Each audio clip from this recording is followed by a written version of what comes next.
when Lu Yin unexpectedly crossed over to the Pokémon world and awakened super strong telekinesis. He initially thought he would inherit a powerful psychic gym like in the usual storylines. However, reality gave him an unexpected twist. He inherited a dilapidated bug-type gym, and the only Pokémon accompanying him at first was a Metapod.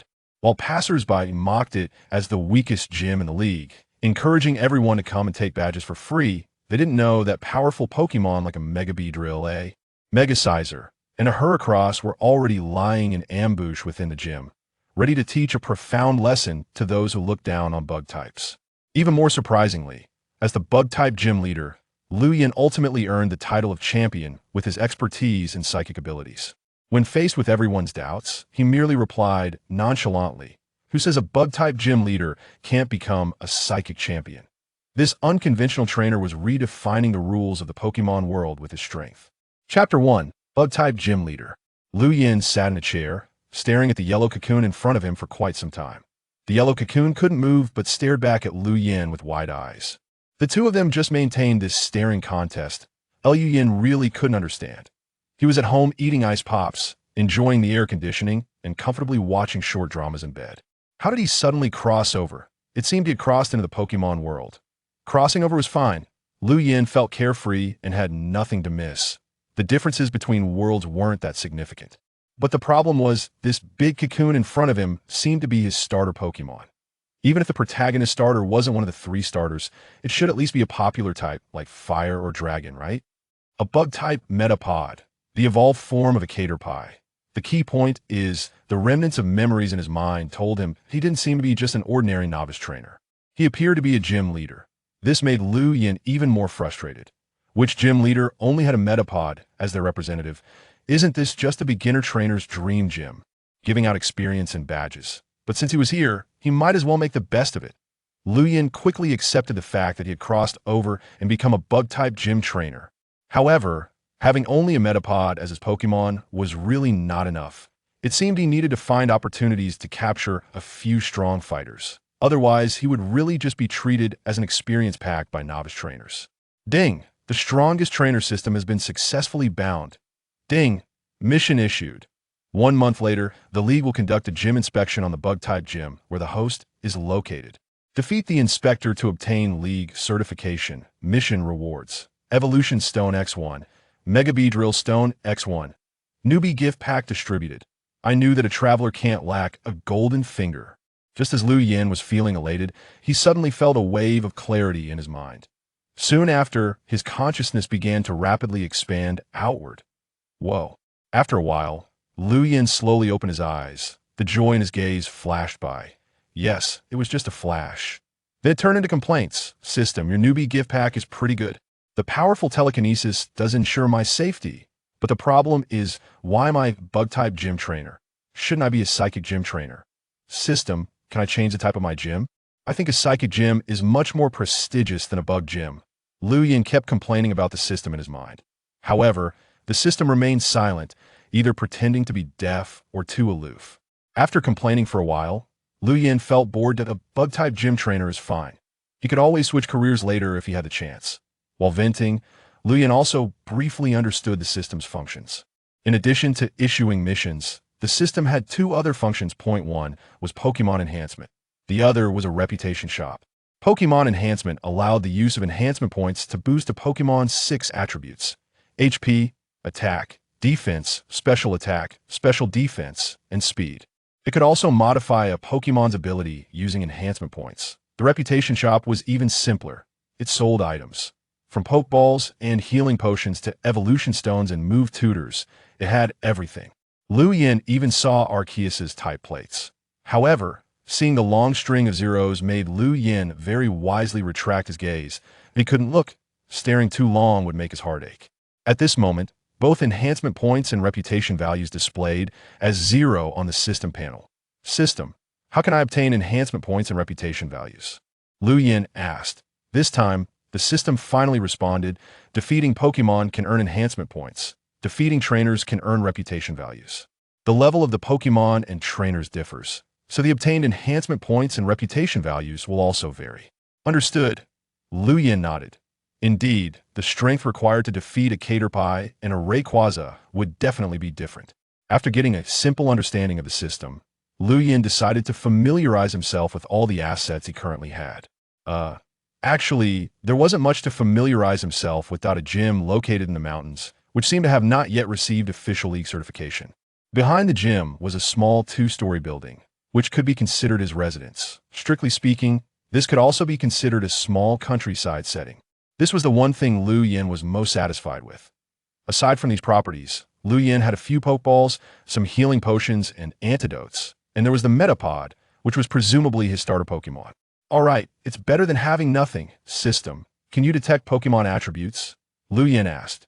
Yes, the system replied. After receiving the system's affirmative response, Lu Yin felt a bit relieved. This dog system still had some use. Check the attributes of the Metapod. Metapod, the cocoon Pokemon, the evolved form of Caterpie. Although it can hardly move, it seems to sometimes raise its poisonous spikes to resist when in danger. Gender, male. Height, 0.6 meters. Weight, 10 kilograms. Ability, shed skin. Base individual values. HP, 5, attack, 6, defense, 7, special attack, 3, special defense, 3, speed, 2. Alright, sure enough. It's useless. Lu Yin couldn't help but shed tears of sadness. Although he wasn't very familiar with Pokemon, he still knew some basics. For example, each Pokemon's individual value has a maximum of 31 points, but the individual values of this Metapod really made Lu Yin feel frustrated. Could it be any more useless? However, looking at the Metapod blinking its big eyes at him, Lu Yin ultimately chose to accept it. Let it be a bit useless. At least every effort you make is progress. It's better than those 6V divine pets, which no longer need to put in any effort. The more I say, the more tears I shed. After understanding his basic situation, Lu Yin closed the door of the dojo and prepared to explore the nearby map. There are tasks waiting for him to complete in a month. He couldn't possibly compare who looked more like a wooden man between the Iron Cocoon and the Inspector's Pokemon, right? Therefore, capturing powerful Pokemon is very necessary. Also, he needs to evolve the Iron Cocoon into a Beedrill quickly. The task rewards are clearly stated. After completing the task, he will receive a Keystone and a Beedrill Megastone. Lu Yin is determined to get this reward. The Bug-type dojo where Lu Yin is located is situated on a hillside. This area of continuous mountains is known as the Qingshan Mountain Range, and the part where Lu Yin is located belongs to a branch of the Qingshan Mountain Range, also known as Little Qingshan. Next, Lu Yin is ready to explore the Qingshan Mountain Range thoroughly. In the forest, Bug-type and Grass-type Pokemon are naturally the most abundant. Right now, he urgently needs a powerful Bug-type fighter. Chapter 2. Capturing the Scyther. The Qingshan Forest is dense and steep, making it impossible to explore the entire Qingshan on foot in just a few months. However, Lu Yin does not have such worries at the moment. The system's beginner gift pack comes with a powerful psychic ability. I don't need to walk out, I can fly. As he activated his psychic power, Lu Yin's figure slowly floated up. After adjusting, he flew towards the distant Qingshan. This is the feeling of free flight. One word, exhilarating. His psychic power scanned the Qingshan mountain range like a radar, and various Pokemon images quickly appeared in Lu Yin's mind. Caterpie, Weedle, Rattata, Pidgey, Oddish. Quite a number of them. However, none of these are what Lu Yin is looking for. Bug-type, Bug-type. I want to find a powerful Bug-type fighter. Got it. In his psychic perception, Lu Yin noticed 5 Scythers fighting in the forest below. To be precise, 4 Scythers were attacking 1 Scyther. However, the lone Scyther was handling the 4 attackers with ease. By the time Lu Yin appeared at the top of a large tree in the forest, this Scyther had already defeated 3 of its opponents. The last Scyther, seeing the situation was dire, attempted to escape but was defeated by a final slash. Gary. The victorious Scyther disdainfully glanced at the 4 incapacitated opponents, its eyes filled with contempt. As if to say, "With you trash, how dare you challenge me?" With a flap of its wings, the Scyther quickly flew deeper into the dense forest. Lu Yin naturally wouldn't let it escape so easily. He quickly chased after it. After flying for a while, the Scyther finally stopped. With a slash of its blade, a fruit from a tree fell. "So you came here to find food." Lu Yin smiled slightly. Now it's time for the thrilling battle segment. Scyther, Behave and be captured by me. Lu Yin confidently threw out the Pokeball for the Iron Cocoon. However, as soon as he threw it, Lu Yin regretted it. The Iron Cocoon wouldn't just get knocked out, right? Got it. The Scyther, startled while eating the fruit, immediately entered battle mode after tossing the fruit aside. But when it saw that its opponent was an Iron Cocoon, a look of disdain flashed in its eyes once again.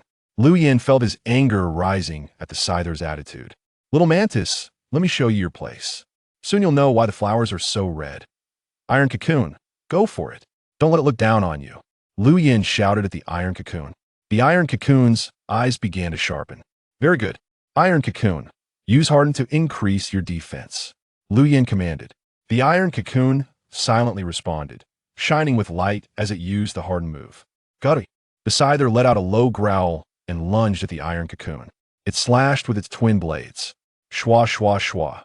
Even with Harden, the Iron Cocoon was taken down by the Scyther's series of slashes. Looking at the fallen Iron Cocoon, unable to battle, Chun Chong couldn't help but cover his forehead and sigh.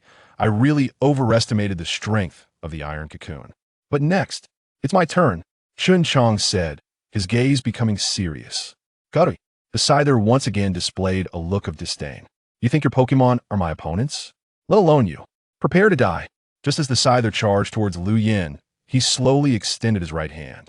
Then he suddenly gripped tight. Psychic power bind. Ka! The speeding Scyther seemed to have hit a pause button, suspended in midair.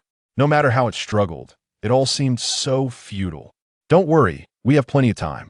Lu Yin smiled as he casually rotated his fingers. The psychic power transformed into countless invisible fists, raining down on the Scyther. The immobilized Scyther, after enduring a series of fierce attacks, finally gave up, struggling in despair. Once the psychic power was released, the Scyther fell to the ground. Guri. Seeing itself regain freedom, the Scyther let out a roar and charged at Lu Yin again. Looks like you really don't learn your lesson.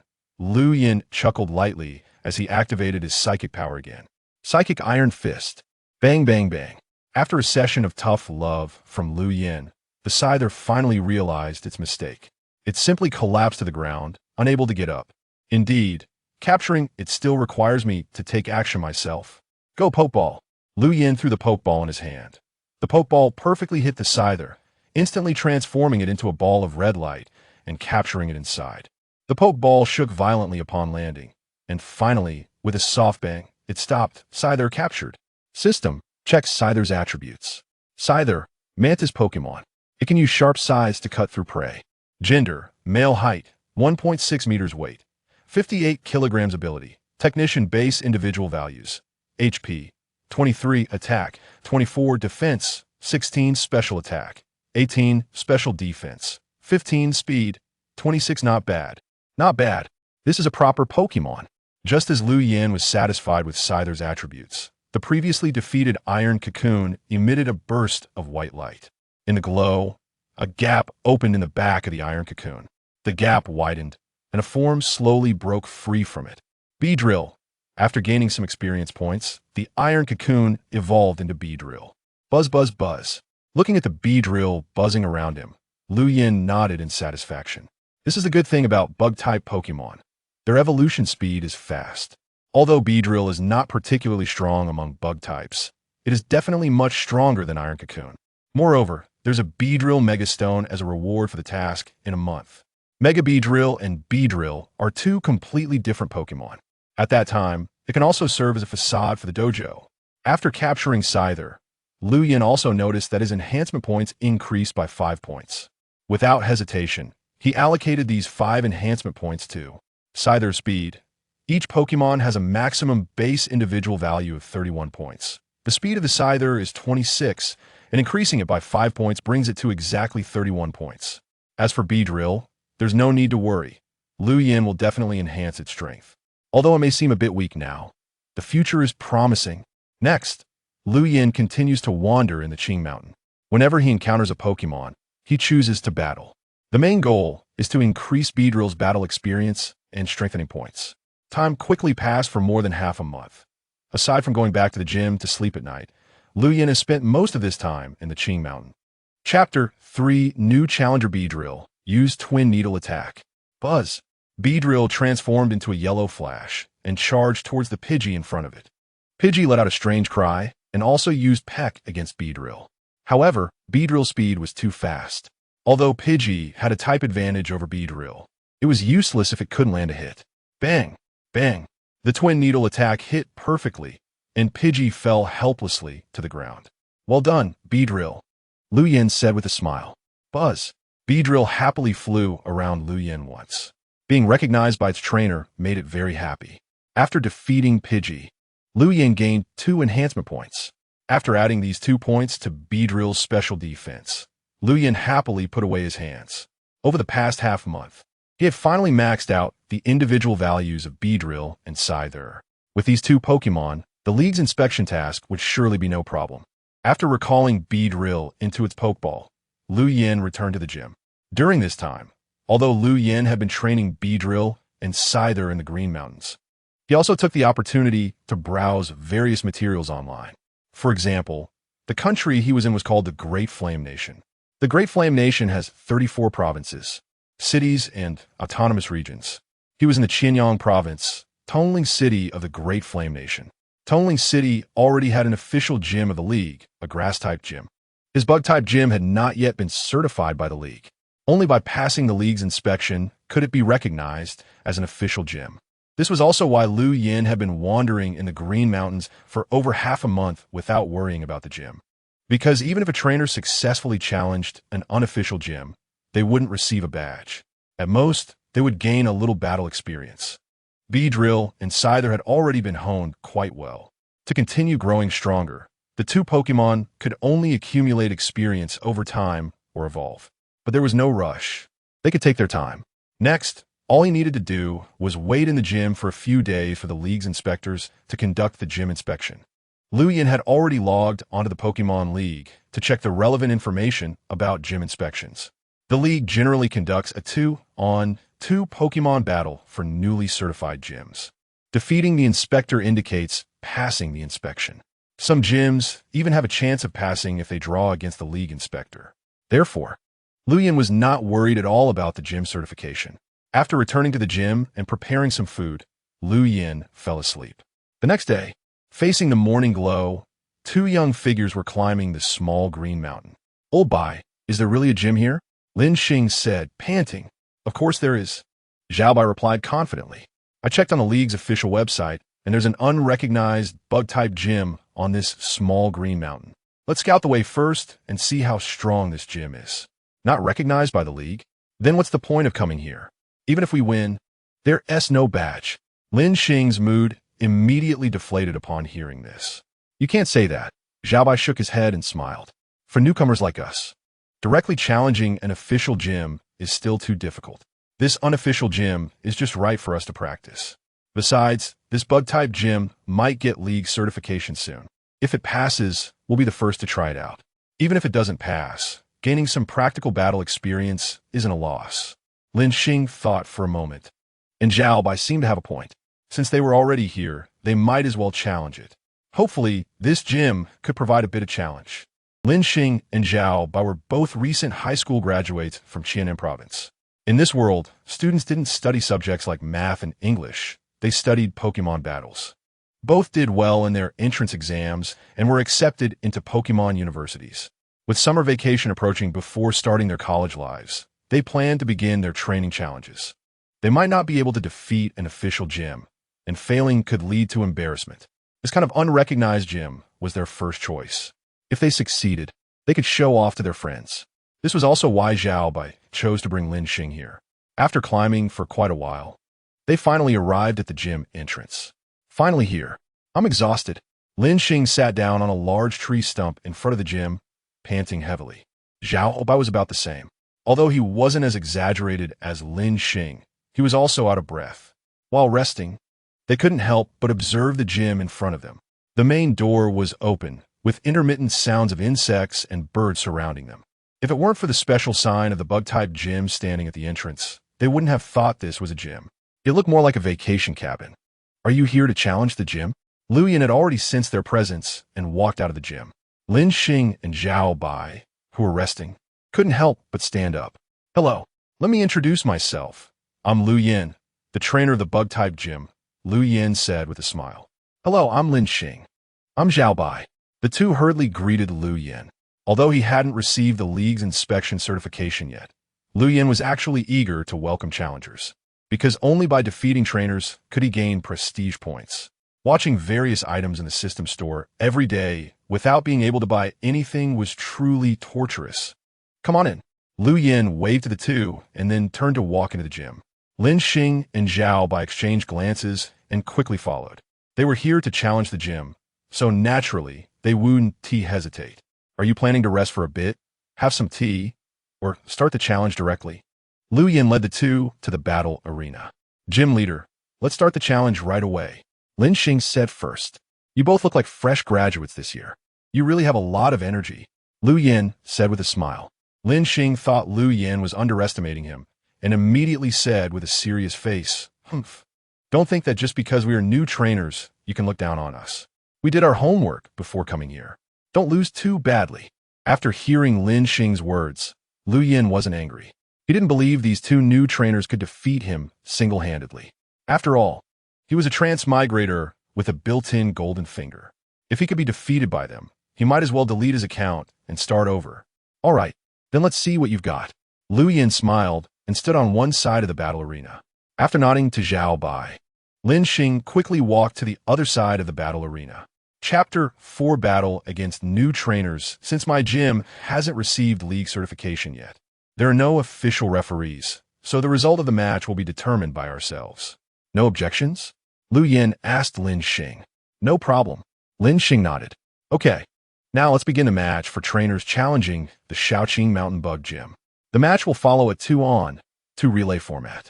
The challenger can switch Pokémon during the challenge, but the gym trainer is not allowed to switch Pokémon midway.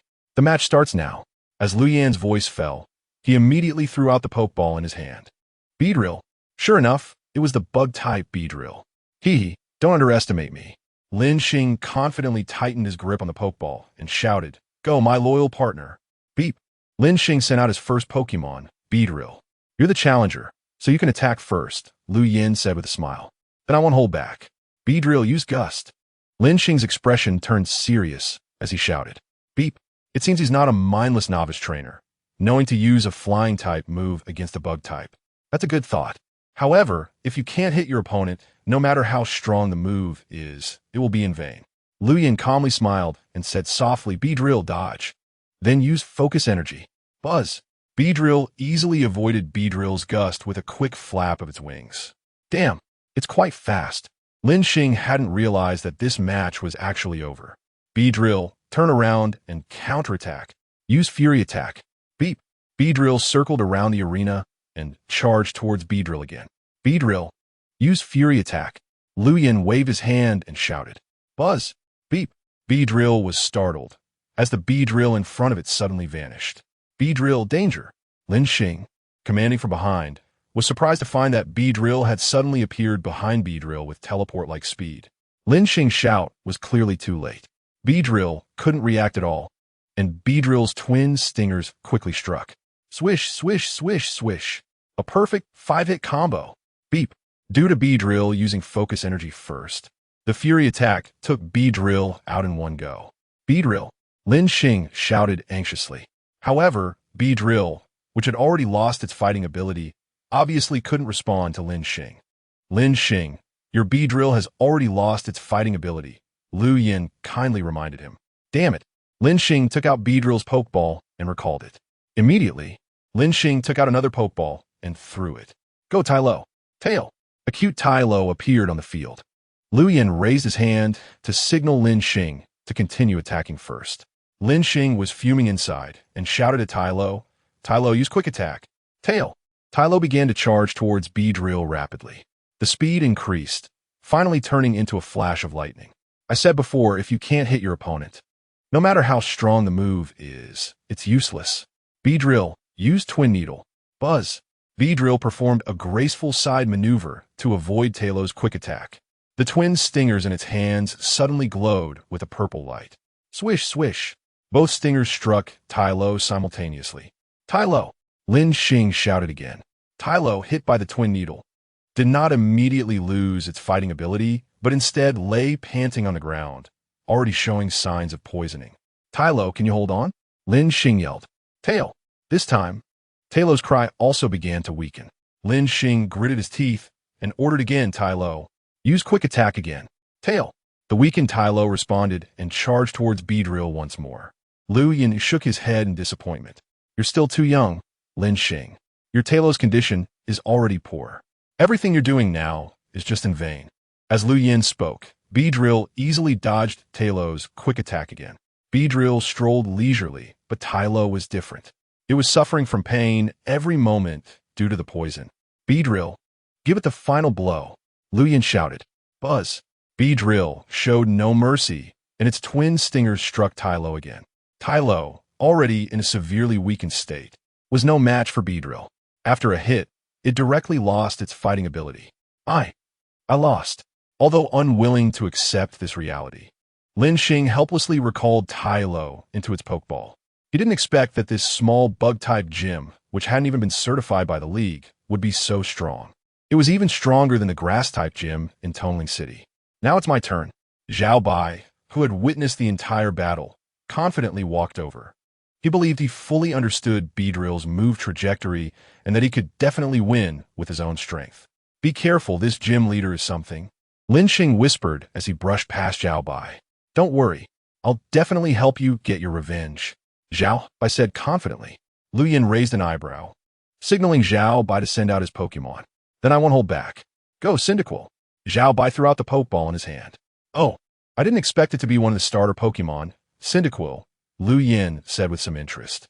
"Don underestima Lao Bai. His dad is a professional trainer," Lin Xing said with his arms crossed, his face cold. Clearly, he was still very unwilling to accept losing the battle so easily. "So he's a professional trainer. No wonder he can get a starter Pokemon." Lu Yin nodded. "You have to know that most of the resources for starter Pokemon are controlled by the league.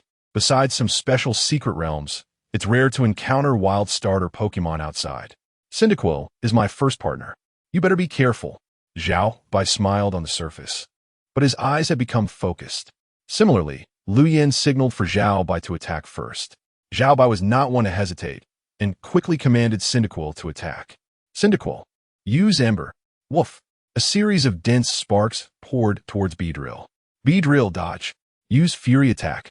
Cyndaquil's sparks came like a long chain of firecrackers. However, Beedrill's speed was incredibly fast, and the sparks couldn't touch it at all. With a few quick movements, Beedrill had already appeared beside Cyndaquil. "Not good. Cyndaquil, use Smokescreen to interfere," Zhao Bai hurriedly ordered. "That's a good idea, but it's too slow," Lu Yin said with a light laugh. Before Cyndaquil could execute Smokescreen, Beedrill's Fury Attack had already struck quickly. Chapter 5. The Weakest Gym. Swish, swish, swish. Another perfect 5-hit combo. Cyndaquil was quickly taken out in one go.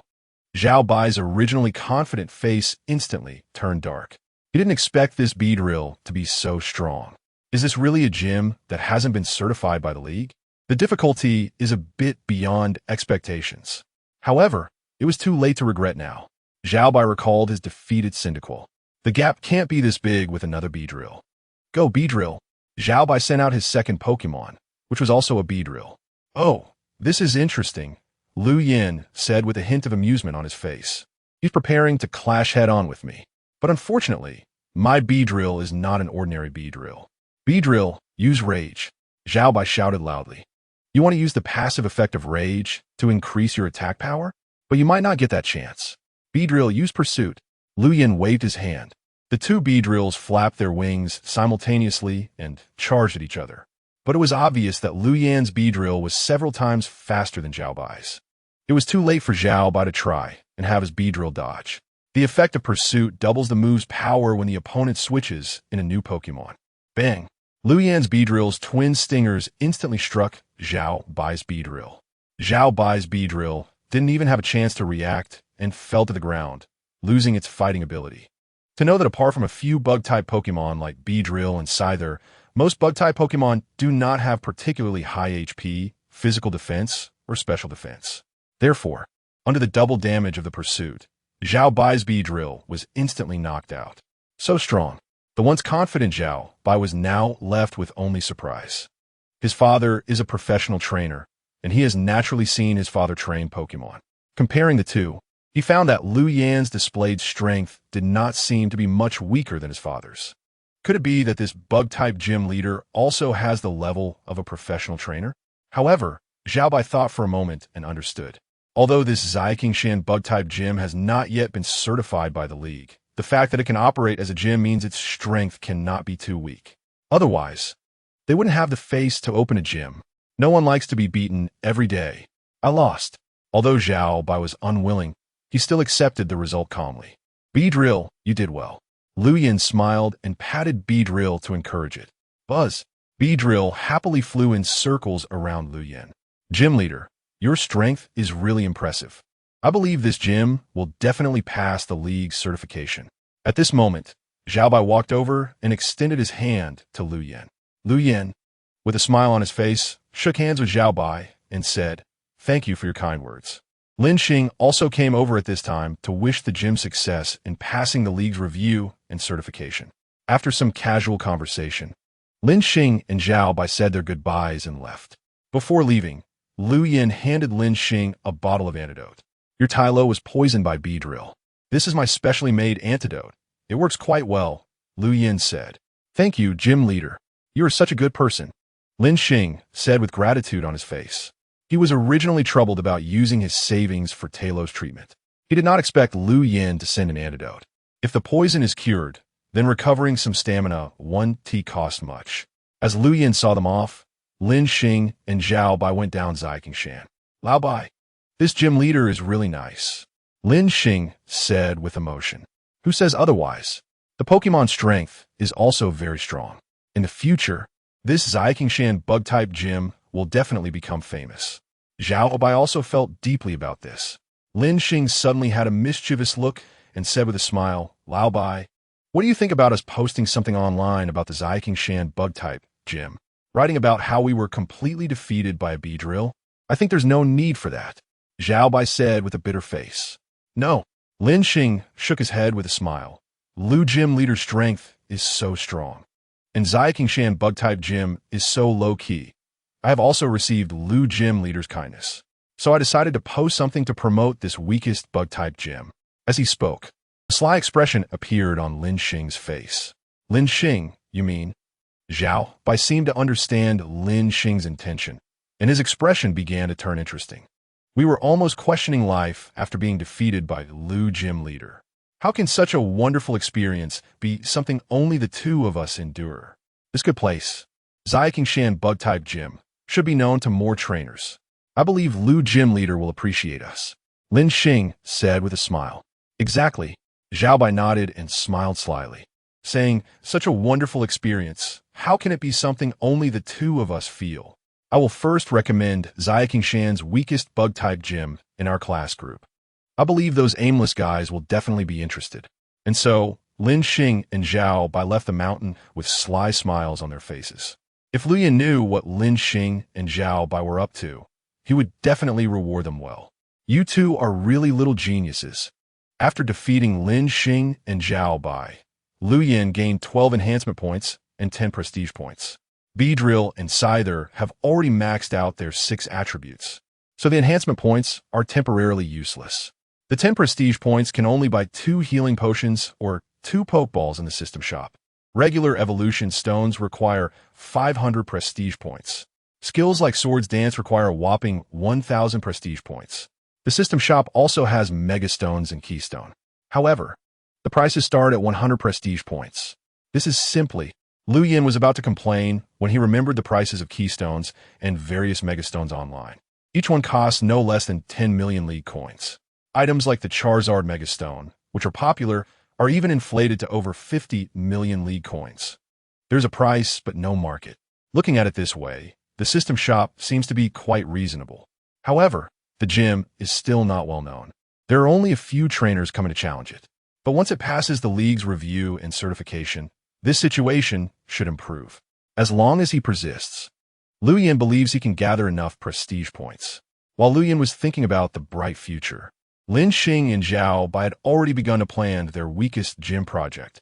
After several revisions and illustrations, The post about Shan's weakest gym was finally completed. Chapter 6. Colorful Meowth. They used the upcoming league certification of Shan Gym as a starting point, encouraging new trainers who wanted to challenge the gym but lacked strength to quickly come and experience this weakest bug-type gym. If they don't come, what if Shan bug-type gym fails the league's review and gets shut down? At that time, the opportunity to easily defeat the gym trainer would be lost. The two wrote a lot with flair, complete with illustrations. They even found many images online for modification, portraying themselves as extraordinary heroes, undefeated in battle. This post quickly became popular in their class group. Classmates eagerly asked Lin Xing and Zhao Bai for details. The two had already aligned their narratives. They had perfectly soloed Shan bug-type gym. With their affirmation, the classmates in the class began to get excited. It's worth noting that they were all newly graduated trainers. Challenging a gym was still a bit premature for them. But now, with such a weak gym in front of them, many were tempted, although a few raised doubts, such as whether gym trainers should be stronger than rookie trainers. These off-topic comments were quickly drowned out in the enthusiastic discussions. Many classmates began to discuss going to Shan for a dungeon run. On Lu Yan's side, he was also pleased to find that more people had been coming to challenge the gym in recent days. They were all newly graduated trainers. Upon inquiring, he discovered they were all classmates of Lin Xing and Zhao Bai. Lu Yan smiled inwardly. These two are indeed reliable. He didn't let these challengers down. As Beedrill and Scyther went all out, no matter the opponent, battles ended in one hit. The challengers were left crying and wailing. After experiencing a crushing defeat, they realized they had been duped by Lin Xing and Zhao Bai. While angrily thinking of getting even with them, they also began to plot against Lin Xing and Zhao Bai. They couldn't be the only ones suffering. Others should also hike up the mountain and then be ruthlessly crushed. With the promotion of these new trainers, the post about Shan's weakest gym published by Lin Xing and Zhao Bai started to gain traction online. Many trainers who were not very strong but wanted to experience the fun of challenging a gym responded. Those from far away could only lament. Nearby in Tonling City, many trainers came to challenge this unofficial Shan gym. Afraid of being late, Lu Yan hurriedly prepared, thinking that if the league examiner arrived, there would be no chance left. He had also seen the post about the weakest bug gym in Shan online. Without saying a word, he knew it was the work of Lin Xing and Zhao Bai's group. But this was just what Lu Yan wanted. He was originally worried about how to promote the Shan bug gym. Now, it was great. The Shan bug gym had suddenly become famous in Qianan province. Some people even claimed it was the weakest gym in the Great Yin Kingdom. Lu Yan didn't care about these hollow titles at all. Whether it was the strongest or the weakest, it couldn't be eaten. Instead, the number of challengers was increasing, and his prestige was rising steadily. To avoid disappointing these challengers, Lu Yan treated everyone equally, no matter if you were a novice trainer or a senior trainer, as long as you came to challenge. He would give it his all. It should be noted that his Beedrill and Scyther had been fully upgraded. Every move they made could unleash their species' peak power, which was not something ordinary Pokémon could compare to.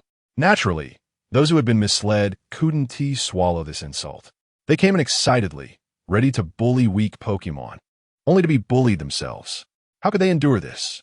Thus, with efforts from all sides, the Shan weakest bug gym became increasingly popular.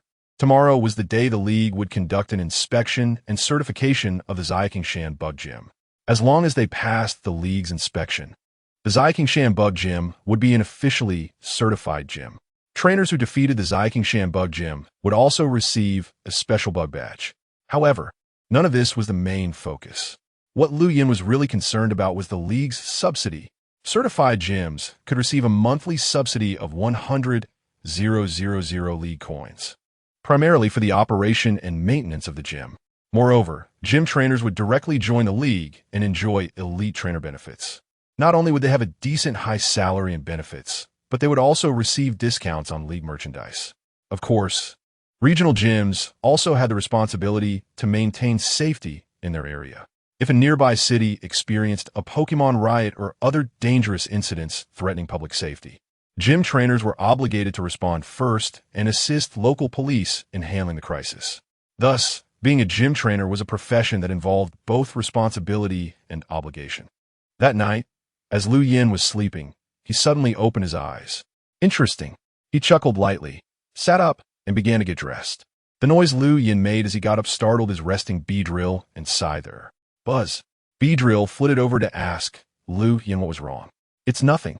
You two continue sleeping. A little guy snuck into the gym. I'm going to check it out, Lu Yin said as he finished dressing and got up. Buzz. Scyther.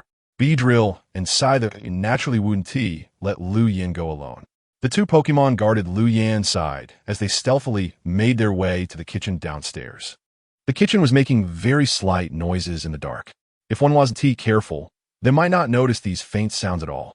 Tap. Lu Yin pressed the switch. The originally dark kitchen instantly became bright. Meow. A pink Pokemon exclaimed and shot toward the window. Now that you're here, why rush to leave? Lu Yin used his psychic power to instantly bind the little pink creature. The little one was restrained, but wasn't ready to give up easily. Its pink ears perked up, and its pink eyes sparkled. Psybeam. Lu Yin's psychic power was strong, and the Psybeam the little one used was dissipated by his psychic palm. Meow.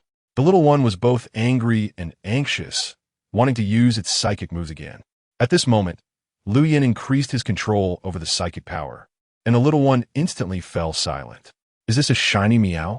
System, come out and do your job. Detect the current Pokemon attributes. Lu Yin called out in his heart. The system's voice immediately echoed in his mind. Meow, shiny, a self-made Pokemon. To prevent its powerful psychic energy from leaking, it covers the organ that releases power with its ears. Gender, female. Height, 0, 3 meters. Weight, 5 kilograms. Ability, careful. Base individual values. HP, 22. Attack, 18. Defense, 20. Special attack, 25. Special defense, 24. Speed, 19. Chapter 7. League Examiner. Sure enough, it was a shiny Meow. It looked so different from the normal gray Meow. I thought it was a Pokemon I had never seen before. But this pink color is just too beautiful. Lu Yin's youthful heart couldn't help but bubble with many pink bubbles. Unlike Lu Yin's joyful mood, Meow was feeling utterly miserable. It had finally taken advantage of the night to sneak out for some food, only to be caught in the act. What was hardest for Meow to believe was that this human psychic power was even stronger than its own. Just when Meow was feeling hopeless, it suddenly felt the psychic binding on it vanish. Turning its head, it happened to make eye contact with Lu Yin. Are you hungry? Lu Yin said, handing over a berry cake. The hunger eventually overcame the fear. Meow cautiously took the berry cake from Lu Yin's hand and then quickly dashed out the window. Scyther? Scyther waved its scythe, looking very displeased. It's okay. This little one wouldn't have come to steal food if it weren't starving. It's rare to see a shiny psychic Pokemon. Forget it. Let us go back to sleep. We have important business tomorrow, Lu Yin said as he took Beedrill and Scyther back to sleep. In fact, when Lu Yin first saw Meow, he also wanted to capture it. However, the little one seemed to be in poor mental condition. Through his psychic perception, Lu Yin sensed that it was very fearful. This was also why Lu Yin did not forcefully capture Meow. Since the little one had appeared near the gym, it definitely wouldn't run too far. Lu Yin planned to test his luck. Perhaps he would have a chance to capture this little one. That night, aside from the little episode with Meow, Lu Yin slept until dawn. After getting up and having breakfast, he prepared a portion of Pokemon food for Beedrill and Scyther. Next, it was time to open the gym doors and welcome the League's inspection and assessment. Brother Zhang, I think there is no need for the League to come and inspect this Shan bug gym. The news online has already spread everywhere. A young man wiped the sweat from his forehead, looking impatient. Shan bug gym can even be soloed by newly graduated trainers. How could such a gym possibly pass the League's formal inspection? I think this trip is completely unnecessary. Zhang, as League inspectors, we can't be biased, Zhang Yu chuckled. The truth of things online is hard to discern. We can only know the truth by seeing it with our own eyes. If the Shan bug gym really is, as the internet says, then it naturally can't pass the League's inspection. But what if the news online is wrong? Zheng Zhaoxing argued. The internet shouldn't be fake. So many people have said they easily soloed the Shan bug gym. There are quite a few accompanying pictures and videos. The current internet is very developed. It's quite easy to modify a picture or video. Anyway, since we're here, let us just go and see for ourselves, Zhang Yu said with a smile. Zhang Xiaoxing had no choice but to follow Zhang Yu and continue climbing up the mountain. The mountain path was a bit slippery in the early morning, and Zhang Xiaoxing's resentment deepened a bit. Of course, the one I blame in my heart is definitely the trainer from the Zaiqingshan bug-type gym. If you don't have the strength, why apply for a gym? You made me get up early to climb a mountain. Also, whose good idea was it to open a gym on a mountain? It's too torturous. Zhang Yu and Zhang Xiaoxing took about an hour and finally arrived at the entrance of the Zaiqingshan bug-type gym. Finally made it up. I am exhausted. Zhang Xiaoxing sat down on a nearby stone block, panting heavily. Zhang Yu was also a bit out of breath, but much better than Zhang Xiaoxing. After all, he was an elite trainer. Not to mention, the environment here is quite nice. Zhang Yu looked around the vicinity of the gym and sighed.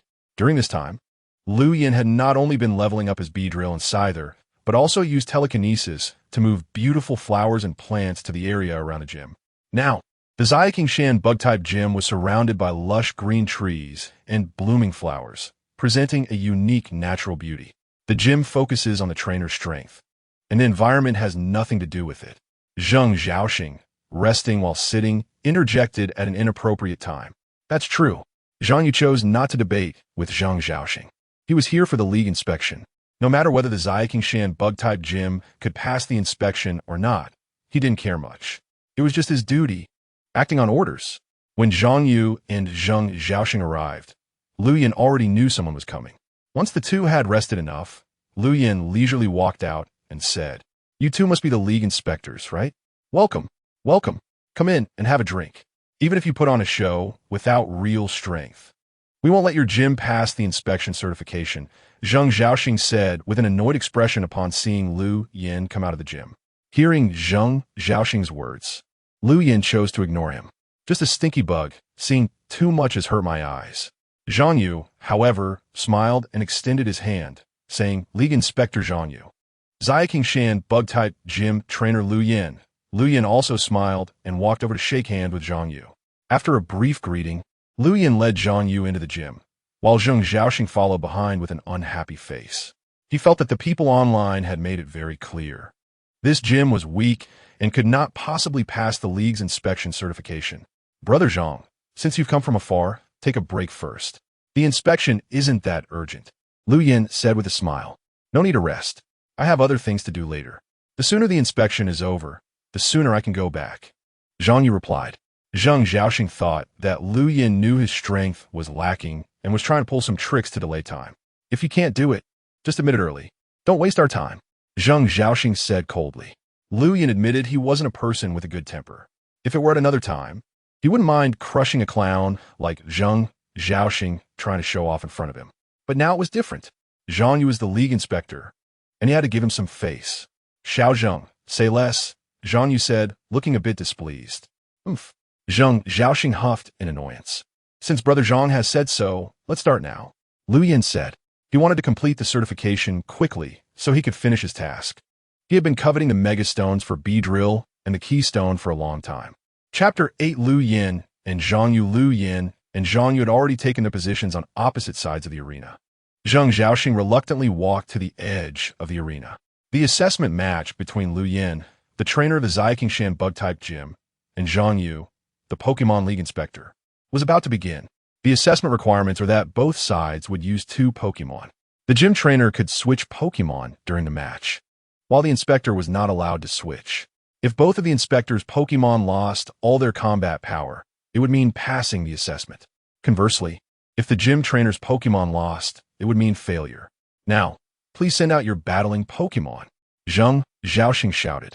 Lu Yin, as the trainer of a bug-type gym, "According to the league's assessment requirements, I will send out a grass-type Pokémon first to test your battle performance under favorable type conditions. My second Pokémon will be a fire type to assess your performance under unfavorable type conditions," Zhang Yu said. "Understood, Brother Zhang. I'm ready," Lu Yin replied loudly. "In that case, let's get started. Go, Sunflora." Zhang Yu sent out his first Pokémon. "Go, Beedrill." Lu Yin did not hesitate and sent out Beedrill immediately. "Lu Yin, you can attack first," Zhang Yu said. "Brother Zhang, then I won't be polite. Beedrill, use focus energy," Lu Yin commanded. A white aura began to gather around Beedrill. I won't let you succeed so easily. Sunflora, use Leech Seed. Sunflora, with its sunflower face, twisted its body and shot out several leech seeds towards Beedrill. Dodge it. Use Fury Cutter. Luyan shouted. Before the leech seeds could hit Beedrill, it quickly completed its focus energy. With a flap of its wings, it easily avoided the attack of the leech seeds. Not bad speed, but don't think you can escape so easily. Sunflora, use Vine Whip to block Beedrill. Zhang Yu shouted. Sunflora's leaf arms quickly shot out 4 vine whips towards Beedrill, who was in midair. However, Beedrill was very fast, and Sunflora's vine whips couldn't hit it at all. Not good. Zhang Yu noticed something was wrong at this moment, but it was too late. Beedrill had already closed in. Sunflora, use Leaf Blade. Zhang Yu tried to make a last-ditch effort for a mutual knockout. Too late. Take it down, Beedrill. Buzz. Beedrill didn't dodge and charged directly at Sunflora while facing the Leaf Blade. Fury Cutter. Bang! Leaves scattered everywhere as Sunflora was knocked back by Beedrill's Fury Cutter. Sunflora, are you okay? Zhang Yu shouted anxiously. Sunflora struggled on the ground for a moment before finally falling down powerless. Sunflora has lost its combat power. Beedrill wins. Zheng Xiaoxing was shocked to see this surprising scene. Zhang Yu's Sunflora was actually taken out by Beedrill in one hit, although Bug-type is strong against Grass-type. Isn't this the Xiaoqingshan gym that is said to be the weakest Bug-type gym online? This is truly unbelievable. Zhang Yu was also taken aback. He had estimated that Lu Yan's strength might not be as bad as the rumors online, but he didn't expect it to be this strong. Sunflora is a Pokémon exclusive to the League assessment, not his main force, but its strength is still at the level of an ordinary gym. Being defeated so easily was indeed unexpected for Zhang Yu. Thinking of this, while Zhang Yu scoffed at the words online, he also began to take an interest in Lu Yan. Good performance. It seems I underestimated you, Zhang Yu said, recalling Sunflora. A Poke Ball appeared in his hand again. This time, I will send out a Fire-type Pokémon. Are you going to continue using Beedrill or switch to another Pokémon? Zhang Yu said with a hint of a smile. Sunflora is a Grass-type Pokémon, which is doubly weak against Bug-types. So even though it was knocked out by Beedrill's Fury Cutter, Zhang Yu didn't find it strange. Type advantages. That's very normal. But I wonder what performance Lu Yan will show under reverse attributes? As a gym trainer, it is generally required to specialize in one type of Pokémon. This has its advantages and disadvantages and makes it easier to be targeted. Challengers can use type advantages to better suppress gym trainers. Therefore, the reverse attribute assessment focuses more on what kind of on-the-spot reactions gym trainers can make when being countered. The Beedrill has already completed the task perfectly. Let's take a break first, Lu Yan said, recalling Beedrill. He then took out the Pokeball for Scyther. I'm going in. Go, Flareon. Flareon. Zhang Yu sent out Flareon. It's up to you, Scyther. Lu Yan also threw out Scyther's Pokeball. Carablast.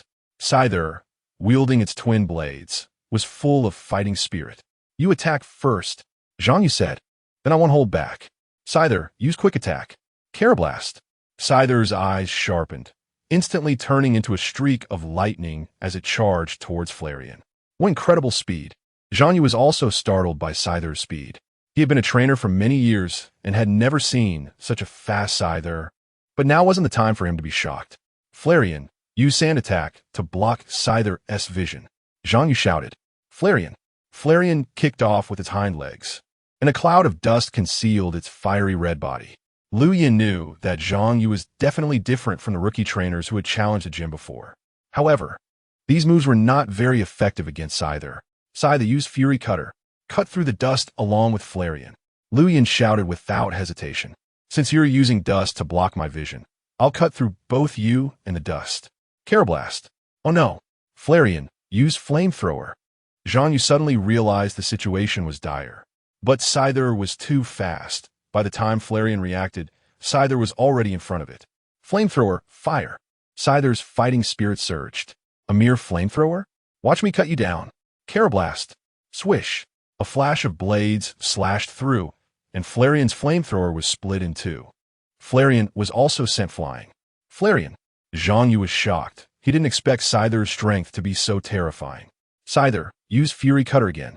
Lu Yan wouldn't foolishly give Flareon a chance to catch its breath since he saw it was about to lose the battle. Stop, I concede. Zhang Yu shouted loudly. Scyther. Carablast. Scyther's blades were firmly poised above Flareon's head. If Lu Yen had been a moment later, Scyther's Fury Cutter would have come down. Chapter 9. Becoming an official gym of the League, Zheng Xiaoxing was utterly shocked by the scene of Scyther cutting through the flames. As the acting referee, he was momentarily at a loss for how to announce the result. It wasn't until Zhang Yu recalled Flareon into its Pokeball that he finally reacted. Flareon concedes. Scyther wins. Therefore, the winner of this assessment match is Gym Trainer Lu Yen. Zheng Xiaoxing shouted loudly, his voice cracking. He never expected Lu Yan's strength to be so formidable. As for the rumors online about the weakest Bug-type gym in Xiaoqingshan, Zheng Xiaoxing felt like a complete fool for believing such absurd claims. His earlier actions and words seemed foolish beyond measure. What a simpleton. Lu Yen, congratulations on passing the assessment. Next, the Xiaoqingshan Bug-type gym will be officially recognized by the League. Zhang Yu walked over, smiling, and extended his hand. Thank you, Brother Zhang. Lu Yen smiled and shook his hand. After becoming an official gym, the Xiaoqingshan Bug-type gym will receive a monthly subsidy of 100,000 League coins. Officially, this subsidy is for the daily maintenance of the gym. In reality, you can use it normally. There are no strict requirements. As a gym trainer, you are also directly appointed by the Pokémon League. Your monthly salary is 50,000 League coins. If the League has any tasks that require your help, there will be additional bonus compensation, Zhang Yu said. Brother Zhang, I've seen all this information on the League's official website. Are there any other benefits for gym trainers? Lu Yen asked with a smile. Zhang Yu shook his head and chuckled, saying, young people really can't be patient. Can't you let me speak slowly? One thing at a time? Since you're asking, I'll let you in on a piece of news that isn't on the League's official website. All League gym trainers have one opportunity to enter a special secret realm of the League. As a Bug-type gym trainer, you can apply to enter the Bug-type Pokémon secret realm. Zhang Yu said, Bug-type Pokémon secret realm? Lu Yen frowned and thought. That's right. Zhang Yu nodded, saying that in the special secret realm, each trainer has one chance to capture a Pokémon. Within a stipulated time, capture one Pokémon. If you violate this by capturing multiple Pokémon, you will lose your chance to enter the secret realm next time. In serious cases, you may even lose your qualification as a League gym trainer. Lu Yen nodded, indicating he understood. Any more questions? Zhang Yu asked. Brother Zhang, are there any legendary Pokémon in this special secret realm? Lu Yen leaned in to ask. What are you thinking? Zhang Yu shot Lu Yen a glare. Legendary Pokémon? You really dare to think. With so many trainers in the League, he hadn't heard of anyone capturing a legendary Pokémon. Even the elite trainers don't have legendary Pokémon. No legendary Pokémon? What a pity, Lu Yen said with a look of regret. All right, let's leave it at that. Do you need me to help you apply for the opportunity to enter the League's special secret realm? Zhang Yu said somewhat impatiently. Of course I do. I only have 2 Pokémon right now. As a gym trainer, this is simply a disgrace. But Brother Zhang, you know this is a Bug-type gym. There aren't many Bug-type Pokémon around the Qingshan mountain range that I would be interested in. So, I'm counting on you, Brother Zhang, Lu Yen said with a grin. Zhang Yu rolled his eyes after hearing Lu Yan's words. He had a profound understanding of the strength of Lu Yan's Beedrill and Scyther. That speed, those skills. They must be powerful Pokémon with elite-level potential. Especially Scyther. Its strength would surely increase further after evolution. With such powerful Pokémon, he felt quite envious. Thinking about it, Lu Yen was indeed lucky to have 2 such strong Pokémon. All right, I will help you submit the application to the League. The review time is uncertain, generally between 1 week to half a month. Let's exchange contact information first, and I will contact you once the review is approved. Also, I will send you some designs of Bug-type gym badges. You can choose one that you like. The League will send it to you once it's made. Zhang Yu continued to explain. Okay. Lu Yen nodded repeatedly, indicating he understood. After exchanging contact information and chatting for a few more minutes, Zhang Yu and Zheng Xiaoxing went down the mountain under Lu Yan's wave goodbye. On the way, Zheng Xiaoxing was silent and seemed to be lost in thought. Zhang Yu glanced at Zheng Xiaoxing, but didn't say anything. Young people experiencing some setbacks can be a good thing. As for Lu Yen, he received the Bug-type badge design sent by Zhang Yu that afternoon. Lu Yen wasn't the type to be indecisive. He chose one that resembled Beedrill's design and sent it back. Zhang Yu replied that the application for the secret realm had been submitted. Once the approval is granted, I will notify Lu Yin immediately. Lu Yin also expressed his gratitude. The task of the bug-type gym has been completed, and Lu Yin has successfully obtained a Mega Stone and the Mega Evolution Stone for Beedrill. However, there is now an important task ahead of Lu Yin that he must face. That is to find a referee for the gym. The league's intention is that Lu Yin needs to recruit a qualified referee within a week to act as the gym referee. If he cannot find a suitable candidate by then, the league will have to send someone over. Initially, Lu Yin thought it would be fine for the league to send someone. It felt a bit troublesome to specifically look for a referee. However, after seeing that the league referee's salary is 30,000 alliance coins per month, Lu Yin immediately rejected this idea. What a joke. As a gym trainer, he only earns 50,000 alliance coins per month. How could a referee demand 30,000? And I have to pay for it?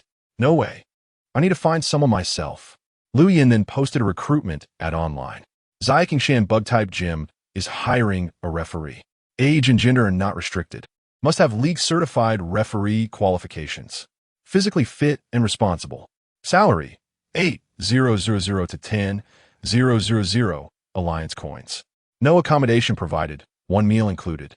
Since Xiaoqingshan Bug-type Gym is a popular search term online, Lu Yin's recruitment ad quickly attracted the attention of many netizens.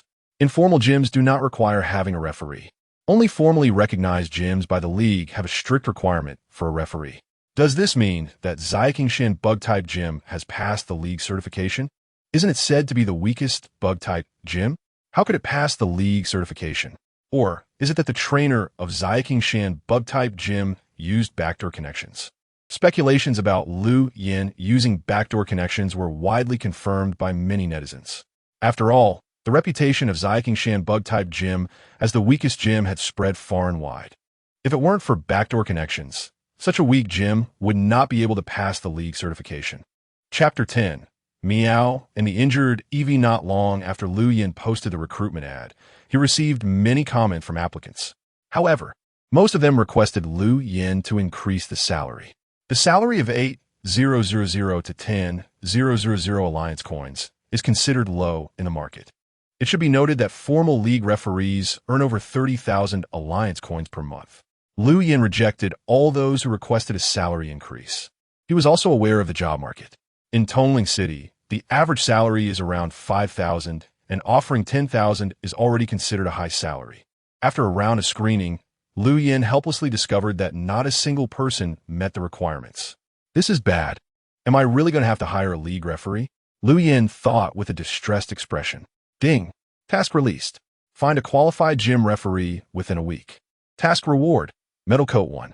Metal Coat? Lu Yin was still considering whether to let Scyther evolve.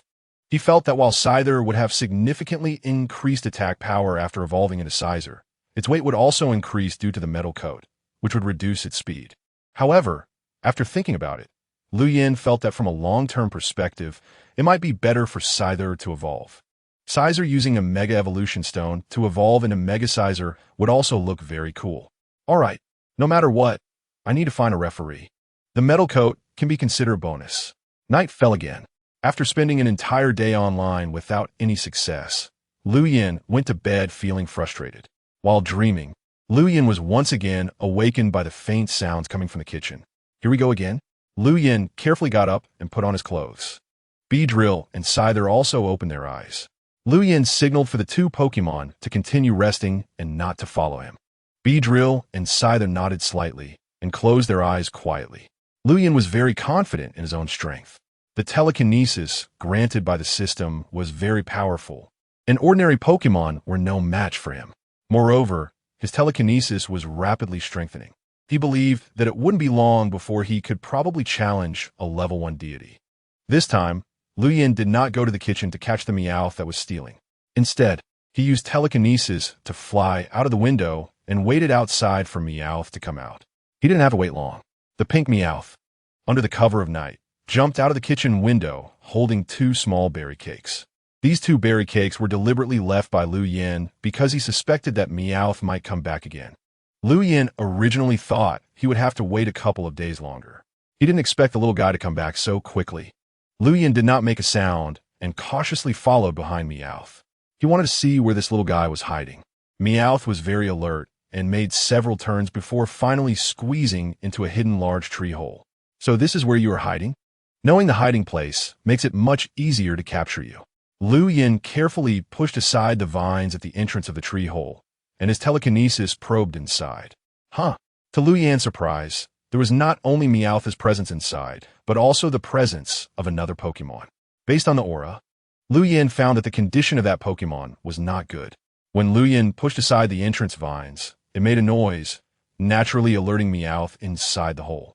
Meow. Meowth stood protectively in front of the injured Pokémon. After a flash of panic in its pink eyes, it eventually turned fierce. The tree hole was too small for Lu Yin to crawl inside, but through the light coming through the cracks, Lu Yin could see Meowth hiding inside, along with a brownish-yellow Pokémon. Since part of it was blocked by Meowth, Lu Yin couldn't see it clearly. But he was certain that the Pokémon was currently in a state of unconsciousness. Meow. Meowth let out a sharp cry, and a black energy ball formed in its small hands. Dark Pulse? Lu Yin was still puzzled, but Meowth's Dark Pulse was already flying towards Lu Yin. Oh no! Lu Yin's figure flashed, and the Dark Pulse blew a big hole in the small tree hole. The little guy has quite a strong temperament. I like it. Lu Yin floated in midair with a smile on his face. The large tree where Meowth was hiding also collapsed with a loud crash. In the original location of the tree hole, Meowth perked up its ears. Its hands once again formed a black energy ball. This time it was a shadow ball. Meow. Meowth let out another low growl, and the shadow ball flew towards Lu Yin. Little guy, you're too naughty. Lu Yin activated his telekinesis, and the shadow ball was directly dispersed. With a flash of his figure, Lu Yin had already appeared beside Meowth. Meow. Meowth was startled, and a hypnosis beam shot towards Lu Yin's face. Slap. An invisible telekinetic palm swatted out, directly dispersing the hypnosis beam. Before Meowth could react again, Lu Yin had completely restrained it with his telekinesis. The little guy didn't even have the ability to struggle, and its pink face was filled with fear. After pulling Meowth to the side, Lu Yin finally noticed that the Pokémon it had been blocking was actually an EV. However, this EV had both of its front legs completely broken, with only a layer of skin hanging down. It also had multiple festering wounds on its body. It was currently in a deep state of unconsciousness. If left alone, this EV would surely not survive for long. So you were stealing to take care of this EV? Lu Yin said as he pulled Meowth over. The look in Meowth's eyes changed from fear to pleading. Suddenly, Lu Yin felt a wave of spirit power filled with sorrow and pleading approaching him. Is it you, little one? Lu Yin did not hold back and accepted this surge of mental power. Please don't hurt it. A lowly voice filled with pleading echoed in Lu Yin's heart. Lu Yin was slightly taken aback, then smiled. He didn't expect this Meowth to be able to communicate telepathically. Truly a special color Meowth. Don't worry, little one. I won't hurt you. However, this EV is severely injured, and if it doesn't receive timely treatment, it will be very dangerous. If you trust me, I'll take it for treatment. But I can't guarantee that I can heal it, because its injuries are too serious, Lu Yin said seriously. Meowth's expression showed signs of struggle. To be honest, it didn't really resist this human. When they first met, this human had released it and even gave it a berry cake. This was also the reason Meowth came back to the gym to steal again. Subconsciously, it felt that even if it got caught, it wouldn't be in danger.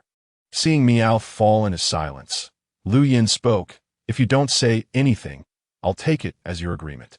Then, using telekinesis, Lu Yin cradled EV in his arms. Naturally, Meowth didn't get left behind. He was also thinking about whether he could trick this Meowth into being captured while he was at it. Under the cover of night, Lu Yin used telekinesis to quickly fly to the Pokémon Center in Tonling City. Chapter 11. Treating EV. Is anyone there? Lu Yin waved his hand, and the doors of the Tonling City Pokémon Center opened. Nurse Gu Wenju, who was resting in the duty room, was startled. Without time to be shocked, she hurried out. What happened? Gu Wenju shouted. There's an EV here that is severely injured and needs treatment, Lu Yin said as he revealed the EV he was holding.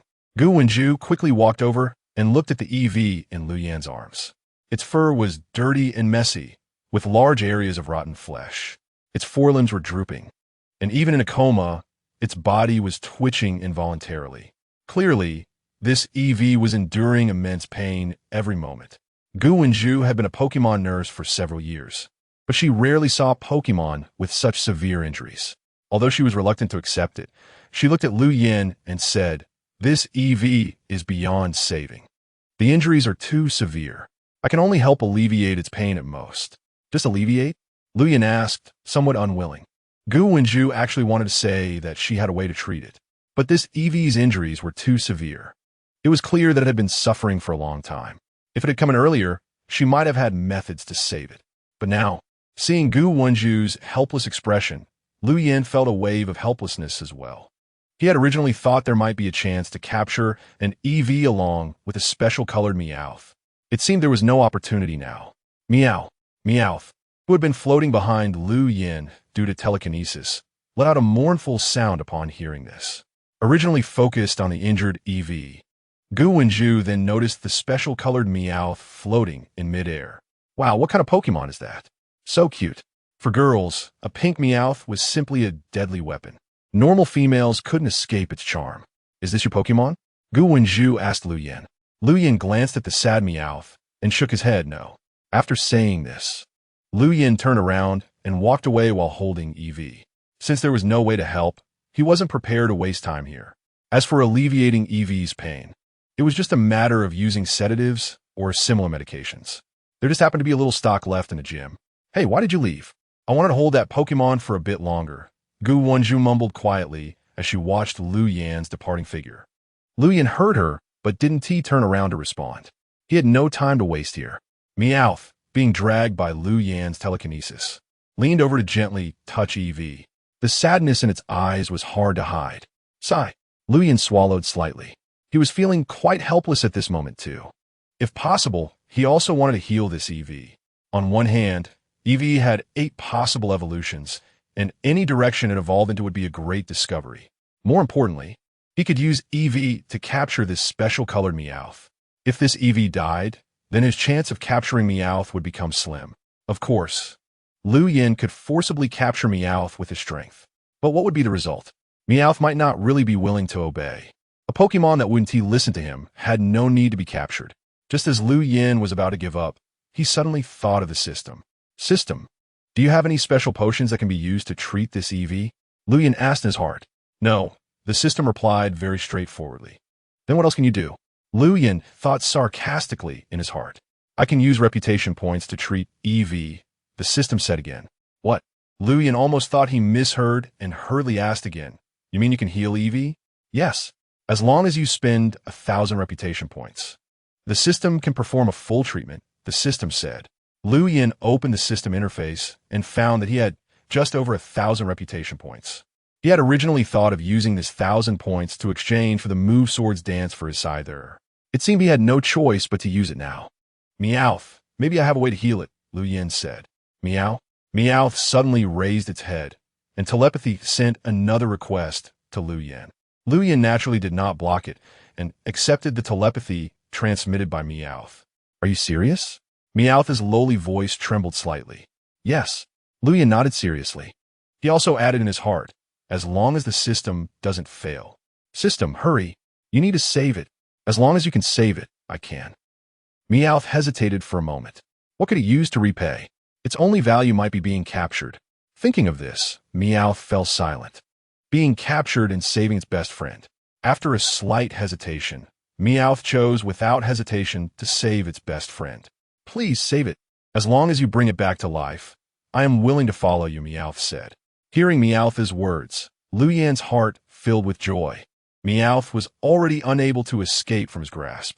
However, this action felt a bit like it was repaying a favor. But then again, Lu Yin thought there was nothing wrong with that. He was originally here to capture Meowth. EV was merely a bonus.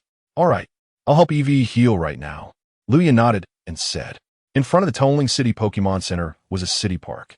It was already midnight, and there weren't many people in the park. Lu Yin brought EV and Meowth to a corner of the park. After confirming that there was no one around, he began to treat EV. To be precise, he was simply holding EV. The entire treatment process was carried out by the system. He just lost 1,000 reputation points. In Meowth's surprised gaze, The rotten flesh on Eevee began to fall off. The bright red flesh grew back at a visible speed. The originally dirty and matted fur began to regain its shine. The shattered forelimbs were also reattached. Luyan saw that the originally drooping and immobile Eevee instinctively pulled its forelimbs back. Boo! The Eevee, which had been in a coma, slowly opened its eyes and weakly let out a sound. Meow. Meowth hurriedly leaned over and affectionately rubbed its head against Eevee's little face. Boo! Responding to Meow Meow's joy and concern, Eevee also nuzzled against Meow Meow's small face, as if to say not to worry, I'm fine now. Booey! After comforting Meow Meow, the recently recovered Eevee weakly lifted its head to look at Luyan, its eyes filled with gratitude. Luyan patted Eevee's fur on its back and said, It's okay, little one. You just recovered and need to rest well. We could talk about everything once you're healthy again. Eevee gently nodded and then fell into a deep sleep in Luyan's arms. It was so tired. Finally, it could sleep peacefully. Chapter 12. Honey Meow, thank you. At this moment, Meow Meow finally let down her guard against Luyan and affectionately rubbed her small face against him. Luyan felt a surge of joy in his heart. He had successfully tamed half of it. Just a little more effort. He believed that once Eevee recovered, he could also win over Meow Meow. All right, it's getting late. Come back to the gym with me. We can talk about anything tomorrow, Luyan said. Meow. Meow Meow gently nodded and called out. With Eevee healed and Meow Meow settled, Luyan was in a good mood. Just as he was about to fly back to the gym with Meow Meow, he suddenly noticed a girl squatting not far away in the park, accompanied by Clefairy. It was late at night, and the park was quiet and deserted. A girl out alone. To be honest, Luyan was not someone who liked to seek trouble for himself. Usually, he would definitely ignore such a situation. Shouldn't one directly call the police when encountering trouble? But on second thought, he realized he was now an officially recognized gym trainer by the league, seemingly with the duty to ensure the safety of the gym area. Forget it, I'll just go over and ask, Luyan decided, and walked over while holding the sleeping Eevee. The Clefairy, who was next to the girl, was the first to notice Luyan's approach, tugging at the girl's clothes in a panic. It was quite scared in the middle of the night, but it had no choice. Its owner was here, and it could only follow her no matter how scared it was. Hearing the Clefairy's call, Hani slowly lifted her head from her knees and looked down at the Clefairy, asking, What's wrong? Before the Clefairy could respond, she heard a faint sound of footsteps. Han-E hurriedly looked up in the direction of sound. Under the park S streetlight, a young man was walking toward her, holding a Pokémon, with a pink Pokémon floating behind him. So cute. No, wait. Now is not the time to admire cute Pokémon. Han-E quickly stood up. Do you need something? She asked, her tone somewhat flustered. It was late at night, and encountering a strange man in an empty park made Han-E feel quite nervous. If he really intended to do something, she would have no way to defend herself. Don't be nervous. I'm Luyan, a trainer from the Little Qingshan bug-type gym. I noticed you've been sitting here for a while. Is something wrong? Luyan tried to smile gently to avoid scaring the girl. A bug-type gym trainer? Upon hearing Luyan's words, Han-E's originally tense mood relaxed immediately. The identity of a gym trainer was similar to that of a police officer. Besides accepting challenges from trainers, they also had responsibilities for maintaining local social stability. Moreover, the identity of a gym trainer was hard to fake, as relevant information could easily be found online. Han-E was currently doing just that.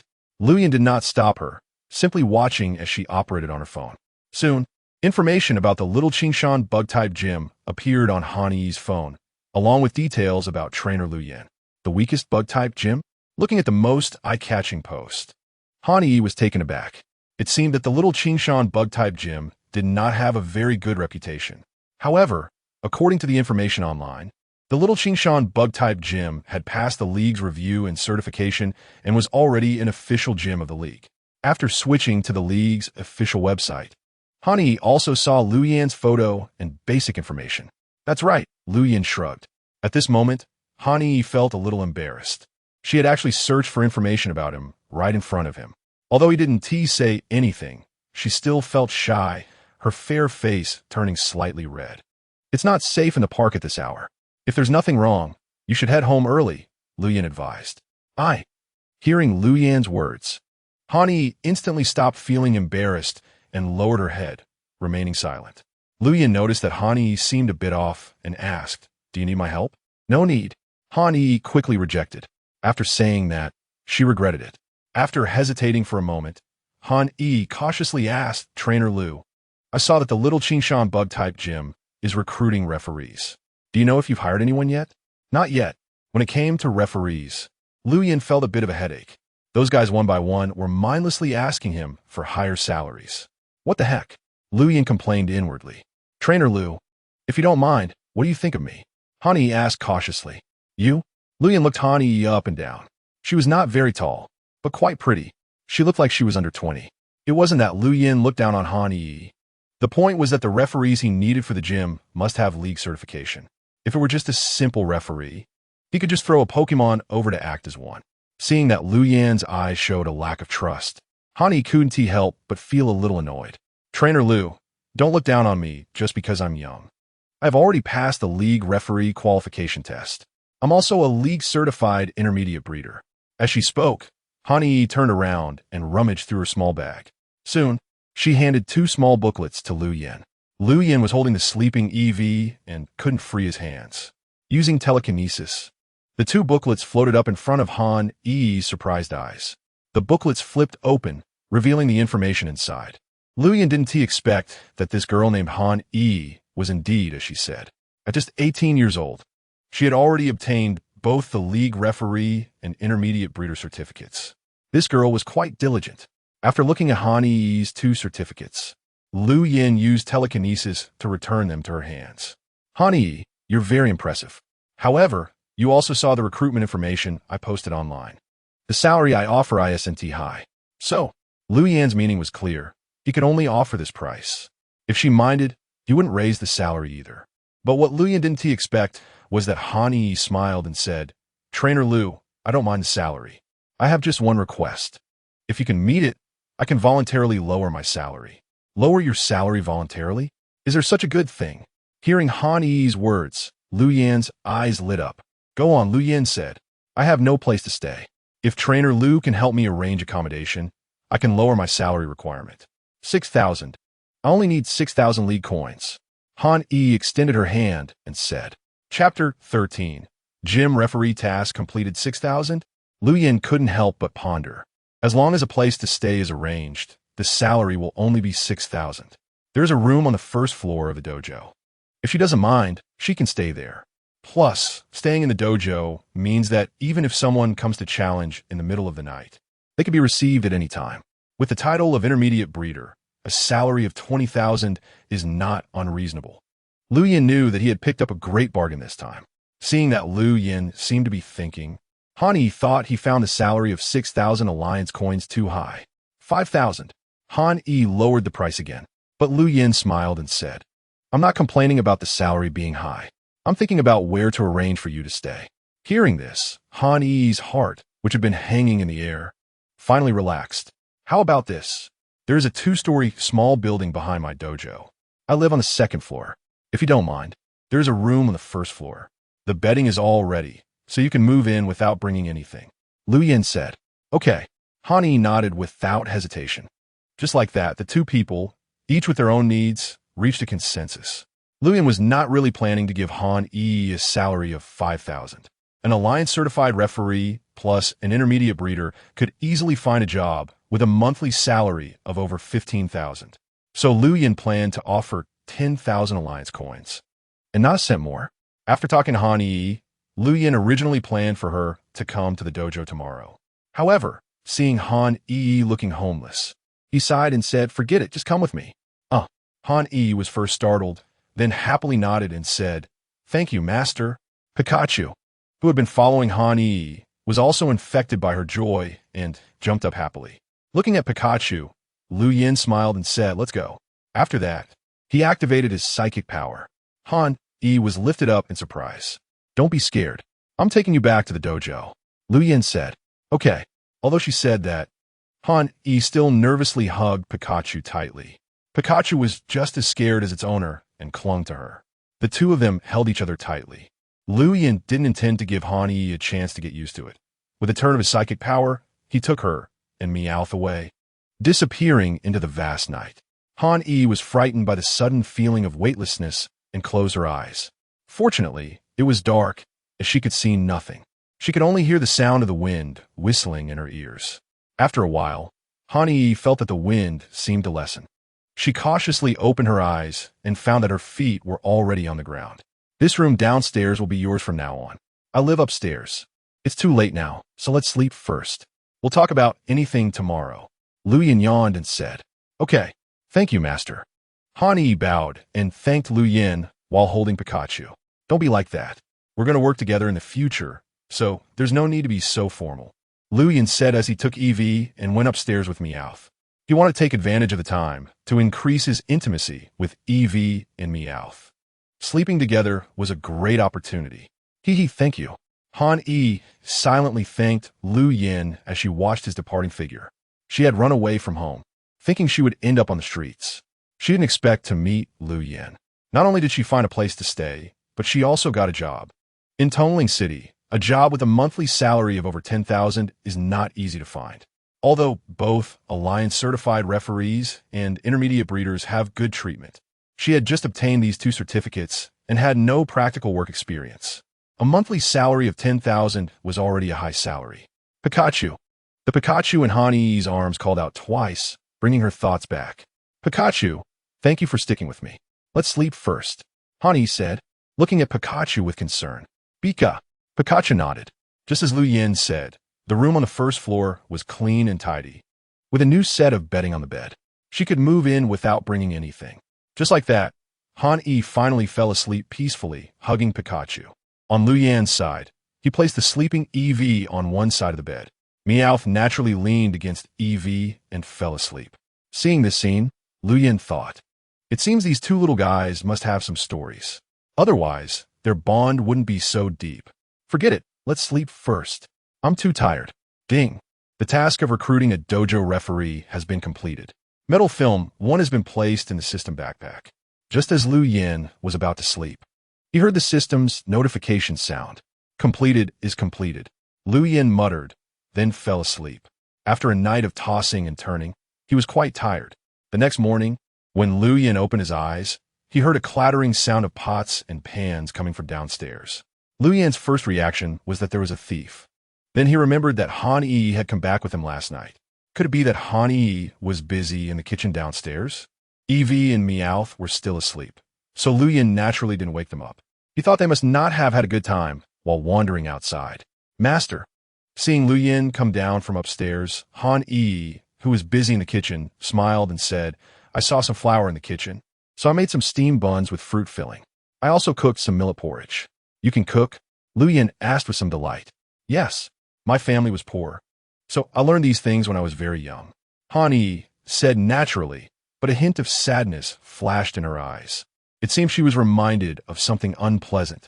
Then can I leave the cooking to you in the future? I'll add 2,000 Alliance coins to your salary every month. Lu Yin said with a smile. He could cook, but he could only make something that was cooked through and not terrible. The fact that Han Yi could cook was a pleasant surprise. He didn't expect her to be able to do the work of 3 people by herself. Sure, but no need for a raise. The salary you give is already not low. Han Yi said, No, I'm lazy, and I have to train my Pokémon, so I don't have much time to fuss over cooking. You're an intermediate breeder, right? Can you help me with the food for my Pokémon? It's settled. I'll add 2,000. Lu Yin said decisively. Seeing that she couldn't argue with Lu Yin, Han Yi had to agree. In her heart, she felt lucky to have met a master like Lu Yin. Pika. At this time, Pikachu jumped onto the table and greeted Lu Yin. Good morning, Pikachu. Lu Yin smiled and patted Pikachu's head. Pika. Pikachu hummed happily. Chapter 14. The past of Meowth and Eevee when Lu Yin was teasing Pikachu. Han Yi had already prepared breakfast for Beedrill and Scyther. It seemed that Beedrill and Scyther were very satisfied with today's breakfast and ate it with gusto. You really deserve to be an intermediate breeder. Lu Yin praised Han Yi as he watched. Master is joking. Han Yi said with a bit of embarrassment. I'm not joking.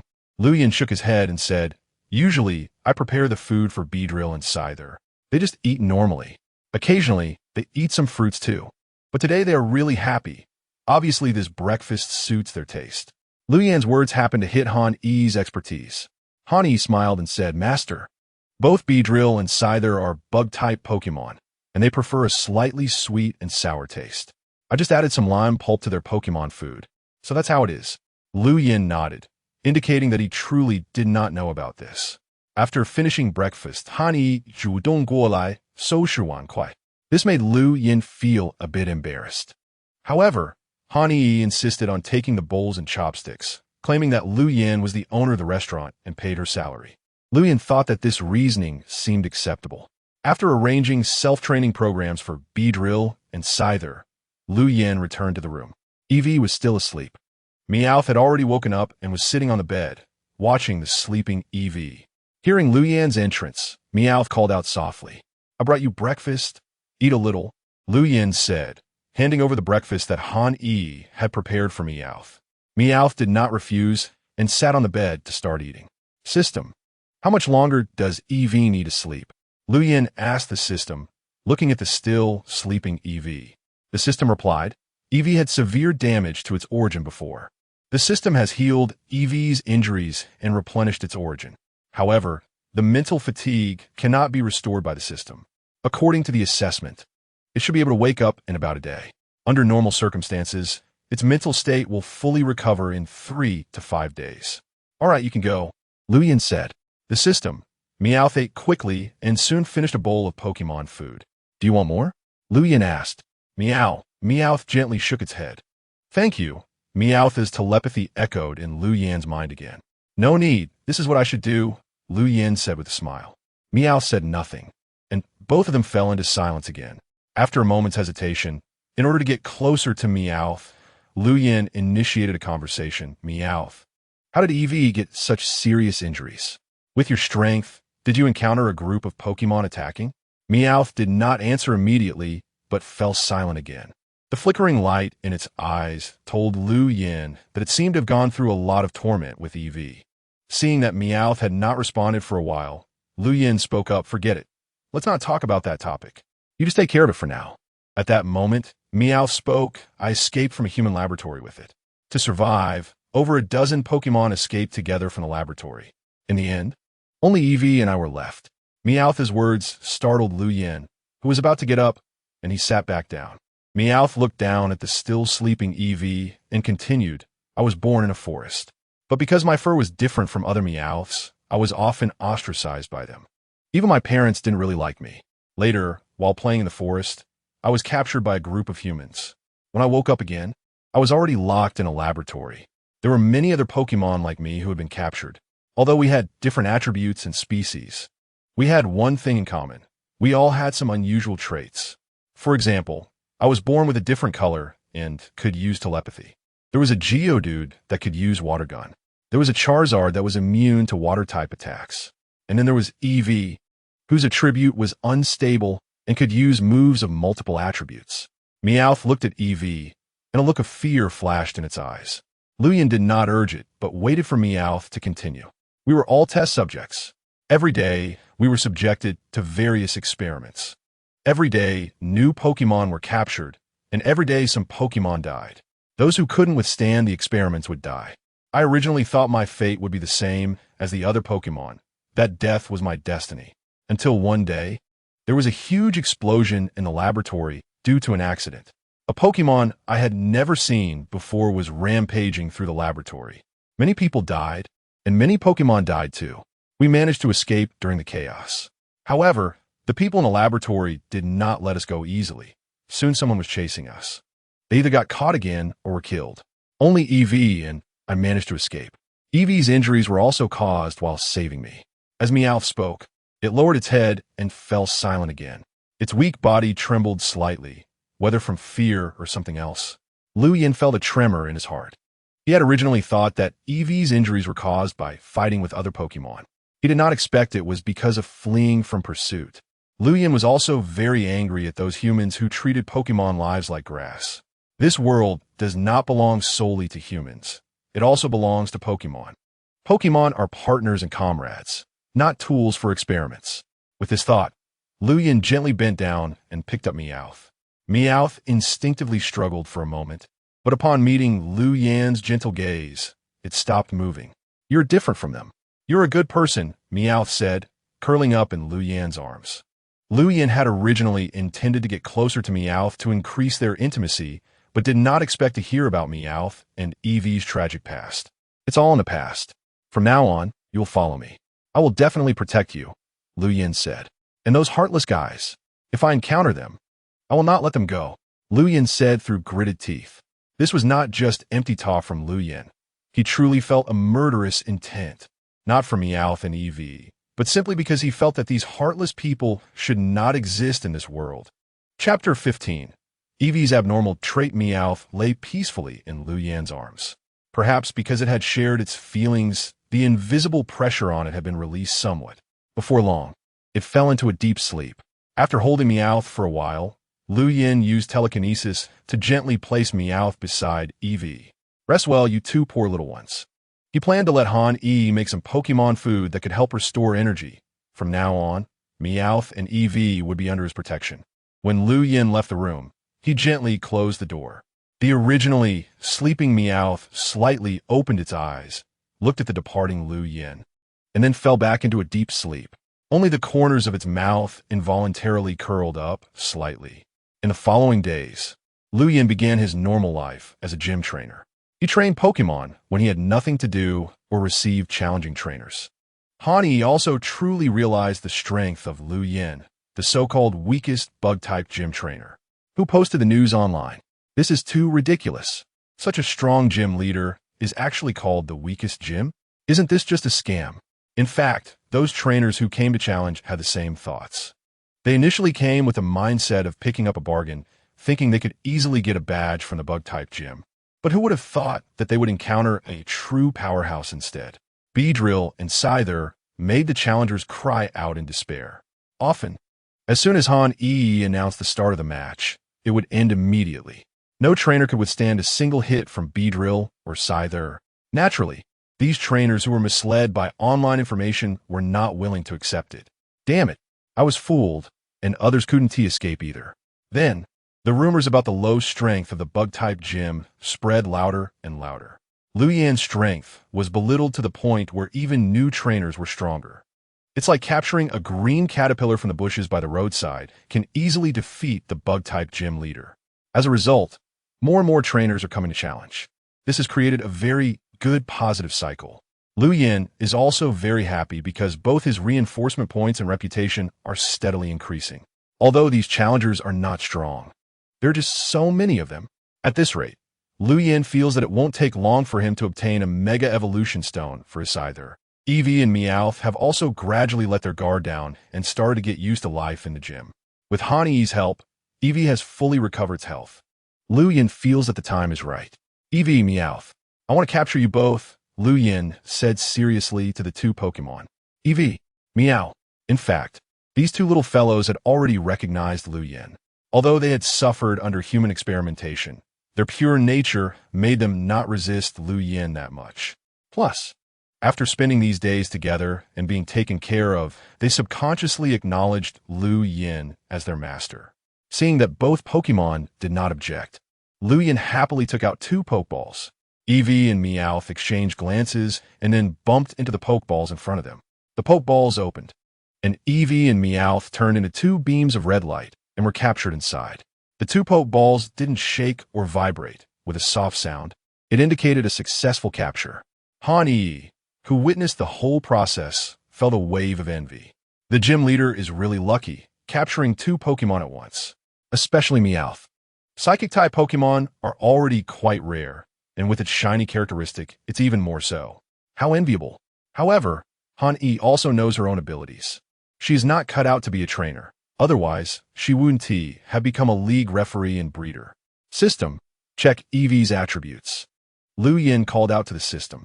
"Eevee, evolution Pokémon. Due to genetic instability, the possibilities for evolution are diverse. Gender. Female height. 0, 3 meters weight. 6, 5 kilograms abilities. Danger sense, moist body, electric body, fire body, magic realm, psychic power, chlorophyll ice body, fairy skin, special trait, keen eye, fighting spirit. Sturdy base individual values. HP, 26, attack, 24, defense, 22, special attack, 27 special defense, 18 speed, 20. Wow. Lu Yin cursed in surprise. Normally, Pokémon only have one ability. The league's official website has reported Pokémon with 2 abilities, but those are extremely rare.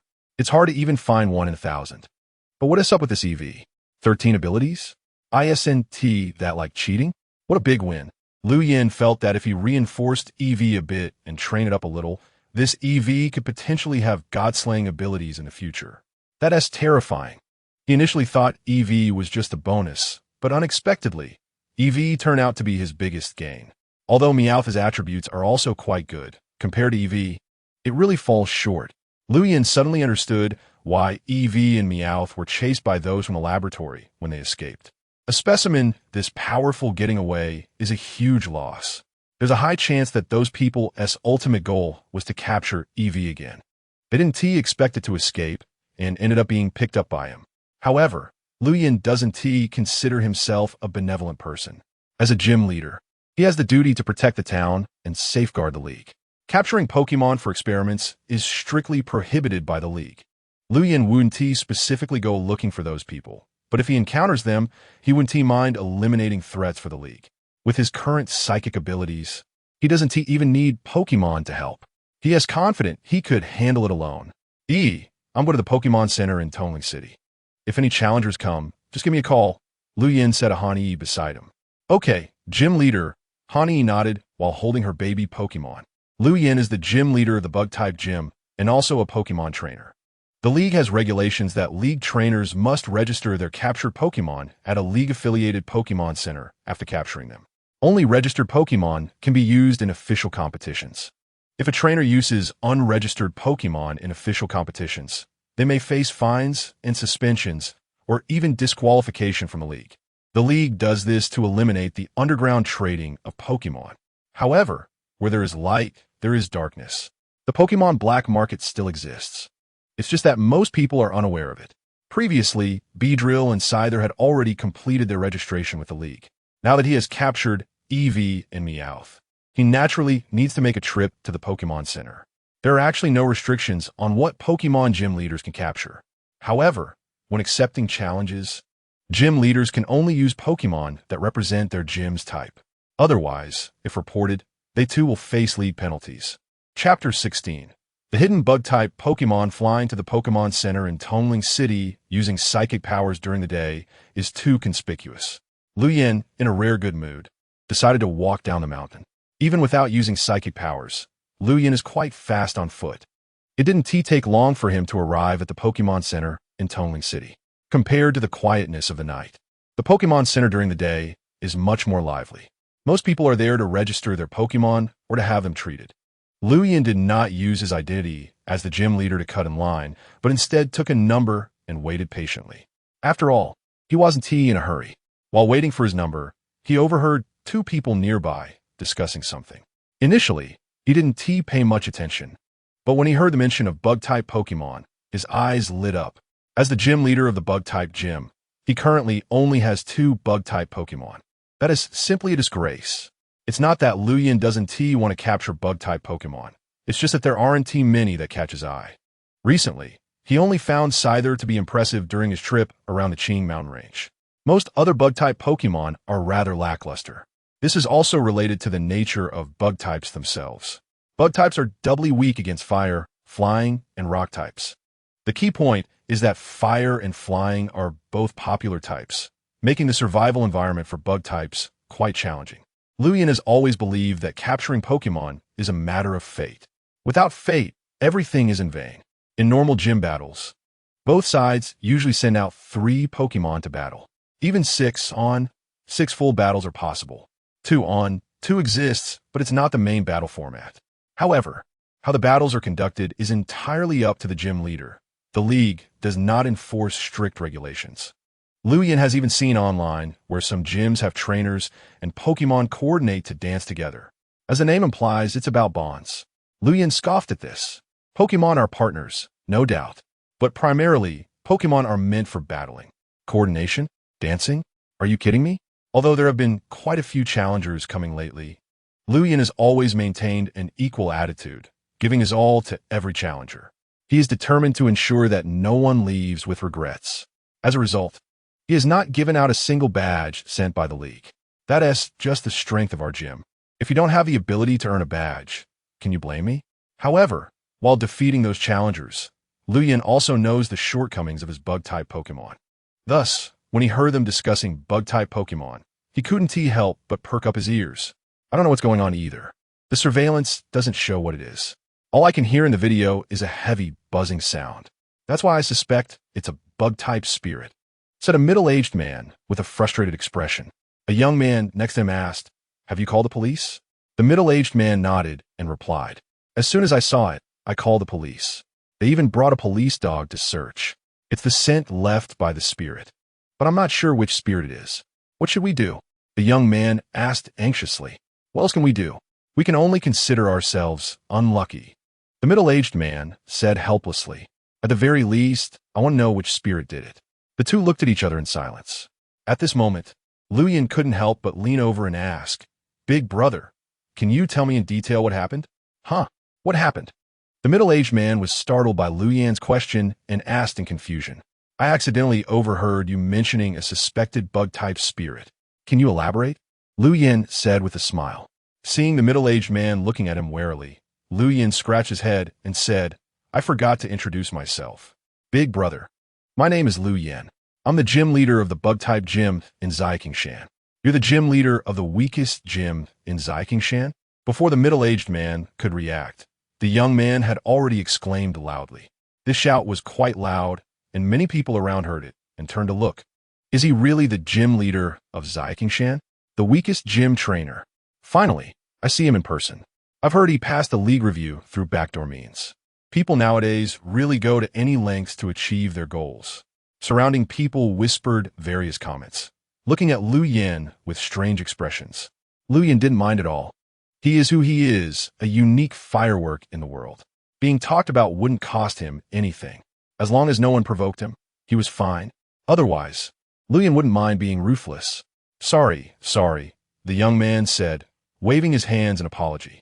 He couldn't help it for a moment and didn't expect to attract so much gossip. It's okay. As a gym trainer, I have the obligation to help in such matters, Luyan said with a smile and a nod. So you're a gym trainer. You have to help me. The middle-aged man, hearing that Luyan was actually a gym trainer, excitedly grabbed his hand. The young man wanted to explain Luyan's rumors, but seeing the middle-aged man's excited expression, he swallowed his words. What if he has a solution? Let's wait and see. After being pulled by the middle-aged man, Luyan listened and roughly understood the situation. The middle-aged man's name was Wang Liang, and he had a sizable fruit orchard in Beishan, Tonling City. Since last month, small-scale theft incidents of the nearly ripe fruits had occurred. At first, he didn't take it seriously, thinking it was just passing spirits eating them. However, as the fruits continued to ripen, the situation began to worsen. Fruits were being stolen and eaten at a rate of dozens each day. Wang Liang even installed surveillance cameras to see what was happening. But nearly a month had passed, and nothing was captured on camera. A large portion of the orchard had already been severely damaged. If this continued, he would really be left with nothing this year. He reported it to the police, but there was no solution. Wang Liang came to the Pokémon Center to ask if there were any spirits with the ability to detect invisible spirits, as he suspected that the spirit eating his fruits might have the ability to become invisible. He also pointed out that a loud buzzing sound could be heard in the surveillance video. This sound could only be produced by bug-type spirits. Bug-type spirits with stealth abilities? Luyan thought for a long time, but couldn't guess what spirit it was. However, this piqued Luyan's interest. An invisible spirit? Then let's meet you, Brother Wang. As a gym leader, I have the responsibility to protect the safety of the people's property. Don't worry, I will accompany you to the fruit orchard shortly, Luyan said seriously. Really? Thank you so much. Wang Liang repeatedly thanked him, grabbing Luyan's hand. Chapter 17. Evolution of the Scyther. Although Luyan promised Wang Liang to help him with the fruit orchard issue, he didn't leave the Pokémon Center immediately. He came here to register the information for his EV in Meowth. After completing the registration, Luyan returned to a corner of the Pokémon Center. There were several transmission machines here. The normal function of a transmission machine is to transfer Pokémon. Of course, it also has another function, which is to help Pokémon evolve. Some Pokémon need to use a transmission device to evolve. As for why evolution requires a transmission device, to be honest, Lu Yin didn't know either. Using the transmission machine requires a certain fee. It's not much, just 100 alliance coins. After paying, Lu Yin walked to one of the transmission machines. Come out, Scyther. Carry. Lu Yin released Scyther. Scyther, your current state has reached its limit. If you want to continue getting stronger, you can only evolve. Do you want to evolve? Lu Yin asked. Carry. Scyther nodded, indicating it was fine. After getting the expected answer, Lu Yin took out the metal film he received from the system and handed it to Scyther. Come back, Scyther. Lu Yin recalled Scyther again. Then, without delay, Lu Yin placed Scyther's Pokeball on one end of the transmission machine and an empty Pokeball on the other end. After confirming everything was correct, Lu Yin pressed the transmission button. After a flash of electricity, Scyther's Pokeball and the one on the other end exchanged places. Ding! A yellow light lit up, indicating the transmission was complete. Lu Yin picked up the Pokeball in front of him and used his psychic ability to sense the Pokémon inside that had completely changed form. System. Check the attributes of the newly evolved Scyther, Lu Yin said in his heart. Scyther, the pincer's Pokémon. The evolved form of Scyther. Wielding pattern pincers can effectively intimidate opponents. Because the pattern resembles eyes, it sometimes looks like it has 3 heads. Gender. Male height. 1. 8 meters weight. 11. 8 kilograms ability. Technician base individual values. HP. 31. Attack. 31. Defense. 31. Special attack. 31. Special defense. 31. Speed. 31. Very good. Lu Yin nodded in satisfaction. He was previously worried that after Scyther evolved into Scyther, its speed would decrease due to the weight increase. However, he didn't expect Scyther's ability to be Technician, which alleviated his previous concerns. Having completed what he needed to do, the next step was naturally to investigate the suspected invisible bug-type spirit. Brother Wong, I'm ready. Let's go. Lu Yin called out to Wang Liang, who had been waiting not far away. Okay. Wang Liang quickly nodded. The young man had left earlier due to other matters. Wang Liang drove here. So as soon as they exited, he hurriedly ran to get his car. Gym leader. I was in such a hurry that I only took the usual truck for transporting fruits. Please don't mind, Wang Liang said.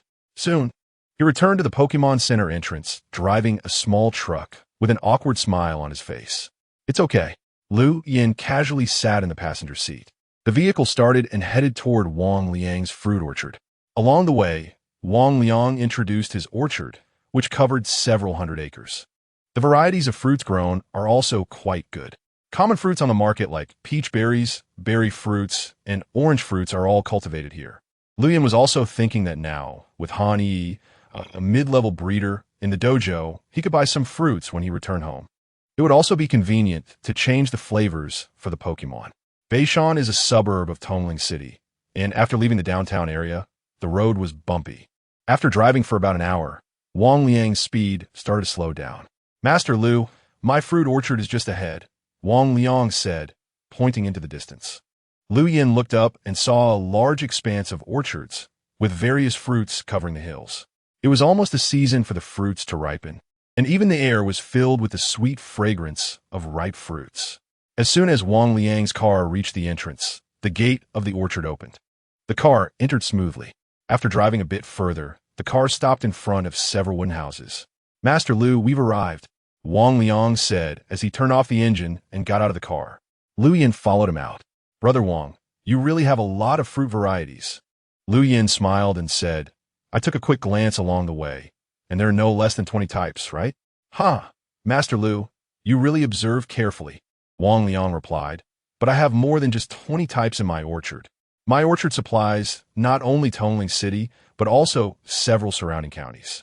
Even many processing plants in Yuzhou and Shuzhou come to me for supplies. Speaking of fruits, a proud expression appeared on Wang Liang's face. Brother Wang, you are really impressive. Lu Yin couldn't help but praise him. To manage such a large orchard, Wang Liang indeed has unique skills. Just as Wang Liang was feeling proud, a worker rushed over, saying, Boss, it's bad. Dozens of Hami fruits in the orchard have been eaten again. What? That guy has appeared again? Wang Liang's face changed drastically, and turning to Lu Yin, he said, Master Lu, I'm counting on you for this. You must help me catch that despicable guy. Otherwise, my orchard will be doomed.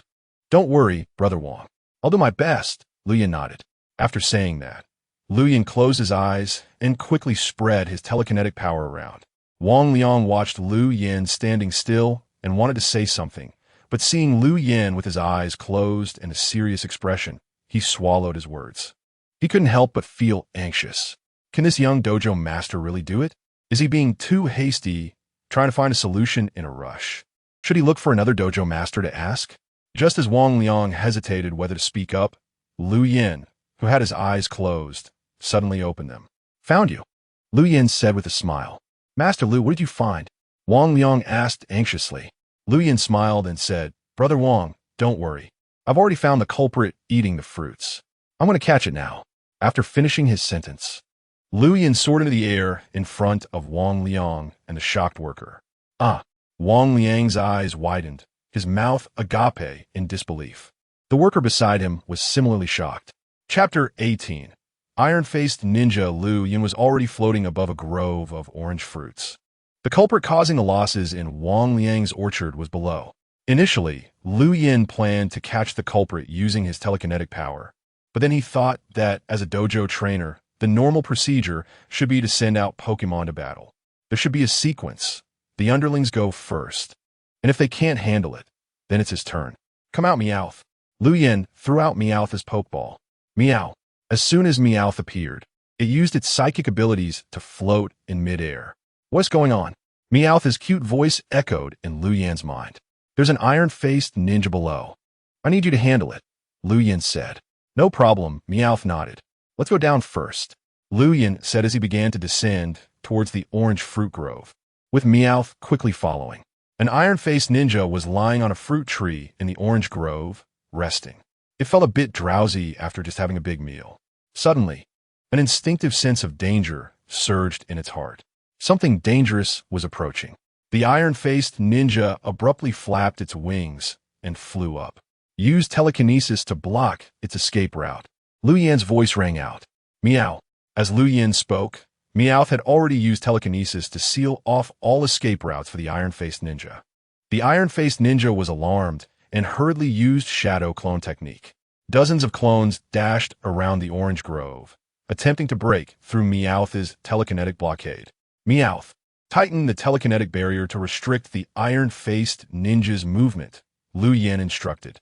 Meow understood. Meowth nodded. Its pink ears perked up as it exerted its telekinesis to the fullest. If it weren't in the orchard, Lu Yin would have let Meowth use its offensive moves. However, since there were ripe orange fruits below, if Meowth's attack missed the iron-faced ninja, it would inevitably destroy a few fruit trees. He was there to help, and unnecessary destruction should be avoided.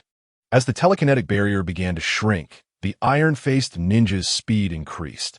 A dull buzzing sound echoed as dozens of clones collided with the walls formed by the telekinesis. Meowth's psychic strength was formidable, and the iron-faced ninja's collisions had no effect whatsoever. Squeak! The iron-faced ninja, seeing that its collisions were ineffective, unleashed a piercing sound. The noise reverberated, shaking its eardrums. It's too loud. Meowth, grab it with telekinesis. Use hypnosis beam. Don't miss. Lu Yin added. Meow. Meowth nodded. Its pink eyes sparkled. The telekinesis surrounding the iron-faced ninja instantly constricted. The iron-faced ninja, which was about to unleash its piercing sound, suddenly fell silent. Hypnosis beam. Bang. The iron-faced ninja was directly hit and crashed heavily to the ground of the orchard. Don't let it dig a hole to escape. Bind it with telekinesis. Meow. Meowth used telekinesis again to capture the iron-faced ninja, which was preparing to flip over and dig a hole. Use hypnosis beam again. Meow. Hypnosis beam fired. Bang. A cloud of dust rose as the iron-faced ninja was slammed to the ground once more. Under Lu Yin's telekinetic perception, the iron-faced ninja had now fallen to the ground and lost its combat ability. Taking 2 hypnosis beam from Meowth to lose its combat ability meant this iron-faced ninja was at a decent level. It barely met Lu Yin's conditions for capture. As the dust settled, the iron-faced ninja lay on the ground, its eyes swirling. Go Pokeball. Lu Yin threw the Pokeball in his hand. The Pokeball successfully hit the iron-faced ninja. A red light shot out, and the iron-faced ninja was absorbed into the Pokeball. The Pokeball rolled and shook on the ground, with the iron-faced ninja trying to break free from its confines. Lu Yin activated his telekinesis. The shaking Pokeball floated up and landed in Lu Yan's hand. Iron-faced ninja, you better behave and become my Pokémon. I want to treat you poorly.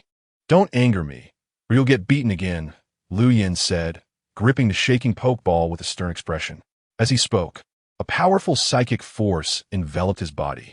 As long as the Iron Mask Ninja dared to jump out of the Pokeball, Lu Yin wouldn't mind personally giving it a good beating. The Iron Mask Ninja felt aggrieved after being intimidated. Can't I just resist normally? The baby feels bitter. Suddenly, a light sound was heard, and the Pokeball of the Iron Mask Ninja indicated a successful capture. System, check the attributes of the Iron Mask Ninja. Lu Yin said to the system. Iron Mask Ninja, Ninja Pokemon, the evolved form of the Earth Ninja. It can move quickly through the air, making it difficult for people to see its form. One can only hear a buzzing sound. Therefore, for a long time, the Iron Mask Ninja was considered a transparent Pokemon. Gender, male. Height, 0, 8 meters. Weight, 12 kilograms. Ability, speed boost. Base individual values. HP 16, attack 26, defense 20, special attack 17, special defense 17, speed 30. A very decent physical attacker, with some enhancements to its individual values and learning moves like quick return and aerial ace. It can stand alone in battles. Lu Yin nodded in satisfaction. Thank you for your hard work, Meow Meow. Lu Yin patted Meow Meow's pink little head. Meow, this is what I should do. Meow Meow let out a comfortable hum, her small, lowly voice echoing in Lu Yan's heart. After recalling Meow Meow into the Pokeball, Lu Yin flew back to Wang Liang's side. Seeing Lu Yin return so quickly, Wang Liang eagerly stepped forward and asked, How did it go, Gym Leader Lu? Before Lu Yin went, Wang Liang still harbored a glimmer of hope. However, when he saw Lu Yin take off into the sky, Wang Liang's belief in Lu Yin shifted from half-hearted doubt to unwavering trust. He didn't expect the gym leader of the Ziakingshan bug-type gym to be such a master of psychic abilities. He felt he had struck gold this time. Brother Wang, I won't let you down, Lu Yin said as he threw out a Pokeball. Come out, Iron Mask Ninja. Buzz, buzz, buzz. The familiar buzzing sound rang out, and Wang Liang's expression changed. This is the sound. Wang Liang looked at the Iron Mask Ninja, astonished. It's called Iron Mask Ninja, and it was the one stealing fruits from Brother Wang's orchard. But now it's been captured by me, so there shouldn't be any more issues in the orchard. Lu Yin smiled and said, Gym Leader Lu, thank you so much. Wang Liang shook Lu Yan's hand, expressing his gratitude. Brother Wang, I should be the one thanking you. If it weren't for you, I wouldn't have encountered this Iron Mask Ninja, Lu Yin replied with a smile. Congratulations, congratulations. Wang Liang quickly nodded in agreement. After a round of polite exchanges with Wang Liang, Lu Yin prepared to take his leave. As a gym leader, Lu Yin couldn't be away from the gym for too long without special circumstances. If trainers came to challenge him and he wasn't there, it would be troublesome. Gym Leader Lu, take your time. I prepared some fruits for you to take back, Wang Liang said, waving to the back. Several workers pushed large boxes of fruits toward them. Brother Wang, this is too much. Lu Yin thought Wang Liang would give him some fruits, but he didn't expect there to be so many. Don't be polite, Gym Leader Lu. If it weren't for your help, my orchard would have suffered greatly. These fruits are just a token of my appreciation. Knowing Lu Yan's strength, Wang Liang naturally wanted to build a friendship. But he also knew that being overly deliberate wouldn't help strengthen their relationship. Hence, gifting fruits seemed like a good choice to him. Brother Wang, thank you for your kindness. But this is really too much, Lu Yin said with a bitter smile. With so many fruits, he estimated that his few Pokemon wouldn't be able to finish them all. It would be too wasteful if they spoiled. It's no problem. If you can't finish them, you could dry them into fruit snacks. Many Pokemon would love such treats, Wang Liang said with a smile. Hearing this, Lu Yin thought it could work. All right then. Thank you, Brother Wang. Lu Yin nodded in agreement. What are you saying? I should be the one thanking you, Wang Liang said, pulling Lu Yan's hand. You guys help move the fruits to the truck, Wang Liang instructed the workers. In no time, The back of Wang Liang's small truck was filled to the brim with fruits. Lu Yin could only smile helplessly from behind. Gym leader. I heard your gym is on the mountain, right? I'll call a few more people to help carry it up for you, Wang Liang said. No need, Brother Wang. Just help me transport the fruits to the foot of Shan, and I have my own way to get them up the mountain, Lu Yin said. Wang Liang remembered how Lu Yin soared into the sky and had a rough idea of his capabilities. All right, gym leader, then let's go, Wang Liang said. Lu Yin climbed into Wang Liang's small truck, and they headed toward Shan. Along the way, Wang Liang continued to express his gratitude to Lu Yin, showering him with compliments that made Lu Yin feel a bit shy. However, Wang Liang also raised a question that puzzled him, since Lu Yin was so strong. Why was the Shan bug-type gym called the weakest gym?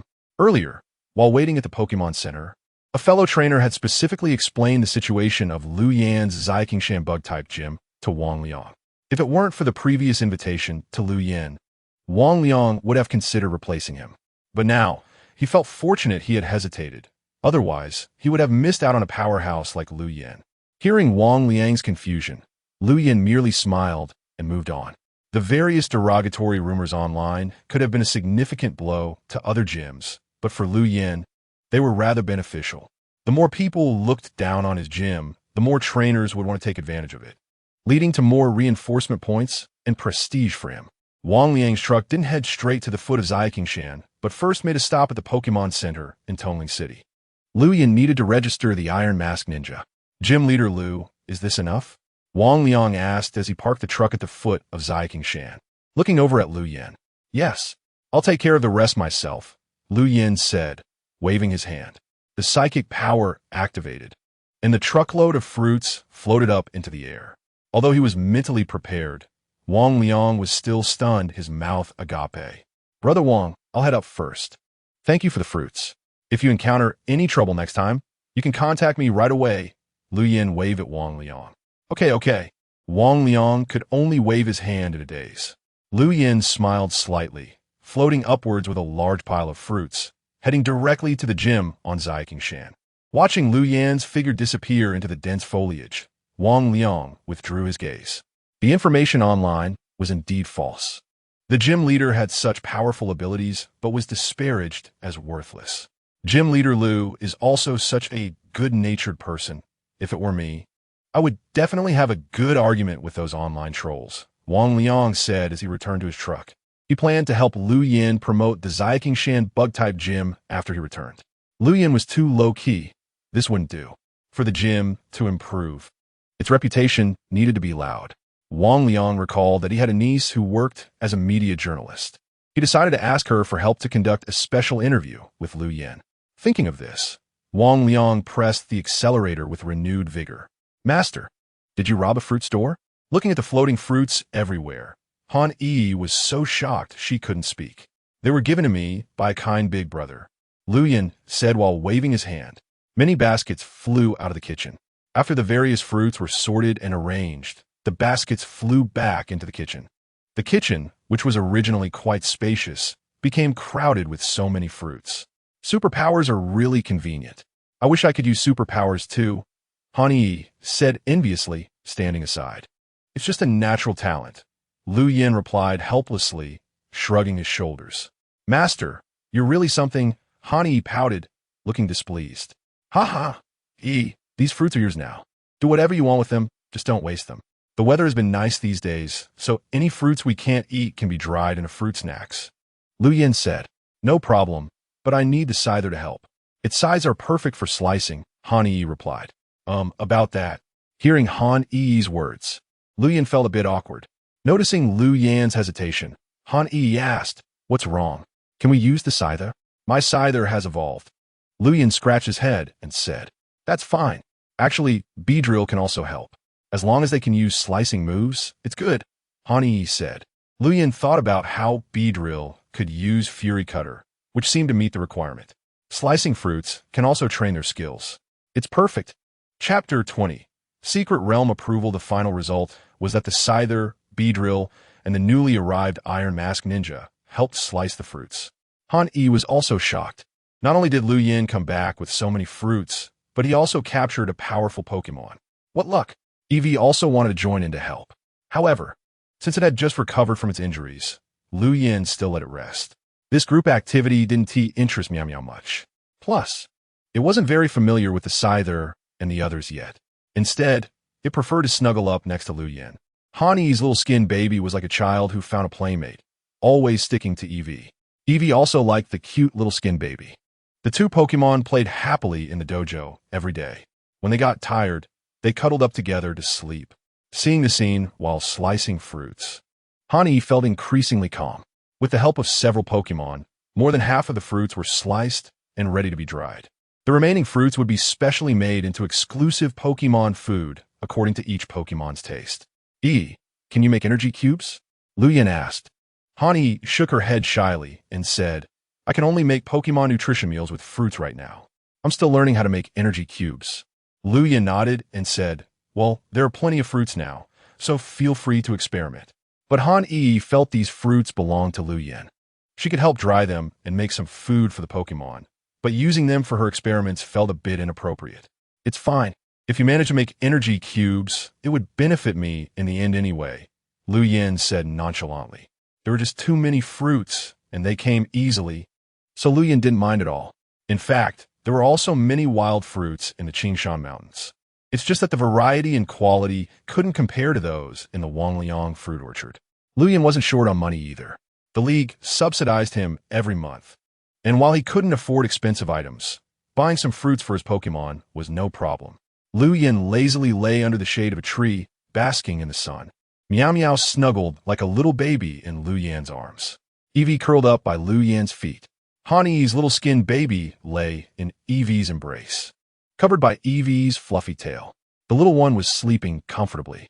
This leisurely nap time was interrupted by a phone call. Lu Yin picked up the phone somewhat displeased. Zhang? Hello. Brother Zhang, what's up? Lu Yin yawned and asked. Lu Yin, the application for the secret realm has come through. It's scheduled for 2 days from now. In Yushan City, Yuzhou Province. Just report to the Pokémon Center in Yushan City. Zhang Yu's voice came from the phone. So soon? I thought it would take 10 days or half a month. Lu Yin said joyfully, although he already had 3 bug-type Pokémon. As a bug-type dojo trainer, he needed at least 6 of the same type. Several bug-type dojo trainers had applied for entry into the bug-type secret realm, so this time the approval was faster. Zhang Yu explained. Several bug-type dojo trainers? Lu Yin couldn't help but be intrigued by Zhang Yu's words. Yes, there are 3 bug-type dojos in your Qinan province. 1 in Yuzhou Province, and 1 in Shuzhou Province. However, this time it's not just the League's bug-type dojo trainers. I heard that a few young members of the League's higher-ups are also taking this opportunity to capture Pokémon in the secret realm, Zhang Yu said. Haha, no wonder. Lu Yin flashed a hint of disdain. So it's because those few young members of the League's higher-ups applied together that the start time for the secret realm was moved up. It's true that having connections at home makes things easier. Well, as long as I know in my heart. I'm currently in Zhanghai Province. Otherwise, I would have accompanied you. Zhang Yu said. Brother Zhang, you're too polite. There's no need to trouble you with such a small matter. I can go by myself, Lu Yin smiled. After chatting with Zhang Yu for a few more minutes, Lu Yin hung up the phone. The bug-type secret realm would open in 2 days, so he had to set off today. Although flying there using telekinesis would be much more convenient, flying in broad daylight would attract too much attention. It's better to avoid trouble whenever possible. Lu Yin's personality is to try not to attract trouble. However, after attracting trouble, Lu Yin didn't mind dealing with it directly. I have something to do and will be out for a few days. If any challengers come during this time, just turn them away from me. Lu Yin said to Han Yi, who was grinding fruits. Huh, Master is going out again? Han Yi looked up in surprise. Yes, I submitted an application for a secret realm to the League before. It got approved, and I need to go to Yuzhou Province, Lu Yin replied with a smile. Secret realm application? Are you planning to capture Pokémon in the secret realm? Master? Hani asked excitedly, standing up. Although she wasn't a trainer, as an officially recognized referee by the League, she understood quite a bit about the League's matters. For example, the many secret realms controlled by the League, which contain many powerful Pokémon. There are also plenty of Pokémon living outside, but compared to the ones in the secret realms, the quality and level of the outside Pokémon are significantly lower. That's why many trainers are eager to enter the league's secret realms. Generally, trainers also have the opportunity to enter the league's secret realms, but they need league points. These league points are earned by completing tasks issued by the league. Although the points required to enter the secret realm are many, it still gives lower-tier trainers a chance, a possibility to grow stronger. Because the opportunity to enter the Alliance secret realm is rare, Han Yi was so delighted to hear that Lu Yin was going to enter the Alliance's secret realm.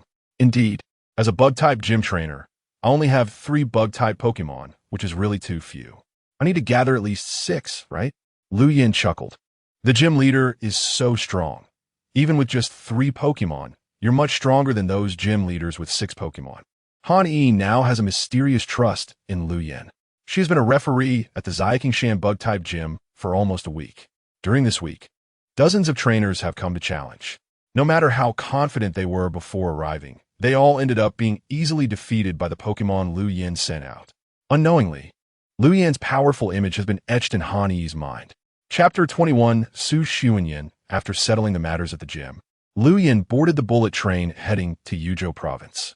While on the train, Lu Yin kept refreshing his phone for information about the secret realm on the Alliance's official website. The secret realms controlled by the Dian Kingdom Pokémon Alliance encompass all 18 Pokémon types. Moreover, the various secret realms are also divided into levels, with level 5 being the highest and level 1 being the lowest. Level 5 secret realms are rare. Even a strong nation like Dian only has 4. The most famous is the Dian Kingdom's Emperor Flame's secret realm, which is said to be home to the divine beast, the Emperor Flame. Some small countries have secret realms that don't even reach level 3. The bug-type secret realm that Lu Yin applied for is classified as a level 3 secret realm, generally open only to gym trainers affiliated with Dian Kingdom or people in the Alliance. Ordinary trainers need a substantial amount of Alliance points to exchange for entry. As he was scrolling, Lu Yin's phone switched to the page for Yushan City. His destination was indeed Yushan City, and it was reasonable to learn about the local gym as well. Unlike Tongling City, which has 2 gyms, Yushan City only has 1 officially certified rock-type gym. The gym leader is named Yuchuxia. From the photo, she appears to be a sexy, mature woman. Sitting next to Lu Yin is a girl with a ponytail. She accidentally turned her head and noticed the sexy woman's photo on Lu Yin's phone. Initially, she thought Lu Yin was just an ordinary male who liked females. But when she recognized the person in the photo as Yu Chuxia, her eyes lit up. "Are you also a trainer going to Yushan City?" the girl asked excitedly. Lu Yin, who was looking at his phone, was slightly taken aback and turned to look at the girl. Seeing the expectation in her eyes, he nodded and said, "Yes, I am indeed going to Yushan City. The gym leader is also a Pokémon trainer. No doubt about it. That's great. We can go together," the girl exclaimed excitedly. Lu Yin could only nod in agreement. The girl realized her previous behavior was a bit too much, and a blush crept onto her fair face. "I'm sorry. It's my first time traveling far alone, and I'm a bit too excited," she said with an awkward smile. "No worries. I was even more excited when I went out for the first time," Lu Yin chuckled. "Let me introduce myself. My name is Su Xuanyan, and I'm from Jianghai Province." "Lu Yin, from Qianan Province," Lu Yin nodded. "I saw you were looking at information about Yuchuxia. You're preparing to challenge her rock-type gym, right? How are your preparations going?" Su Xuanyan asked. I haven't made any preparations," Lu Yin scratched his head. "I'm going to the Pokémon Center in Yushan City, not to challenge the rock-type gym. What preparations do I need to make?" "You can't do that. Don't be fooled by Yuchuxia's looks. Her rock-type Pokémon are no joke. Especially her ace, Bashakeeter, is really strong. Many challengers have fallen to Bashakeeter," Su Xuanyan said confidently. "Luckily, my main Pokémon is Blastoise, which happens to be strong against Bashakeeter." "Blastoise? I didn't expect you to have one of the starter Pokémon," Lu Yin exclaimed. "It's nothing special. It was arranged by my family," Su Xuanyan said shyly.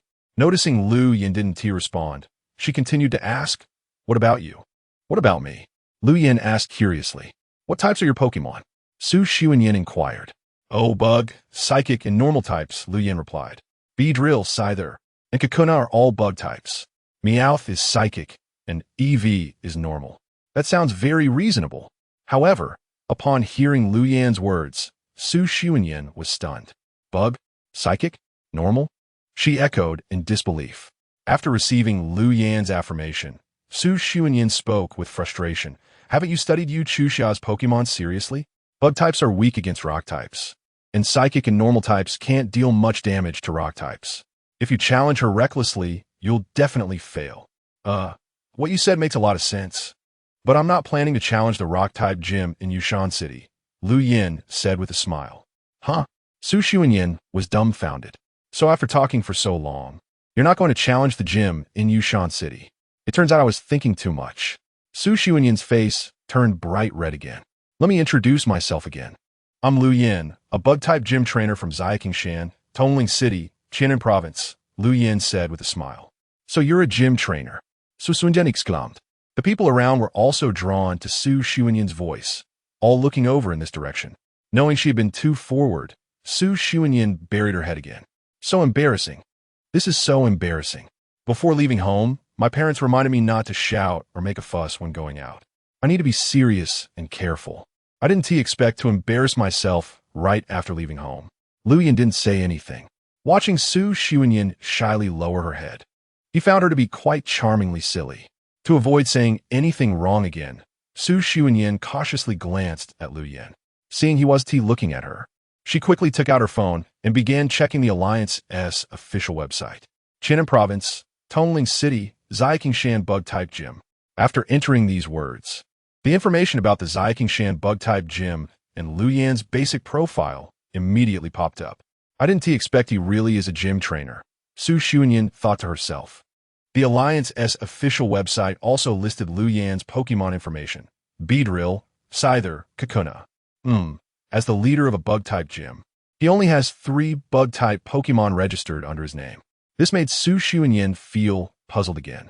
Although the gym battles have formats like 2-on-2 and 3-on-3, generally, a gym trainer would have 6 or more Pokémon registered under their name. The Alliance's official website can only show Lu Yan's registered bug-type Pokémon because he is a bug-type gym trainer. Although Eevee and Meowth have been registered, they do not appear in the Alliance's official information. After reviewing this simple information on the official website, Su Xuanyin searched for Lu Yan's information online. When she entered Xiaqingshan Bug-Type Gym, a series of posts popped up. So many posts? It seems Lu Yan has quite a reputation among trainers in Qianan Province. Huh? The weakest bug-type gym? With curiosity, Su Xuanyin clicked on this post. Not knowing what to expect, she was shocked when she saw it. The post described Lu Yan's strength in great detail. To summarize in one word, it was lame. Attribute weaknesses, Pokémon matchups, and so on were even worse than a 3-year-old. According to the post, the original poster and a few friends went to challenge the Xiaqingshan Bug-Type Gym.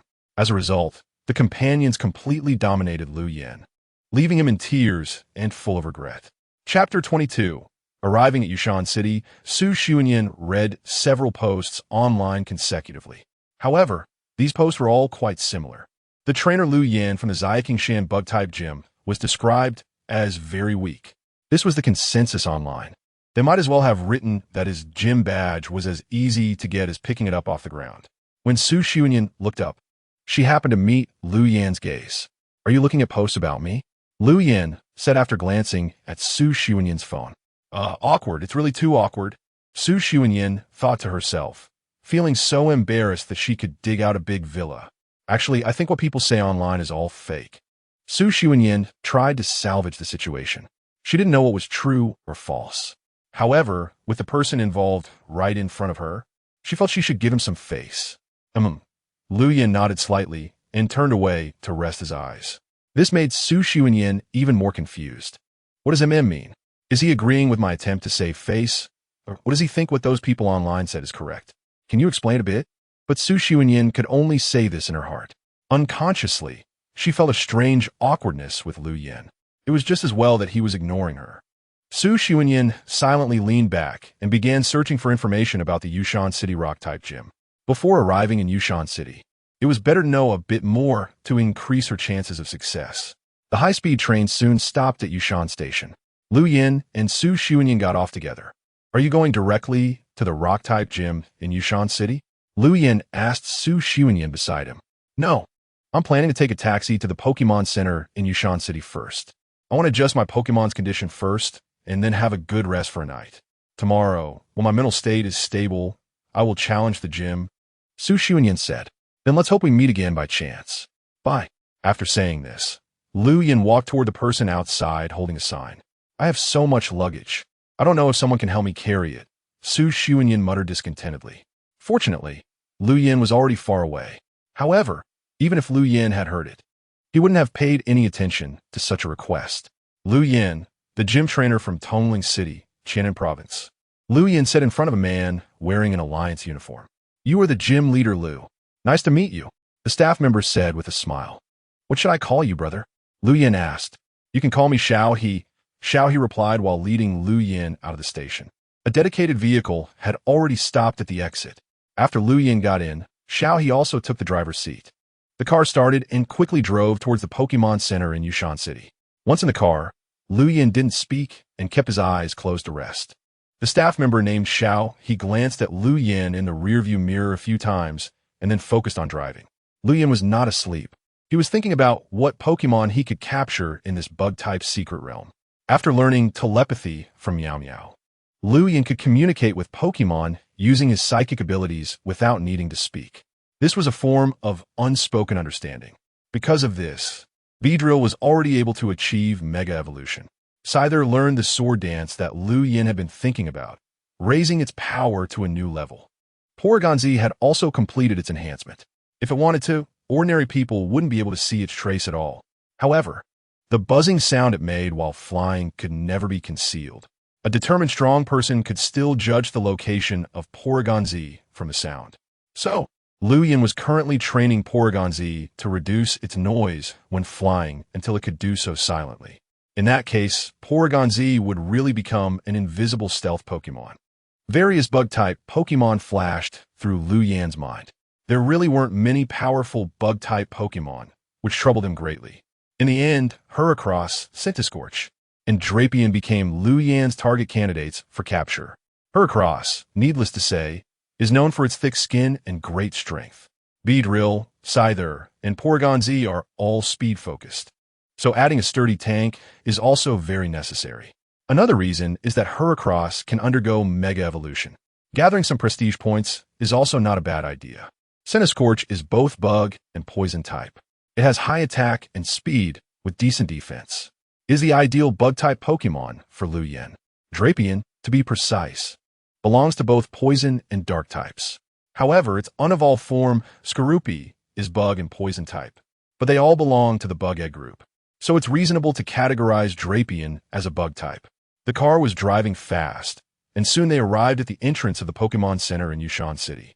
Gym Leader Lu, we have arrived, Xiao He said after stopping the car. Already here?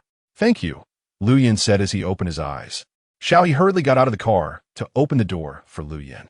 No need to be so polite, I can do it myself, Lu Yin said as he opened the door and got out.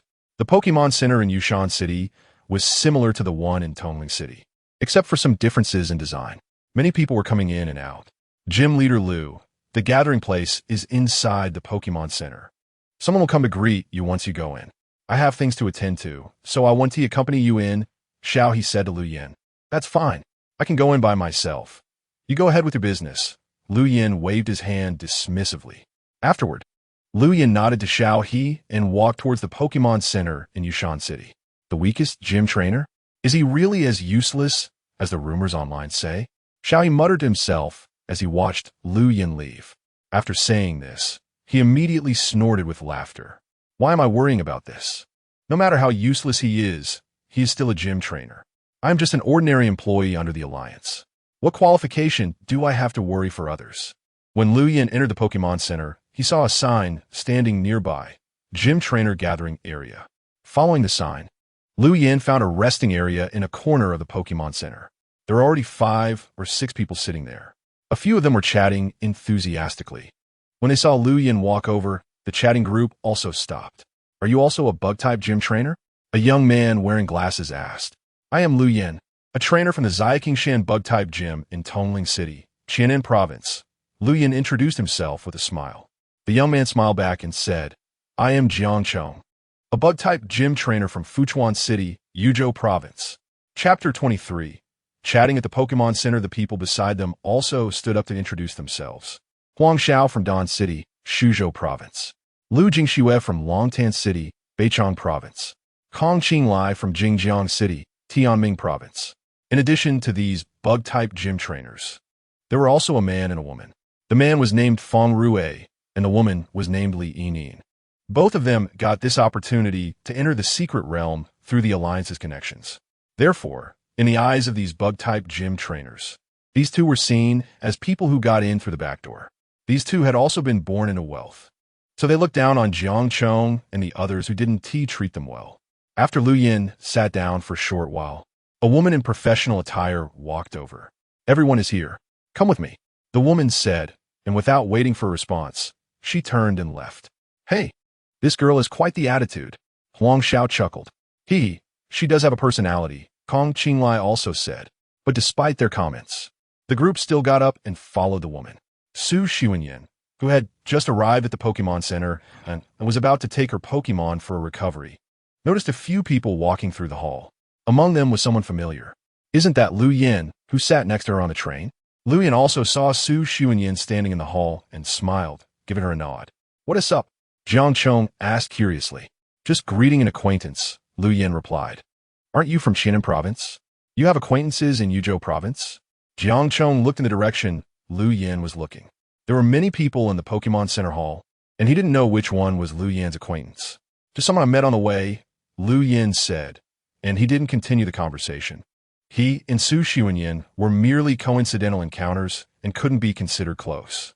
The woman in professional attire led the group through the hall and brought them to a room. The room was not large, and the most eye-catching feature was a huge metal gate on the wall. Inside, an old man was sitting behind a table, calmly sipping tea. Upon seeing the group, the old man smiled and said, "Please sit down and rest for a moment. Xiaoyan, go make some tea." The old man addressed the woman who had brought them in. "Yes," the woman called Xiaoyan responded and turned to leave. Lu Yin and the others were not polite, and each found a place to sit. "Old man, what should I call you?" Huang Xiao asked boldly. Just call me Old Jia," the old man replied with a smile. "Old Jia, you gathered us all here for something? Didn't you say we wouldn't enter the secret realm until tomorrow?" Jiang Chong asked. "Everyone, please calm down. I know you all came here to enter the bug-type secret realm. The secret realm indeed opens tomorrow. The reason I called you here is to tell you some precautions before entering the secret realm to prevent any mistakes." Old Jia still had a cheerful demeanor. The group remained silent, waiting for Old Jia's instructions. After taking a calm sip of tea, Old Jia continued.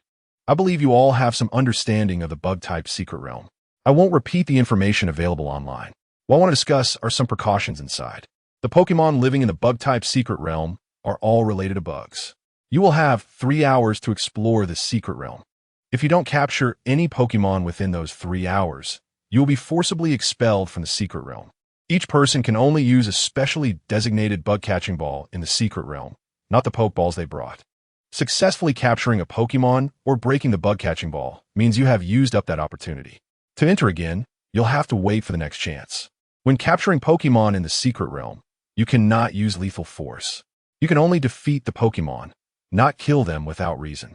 Otherwise, you will permanently lose the opportunity to enter the Alliance secret realm. This is also to ensure the sustainable development of the secret realm. That's about it. Does anyone have any questions?" Kong Qinglai asked at this time. "Since we can only use the special bug-catching balls, are there any restrictions on the Pokemon we can use?" Old Jia shook his head and smiled. "There's no requirement on the type of Pokemon you use. However, you can only use one Pokemon, and this Pokemon must be registered before entering the secret realm. During the subsequent exploration, you can only use this one Pokemon." The group exchanged glances, and no one had anything more to say. On one hand, they had only just met today, so they weren't close. On the other hand, Old Jia's instructions were quite clear, and they didn't know what else to ask. "Is there nothing else? Then you can all rest well in Yushan City tonight. Come back here tomorrow morning. It would be best to register your Pokemon at the service desk when you come in the morning. A special service desk will be set up for you," Old Jia said. At that moment, Xiaoyan, who had just stepped out, returned with the tea. "Xiaoyan, please arrange accommodations for them," Old Jia called to her. "All right." Xiaoyan didn't say much more, set down the tea, and gestured for the group to follow her again. The group didn't waste time and got up to follow. As for the freshly brewed tea, Lu Yin picked up a cup as he stood and took a sip. It tasted quite good. He raised his cup to Old Jia as a greeting and then followed the others with the cup in hand. In Tongling City, at the Zaiqingshan bug-type gym, Old Jia looked at some basic information about Lu Yin on the table and couldn't help but smile. Truly an interesting young man. Generally, gym trainers take great care of their reputation.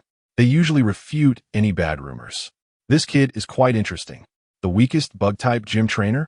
If it weren't for Zhang Yu being on good terms with me, I would have believed those rumors online. Interesting, really interesting. I'm looking forward to seeing what he can do tomorrow. The Pokémon Center is not just concerned with healing Pokémon. It is actually a comprehensive facility that includes treatment, sales, rest, and accommodation. So, Xiaoyan quickly arranged accommodations for the group. Meals were also not an issue.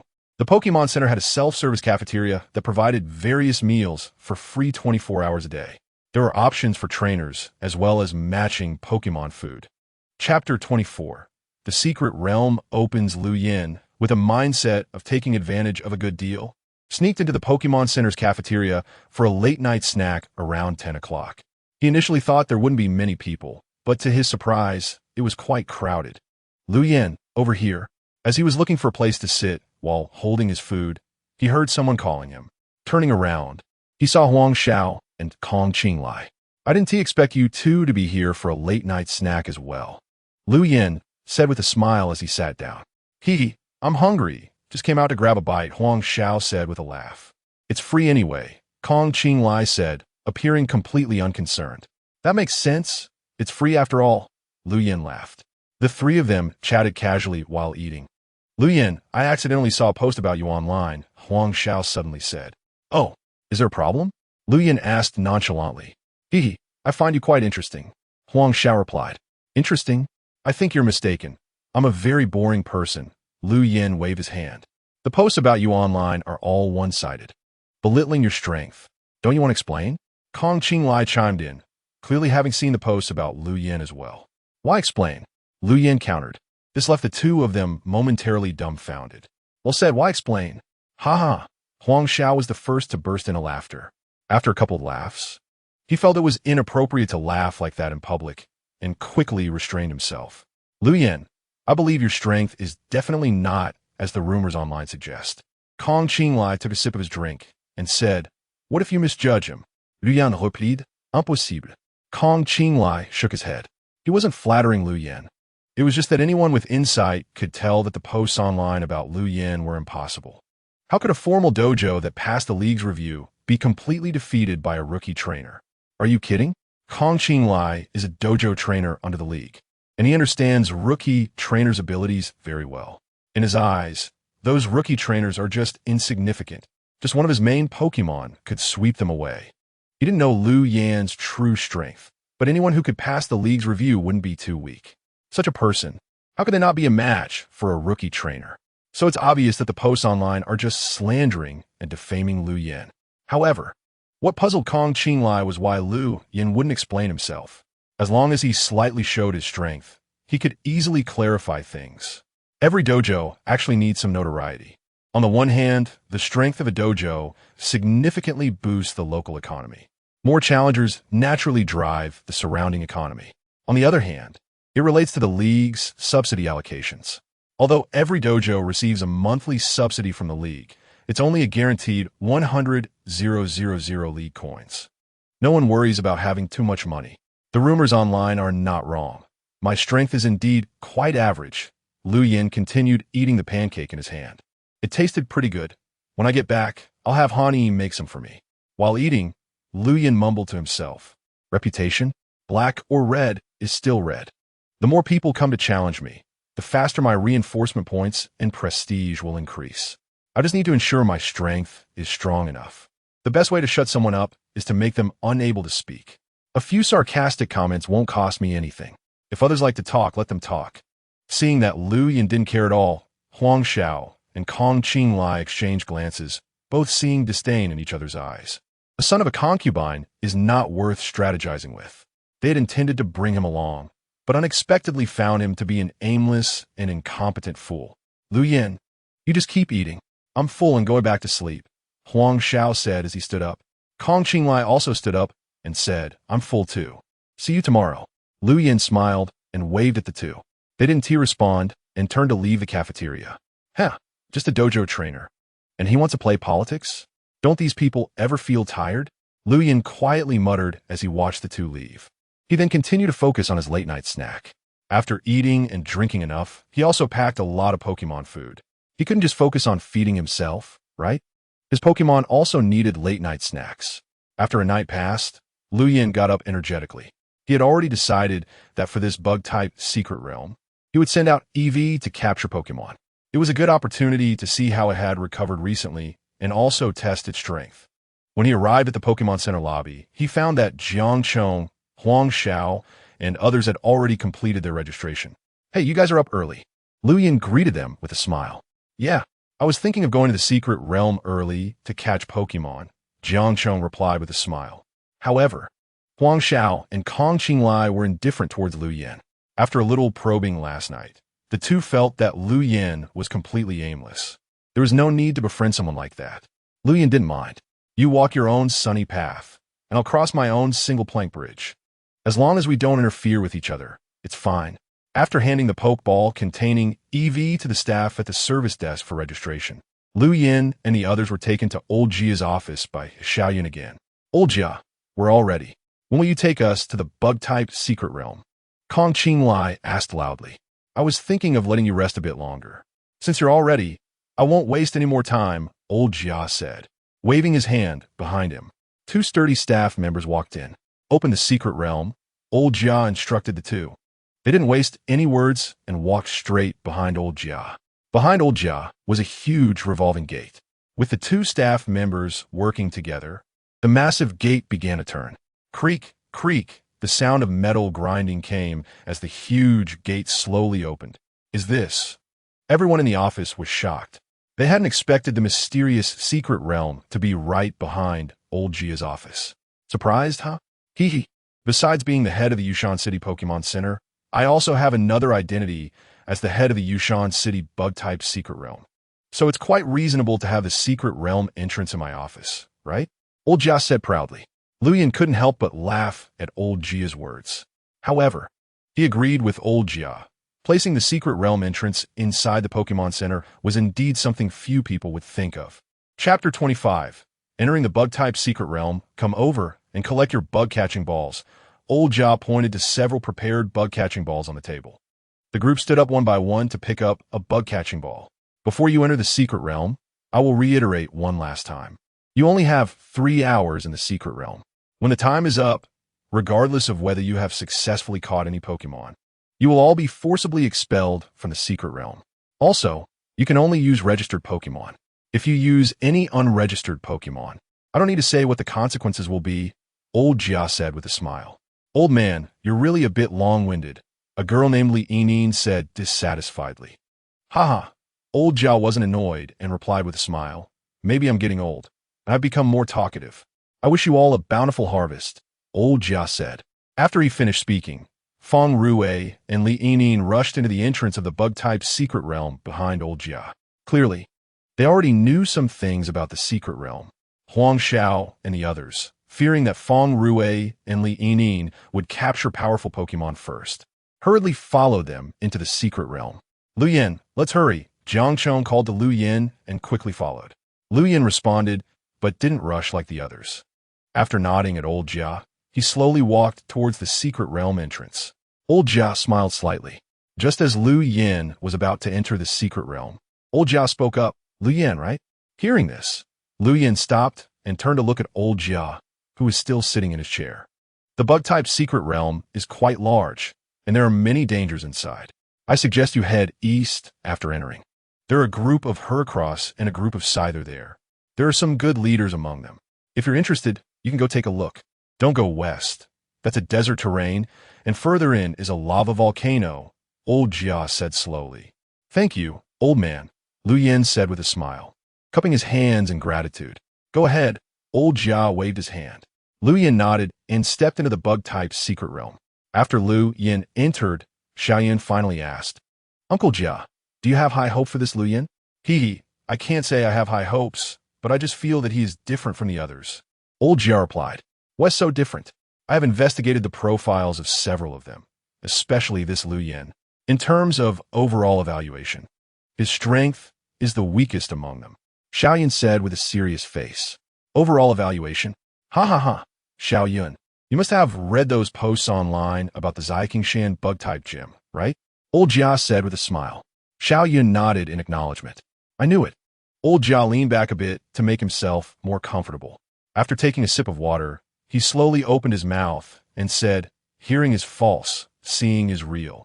Sometimes even seeing may not be true. Don't be easily misled by false information. Many things need to be personally understood to draw a conclusion. Could it be that this Lu Yin is some hidden big shot?" Xiaoyan asked, somewhat surprised. He can't be considered a hidden big shot, but his strength is indeed not low. What is said online is mostly slanderous gossip. Old Jia chuckled. "Then why doesn't he explain?" Xiaoyan asked curiously. "This is also one of the reasons I think highly of him. He's not swayed by external things. I didn't expect him to be so young and yet have such high awareness. Rare, truly rare." A look of approval flashed in Old Jia's eyes. Xiaoyan, however, looked incredulous. "You can't tell at all?" If Lu Yin knew Old Jia praised him so much, he would probably laugh until he couldn't stand up. "Old man, you're thinking too much. I just want to use the online public opinion to fool some fools into giving me experience. It's not as great as you say." Lu Yin entered the secret realm and found himself in a dense forest. As he entered, the entrance to the secret realm behind him also disappeared. Disappeared? How magical! Lu Yin murmured softly. The people who entered before him were also gone. No need to think. They must be racing against time to capture Pokémon. Ding, mission issued. Successfully capture a bug-type Pokémon within 3 hours. Mission reward, Firestone 1. There's even a mission? ISNT this just sending me an evolution stone? Lu Yin said while looking around. There's a desert to the west, and deeper in is a lava volcano. Which way is west? Lu Yin turned around to look at his surroundings, but he couldn't figure out the directions of east, south, west, and north. Psychic power activated. Lu Yin's figure flew over the dense thicket. Floating in the air, he looked around. Lu Yin soon saw the desert that Old Jia mentioned. This old man really? The forest here is so big. How could one possibly distinguish directions? If it weren't for my ability to fly, I might have gotten lost. Lu Yin complained about Old Jia's directions while quickly flying towards the west. Old Jia only said that the west is a desert, and deep inside is a lava volcano. But he didn't mention that there are no Pokémon in the west. This is a bug-type secret realm. Is it possible that there are Pokémon other than bug types? Anyway, with psychic powers, traveling is very convenient. Lu Yin planned to take a circle in the western desert. If he didn't see any satisfactory Pokémon, he would turn back. Lu Yin's flying speed was fast, and soon he entered the depths of the desert. His psychic power quickly scanned the area below, and there were indeed some traces of Pokémon. Huhu, tu di niña, ayernent. Lu Yin thought that there might still be some bug-type Pokémon that can dig and burrow in the desert below. After flying a bit further, Lu Yin saw a huge volcano in the distance. It seems I've gone quite deep. Checking the time on his phone, it was already almost half an hour. The time for activities in the secret realm is 3 hours, and Lu Yin planned to check the volcano ahead. He would also see if this secret realm has a boundary. Then he would turn back to the east. Not long after, Lu Yin appeared above the lava volcano. The huge crater was continuously spewing black smoke. Through the smoke, Lu Yin also saw the rolling lava within. There shouldn't be any bug-type Pokémon here, right? Lu Yin said as he lowered his altitude. His psychic power also swept toward the volcano's crater below. Just as he intended to take a casual look before moving on, Lu Yin suddenly froze. Because in his psychic perception, there were actually signs of Pokémon activity near the volcano's crater. There are Pokémon here? ISNT it said that there are only bug-type Pokémon in the bug-type secret realm. That shouldn't be the case. Lu Yin said as he explored the direction indicated by his perception. Suddenly, a fiery red centipede darted out from a crack in the rocks near the volcano's crater. Is this the burning centipede? Chapter 26. Capturing the burning bug. Burning centipede, a Pokémon with fire and bug attributes, is 4 times weak against rock type. Produce. Normal bug types are weak against flying types. And because of its fire attribute, It is also weak against water types. Besides that, bug, fighting, steel, ice, and fairy do not have much effect on it, especially grass types. Completely countered. But compared to pure bug types, the burning centipede is exempt from the weakness against fire types. However, it increases its weakness against water types. The rock type weakness is also enhanced. Luyan didn't know how to weigh it for a moment. Let us keep it as a backup Pokemon for now. If there is really nothing suitable, then consider capturing a burning centipede, Luyan said as he lowered his flying height. The burning centipede, resting on the rocks, saw Luyan flying down from above and instinctively slipped into a crack in the stone. It didn't run far, just hiding in the crack. So Luyan wasn't in a hurry and looked around. The volcano-esque crater was extremely hot, and Luyan didn't dare to step directly onto it. He was afraid his shoes would come unglued from the heat, because it was too hot. Luyan just casually looked around. This is a bug-type secret realm, and encountering a bug-type Pokemon in such a hot environment is already quite good. Just as Luyan was about to go back to capture the burning centipede hiding in the crack, he inadvertently glanced and noticed something moving in the rolling lava below. Psychic power probing out. This is, under Luyan's psychic perception, a worm with flames burning and white fur was wriggling in the lava. Burning bug? Because the Pokemon in the lava only showed its head, Luyan couldn't confirm what it was.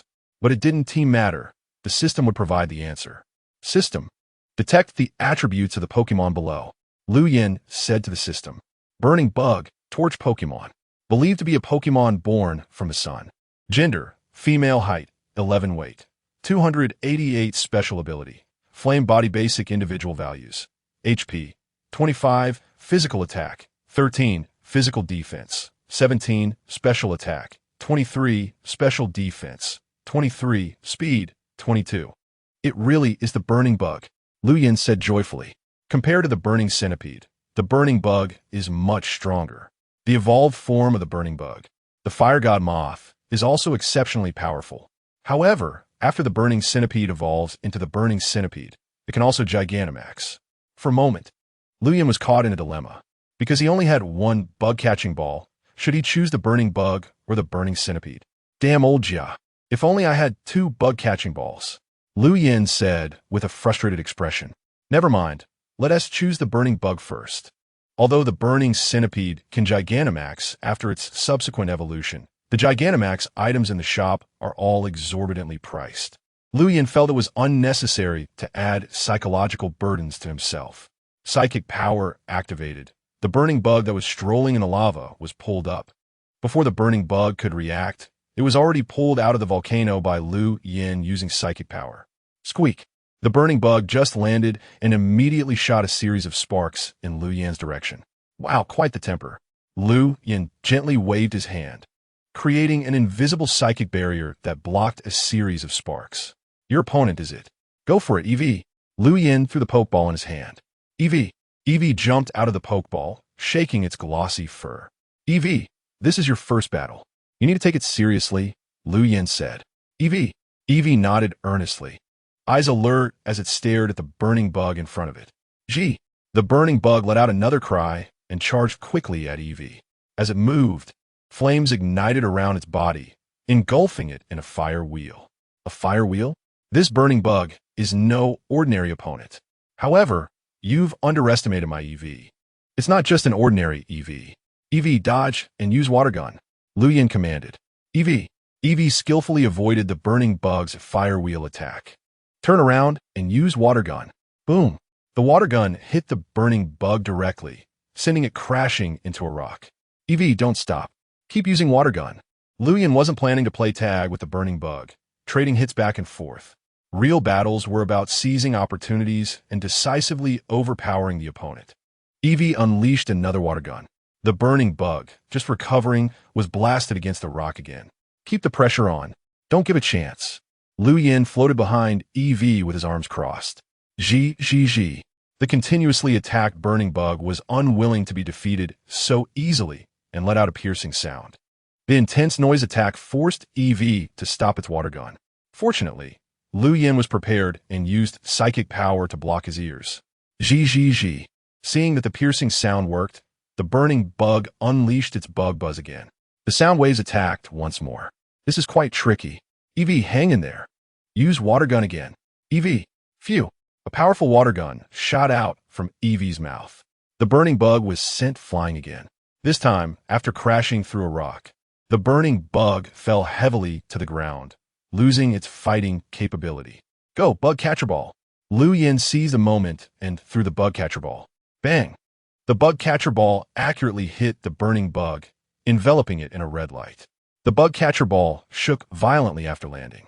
Just as Lu Yin was about to command EV to use water gun again, the shaking bug catcher ball emitted a soft sound. Ding! Captured successfully. Ding! Mission completed. Mission rewards have been sent to the system space. Lu Yin nodded in satisfaction at the firestone that appeared in the system space. Not bad, really not bad. As for how to use the firestone later, I'll decide when the time comes. Good job, EV. Lu Yin squatted down and gently stroked EV's head. EV. EV affectionately rubbed against Lu Yin's palm. Lu Yin waved at the distant bug catcher ball, which was already being drawn towards him by psychic power. Now he had successfully captured Pokémon. Next, it was just a matter of time. Lu Yin looked around. Since he still had time, he planned to explore this bug-type secret realm thoroughly. After recalling EV back into its Pokeball, Lu Yin leapt over the lava volcano and continued moving forward. After flying for over an hour, Lu Yin suddenly felt as if he had touched an invisible wall. However, to the naked eye, there still seemed to be a path ahead. After investigating the surroundings, Lu Yin confirmed that the bug-type secret realm had boundaries. More precisely, there was an invisible wall isolating the bug-type secret realm. Was there another secret realm on the other side of that wall? Or was it another world? Just as Lu Yin was about to try and break this invisible wall with psychic power, he felt a tugging sensation. Chapter 27.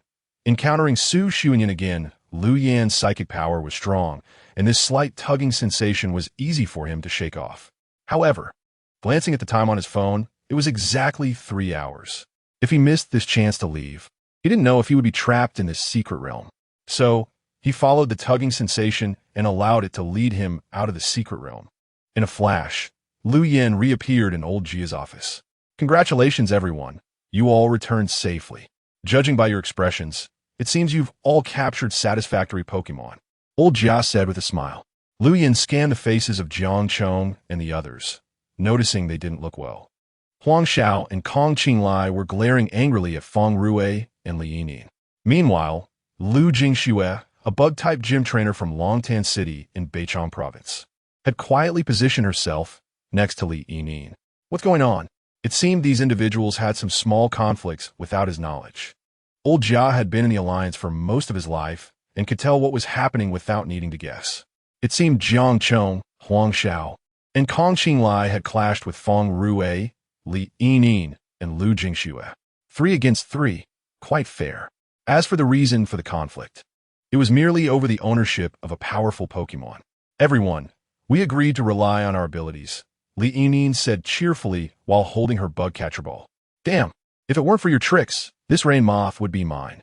Kong Qinglai shouted angrily while rolling up his sleeves. Hey, do you want to fight? Feng Rui stepped forward to stand in front of Li Yining, glaring at Kong Qinglai. A bet is a bet, Kong Qinglai. Are you sure you want to fight here? Lu Jingxue, standing behind, also spoke with a cold smile. The atmosphere in the office was tense, as if a fight could break out at any moment. Yet old Jia, the owner of the office, remained calm, sitting at his desk and sipping tea as if the events unfolding had nothing to do with him. Jiang Chong, did you have a conflict in the secret realm? Lu Yin asked curiously. Jiang Chong glanced at Lu Yin and nodded, speaking quietly, to be precise. It was Huang Xiao and Kong Qinglai who clashed with them. Not your business. Lu Yin asked with a smile. Jiang Chong scratched his head awkwardly, saying, Huang Xiao offered 50,000 alliance coins for my help. Got it. So Jiang Chong looks unhappy because he lost 50,000 alliance coins. Jiang Chong briefly described the situation, and Lu Yin understood why they had clashed. Lu Jingxue had encountered a shiny rain moth in the secret realm first, just as she was about to capture it. Feng Rui and Li Yining arrived.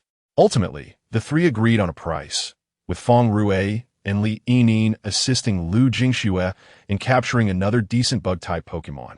while Li Yining personally compensated Lu Jingxue with 100,000 alliance coins.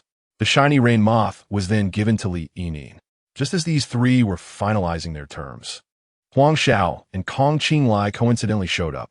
Shiny Pokemon were already rare, and the rain moth, being both bug-type and flying-type, was invaluable to these bug-type gym trainers. Thus, Huang Xiao and Kong Qinglai also entered the fray. Jiang Chong, who heard the commotion, was drawn in by Huang Xiao. In the end, it was Li Yining who outperformed the others, with Lu Jingxue and Feng Rue holding back Huang Xiao and the others. She seized the opportunity to capture the already incapacitated rain moth. Just then, the time in the secret realm ended, and they were all expelled simultaneously. Seeing that the group was about to fight in his office, Old Jia, calm and unhurried, spoke up. If you all want to fight, you can go to the fighting arena at the Pokémon Center. My office is small, and I'm afraid you won't have enough space to showcase your skills. Huang Xiao knew he was in the wrong, and, after giving Li Yining and the others a fierce glare, said, "This time, I'll let you off on Old Jia's account. The green mountains remain, and the rivers flow long." Oomph. After a cold snort, Huang Xiao turned and left. Kong Qinglai also left with a stern face. Feng Rue and Li Yining had strong backers, so naturally, they weren't afraid of Huang Xiao and Kong Qinglai. Lu Jingxue felt the same way. Everyone was a gym trainer. You're not that much nobler than me. What are you acting all high and mighty for? Lu Jingxue said with a sneer. Everyone, regardless of whether you've successfully captured any Pokemon, this exploration of the secret realm is now over. If anyone wants to exchange their Pokeballs, you can go to the hall in front. The staff will help you with the exchange for free. You can also take these bug-catching balls with you. Old Jia said with a smile. Goodbye. Feng Rue waved his hand and walked towards the door. Li Yining and Lu Jingxue nodded at Old Jia and followed him out of the office. Jiang Chong awkwardly touched his nose. After Feng Rue and the others left, he asked, Lu Yin, did you successfully capture a Pokemon? I was quite lucky. Lu Yin nodded and replied. After saying that, Lu Yin waved at Old Jia, who was still sitting at his desk, saying, "See you next time." Old Jia smiled and raised his cup.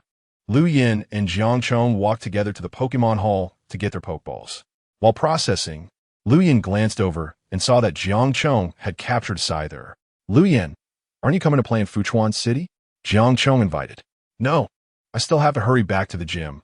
Lu Yin politely declined with a smile. Other gym trainers could wander around outside a bit without any issues. But Lu Yin was different. He was waiting for challengers to come to him. Those were experience points and prestige. All right. Anyway, we've already exchanged contact information. If you have the chance to come to Yuzhou province, you must find me to hang out, Jiang Chong said with a smile. For some reason, he felt that Lu Yin was quite to his liking. Okay, you're also welcome to come to Qianan province when you have time, Lu Yin replied with a smile. The two waved goodbye. Lu Yin flagged down a taxi and headed to the train station. He had already bought his ticket back to Tongling City. The Yushan City train station was quite crowded. After finding the train he was about to take, he sat down on a chair to rest. Hey, what a coincidence. Lu Yin looked up and found that the person was Su Xuanyan, whom he had met on the way. It is quite a coincidence. Lu Yin nodded with a smile. Su Xuanyan was not polite and leaned her suitcase against the side, sitting next to Lu Yin. I'm exhausted, Su Xuanyan said, catching her breath. How was your gym challenge? Lu Yin asked with a smile. When it came to the gym challenge, Su Xuanyan's pretty face immediately fell. Don't even mention it. You have no idea how strong Yu Chuxiao is. I was fully prepared, but I still got defeated by her. I didn't even force out her main Pokemon, Bastiodon, Su Xuanyan said with a bitter face. Chapter 28 returned to Tongling City. That's really unfortunate, Lu Yin said with a smirk. Are you laughing at me? Su Xuanyan pouted, looking displeased. Lu Yin immediately became serious and said, Of course not. You know I'm a principled gym trainer. I generally wouldn't mock challengers who fail. Su Xuanyan huffed in annoyance and turned her head away. Seeing that Su Xuanyan was ignoring him, Lu Yin felt quite at ease. They weren't very familiar with each other, just nodding acquaintances. After a moment of silence, Su Xuanyan looked down and fiddled with her phone. Soon, a proud smile returned to her face. By the way, did you come to Yushan City for business or for fun? Su Xuanyan asked again to change the topic. It's more like business, Lu Yin said while scrolling through his phone. It's organized by the league, so it should count as business. So you're planning to go back to Tongling City now? Su Xuanyan asked again. Are you checking my household registration? Why are you asking so many questions? Lu Yin looked at Su Xuanyan. I was just asking casually. What's the big deal? Su Xuanyan mumbled, turning her head away again. For the rest of the time, Su Xuanyan didn't disturb Lu Yin again. Before long, it was time for the train to depart. Lu Yin stood up and said, I'm getting on the train. You're welcome to come to Tongling City to challenge the gym whenever you have time. All right. A sly expression flashed across Su Xuanyan's face, who had been sulking. Lu Yin queued up to board the train. After watching Lu Yin enter, Su Xuanyan quickly pushed her suitcase to follow and check in. After Lu Yin found his seat and sat down, waiting for the train to depart, a familiar voice rang out. Hey, can you help me put my suitcase up there? My seat is inside yours. Lu Yin turned his head and saw Su Xuanyan blinking at him with big eyes. You're on this train too? Lu Yin asked curiously. Yeah, Su Xuanyan said proudly. I remember you said you were from Jianghai, so this train shouldn't be going to Jianghai, right? Lu Yin said, still not believing it, and checked the ticket information on his phone. This train was going east-west and didn't pass through Jianghai at all. I never said I was going back to Jianghai, Su Xuanyan said while trying hard to lift her suitcase. Seeing her struggling, Lu Yin rolled his eyes helplessly. Why do you have such a big suitcase when you're so small? Are you going to use it as a shelter when you have nowhere to stay at night? Lu Yin thought to himself while reaching out to take the suitcase from her hands. With a single lift, he placed it on the overhead rack. Thank you. Su Xuanyan smiled slightly, squeezing into her seat. So were you planning to challenge the gym this time? Lu Yin asked. Not really. I'm planning to train. Su Xuanyan said seriously, clenching her small fist. Lu Yin nodded, saying, the journey is also a form of training. Encountering different people and different Pokémon. Continuously challenging and honing yourself will ultimately make you stronger. I hope you become stronger soon. Lu Yin offered his best wishes, which Su Xuanyan gladly accepted. Throughout the journey, the two didn't have a deep conversation. Not long after getting on the train, Su Xuanyan curled up in her seat and fell asleep. Lu Yin was not the type to keep bothering someone else. He found the information on the league's official website more appealing. Lu Yin saw an interesting piece of news on the league's official website. There would be a champion challenge at the end of October. Trainers from all gyms across the country, as well as the champions of league competitions, would have the opportunity to challenge the champion. Winning would allow them to take the position of the champion. There were a total of 18 officially recognized champions in the league. Every year, the league held a champion challenge. On one hand, it provided challengers with a chance to prove themselves, and on the other hand, it urged champions not to slack off. If a champion were defeated, it would be quite embarrassing. However, generally speaking, there is still a significant gap between gym trainers and champions.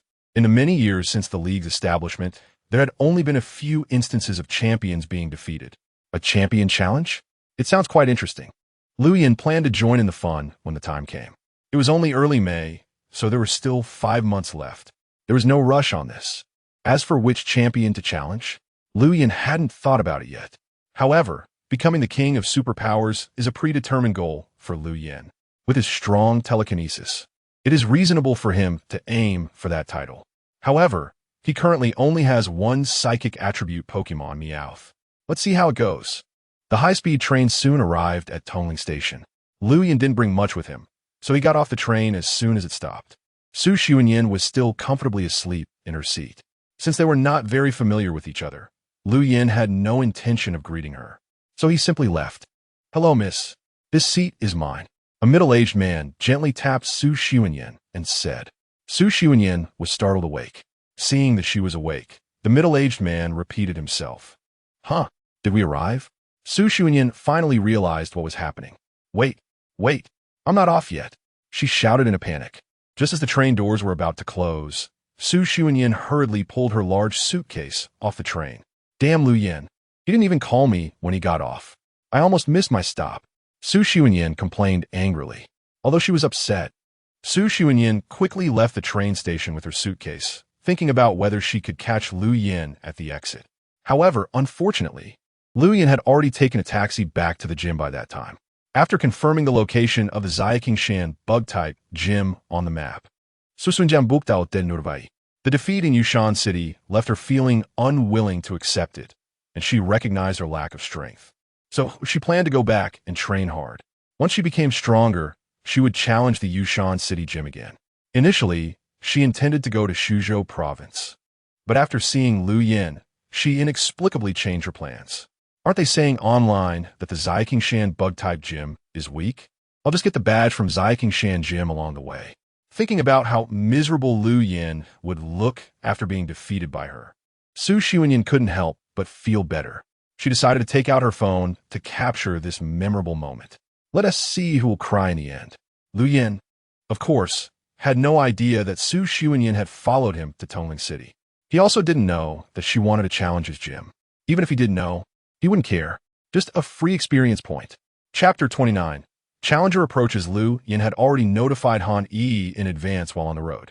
So by the time Lu Yin returned to the gym, Han Yi had prepared lunch. Master, is this the burning bug you just captured? It's amazing, Han Yi exclaimed, looking curiously at the burning bug lying on the ground. Despite being a bug-type Pokémon, it also had a fire attribute. Han Yi had never seen a Pokémon with such contrasting attributes. This burning bug is quite strong.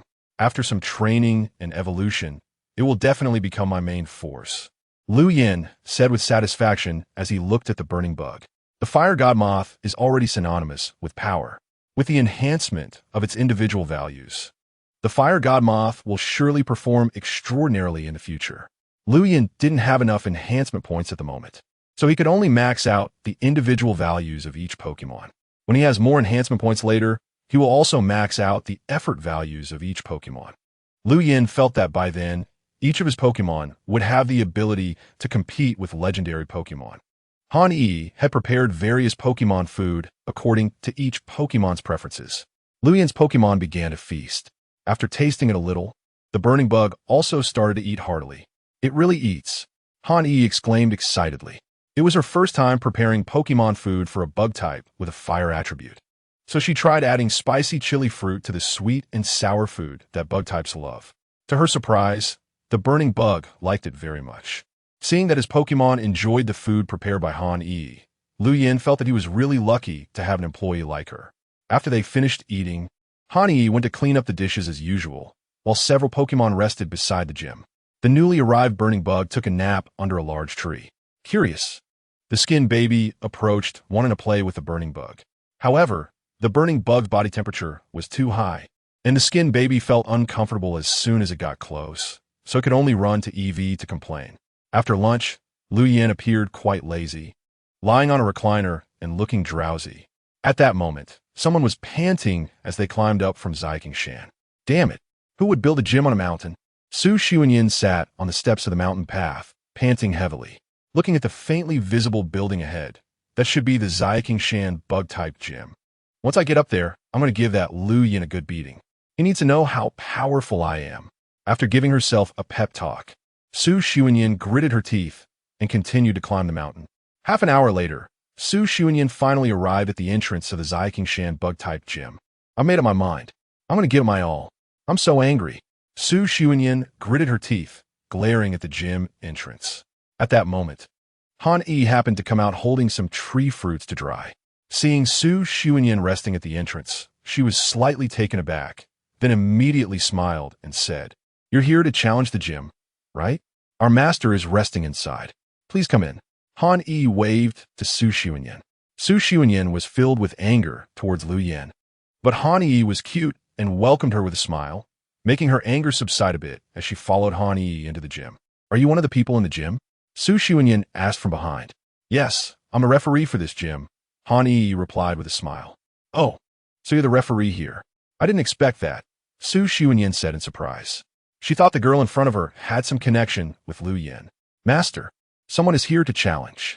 Han Yi called out to Lu Yin, who was lounging on the recliner. "A challenger? I was just about to take a nap." Lu Yin yawned and stood up. When he saw Su Xianyan standing at the entrance of the gym, he couldn't help but be taken aback. "You want to challenge me?" Lu Yin asked with a hint of amusement. "That's right. I'm here to challenge you," Su Xianyan said with a serious expression. "Weren't you going to train?" Lu Yin asked as he walked over to one side of the arena. "Challenging you is part of my training. I want to have a refreshing victory before my official training starts. You're a good choice, Su Xianyin replied with a smile. Haha, it seems I've been underestimated. Lu Yin joked, touching his face. Master, do you know her? Han Yi, who had just put the fruit back, came out. Kind of. We happened to sit together on the way to Yuzhou City, Lu Yin said. Oomph. No more nonsense. Let's start the battle. Su Xianyin, challenger Shan Jim. Su Xianyin shouted angrily. Han Yi turned her gaze to Lu Yin. Lu Yin nodded slightly, indicating it was fine. Seeing that Lu Yin had made his intention clear, Han Yi naturally wouldn't say anything more. After straightening her clothes, she quickly walked to one side of the arena.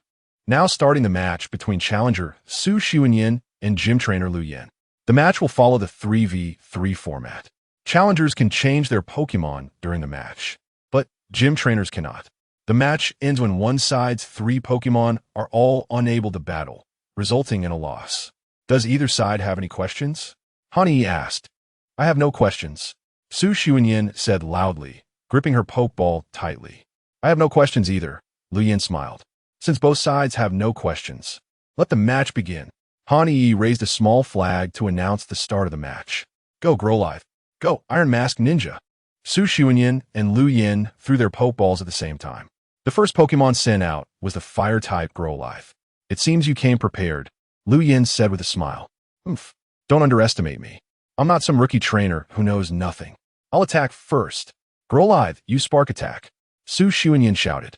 But just as Su Xianyin shouted the command, the Iron Mask Ninja suddenly disappeared from sight. What? Where did it go? Su Xianyin looked around, unable to see the Iron Mask Ninja anywhere on the battlefield. Growlithe, unable to find a target, started looking around nervously. Where's your Pokemon? Su Xianyin asked Lu Yin, staring at him. My Pokemon is naturally on the field. Can't you see it? Lu Yin shrugged helplessly, but that expression seemed too smug in Su Xianyin's eyes. Su Xianyin could not help but turn her gaze to the referee Han Yi. There is no problem with the match. The Iron Mask Ninja is indeed still on the field, Han Yi announced loudly. Chapter 30, Iron Mask Ninja Strikes Damn It. Su Xianyin's face instantly turned very ugly, because she had no idea where her opponent was. Didn't you say you would attack first? If you don't attack, then I'll go first, Lu Yin said with a smirk. Don't get cocky. Su Xianyin glared at Lu Yin and shouted to Growlithe, Growlithe, use your keen nose to sniff and find the location of the Iron Mask Ninja. Woof. Growlithe responded, starting to sniff around diligently. Lu Yin's lips curled up slightly. Su Xianyin's command was fine, but it was too slow, because he was already prepared to launch an attack. Woof. Growlithe barked, clearly having found the location of the Iron Mask Ninja. However, before Su Xianyin could give the command, Lu Yin spoke first. Iron Mask Ninja, use Aerial Ace. Buzz. The previously low buzzing sound suddenly became loud. In Su Xianyin's shocked gaze, the Iron Mask Ninja appeared right in front of Growlithe, as if it had teleported. Point-blank Aerial Ace. Bang, bang, bang. Growlithe, caught off guard, took the full brunt of the Aerial Ace. This Growlithe had a decent level. After taking the Aerial Ace, it didn't fall down. Growlithe, use Fire Fong on Iron Mask Ninja. Susundyan's Teeth. Woof. Growlithe growled, flames gathering in its mouth. Quick attack. Lu Yin's voice rang out again. The Iron Mask Ninja disappeared once more, as if it had teleported away. Damn it. Su Xianyin anxiously searched for the location of the Iron Mask Ninja. Growlithe also began to look around nervously. Quick attack. Growlithe had no time to react as the Iron Mask Ninja charged from its back. Bang! Growlithe fell heavily to the ground, and the Iron Mask Ninja vanished again. Growlithe, are you alright? Su Xianyin shouted worriedly. Growlithe gritted its teeth and struggled to stand up. Damn it! If you have the ability, fight me head-on. Sneak attacks are no skill at all. Su Xianyin was nearly driven to the brink of collapse by the continuous hits from an opponent she couldn't TC. Pokemon battles are about utilizing your Pokemon's characteristics and advantages to strike the opponent. My Iron Mask Ninja is fast. You and your Pokemon can't catch its location. That's precisely its characteristic and advantage. Why should I give up my advantage? Lu Yin asked with a smile. But Su Xianyin, although not a complete novice trainer, had not experienced such dirty tactics before. Lu Yin's behavior, which barely counted as a tactic, nearly left her at a loss for what to do. In her understanding, Pokémon battles mainly revolved around skill clashes. She had never encountered such sneak attack tactics before. There's no but. If you still can't find the Iron Mask Ninja's location, then your Growlithe will be out of the match next time it strikes, Lu Yin kindly reminded her. Su Xuanyin said nothing, just gritted her teeth, staring hard at the battlefield. Growlithe struggled to stand up again, sniffing continuously. It needed to find the Iron Mask Ninja's location. Haven't found it yet? That's really too bad. Iron Mask Ninja, strike the vital points. Lu Yan's expression sharpened. It was time for Growlithe to be taken out. Not good. Growlithe shot sparks in all directions to prevent the Iron Mask Ninja from getting close. Su Xuanyin had no choice but to try this to stop the Iron Mask Ninja. However, the gap in strength was evident. One skill couldn't block it. Whoosh! A white light flashed, and just as Growlithe was about to unleash its spark, it trembled and then collapsed weakly on the ground. At that moment, the Iron Mask Ninja finally revealed itself. Growlithe has lost its ability to battle. Iron Mask Ninja wins. Han Yi ran over to check on Growlithe's condition and raised her flag, announcing loudly, "Growlithe, you did very well. Come back and rest for a bit." Su Xuanyin gritted her teeth and recalled Growlithe. "Please send out the second Pokémon, Challenger." Han Yi raised her flag and called out to Su Xuanyin. Su Xuanyin held a Pokeball in her hand, her eyes filled with fighting spirit as she looked at Lu Yin. As for the comments she had seen online about the Xiaoqingshan bug-type gym before coming here, they had long been thrown out of her mind. Or those posts online. They said it was the weakest gym. With this strength, you dare to call it the weakest gym? Are you kidding me? Su Xuanyin was not a fool. She quickly realized why the internet was full of one-sided posts criticizing Lu Yin. Because at this moment, she also wanted to go up and scold him fiercely. Growlithe's loss was too frustrating. "Pidgey, I'm counting on you this round." Su Xuanyin threw her Pokeball. Pidgey flapped its wings and burst out of the Pokeball. Trying to use Flying type to counter it? That's a good idea. But first, Pidgey needs to keep up with the Iron Mask Ninja's speed, Lu Yin kindly reminded her. "Stop being so verbose. Pidgey, use Quick Attack." Susundian's Joutith. Pidgey let out a cry and flapped its wings, charging at the Iron Mask Ninja. Lu Yin lightly shook his head. Young people just can't keep their cool. He had already given her a reminder, but she didn't listen at all. Iron Mask Ninja dodge. Buzz. With Lu Yan's command, the Iron Mask Ninja disappeared again from Su Xuanyin and Pidgey's sight. Pidgey's Quick Attack missed completely. Damn it. This move again. Su Xuanyin gritted her teeth, her eyes quickly scanning the battlefield. Still no sign of the Iron Mask Ninja. "I'll give you another hint," Lu Yin said. Although Su Xuanyin was angry in her heart, she still turned to look at Lu Yin. "Listen to the sounds. Carefully listen to the sounds around you." Lu Yin pointed to the air. "Sounds?" Su Xuanyin frowned and listened closely, and indeed she noticed a constant buzzing sound around her. The buzzing sound varied in intensity, continuously circling around the battlefield. The sound made Su Xuanyin immediately think of the noise made by the iron-faced ninja when it flew. So that's what it was. "It seems you already know what I mean. Then you better be prepared." Lu Yan's mouth curled up again. "Oomph. Don't underestimate me." Su Xuanyin pouted her little face and glared at Lu Yin. "Don't worry, I won't underestimate any opponent." So it begins. After Lu Yin finished speaking, he used telekinesis to initiate telepathy. The iron-faced ninja first used Dance of Swords to enhance its attack. Then it used Metal Claw. Buzz. Su Xuanyin, who was closely observing her surroundings, finally discovered the location of the iron-faced ninja based on the buzzing sound around her. BB Bird. The iron-faced ninja is behind you on your right. Chapter 31. Iron-faced ninja versus Blastoise. However, Su Xuanyin's shout came too late. The iron-faced ninja dashed past BB Bird like lightning. BB Bird let out a tragic cry and fell from the sky. BB Bird. Su Xuanyin exclaimed loudly. But BB Bird was already lying motionless on the ground. BB Bird lost its fighting ability, and the iron-faced ninja won. Han Yi raised a flag in her hand and shouted loudly. So frustrating. Su Xuanyin had never fought so frustratingly before. Even when facing Yu Chuxia at the Yushan City Rock Gym not long ago, she had not felt this helpless. The elusive iron-faced ninja made Su Xuanyin feel a deep sense of powerlessness. It was as if no matter what she did, she could not achieve victory. Lu Yin stood there with his arms crossed, the iron-faced ninja hovering beside him. This feeling made Su Xuanyin feel as if she was facing a towering mountain. It seemed like she could never climb over such a mountain in her lifetime. No, how can I have such thoughts? My dream is to become the strongest Pokémon trainer. If a mere gym can stop me, then what dream do I have left? Su Xuanyin shook her head vigorously, trying to cast aside these negative emotions. Come back, BB Bird. After recalling BB Bird, Su Xuanyin grasped another Pokeball in her hand. My last partner, let's work hard together. Help me overcome this mountain. Go Blastoise! Comma. Su Xuanyin finally sent out her trump card, Blastoise. It's Blastoise. It seems your background must be pretty good, Lu Yin remarked. It's not easy for an average person to get a popular starter like Blastoise. Stop with the sarcasm. This time, I will definitely make you realize my strength. Blastoise. Use Water Pulse.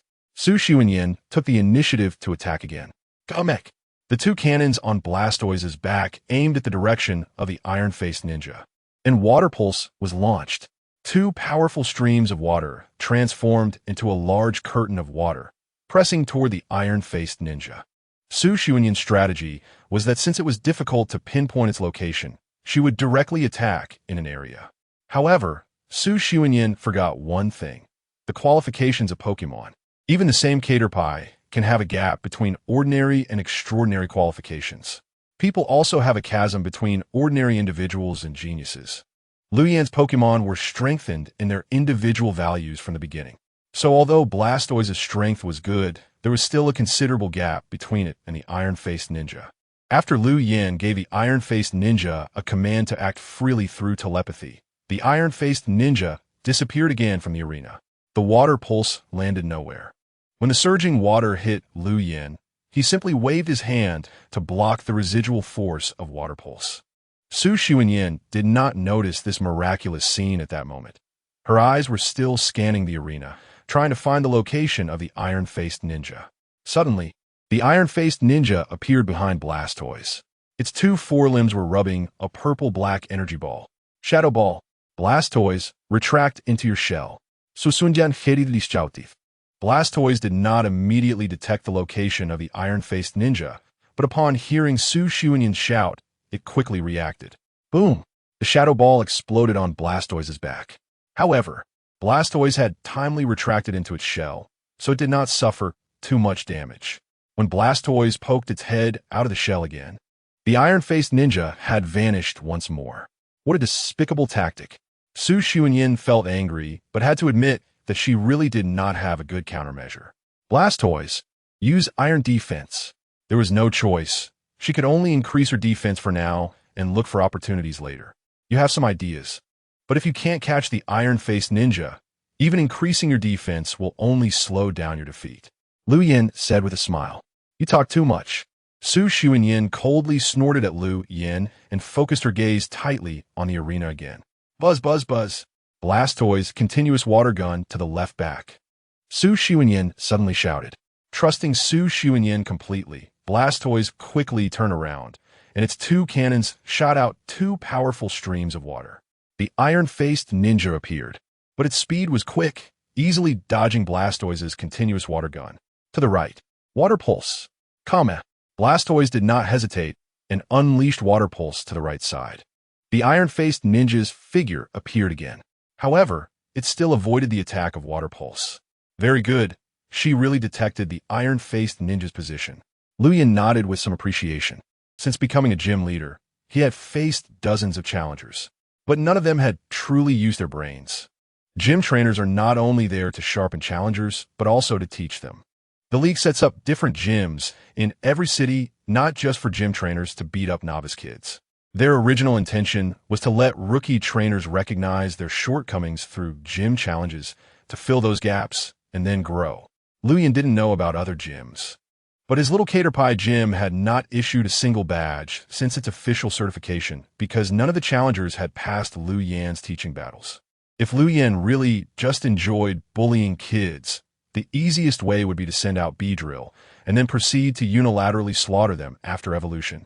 He initially thought Su Xuanyin was just like other challengers who would recklessly charge in. But to Lu Yan's surprise, she actually brought her brains. She could listen to what he said. That was truly rare. Blastoise, turn around, bubble attack. Comma. Goof goof goof. Blastoise suddenly turned around, and a series of bubbles shot up into the air. This time, the iron-faced ninja was actually hit by the continuous bubble attacks. Because the bubbles had a certain slippery effect, the iron-faced ninja's wings slowed down. Opportunity. Blastoise Water Pulse. Susundian Sciautivik. She finally limited the iron-faced ninja's speed, and she was about to launch an attack. Iron-faced ninja, Shadow Clone. Luyan said calmly. Whoosh. Dozens of iron-faced ninjas appeared in the air in an instant. Even though Water Pulse swept through, more than a dozen iron-faced ninjas survived. Scyther. Buzz. A dozen iron-faced ninjas' forelimbs lit up simultaneously, flying around in a crisscross manner. Blastoise, retract into your shell, Su Xianyan hurriedly commanded. At this point, a dozen iron-faced ninjas had already charged toward Blastoise. Chapter 32. Seeking help from the Pokémon Center, the anticipated collision did not occur because the iron-faced ninja's Scyther was just a feint. Absorb. The iron-faced ninja was lying on Blastoise's shell, its sharp beak piercing into Blastoise's flesh and sucking its blood. What? Su Xianyan didn't expect that Luyan somehow managed to make the iron-faced ninja change its moves midway. Blastoise, come out. Came. Blastoise also felt the pain and suddenly stretched out its limbs and head from its shell. The piercing sound. This was the opportunity Lu Yin was waiting for. The iron-faced ninja crouched on Blastoise's back, using the piercing sound. Blastoise, in pain, wanted to cover its ears. However, its forelimbs were a bit short, so it could only keep shaking its back in an attempt to throw off the iron-faced ninja. At this moment, Su Xianyan was also anxiously unsure of what to do. The position of the iron-faced ninja made it impossible for normal attacks to reach it. Cross-cut. As Lu Yan's voice fell, the iron-faced ninja's cross-cut hit Blastoise right on the head. After suffering from the piercing sound attack, Blastoise took another hit from the cross-cut, leaving its head all dizzy. Its body began to shake uncontrollably. Blastoise, hold on. Shake off the iron-faced ninja. Su Xianyan still tried to stabilize Blastoise, but it was already too late. Iron-faced ninja, Shadow Ball, finish it. Buzz. The iron-faced ninja clung to Blastoise's back and formed a Shadow Ball aimed at Blastoise's head. Blastoise, retreat into your shell. Susundian Sciautivik. But after being attacked by the piercing sound and the cross-cut, Blastoise's consciousness had begun to fade. Boom! The Shadow Ball hit the target. Bang! Blastoise also fell heavily to the ground. Blastoise! Su Xianyan shouted loudly at Blastoise. Blastoise struggled to get up, trying to rise. In the end, it fell back to the ground. Blastoise lost its fighting ability, and the iron-faced ninja won, since the challenger had all three Pokémon lose their fighting ability. The winner of this match was the gym trainer. After confirming Blastoise's condition, Han Yi raised the flag and announced loudly, I lost. Although she had known the outcome long ago, when the result was laid bare before her, Su Xianyan still found it very hard to accept. Iron-faced ninja, well done. Keep working hard from now on. Lu Yin patted the iron-faced ninja, which had flown back to his side. Buzz, buzz, buzz. Are you okay? Han Yi looked at the dazed Su Xianyan and asked cautiously. Su Xianyan could accept failure. She could accept being defeated by a strong opponent. But facing someone like Lu Yin, who left her completely helpless and unsure of how to respond, made her feel a deep sense of powerlessness. Hearing Han Yi's words, Su Xianyan forced a smile and said, Thank you, I'm fine. After saying that, she raised her hand to recall the fallen Blastoise from the battlefield. Her own incompetence had dragged her Pokémon into suffering. At that moment, Su Xianyan deeply realized how low her strength was. Struggling to stand up from the ground, Su Xianyan didn't greet anyone and staggered towards the exit of the gym. Her figure slowly disappeared down the mountain path. Han Yi took a few steps forward, looked at Su Xianyan's dejected back, and said with concern, Gym leader, it seems like you've made that girl withdraw into herself. It's nothing. Young people can't grow without experiencing setbacks, Lu Yin said nonchalantly after recalling the iron-faced ninja into its pokeball. Han Yi shook her head and smiled bitterly, not taking it to heart. She had been at the Zaikingshan bug-type gym for over a week.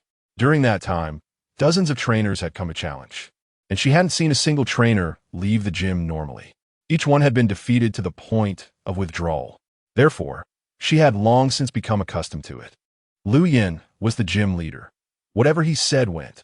The afternoon sun was just right, and Lu Yin lay back on the lounge chair again. If it weren't for Su Xuanyin challenging him, he would have been able to take a nice nap. Just as Lu Yin was about to doze off again, his phone rang. Can't a person get some sleep? Lu Yin grumbled as he took out his phone. It was an unfamiliar number, but the location was from Tongling City. Lu Yin was annoyed at being woken up, but still pressed the answer button. Before Lu Yin could say anything, the other side spoke first.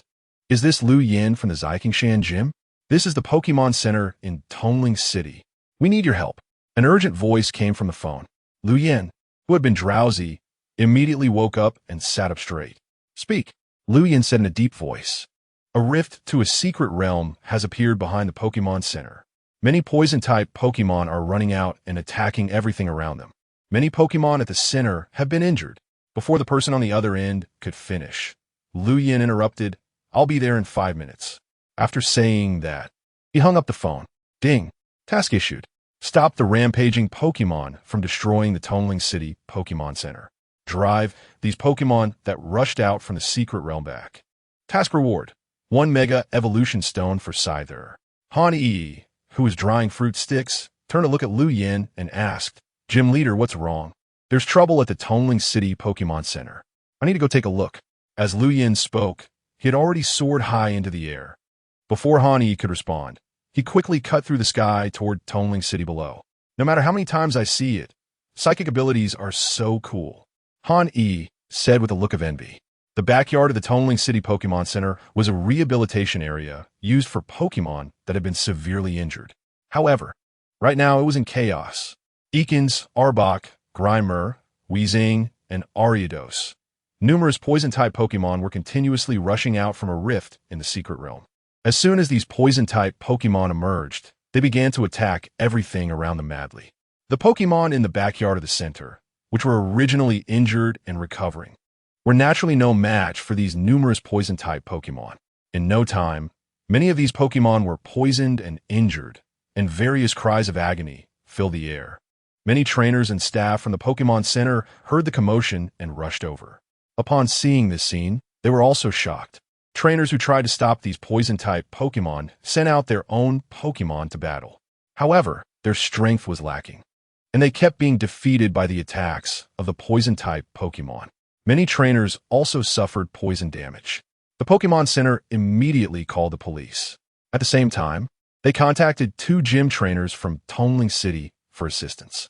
However, given the current situation, by the time help arrived, the Pokémon Center would surely suffer serious damage. Chapter 33. Drowsy. Because Blastoise was heavily injured, Su Xuanyin stayed in the backyard of the Pokémon Center, accompanying Blastoise, which was undergoing treatment. Looking at Blastoise, who was asleep in the recovery pod, Su Xuanyin felt a deep sense of guilt. It was all her fault for being weak, otherwise Blastoise wouldn't have been so badly hurt. Su Xuanyin had thought about blaming Lu Yin, but after searching for words for a long time, she found she couldn't pinpoint any faults in him. The fact that she challenged him and got swept aside ultimately reflected her own lack of strength. If she continued to find fault with him, it would only mean she had a problem. Su Xuanyin remembered the one-sided smear posts about the Xikingshan bug-type gym online and felt she could understand a little now. Lu Yin was strong and gave challengers no chance at all. No wonder so many people online were slandering him. Su Xuanyin even felt an impulse to go online and curse Lu Yin out. If we can't win in Pokemon battles, can't we at least win online? Boom! Just as Su Xuanyin was sulking, a sudden explosion echoed from the backyard of the Pokemon Center. Su Xuanyin was startled while deep in thought. Just as she was contemplating whether to go outside and take a look, she heard a lot of shouting, cries for help, and the sounds of people fleeing from outside. What was happening? Standing in the treatment room, she looked outside and saw a huge crack appear in the previously empty backyard of the Pokemon Center. Various poison-type Pokemon were continuously rushing out from the crack. As soon as these Pokemon emerged, they began attacking the surrounding Pokemon and people. The Pokemon that were resting and playing in the yard were constantly fleeing. Some people attempted to fight back, but the sheer number of poison-type Pokemon made all resistance seem futile and helpless. What are you waiting for? Run. A person passing by the treatment room shouted kindly. Su Xuanyan instinctively took 2 steps forward, but immediately stopped. The Blastoise was still undergoing treatment. She couldn't leave it behind. With that thought, she hurriedly turned around and dashed back into the treatment room. Boom, boom, boom. Explosions were continuously sounding from outside, mixed with various roars and screams. If it were normal treatment, Su Xuanyan could just recall Blastoise into its Pokeball. However, the Blastoise was in the treatment chamber, and forcefully interrupting the treatment could cause greater harm to its body. After a moment of hesitation, Su Xuanyan decided to stay. She needed to protect Blastoise. Bang! The door of the treatment room was violently smashed open, and a snake-like Arbok and a Ariados rushed in. Su Xuanyan's heart raced, but she forced herself to remain calm and gritted her teeth as she pulled out 2 Pokeballs. This was not the time to run away. Go, Houndour, Pidgey. Woof. Pidge. Houndour used Ember on Arbok and Ariados. Pidgey used Gust to increase the attack range of Ember. Su Xuanyan shouted. Woof. Pidge. Houndour took advantage of the wind. Under the effect of Gust, Ember instantly created a sea of flames on the treatment room floor, temporarily blocking Arbok and Ariados' attack. However, the good times didn't last long, as a few Grimer squeezed into the treatment room. Sludge attack. The continuous sludge attack from Grimer extinguished the small sea of flames. Die. Arbok, who had been guarding the entrance, seized the opportunity and lunged at Su Xuanyan with its fangs bared. Houndour growled and transformed into a flame wheel, charging towards Arbok. Bang! As Arbok was knocked away by Houndour, it immediately got caught in Ariados' string shot. The continuous string shot wrapped Houndour up like a dumpling. Pidgey wanted to come over to help, but was continuously hit by Grimer's sludge and fell into a poisoned state. Houndour! Pidgey! Su Xuanyan shouted, wanting to help. However, at this moment, she was already struggling to protect herself, as Arbok was once again lunging at her with its sharp fangs. Just when Su Xuanyan was about to despair, a cold voice rang out. Meowth, use Psybeam. Meow. Boom. The Arbok lunging at Su Xuanyan was suddenly struck by the Psybeam and smashed through the wall, tumbling out. Su Xuanyan was startled by this scene and turned around in confusion. In the dust, a figure floated in midair with arms crossed. Beside it was a pink cat-like Pokémon hovering nearby. Before the other poison-type Pokémon in the treatment room could react, Lu Yin commanded again, Meowth, use Psybeam consecutively. Meowth raised its paws and pushed forward cutely. A series of Psybeams swept towards Ariados, Grimer, and others in the treatment room. Boom! Boom! Boom! Amidst a series of explosions, these Pokémon quickly lost their combat ability. It's you. Su Xuanyan recognized the suddenly appearing person. She hadn't expected Lu Yin to show up here. Lu Yin glanced at Su Xuanyan and then turned to fly towards the backyard of the Pokémon Center, where many poison-type Pokémon were still pouring out. If the source wasn't blocked, it would lead to more trouble. Come out, Beedrill, Scyther, Infernape, Burn Bug, EV. Lu Yin released all his Pokémon.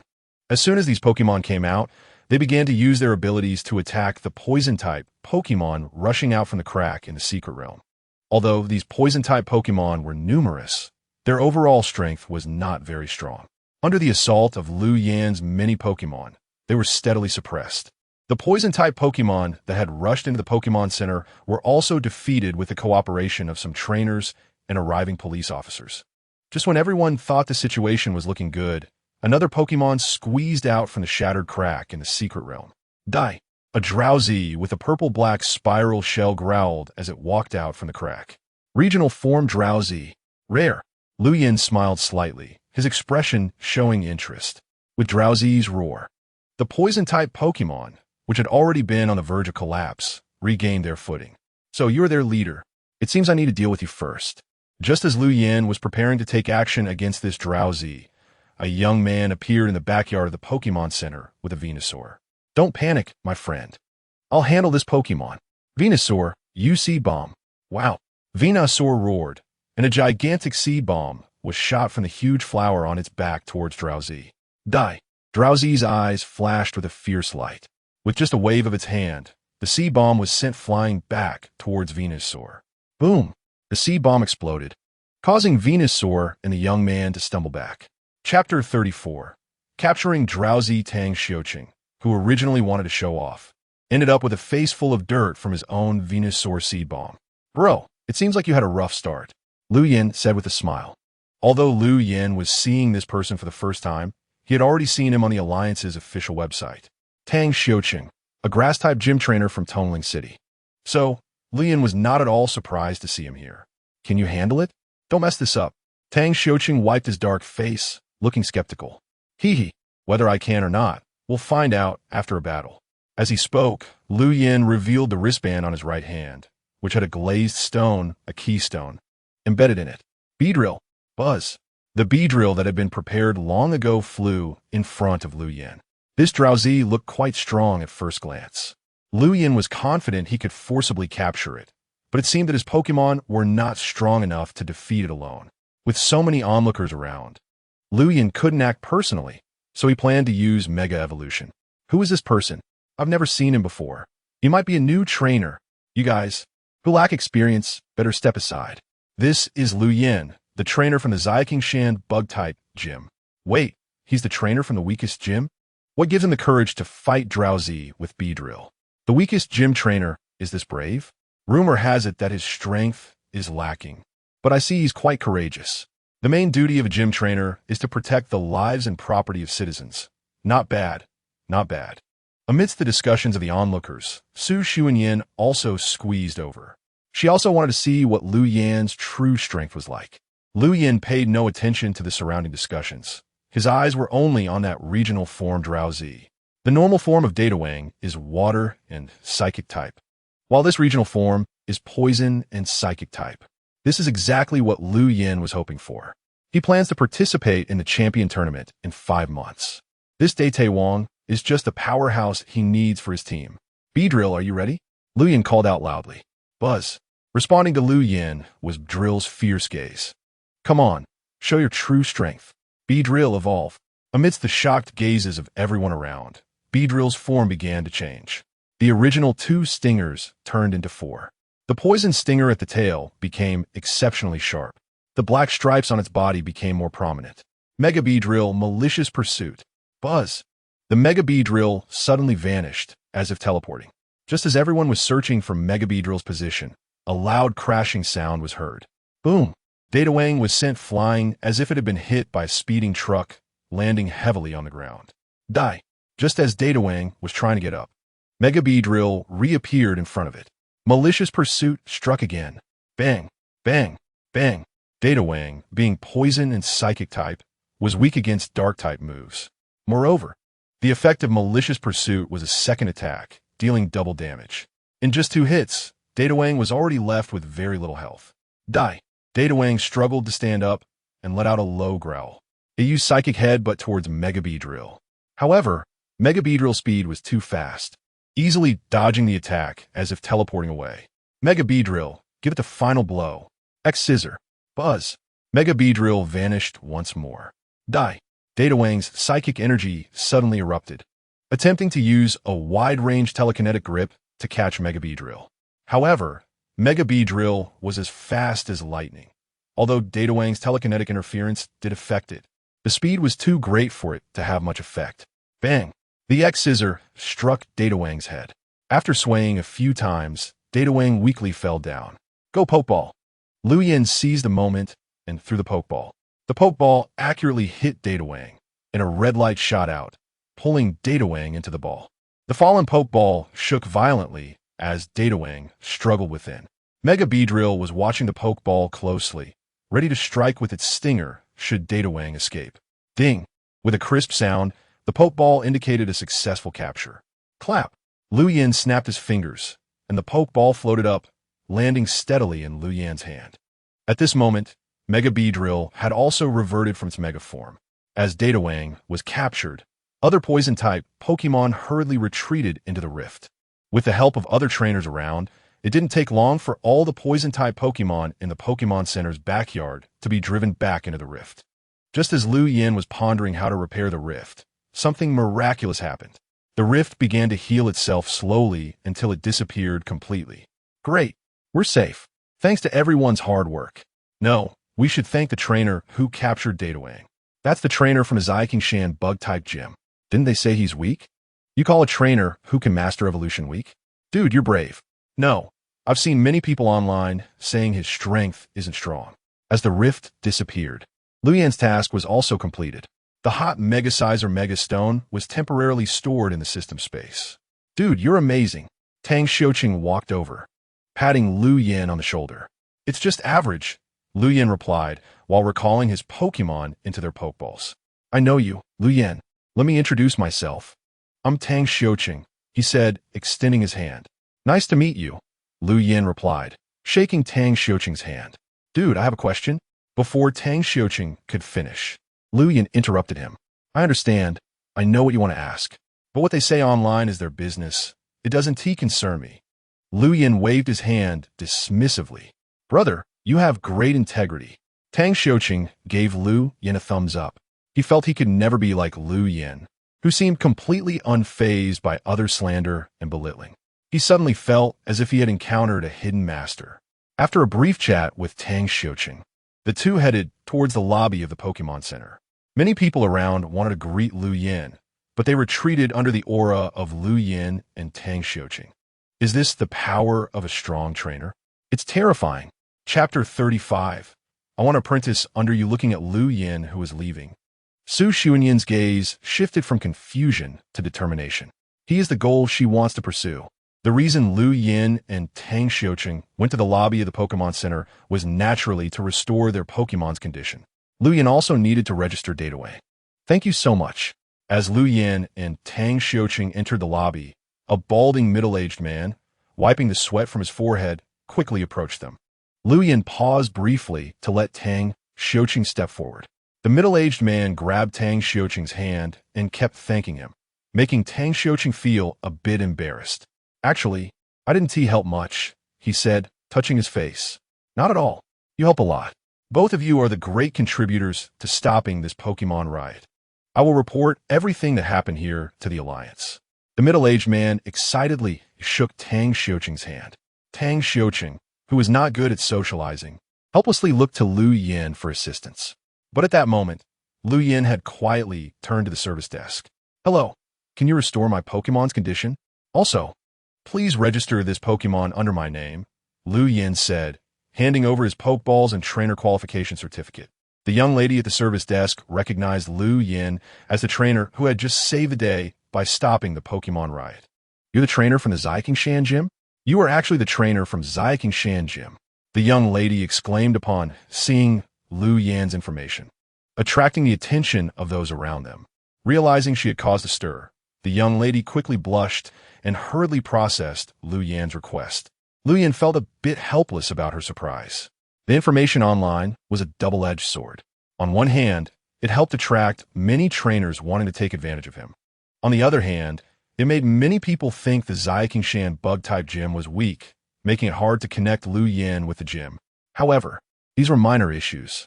Compared to letting everyone know his strength, Liu Yan felt it was better to focus on strengthening his Pokémon. After completing the Pokémon registration and treatment, Liu Yan casually turned and left.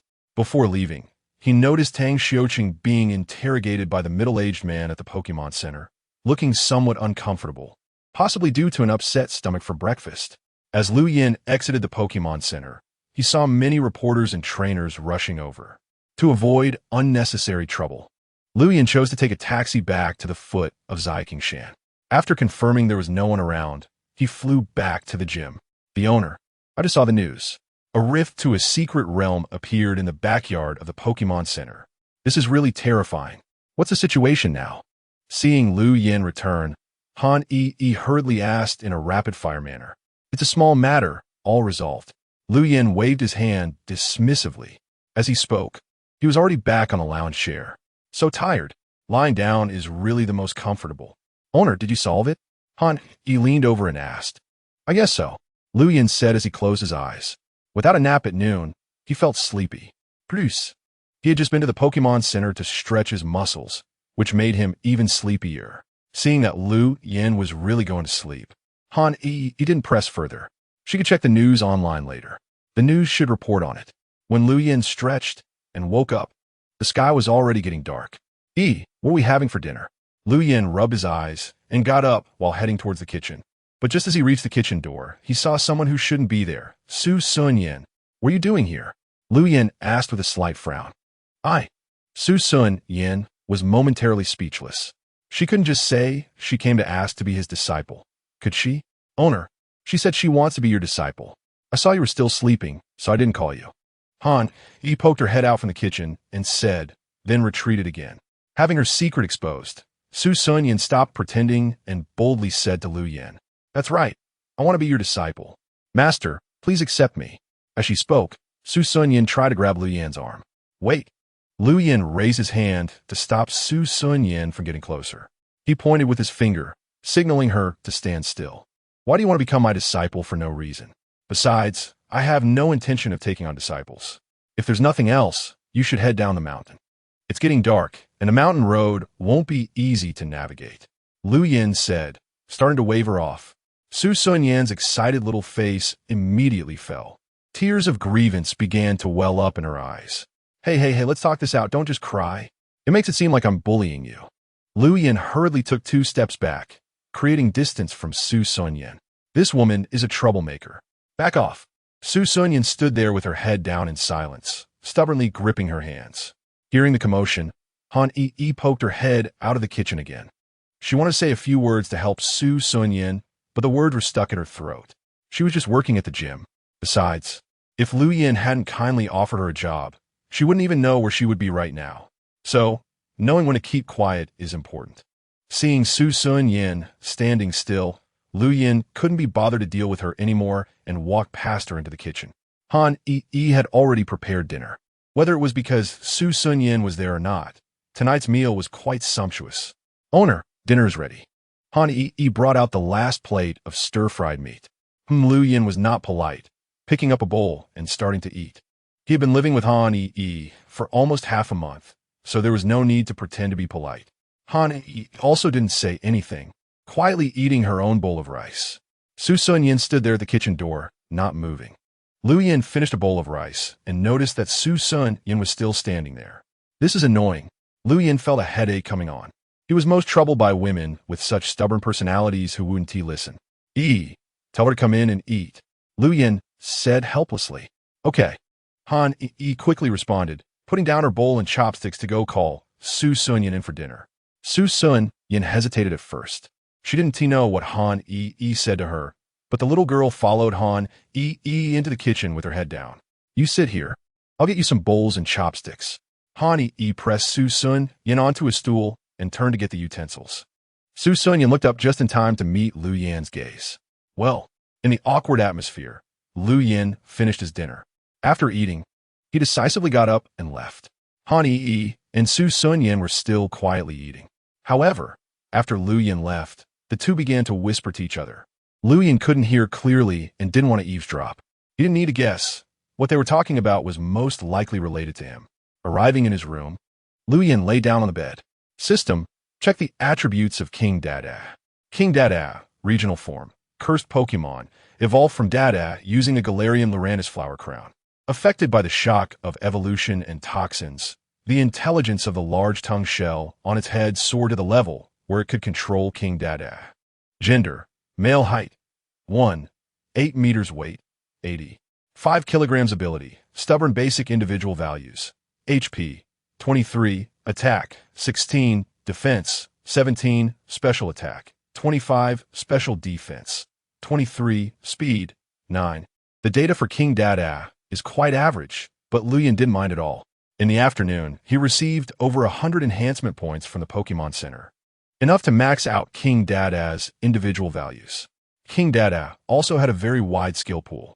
Lu Yin planned to gradually master all the skills it could learn. He was really looking forward to its performance in the Champion Tournament. Thinking about the Champion Tournament, Lu Yin began to contemplate the future development of Eevee. Eevee's ability is too terrifying. According to its ability, it has infinite possibilities. It feels like evolving into any form would result in shortcomings. Should just not evolve, but if it doesn't evolve, it seems it can't learn some skills. His future goal is to become a psychic champion.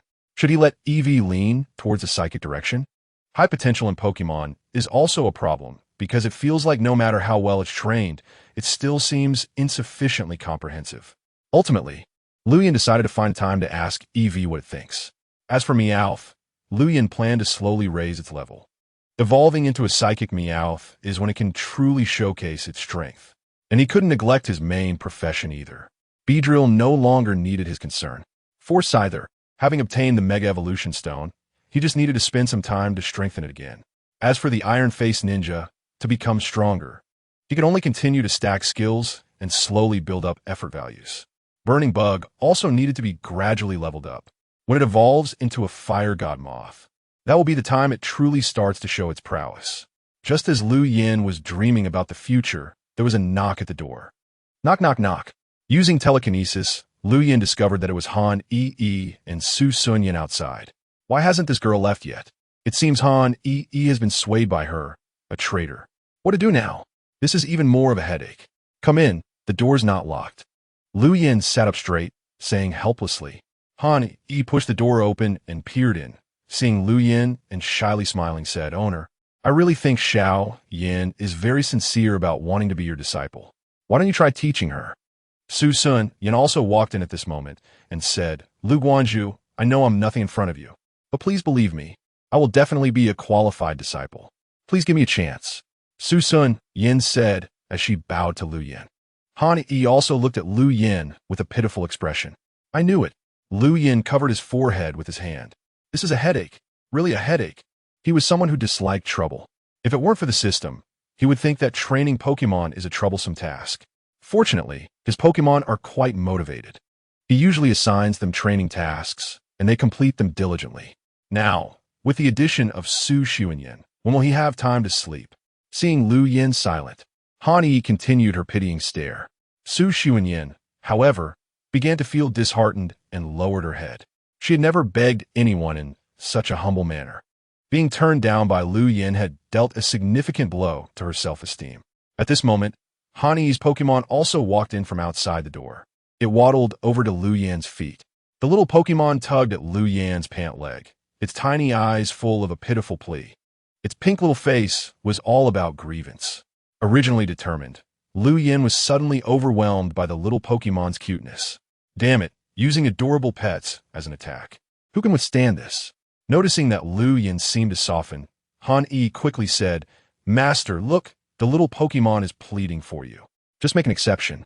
I think Xiao Yin would make a good disciple. After a pause, Han Yi continued, Master, I remember there's a supplementary rule for gym leaders in the Alliance.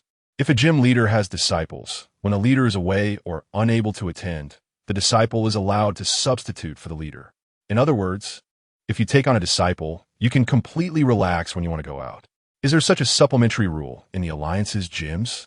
Hearing Han Yi's words, Lu Yin couldn't help but feel tempted. If what Han Yi said is true, then he wouldn't have to be bound to the gym every day. With this thought, Lu Yin turned his gaze to Su Xuanyan. This girl may not be very strong, but she seems to have a decent head on her shoulders. With some training, she could temporarily serve as a figurehead. Su Xuanyan felt nervous under Lu Yan's gaze, burying her head even lower. All right, you want me to take you as my disciple? Fine, Lu Yin said. Really? Su Xuanyan raised her head excitedly, looking at Lu Yin with a face full of enthusiasm. Don't rush, I haven't finished yet. Lu Yin gestured for Su Xuanyan to calm down and continued, I said I can take you as a disciple, but I have conditions. Tell me, I will definitely not let you down, Su Xuanyan said seriously. It's very simple. You need to sweep the entire mountain path of Xiaoqingshan every day. If you can stick to it for a week, I will agree to take you as my disciple. This request isn't too difficult, right? Lu Yin raised an eyebrow. Su Xuanyan fell silent. Xiaoqingshan isn't high, but it is a few hundred meters. For a normal person, it takes over an hour to climb from the foot of the mountain to the gym. If she has to clean it, it might take most of the day or even a whole day. Han Yi was about to help Su Xuanyan plead. This requirement is a bit difficult for a girl. However, Su Xuanyan was the first to speak seriously. No problem. A week, right? I will definitely not let you down. Xiao Yan. Han Yi wanted to comfort her, but Su Xuanyan shook her head and said firmly, Yi, I must be taught by the master. I can definitely do it. Chapter 37 Chun, Shi. Early the next morning, Su Xuanyan began her mountain sweeping journey. At first, it was quite easy. Before long, she had cleaned a lot of steps. However, as time passed, Su Xuanyan's stamina began to decline. With the sun coming out, the weather started to become stuffy. After sweeping for a while, Su Xuanyan had to sit down and rest. At this rate, finishing the cleaning of Shan's mountain path might indeed take most of the day. But for her dream of becoming a Pokémon master, Su Xuanyan gritted her teeth and stood up again. I will definitely succeed in becoming a disciple. Just as Su Xuanyan was gritting her teeth and sweeping the path, a short-haired girl holding a selfie stick arrived at the foot of Shan. Uncle Wong asked me to help promote the bug-type gym at Shan. After the secret realm crack in the backyard of the Pokémon Center was suppressed yesterday, it seems that the trainer from Shan Gym also went there. So I'll go up and do an interview. Maybe I can get first-hand information about yesterday's secret realm crack, Chun-Shi said with hope. Zzz. The round wizard perched on Chun-Shi's shoulder made a series of vibrating sounds. You think so too, right, round wizard? Chun-Shi turned her head and asked with a smile. Zzz. The round wizard nodded in agreement. All right, then let's start climbing. Chun-Shi muttered while adjusting the phone on the selfie stick, building the gym on a mountain. This Shan gym leader must either be a master or have a screw loose. Ugh, I really hate climbing mountains. However, despite her complaints, Chun-Shi was in the business of live streaming. After venting her frustrations, she quickly adjusted her mindset. When she started the live stream, Chun-Shi greeted the camera. Hello everyone, I'm Chun-Shi. Today I'm passing through Shan in Tongling City. The scenery here is nice, a great place for mountain climbing and recreation. There's also a bug-type gym on Shan. I just want to climb a mountain and visit the trainer at Shan Gym. Everyone, follow my footsteps and let us head up the mountain together. Zzz. The round wizard on Chun-Shi's shoulder also vibrated its wings, making various sounds like background music. Chun-Shi was also a blogger with 1 million fans online. So as soon as she started the live stream, thousands of viewers flooded in. As Chun-Shi started climbing, many fans in the live chat began to chat and joke. Is she going hiking today? The beautiful girl really loves sports. I want to climb the mountain with the beautiful girl. Who is she interviewing? Shan bug-type gym? Never heard of it. You must be living under a rock. Isn't that rumored to be the weakest gym in Qianan province? Trash gym, not worth watching. I could take on 10 of those gyms by myself. Watch me use insect repellent. There were all kinds of comments in the live chat, and while climbing, Chun-Shi would pick up some comments to reply to. I've seen posts about Shan Gym online. However, I've always believed seeing is believing. So I came today to verify whether this gym is really the rumored weakest gym.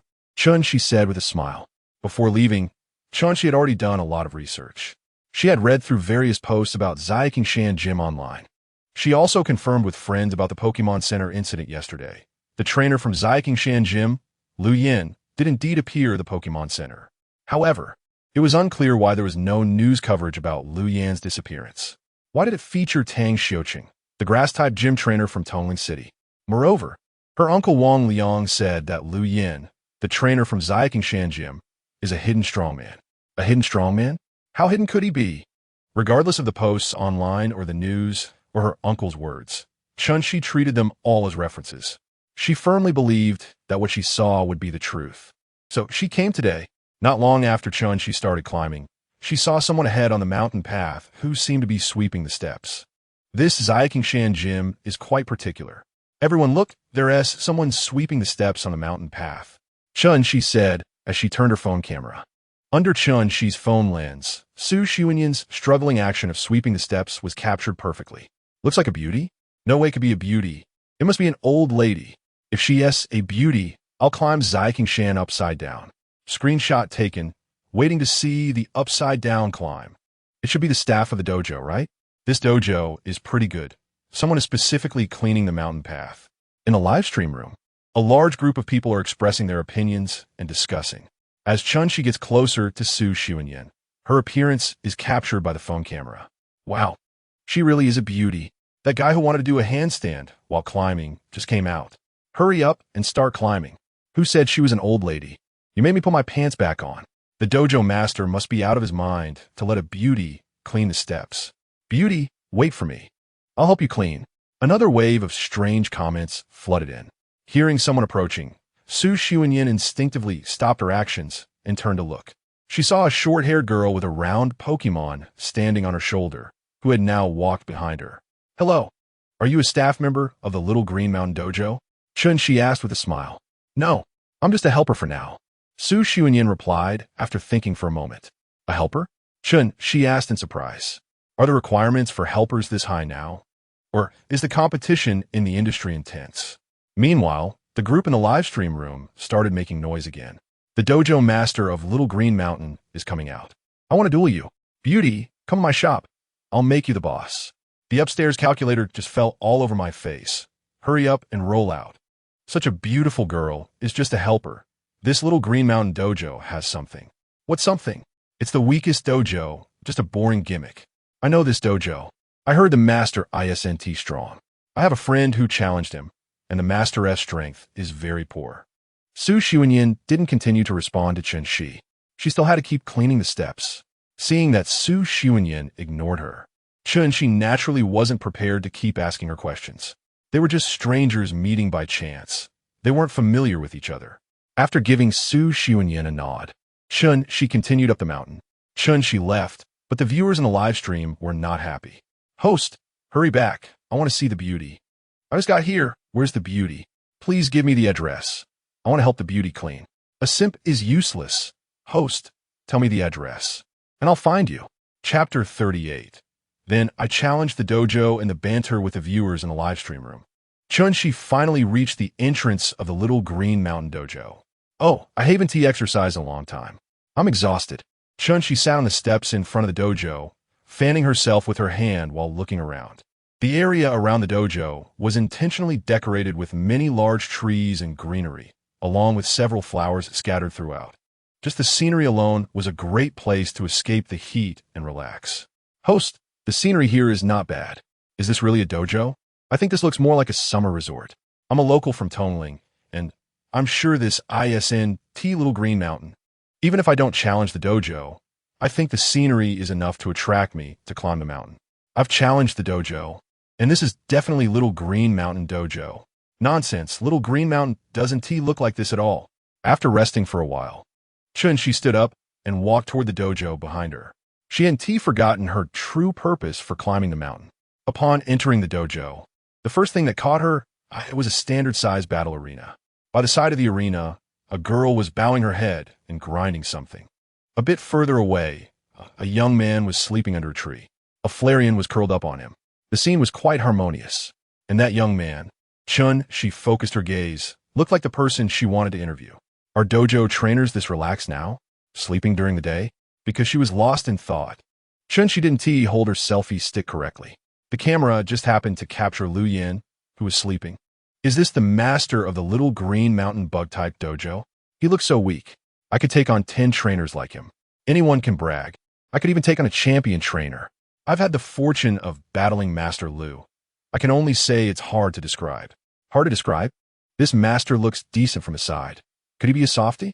For those who want to better appreciate Master Lu's strength, I recommend challenging him personally. I've already set off to Little Green Mountain. Everyone can follow my live stream. "Hello, are you here to challenge the dojo?" Han Yi, who was making berry jam, noticed she's standing at the door in a daze and couldn't help but ask. She was startled and quickly turned her gaze to Han Yi, saying, "I'm not here to challenge the dojo. I want to interview your dojo master." While saying this, she looked at Lu Yin, who was still asleep. However, Han Yi waved her hand and said, "Our master is usually very busy. Besides challenging the dojo, he doesn't accept any form of interviews." Lu Yin had long anticipated that someone would come to interview him. Whether it was because of the Pokemon Center incident or the ongoing buzz about the weakest dojo, he was a person who disliked trouble. Interviews were a hassle for him. He'd rather take a longer nap. Isn't he sleeping right now? She pointed at Lu Yin, who was sleeping soundly not far away, with a black line on her face. Han Yi wasn't lying. These words were taught to her by Lu Yin before. Without much thought, she spoke them directly. "Sorry, our master really doesn't want to accept interviews," Han Yi said apologetically. She was the type to easily give up. She steadied her selfie stick and pointed the camera at herself, saying seriously, "Then I won T interview. I'll challenge your master." "Ah, are you serious?" Seeing Han Yi's disbelieving expression, Chun Shi's face showed her dissatisfaction. "What? Don't I look like a challenger?" Chun Shi said unhappily. "Fine, wait a moment." Han Yi stood up and walked towards the sleeping Lu Yan. "Master, wake up. There's a challenger here." Han Yi gently nudged Lu Yan. "Huh? A challenger?" Lu Yan opened his sleepy eyes and asked. "Yes." Han Yi confirmed with a nod. Hearing Han Yi's words, Lu Yan stretched and sat up straight. The Flareon that had been sleeping on him also woke up and stretched in his arms. "Flareon, sleep a bit more," Lu Yan said as he got up and placed Flareon on a lounge chair. Flareon yawned, curled up, and continued to sleep. At this point, Lu Yan also noticed the so-called challenger. "You were the challenger?" Lu Yan rubbed his face to make himself look a bit more formal as a dojo trainer. "Actually, I wanted to interview you, but she said you don't accept interviews. So I changed my mind and will challenge the dojo instead. They say the little green mountain bug type dojo is all show and no substance. I'm here to certify that for the viewers." Chun Shi said with a smile. "That's right. I don't accept interviews. But if you can defeat me, I might consider it," Lu Yan said, shrugging his shoulders. "This dojo master is so arrogant." "That's right. I want to beat him up. Everyone clear the way. I need to pee. He looks like he's not strong at all. I can teach him a lesson in no time." I still stand by my words. The master's strength is hard to describe. Chun Shi held up her selfie stick and said, "I'm a content creator. Do you mind if I record the battle?" Lu Yan thought for a moment and said, "Sure. There's not much time anyway." Lu Yan's abrupt comment left Chun Shi slightly stunned, but she didn't think too much about it. There's been a lot of talk online about how the dojo master is weak and only got the league certification through connections, right?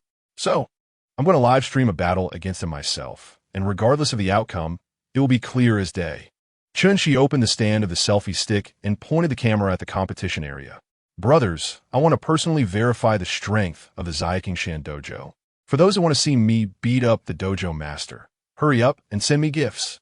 After Chun, she made her presence felt in front of the camera. She stood at the edge of the arena. The number of viewers in a live stream increased from a few thousand at the beginning to tens of thousands.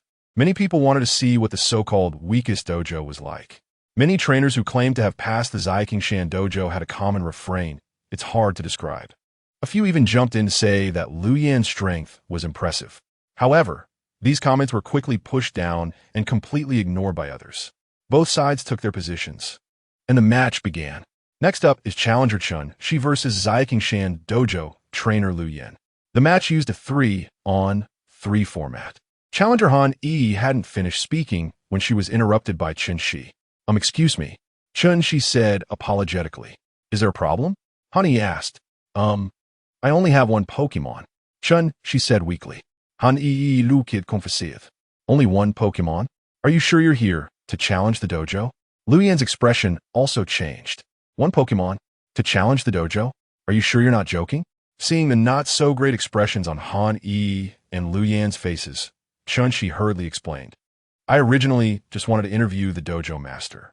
But since you don't accept interviews, I can only challenge the dojo." Lu Yan turned to Han Yi, who nodded with a wry smile. "All right then, let's do it one-on-one. Even a mosquito is meat." Although defeating Chun, she will only earn a few reinforcement points. Lu Yan wasn't about to just give up. Every little bit counts. Han Yi reluctantly raised the flag in her hand and announced that each side would use one Pokémon. "Go, Scyther." Lu Yan threw out his Pokeball. Although Lu Yan knew that Chun Shi's strength might be lacking, he wasn't planning to hold back. He wanted to finish this quickly so he could go back to sleep. "Round Mage, it's up to you." "Chun," she said to the Round Mage, perched on her shoulder. "Ziz is easy." The Round Mage nodded and jumped down from Chun Shi's shoulder. The viewers in the live stream began to get excited. Although Chun, she wasn't a professional trainer. She had traveled around the country and had seen a lot. The Round Mage had been with her for a long time and had decent battle strength. A slight verification would reveal the strength of the Shan dojo. The match began. Han Yi waved her flag vigorously. "Scyther, how are you?" Whoosh. Scyther's figure suddenly disappeared, then reappeared back in place. Meanwhile, the Round Mage seemed to be hit by an invisible cannonball. Suddenly, it flew into the air and crashed heavily to the ground. The round mage lost its fighting capability, and Scyther won. So the winner of this match is dojo trainer Lu Yen. Han Yi immediately raised the flag in her hand. Stunned, Chun-Shi looked blankly at the Scyther that seemed to have stood still.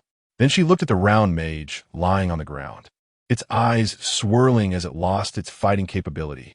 Is it over? After a while, Chun-Shi finally snapped back to reality. Round mage! Chun-Shi exclaimed as she rushed over to check on the round mage's condition. The level and quality difference between the two Pokémon was too great. Scyther had taken down the round mage with a single blow. Stop yelling. You should hurry and take it to the Pokémon Center. Han Yi sighed. What were you thinking challenging a dojo with just one Pokémon? Our dojo master really should be more considerate. This could really discourage someone.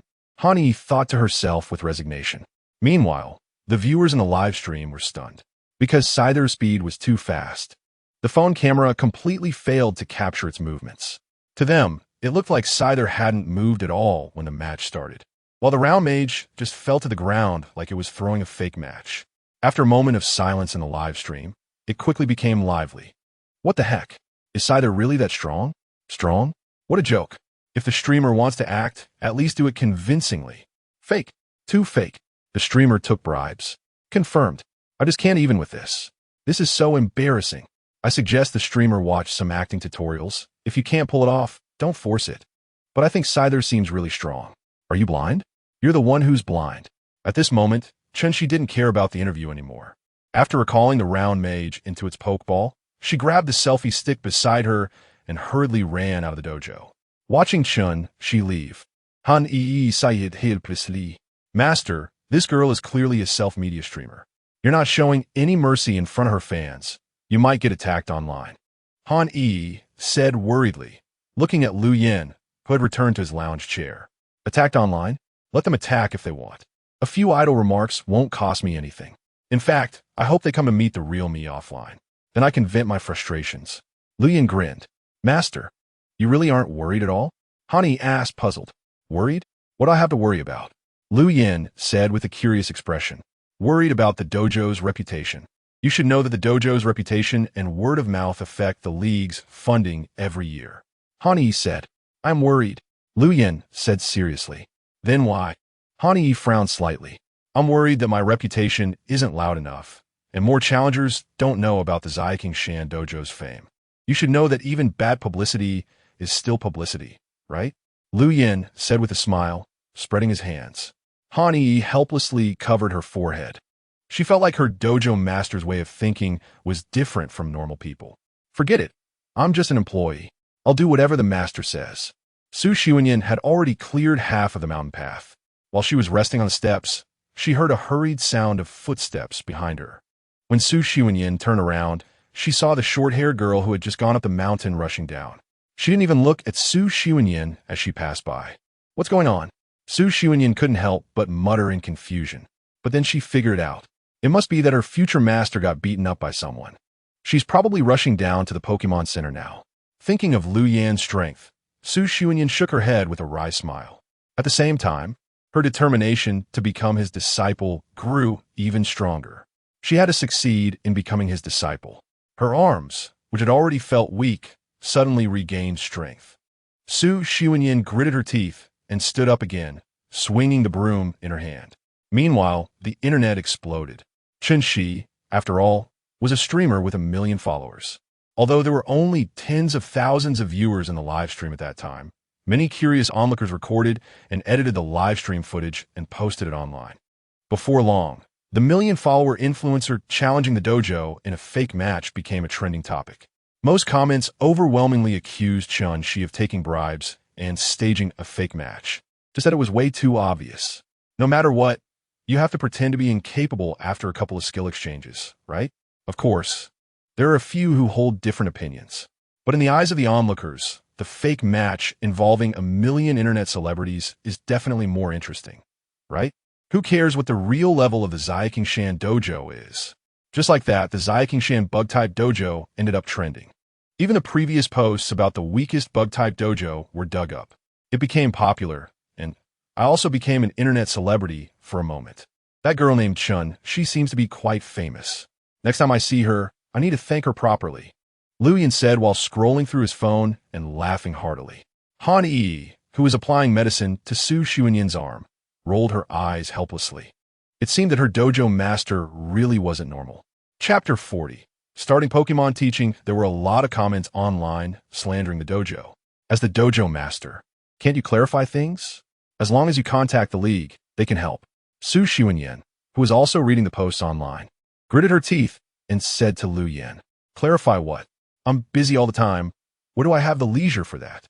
Lu Yin waved his hand dismissively. In his view, this wave of black publicity was quite beneficial, because a large number of trainers below expressed that such fake match behavior was very shameful. They must come and teach the Shan dojo trainers a lesson. There were also some trainers who wanted to vent their anger for the beauty because Lu Yin had made Chenxi cry. They shouted for Lu Yin to obediently wait in the dojo for them to challenge. There were also some aspiring trainers claiming they would come to challenge the Shan dojo to show Lu Yin what they were made of. Seeing these comments made Lu Yin feel excited. Great. This is really great. The posts about the weakest dojo had already spread around Tongling City for a while. The heat had long since subsided. Lu Yin was worried that once the heat was gone, the number of challengers would decrease significantly. His reinforcement points and reputation would also be in jeopardy. But unexpectedly, that girl named Chun, she brought him a wave of traffic. If all these people come to fulfill their promises, how many reinforcement points and reputation would that be? Lu Yin's Pokemon had only maxed out their individual values, and their effort values hadn't even been distributed yet. It's not that Lu Yin didn't want to distribute them, but that there weren't enough reinforcement points. Now, seeing a large wave of reinforcement points about to come his way, how could Lu Yin not be delighted? Meanwhile, Han Yi and Su Xuanyan could only exchange glances and smile wryly. Perhaps the thoughts of strong individuals are different from those of ordinary people. In the following days, Su Xuanyan continued to diligently clean the mountain path of Shan every day. On the first day, it took her a day and a half, and her arms ached so much she couldn't straighten them. The second day was even worse, but by the afternoon, she managed to clean all the paths. On the third day, her condition improved slightly, and the pain in her arms eased. Near noon, she finished cleaning the paths.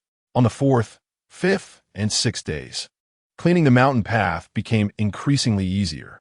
The time it took went from most of the day to just 3 hours. Today was the agreed seventh day. According to their agreement, as long as she completed the cleaning of the mountain path today, he would accept her as a disciple. Of course, Lu Yin had no intention of going back on his word. Accepting a disciple was not a difficult thing. Lu Yin had already made plans in his heart. During this week, although Lu Yin mostly slacked off, aside from dealing with the continuous influx of reinforcement points and reputation, he also researched the system's point allocation feature. The Pokemon he had tamed could directly enhance their points through the system interface. But could he help other Pokemon with their enhancements? After a relatively simple investigation, Lu Yin found out that he indeed could. However, he needed to physically touch the current Pokemon. Han Yi's Piku became the subject of Lu Yin's research. Without Han Yi's knowledge, Lu Yin maxed out Piku's HP, special attack, and special defense individual values. Han Yi only felt that Piku had become more energetic lately and didn't notice any other changes. Lu Yin just smiled and said nothing. Although Han Yi was the dojo's referee, chef, and Pokemon nutritionist, and he paid her a decent salary, Lu Yin felt that the work she did far exceeded her salary. So helping to enhance Piku was just a form of compensation for Han Yi. At this moment, Su Xuanyan returned with a broom, looking full of spirit. "I've finished cleaning the path today. Can I be accepted as your disciple now?" Su Xuanyan asked Lu Yin, who was sitting in a lounge chair. Hope sparkled in her eyes. Han Yi also stopped her work and looked at Lu Yin. "Of course," Lu Yin nodded. "Ha, that's great." Su Xuanyan joyfully threw down the broom and was about to kneel and bow to Lu Yin. Lu Yin gently raised his hand, and an invisible force kept Su Xuanyan from kneeling. "No need. Let's skip the formalities," Lu Yin said nonchalantly. Su Xuanyan scratched her head, a hint of envy flashing across her face. No matter how you looked at it, superpowers were so cool. After staying in the dojo for a week, Su Xuanyan had learned that Lu Yin possessed superpowers. He hadn't hidden it from her. Superpowers weren't something to be ashamed of. They were very convenient for daily life. Of course, Lu Yin wouldn't do anything that would expose himself in public. Although he knew that today's superpower kings were also powerful superpower users. Just looking at the videos online, Lu Yin felt that his superpower probably didn't even reach 1/10 of theirs. He might even be weaker than Meow Meow. Here, consider this a gift for our first meeting, Lu Yin said, tossing a firestone to Su Xianyan. This firestone was a task reward from the last bug-type Secret Realm. Lu Yin had no plans to evolve his EV into a Flareon, so he kept it. Su Xianyan happened to have a Houndour, which could evolve into an Arcanine using the firestone. Really for me? Su Xianyan exclaimed excitedly, holding the firestone. Although her family was well off, after coming out for training, Su Xianyan was determined not to rely on her family's help anymore. So a firestone was still precious to her now. She also thought about using the firestone to help Houndour evolve. Master, when do we start training? Su Xianyan asked excitedly. We can start now. Release all 3 of your Pokémon, Lu Yin said. Okay. Su Xianyan didn't hesitate to release her 3 Pokémon, Blastoise, Houndour, and Pidgey. Lu Yin also threw out 3 Pokeballs, which were EV, Burning Bug, and Iron Face Ninja. Blastoise, Houndour, and Pidgey follow EV and learn from it. During the learning process, be serious and attentive.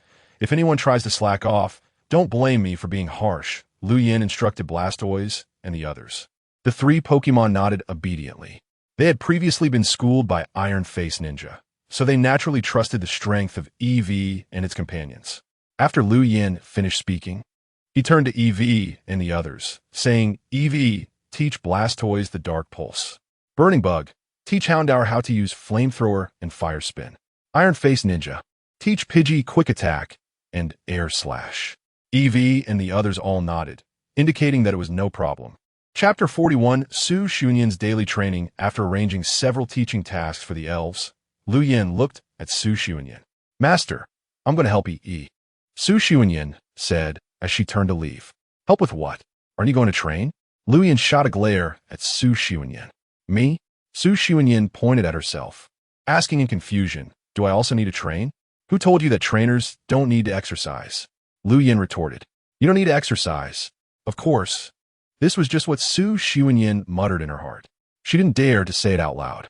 Otherwise, Lu Yin would definitely kick her out of the apprenticeship at the first opportunity. What is your dream? Lu Yin asked as he sat back in the recliner. Of course, it's to become the strongest elf trainer in the world.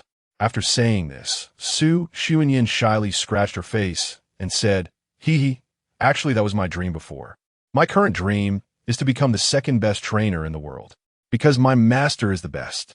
Although Lu Yin knew that Su Xianyan was flattering him, he still nodded in appreciation. The strength of the elves was yet to be determined, but when it came to the elves' qualifications and potential, Lu Yin dared to say that no one could claim to be the best after him. He had already been given a boost. How could he not be better than others? The key was his own strength.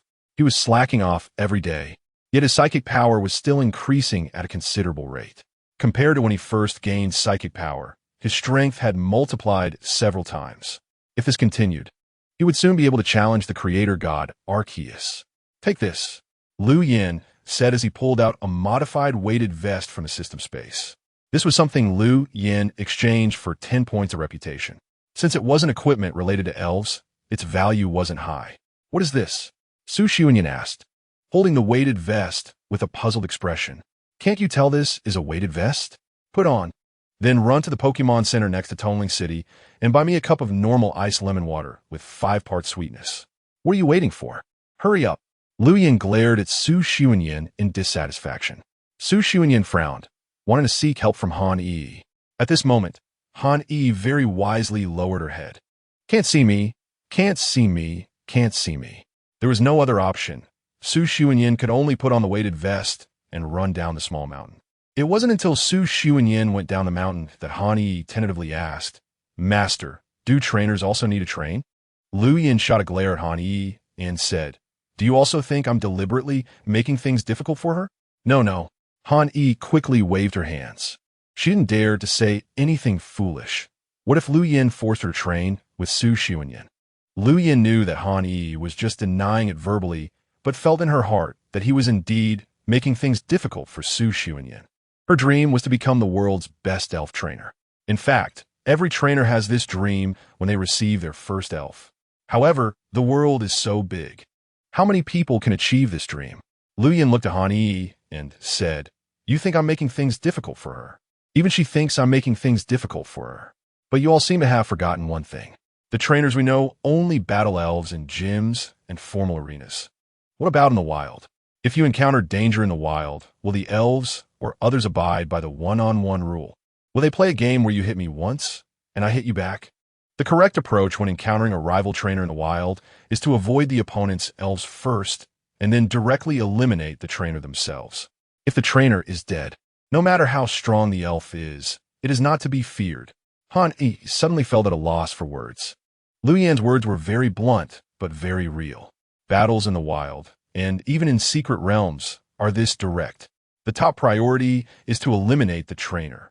However, this important matter has been downplayed in formal elf training courses. I don't need her to become as agile as a fighting elf. I just need her to have a certain level of self-defense ability when she truly encounters danger. At least she should have the chance to release the elf during a moment of reprieve and create opportunities for herself. Lu Yan's words were harsh, but the reasoning was sound. When Su Xuanyin returned with the lemon water Lu Yin wanted, it was already past dinner time. Phew. Master, your lemon water. Su Xuanyin placed the lemon water on the table, already exhausted to the point of nearly collapsing. Along the way, she had thought about giving up countless times, wanted to take a taxi back directly. In the end, she still gritted her teeth and ran back, although she didn't understand why Lu Yin wanted her to do this. Since she had acknowledged him, she believed he would not deliberately play tricks on her. There must be some deeper meaning behind it. It's already not cold. You can drink it yourself, Lu Yin said before getting up and heading upstairs. At this point, Su Xuanyin didn't even have the strength to be angry. She plopped down on the ground, gasping for breath.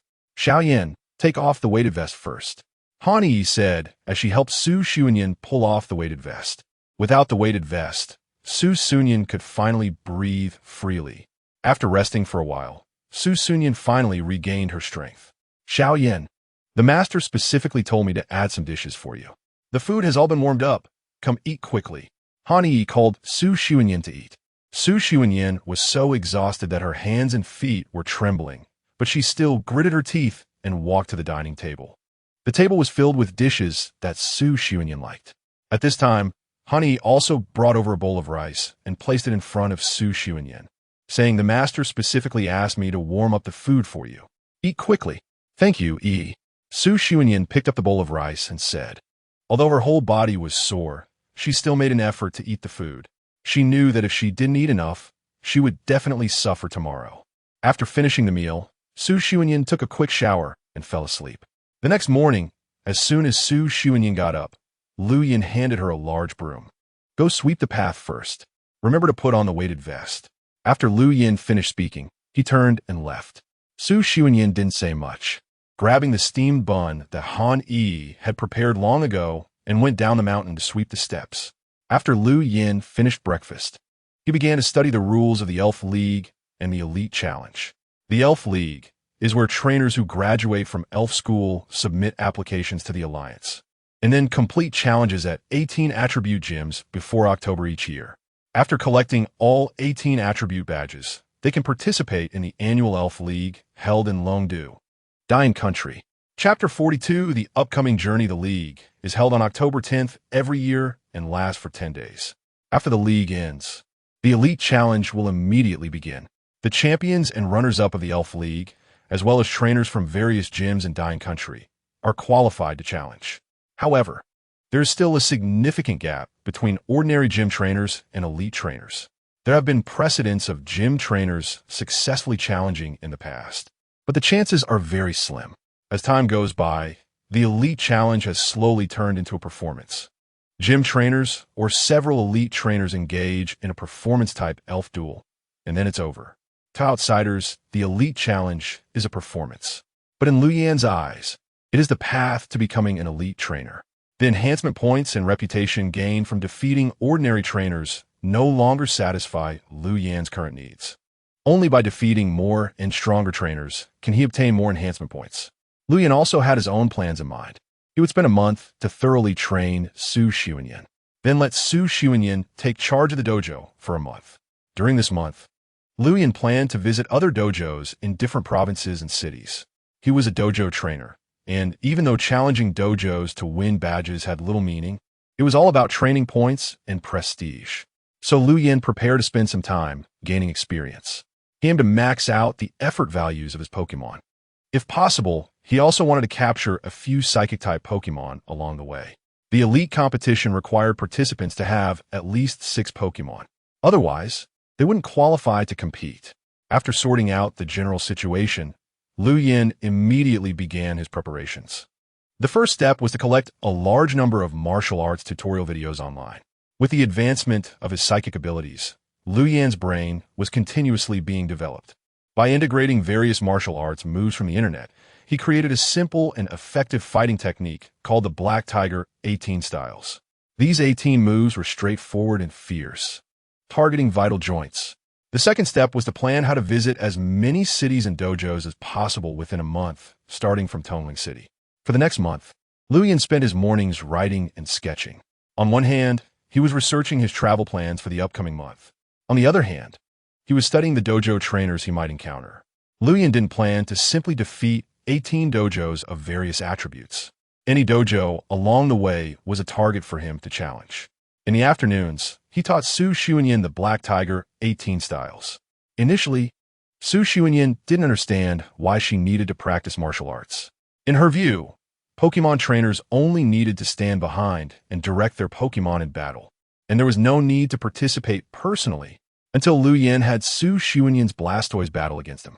Although this seemed crazy to Su Xianyan, she couldn't resist Liu Yan's urging and eventually started this unfair battle. Indeed, in Su Xianyan's eyes, it was a completely unfair fight. How could a human possibly defeat a Pokémon? Even if that person was her master, it shouldn't be possible.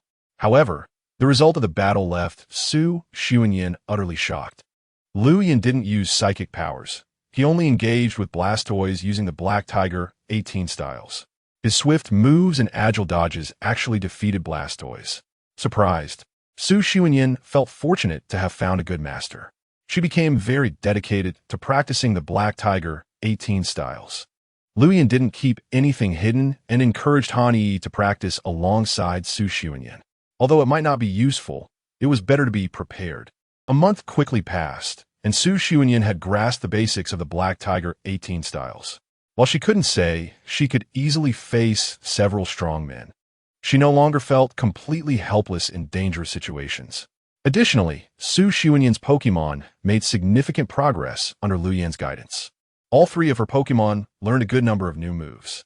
Particularly, her Growlithe evolved into an Arcanine using a Fire Stone, which made Su Xianyan very happy because Arcanine was just too cool. Xiaoyan, the Alliance has approved my application. For the next month, the Xiaoqingshan Dojo will be entrusted to you, Liu Yan said to the 2. Don't worry, Master. I will definitely not disappoint you. Su Xianyan replied seriously. You can leave with peace of mind, Master. Xiaoyan, and I will definitely take good care of the dojo for you. Han Yi also nodded with a smile. Papipi, the little Pokémon in Han Yi's arms, was also waving goodbye to Liu Yan. Then I'll be off first. After waving at the 2 again, Liu Yan headed down Xiaoqingshan. Since he planned to take the opportunity of the next month to challenge several dojos, the Grass-type dojo in Tonling City was naturally his first target. Ding, task released. Complete challenges at 18 attribute dojos within a month. Task completion rewards. 1 Sunstone, 1 Moonstone, 1 Firestone, 1 Thunderstone, 1 Waterstone, 1 Leaf Stone, 1 Light Stone, 1 Dark Stone. 2 1 map of the location of the regional form of Articuno. A map of the location of the regional form of Articuno. Seeing the system's task rewards, Liu Yan's eyes instantly brightened. Although Reward 1 was also quite good, it was something Liu Yan considered optional. But Reward 2 was different. Firstly, Articuno was a legendary Pokémon. Many legendary Pokémon were merely mythical beings, and capturing one was not that simple. Secondly, the regional form of Articuno differed from the normal form, being a psychic and flying-type Pokémon, which was perfect for Liu Yan. With this reward, Liu Yan felt even more motivated to challenge the dojos. Before long, Liu Yan arrived at the entrance of the Grass-type dojo in Tonling City. The dojo's doors were wide open, and he could hear cheers from inside. It seemed someone was challenging the dojo. Lu Yin smiled slightly and stepped inside. Venuso Vinewip. Bah! Venusaur roared, extending 8 vine whips to strike at the Houndoom in front of it. Houndoom, charge in and use Fire Fong. A young boy shouted loudly. Roar!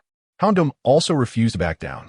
The flames spewed from its mouth, transformed into Fire Fong, lunging at Venusaur.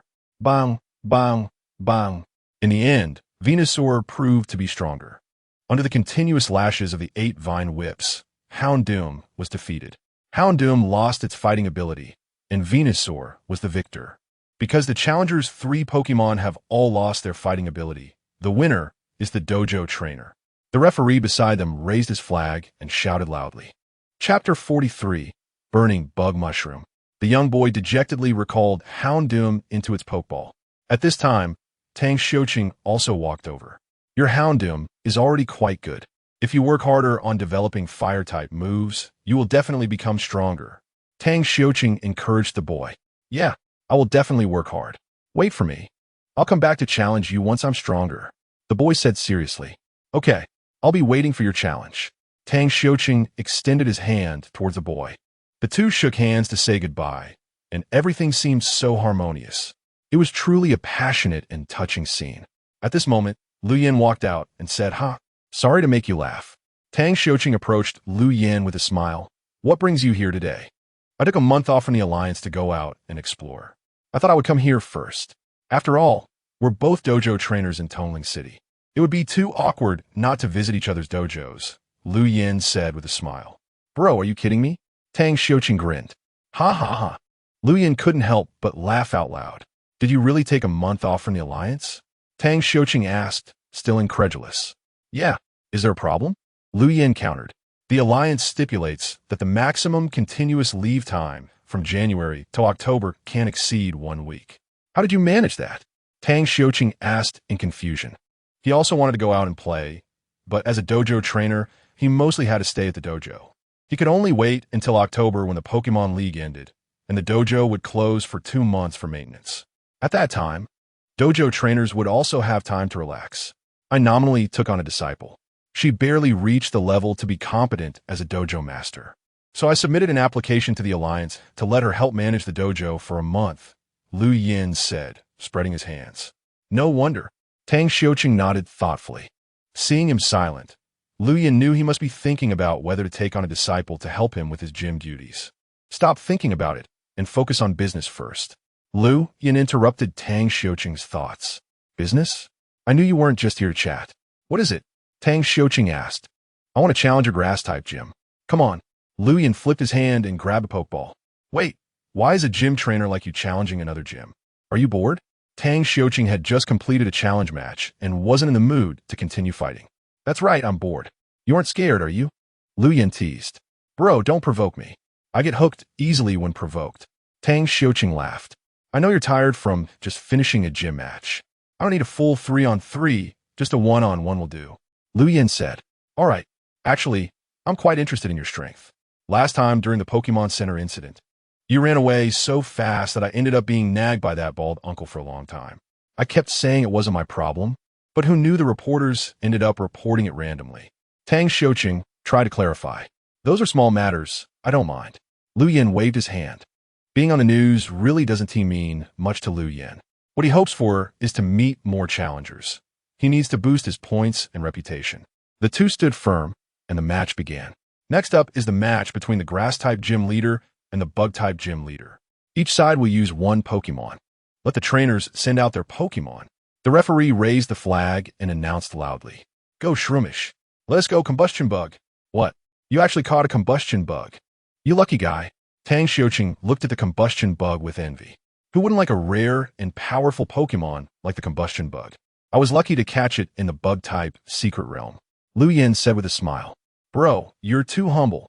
Tang Xiuqing said with a bitter face. The Pokemon are ready. The match begins. The referee waved the flag down. Since you're lucky, I 1 T-hole back. Shroomish used Stun Spore followed by Headbutt. Shroomish. Shroomish leaped high, shaking the mushroom on its head. A large area of light yellow stun spore fell towards the combustion bug. Spin and fall with headbutt. Now, this is a battle. Playing house with a rookie trainer is too uncomfortable.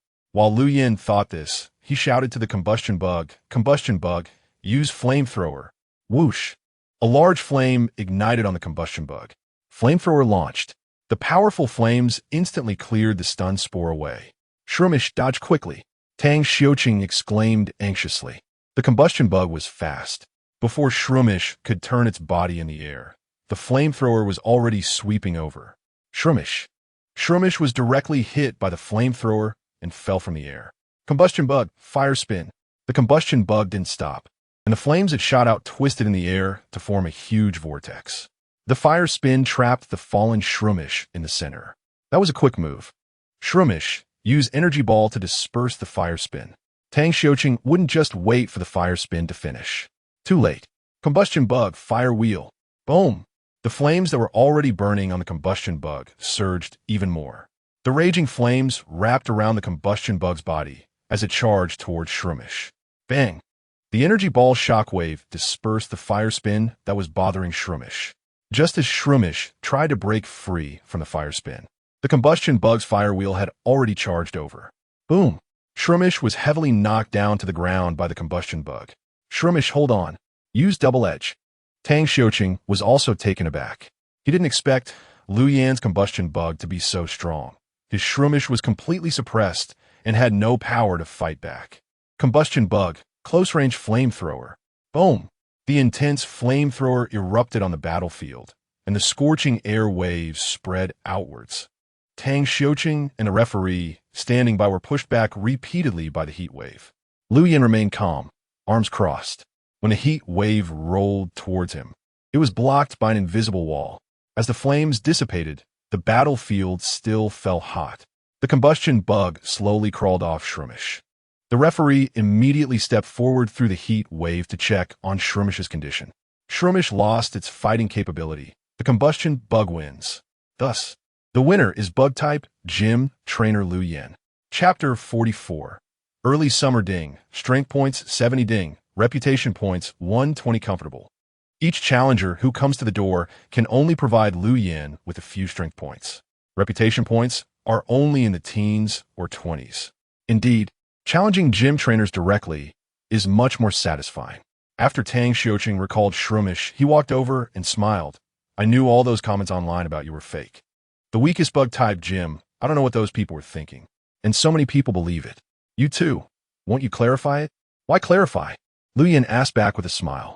Hee, your awareness is much higher than mine. If I were you, I'd probably be jumping up and down in anger by now. You're not worried at all. Tang Xiuqing shook his head with a wry smile. Hand it over. Lu Yan extended his hand. What? Tang Xiuqing asked, confused. Of course. The badge. I successfully challenged the gym.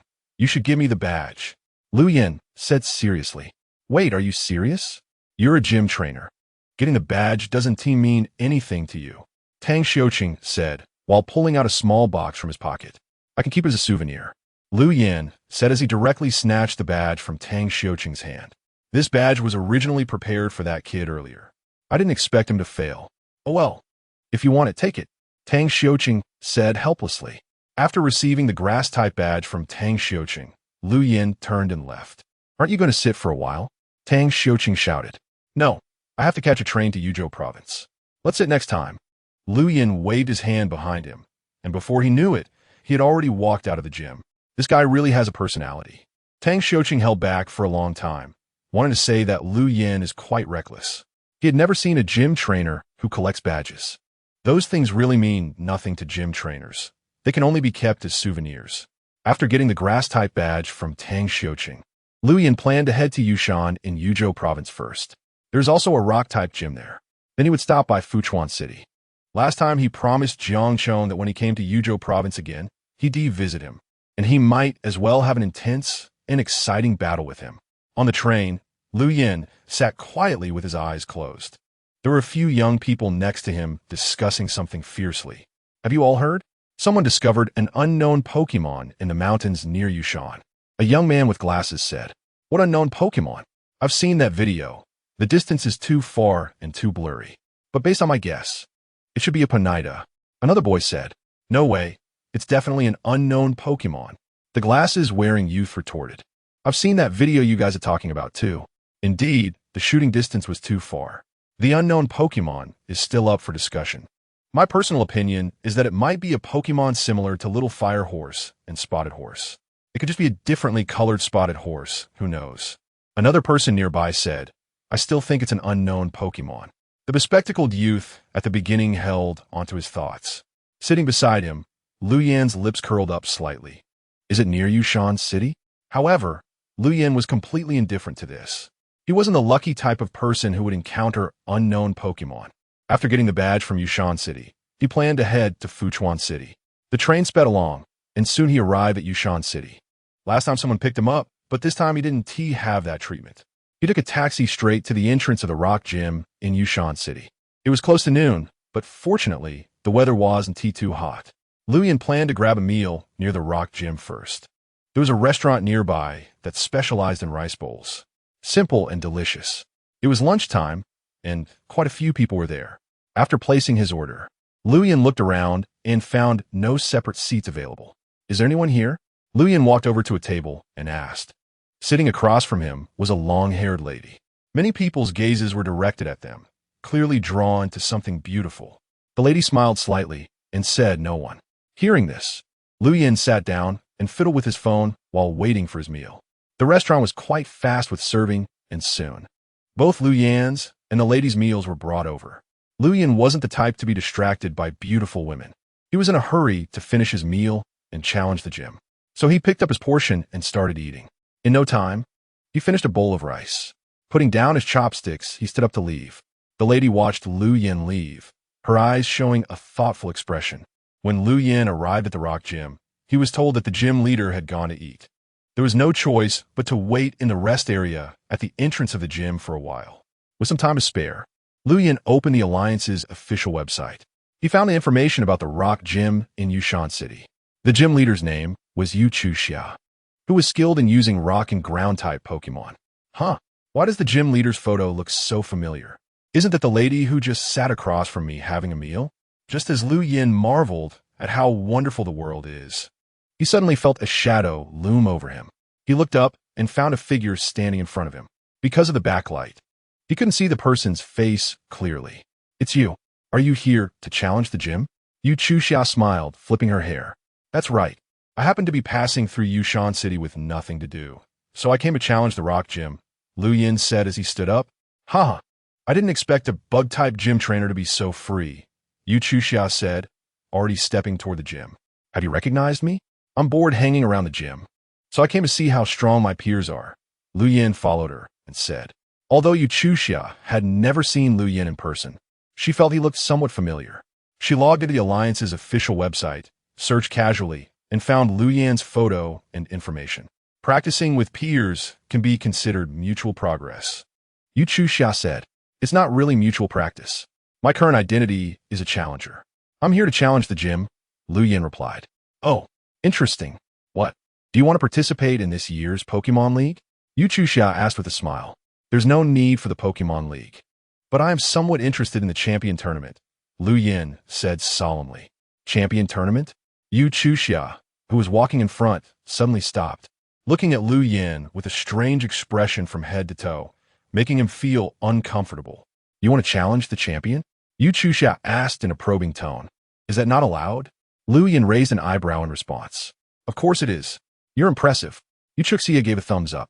Chapter 45. Days King rampages. Yu Xia said no more and quickly walked into the gym. Lu Yan followed behind. Uncle Wang, we have a challenger. Yu Xia called out to a middle-aged man who was cleaning the arena. A challenger has come? Xia is really popular. Uncle Wang laughed. I don't want this kind of popularity. Yu Xia glared at Uncle Wang. Ha. Uncle Wang chuckled as he walked to the side, putting down his broom and picking up 2 small red and green flags. By this time, Yu Xia had already stood on the opposite side of the arena. Lu Yan, right? A bug-type gym trainer challenging me. A rock-type gym trainer. I feel somewhat looked down upon. Don't worry, I won't go easy on you just because you're my peer. Yu Xia tied her long hair back, looking spirited. Of course you don't need to go easy. I just hope you can show your true level. There have been rumors online that your Boskador is very strong, and I particularly want to see it, Lu Yin said. All right, then let's see if you have the strength to see my Boskador. Yu Chuxia smiled. Now, let's start the match between challenger Lu Yin and gym trainer Yu Chuxia. Both sides will use 3 Pokemon each. Please send out your first Pokemon. Uncle Wong raised the flags and announced. Go Onix. Roar. Go Dazed King. Dazed. Is this a regional form of Dazed King? Wait, aren't you a Bug-type gym trainer? Yu Chuxia frowned and asked. Who says a Bug-type gym leader can't capture Pokemon of other types? Lu Yin replied. That's true, but you're quite lucky to have captured this special regional Dazed King. Yu Chuxia said enviously. Pokemon of this special regional form are very rare, and as a Pokemon trainer, it's natural to be envious. The match begins. Uncle Wong waved his flags, signaling the match to officially start. Luck is also part strength. Since you're lucky, I'll attack first. Onix use Rock Tomb. Roar. Onix let out a roar. Countless rocks appeared out of nowhere, crashing down towards Dazed King. Dazed King, it's time to show your strength. Psychic. Dazed. The Dazed King, with its purple-black shelled head, gave off a strangely evil vibe. With a flick of its hands, all the rocks from Rock Tomb were sent crashing back towards Onix. Onix swung its long tail, smashing a large number of rocks into pieces. Dazed King surf. Dazed. Dazed King raised its hands high, and a large wave of water surged behind it, lifting it up high. The massive wave surged towards Onix. Onix Dragon Breath. Yu Chuxia knew Lu Yan's strength was definitely strong, and she had already put away her earlier teasing attitude. Roar. Dragon Breath. Fire. Dazed King dodged using Psychic. Water Cannon. Dazed. Dazed King activated Psychic and quickly floated up. Dragon Breath struck the surf attack, creating countless splashes of water. The sky was filled with water splashes, and Onix began to feel uncomfortable. At this moment, Dazed King, floating in midair, was ready with Water Cannon. Boom! Water Cannon directly hit Onix. Onix, use your tail to block the Water Cannon. Yu Chuxia shouted loudly. Roar! The massive serpent tail rose up, blocking the continuous attack of Water Cannon. However, this had also dealt considerable damage to Onix. It's not over yet. Dai Wong Water Pulse. Die. The Yinshi used Dig to dodge. Yu Chuxia shouted. Roar! The Yinshi threw its head back and burrowed underground, successfully avoiding the water pulse. Are you sure you're not seeking death? Dai Wong Earthquake. A fierce look flashed in Lu Yan's eyes. Dai. Floating in midair, Dai Wong suddenly plummeted to the ground. Not good. The Yinshi, come out quickly. Yu Chuxia was finally anxious, but it was too late. Boom. Dai Wong crashed heavily onto the ground. Earthquake, activate. Rumble. The entire venue began to shake uncontrollably. Several massive cracks appeared on the ground. The Yinshi. Yu Chuxia yelled. Roar. The Yinshi poked its head out from the hole in the ground, but had already lost its fighting ability. The Yinshi is unable to battle. Dai Wong wins. Uncle Wong raised the flag and shouted. Komebek, Da Yanshe. You really are different for what the rumors online say. Or did you hide your strength? After recalling the Yinshi, Yu Chuxia once again held a pokeball in her hand. You could take the online rumors as a joke. They are just the antics of some bored individuals, Lu Yin said with a smile. You are becoming more and more interesting to me. It's been a while since I've met a worthy opponent. But I wonder if you can withstand my Pokemon's attack. Go, Chow Bei Bai. Boom. Chow Bei Bai landed heavily on the field, creating a loud, thundering sound. Chow Bei Bai, what a good counter. I just don't know if it will work. Lu Yan's lips curled up, his eyes full of amusement. The ordinary Dai Wong is water type and psychic type, while the regional form of Dai Wong is poison type and psychic type. It's obvious that Yu Chuxia seems to have been misled by the water type moves used consecutively by Dai Wong. We'll find out after we battle. Chow Bei Bai, use Thunderbolt. Chow. Boom. The Thunderbolt rushed towards Dai Wong rapidly. Dai Wong dig. Dai. Telekinesis transformed into an invisible drill, and Dai Wong quickly burrowed underground, successfully avoiding the Thunderbolt attack. Dai Wong, come out. Boom. The ground beneath Chow Bei Bai instantaneously collapsed, and Dai Wong flipped Chow Bei Bai over. Dai Wong, water gun. Dai Wong was right in front of Chow Bei Bai. Water gun right in its face. Chow Bei Bai, force of the earth. Yu Chuxia was not willing to give up so easily. Boom, boom, boom. The ground beneath Dai Wong tore apart, and a terrifying force surged from the ground. Dai Wong floated up with telekinesis.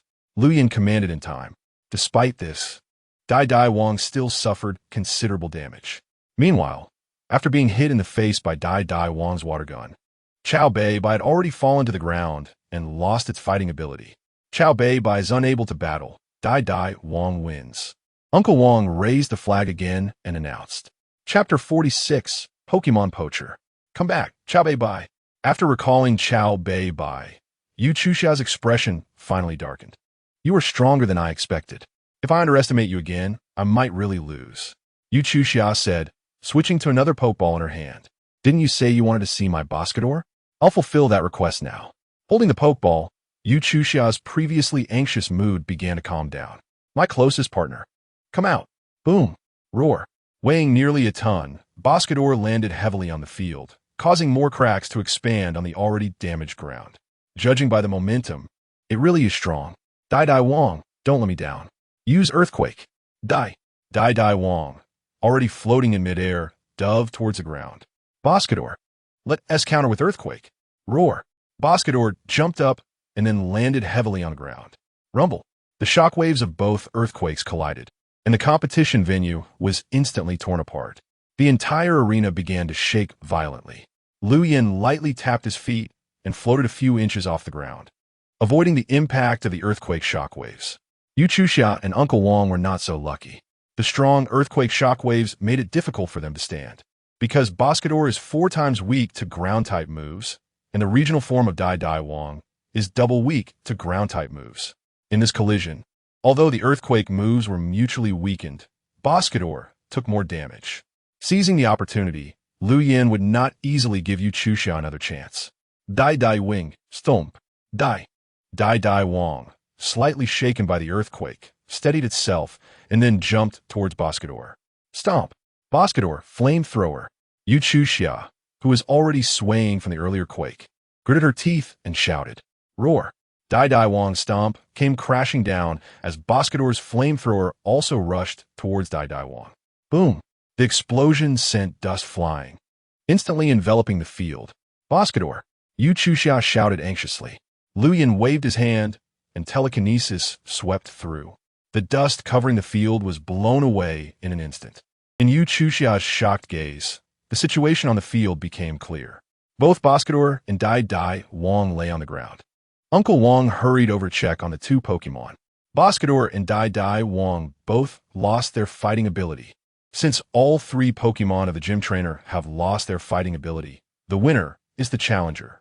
Uncle Wong raised his flag and shouted loudly. Indeed, I lost.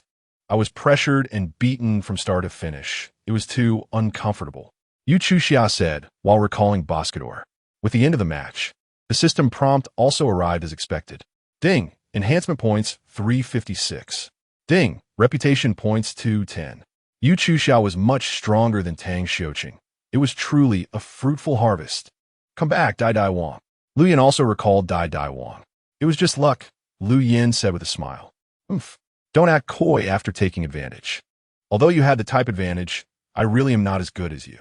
Yu Chuxia said, taking out a box and asking, This is the badge for my rock gym. Do you want it? Of course I want it. This is proof of my successful gym challenge. Lu Yin said, waving his hand, and the box in Yu Chuxia's hand floated into his hand. Psychic? A look of surprise flashed across Yu Chuxia's face again. Yes, Lu Yin said while opening the box in his hand. Inside, there was a yellow-brown rock badge placed in the box. It looks pretty nice. I'll gladly accept it. Lu Yin said, tucking the box in his pocket, but he actually threw it into the system space. You are indeed very interesting. Yu Chuxia looked at Lu Yin as if she were looking at a toy she liked. Don't look at me like that. It feels creepy. Lu Yin rolled his eyes. Don't mind me, don't mind me. Yu Chuxia hurriedly pretended to be nonchalant. Sorry for making a mess of your gym. You don't need me to compensate, right? Lu Yin said, looking at the chaotic competition venue, a bit embarrassed. Although part of the damage to the venue was due to Yu Chuxia's Pokémon, most of it was caused by Dai Wong. Although there are no explicit regulations stating that challengers need to compensate gym trainers for venue repair fees. The league's annual funding is meant for the repair and maintenance of gyms. In a strict sense, Lu Yin can also be considered a gym trainer. So Yu Chuxia shouldn't use that as an excuse to make herself lose money, right? Well, Yu Chuxia's originally playful gaze flashed with a hint of cunning. The compensation for gym maintenance fees is waived. However, Yu Chuxia stepped in front of Lu Yin and placed her hand on his shoulder. Hey, no touching between men and women. Although you're fair-skinned, beautiful, and tall, I'm a very pure person. Lu Yin hurriedly took 2 steps back. Ha, high mouth. All right, I won't tease you anymore, but I do need to trouble you with something. After a brief smile, Yu Chuxia said, talking is fine, but no touching. Lu Yin crossed his arms and made a damn gesture, causing Yu Chuxia to roll her eyes. Am I not attractive enough for you to feel at a loss? After mentally slapping Lu Yin 100 times, Yu Chuxia spoke up. I want to ask you for a favor. I originally wanted to find friends from other cities' gyms to help, but after confirming your strength, I think I can just ask you. What is it? Lu Yin asked. Do you know about Pokemon poachers? Yu Chuxia asked seriously. You're talking about those guys who illegally capture and sell Pokemon in protected areas? Lu Yin asked. Exactly. Yu Chuxia nodded. There is a Pokemon ranch between Yushan City and Fuchuan City. It's also a protected area for Rock-type and Ground-type Pokemon. A couple of days ago, witnesses spotted suspected poachers scouting the area. So I want to ask you to accompany me to check if there are any Pokemon poachers. Just as Lu Yin was contemplating whether to accompany Yu Chuxia on this trip, the system issued a task at an opportune moment. Ding. Task issued. Assist in capturing poachers near Yushan City. Task reward. 1 unknown Pokemon egg of a chosen attribute. Lu Yin was initially inclined to refuse, but the prospect of a Pokemon egg being handed to him was truly tempting. All right, I'll accompany you. Great. I knew you would help, Yu Chuxia said happily. Lu Yin could only force a smile to mask his helplessness. However, before heading to the Pokemon Ranch, they needed to stop by the Pokemon Center first. Yu Chuxia's 3 Pokemon and Lu Yin's Dada Wong needed to recover their status. Let's go. Yu Chuxia flicked her long hair and hopped into a rugged vehicle parked at the gym's entrance. Looking at the flashy SUV, Lu Yin couldn't quite believe it. Miss, do you usually drive this? Normal girls prefer those small, cute cars, right?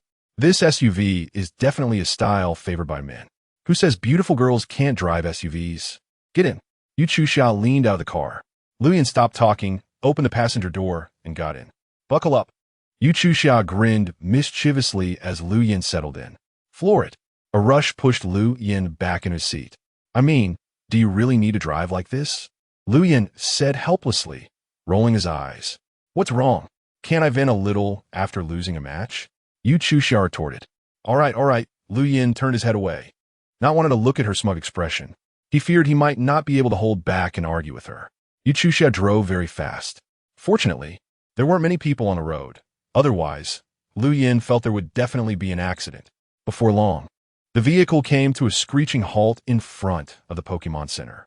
With your driving skills, you're definitely a road hazard. Lu Yin got out of the car and complained to Yu Chuxia. Yu Chuxia knew she was a bit reckless today, pressing the gas too hard. No more nonsense. Hurry up and recover the Pokemon.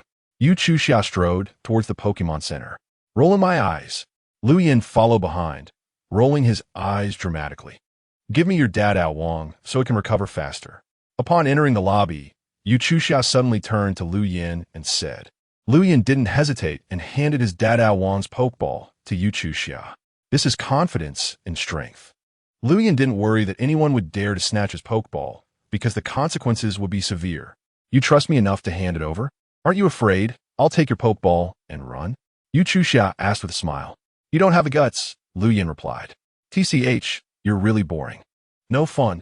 Yu Chuxia pouted and walked over to the service desk. Xiaolin, help me recover my Pokemon. A staff member named Xiaolin, who was focused on something, quickly looked up when she heard Yu Chuxia's voice. Sister Chuxia, you're here. Xiaolin quickly took the 4 Pokeballs from Yu Chuxia's hands. Wow, recovering 4 Pokemon at once? Did Sister Chuxia encounter a tough opponent? Xiaolin said while placing the 4 Pokeballs on the recovery machine. That's right, a tough opponent. A ruthless one who destroys flowers. Yu Chuxia said, giving Lu Yin a fierce glare. No, sister. We're just having a normal Pokemon battle. It sounds like I did something to you. Lu Yin thought to himself, feeling overwhelmed. To avoid unnecessary trouble, He quietly found a spot to sit down. We turned around. Yu Chuxia approached with 2 cups of drinks. Here, I don't know what you like, so I just grab an extra one. Yu Chuxia extended one of the cups to Lu Yin. Thank you, Lu Yin said as he took it. Recovery will take about half an hour, so let us sit and wait. Yu Chuxia sat next to Lu Yin, leaning back lazily. To be honest, both Yu Chuxia's figure and looks were top-notch. It was just her personality that was hard to deal with. Why are you looking at me? Yu Chuxia suddenly turned her head to ask Lu Yin. If you don't look at me, how would you know I'm looking at you? Lu Yin retorted. Hey, I have a bad temper. Yu Chuxia, for some reason today, couldn't help but be a bit snappy with Lu Yin. On my way to Yushan City, I heard there are unknown Pokémon appearing in the suburbs. As a gym trainer in Yushan City, do you have any inside information? Lu Yin quickly changed the subject, fearing he might end up arguing with her. Yu Chuxia glanced at Lu Yin and leaned back in her chair. There's indeed such a thing. As soon as I got the news, I went to the location where the video was filmed with the people from the Yushan City Pokémon Alliance. Did you find anything? Lu Yin asked. We found quite a few footprints. After identification by the Pokémon Alliance's experts, they were confirmed to be the footprints of a Ponyta. So the so-called unknown Pokémon is likely just a Ponyta, Yu Chuxia explained.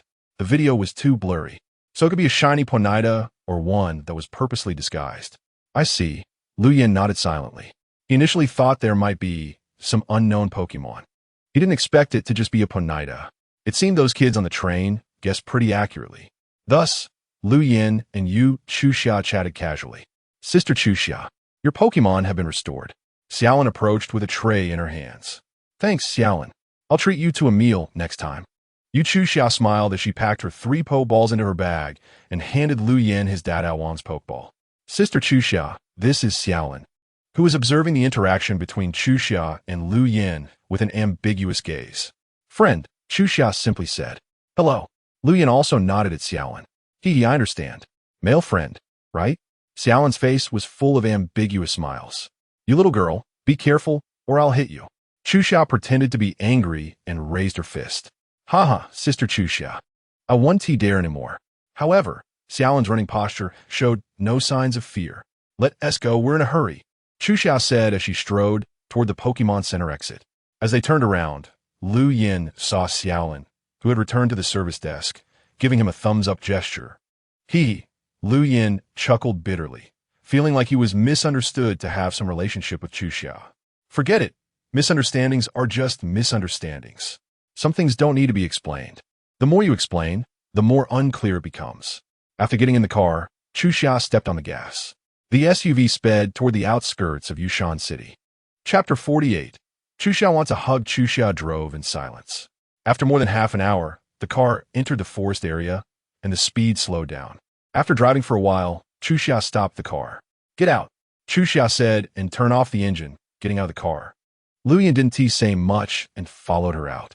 We need to walk the rest of the way. Driving makes us too noticeable, Chuxia said. Got it. Lu Yin nodded. You have bug-type Pokemon that can fly, right? Send out 2 to scout the situation.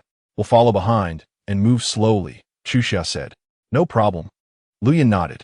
Since he promised to help, he wasn't planning to slack off. Come out Beedrill and Kakuna. By the way, which direction should we search? Lu Yin turned to ask. Chuxia took out her phone, opened the map, and after calibrating her location, pointed to the distant mountains and forests. According to the information we received earlier, those poachers should be in that direction. Okay, Beedrill, Kakuna, scout in that direction. If you find any humans, come back and report. The 2 Pokemon nodded in agreement and quickly flew toward the direction Chuxia pointed. Come out, Eevee and Meowth. Boo, Meow. Wow, such a cute Meowth. Seeing the pink Meowth, Chuxia's girlish heart was instantly melted. How can there be such a cute Pokemon in this world? All right, let us go, Lu Yin said as he prepared to move forward. At that moment, Chuxia reached out to hug Meowth. Meow. Meowth dodged Chuxia's sneak attack from behind and landed directly on Lu Yin's shoulder, its cute little face looking alertly at Chuxia. If it weren't for the lack of malice, Meowth would have already used a psychic attack to push her away. Lu Yin, why didn't you say you have such a cute Pokemon earlier? Hurry up and let me hug it. At this moment, Chuxia had completely lost her mature demeanor and was like a little girl eager to play with a toy. My Meowth is shy. Lu Yin stretched out his hand to block Chuxia's approaching hand. No way. It must be that you don't want me to hug it. Tell it to let me hug it. I have delicious Pokemon snacks here.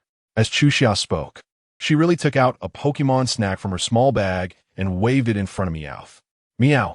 Meowth turned its head away, completely ignoring Chuxia. At the same time, Lu Yin also heard Meowth's telepathic communication in his mind. This woman is so annoying. Haha. Lu Yin couldn't help but laugh at Meowth's words. My Meowth said it doesn't want to let you hug it. Aren't you in a hurry to find the poachers? Why don't you hurry up? After Lu Yin finished speaking, he no longer paid attention to Chuxia, who had a longing expression, and stepped into the forest. Eevee followed closely behind. Then let me hug Eevee. Seeing that Meowth was unwilling to pay attention to her, Chuxia turned her attention to Eevee. Boo! Eevee also shook its head reluctantly, and then ignored Chuxia. Damn it! Chuxia watched Lu Yin and Eevee walk away, feeling a surge of unnamed anger. Lu Yin's Pokemon was as unlikable as he was. The two walked through the forest, one after the other.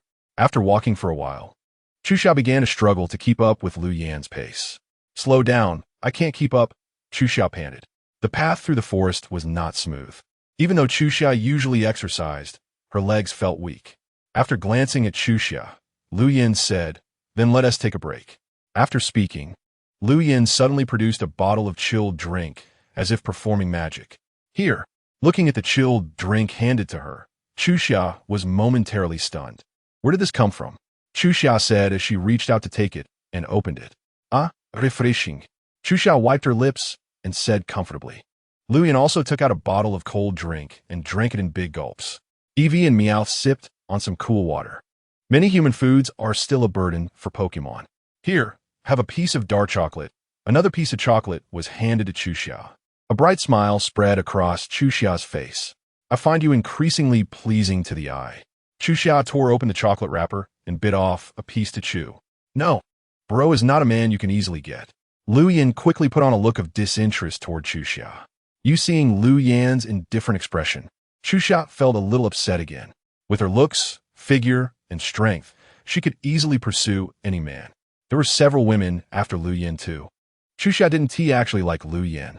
It was just that in the short time they had spent together, Lu Yin gave her a feeling that was different from others. There was an inexplicable curiosity in her heart, wanting to get to know him better. My Pokemon is back, Lu Yin suddenly said. Not long after Lu Yin finished speaking, Chuxia heard a buzzing sound approaching. She saw Kakuna quickly flying out. Buzz, buzz, buzz, buzz. Kakuna buzzed around Lu Yin, its short forelimbs gesturing something. Lu Yin definitely didn't understand Pokemon language. However, there was no need to worry. He had learned telepathy from Meowth and could communicate directly with Kakuna. Although Kakuna couldn't express things completely like a normal person, the general idea could still be understood. Got it. You just need to monitor from a distance. Don't approach recklessly. If there's danger, run away first, Lu Yin instructed Kakuna. Buzz. Kakuna nodded and quickly turned and disappeared. What did your Pokemon say? Chuxia asked. They found a group of people. There are 5, and they might have firearms. I told them to keep monitoring, Lu Yin said. Why don't I believe you? Chuxia frowned and stared at Lu Yin. Believe it or not, Lu Yin didn't care whether Chuxia believed him or not. After all, that was the information sent back by Kakuna. If it weren't for the mission, he wouldn't have come to help Chuxia. They could only be considered colleagues at most, and they weren't that familiar. Seeing that Lu Yin seemed a bit unhappy, Chuxia quickly changed her tone. I believe you. 5 people, suspected to have firearms. They're most likely poachers. Let us hurry over to confirm. At that time, we will cooperate with the police to catch this group of poachers all at once. Chapter 49, Larvitar. According to the information relayed by the Iron-Faced Ninja, Lu Yin and Yu Chuxia began to slow their pace. Not long after moving forward, Lu Yin spotted the Beedrill and Iron-Faced Ninja hiding in the bushes and tree canopy. Through his telepathic communication, he confirmed that the poachers were not far ahead. The poachers were approximately 50 meters ahead. You stay here and contact the police. I'll sneak over to take a look, Lu Yin whispered. No, you can't act alone. I'm coming with you, Yu Chuxia said, grabbing Lu Yin's arm. Don't be nervous. I won't act impulsively. I just want to confirm the poachers' location and keep an eye on them. Lu Yin subtly removed Yu Chuxia's hand from his arm. After hesitating for a moment, Yu Chuxia quietly said, "Then please be careful and don't get too close. I'll come over right after I call the police to confirm the location. Don't worry. I value my life." Lu Yin smiled at Yu Chuxia, then crouched down and crept toward the bushes ahead. Yu Chuxia gritted her teeth and quickly took out her phone from her small bag. Peering through the bushes, Lu Yin saw 5 poachers. They were sitting around a campfire, laughing and joking. "I can't believe there's a larvitar here. We're really lucky," one of them exclaimed. "That's right, just this one larvitar is worth the trip," another added. "As soon as we finish eating, we'll head back down." Third brother is right. "We need to turn these Pokémon into money as soon as possible." Lu Yin noticed several specially made iron cages beside them. One of the cages contained a small larvitar. "These guys are really lucky to catch a quasi-divine Pokémon here. I'm tempted to turn the tables on them," Lu Yin murmured, seeing the long guns slung over their backs or resting beside them. A cold glint flickered in Lu Yin's eyes. The Alliance has a clear rule. Capturing Pokémon can only be done through Pokémon battles, and firearms are absolutely prohibited. Violators will have their trainer qualifications permanently revoked and will spend several years in prison. However, judging by their appearance, they should be professional poachers. If handed over to the police, Lu Yin estimated they might spend a lifetime in jail. Beedrill, Iron-Faced Ninja, EV Meowth, prepare. No killing, just knock them out. Lu Yin instructed the Pokémon through telepathy. All the Pokémon responded that they were ready. "Then let's move." As soon as Lu Yin finished speaking, the Pokémon dashed out quickly. "What sound is that?" one of the poachers said, gripping his firearm warily. "What's going on?" The others also began to be on alert. Suddenly, a loud buzzing sound filled the air. A scream rang out as the first poacher who had been on alert fell to the ground, clutching his arm. The firearm in his hand had already slipped from his grasp. "What?" Before the others could react, they were all caught off guard. Quick attack, confusion ray, Twineedle, fury swipes. Although the Alliance also has regulations that trainers cannot use Pokémon to attack ordinary people, in urgent situations, one must act according to the circumstances. Besides, these are poachers armed with firearms. They are not ordinary people. Lu Yin didn't kill them on the spot, which was already quite merciful. In the end, Beedrill kindly delivered a poisonous sting to each of them. It wasn't fatal, but it would incapacitate them temporarily due to the pain. When Yu Chuxia arrived after calling the police, she saw Lu Yin sitting by the campfire roasting something, while all 5 poachers were tied up and had their mouths stuffed with smelly socks. However, their faces were all darkened to a purplish hue. Could it be from the stinky socks? All done. Lu Yin looked up and asked Yu Chuxia. The action team leader from the Yushan City Public Security Bureau is my friend. They'll be here soon. Didn't I tell you not to act impulsively? How did you take care of them all?" Yu Chuxia looked at the 5 tied-up poachers with a puzzled expression. "Want some roasted meat?" Lu Yin didn't answer, but instead handed over the almost cooked meat to her. "Sure." Yu Chuxia took the roasted meat and bit into it. "Your cooking skills are pretty good," she said while eating. "It's a family recipe. It's trustworthy," Lu Yin said proudly as he continued to roast the meat. "If you say you're fat, you really are out of breath." Yu Chuxia sat down next to Lu Yin and pointed at the poachers. "So tell me, how did you do it?" "First, I'm a Pokémon trainer. Second, my Pokémon are quite strong. Finally, they were subdued." Lu Yin shrugged. "You make a good point. I'm left speechless. Let's wait a bit longer. Once the police arrive, we can hand these guys over," Yu Chuxia said, turning to look at the iron cages nearby. "These are Katani, Flebaby, Heracross, and Larvitar." They actually caught a Larvitar, Yu Chuxia exclaimed in disbelief. "You know, Larvitar is a quasi-divine Pokémon. As long as the trainer isn't an idiot, they could have a quasi-divine Pokémon in the future. Normally, such a small Larvitar would definitely have a Bagon looking after it. These poachers must have been extremely lucky to capture a Larvitar. Otherwise, facing an enraged Bagon could lead to a deadly situation. What's wrong with this Larvitar? It doesn't look well." Yu Chuxia noticed that the Larvitar was curled up in the cage. If it weren't for the slight rise and fall of its body, she would have thought it was dead. "It must have been given some kind of tranquilizer," Lu Yin said. "I don't know much about rock-type Pokémon. Why don't you take a look?" "Okay, I'll check it out," Yu Chuxia said as she handed the roasted meat to Lu Yin and crouched down to open the cage in front of her. After a thorough examination, Yu Chuxia's expression turned serious. "What's wrong?" Lu Yin leaned over to ask. This Larvitar must have just been born not long ago. These guys used a lot of sedatives and anesthetics to catch it. It's starting to show signs of temporary shock. I need to get it to the Pokémon Center quickly. Yu Chuxia said, preparing to carry the Larvitar away. Is it that serious? Lu Yin hadn't planned to get involved, but seeing Yu Chuxia's anxious expression softened his heart. I really am a soft-hearted god. Let me take a look, Lu Yin said, taking the Larvitar from Yu Chuxia's hands without hesitation. Chapter 50. Aren't you moved when encountering a quasi-divine Pokémon? Yu Chuxia was about to speak, but Lu Yin had already taken the Larvitar. He took 2 steps forward while carrying it. System, come out and do your job. Treatment will cost 1,000 reputation points. Do you want to proceed? Treat. A light only Lu Yin could see flashed, and in an instant, the Larvitar returned to a healthy state. However, it was still in a deep sleep, likely due to its previous weakness. Can you tell? Yu Chuxia leaned in worriedly to check the Larvitar's condition. It's fine now. However, due to the earlier damage, the little guy has fallen into a deep sleep. A couple of days of good rest when we get back should be fine, Lu Yin said as he placed the Larvitar back into Yu Chuxia's arms. All good. Yu Chuxia skeptically rechecked the Larvitar's condition. Its breathing had gone from rapid to very steady. The small wounds on his body had all disappeared without a trace. How did you do it?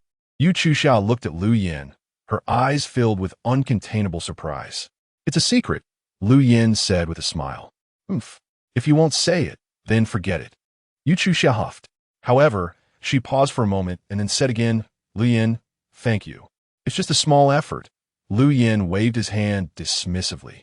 Lu Yin sat back by the campfire, fiddling with the roasted meat, while Yu Chuxia sat beside him holding the Larvitar, watching Lu Yin's leisurely movements. Yu Chuxia's curiosity was hard to conceal. What kind of person is this guy? The two of them fell silent, and the atmosphere became awkward again. The 5 poachers wanted to speak, but the Beedrill's venom had left them all groggy, completely unable to move.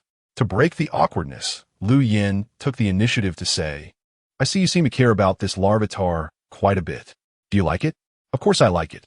You know I'm a rock-type gym trainer. Larvitar has both rock and ground attributes. Yu Chuxia paused here. Is it because of the regulations that you can't capture Pokémon in the protected area? Lu Yin asked. Yu Chuxia didn't speak, but Lu Yin knew that was definitely the reason.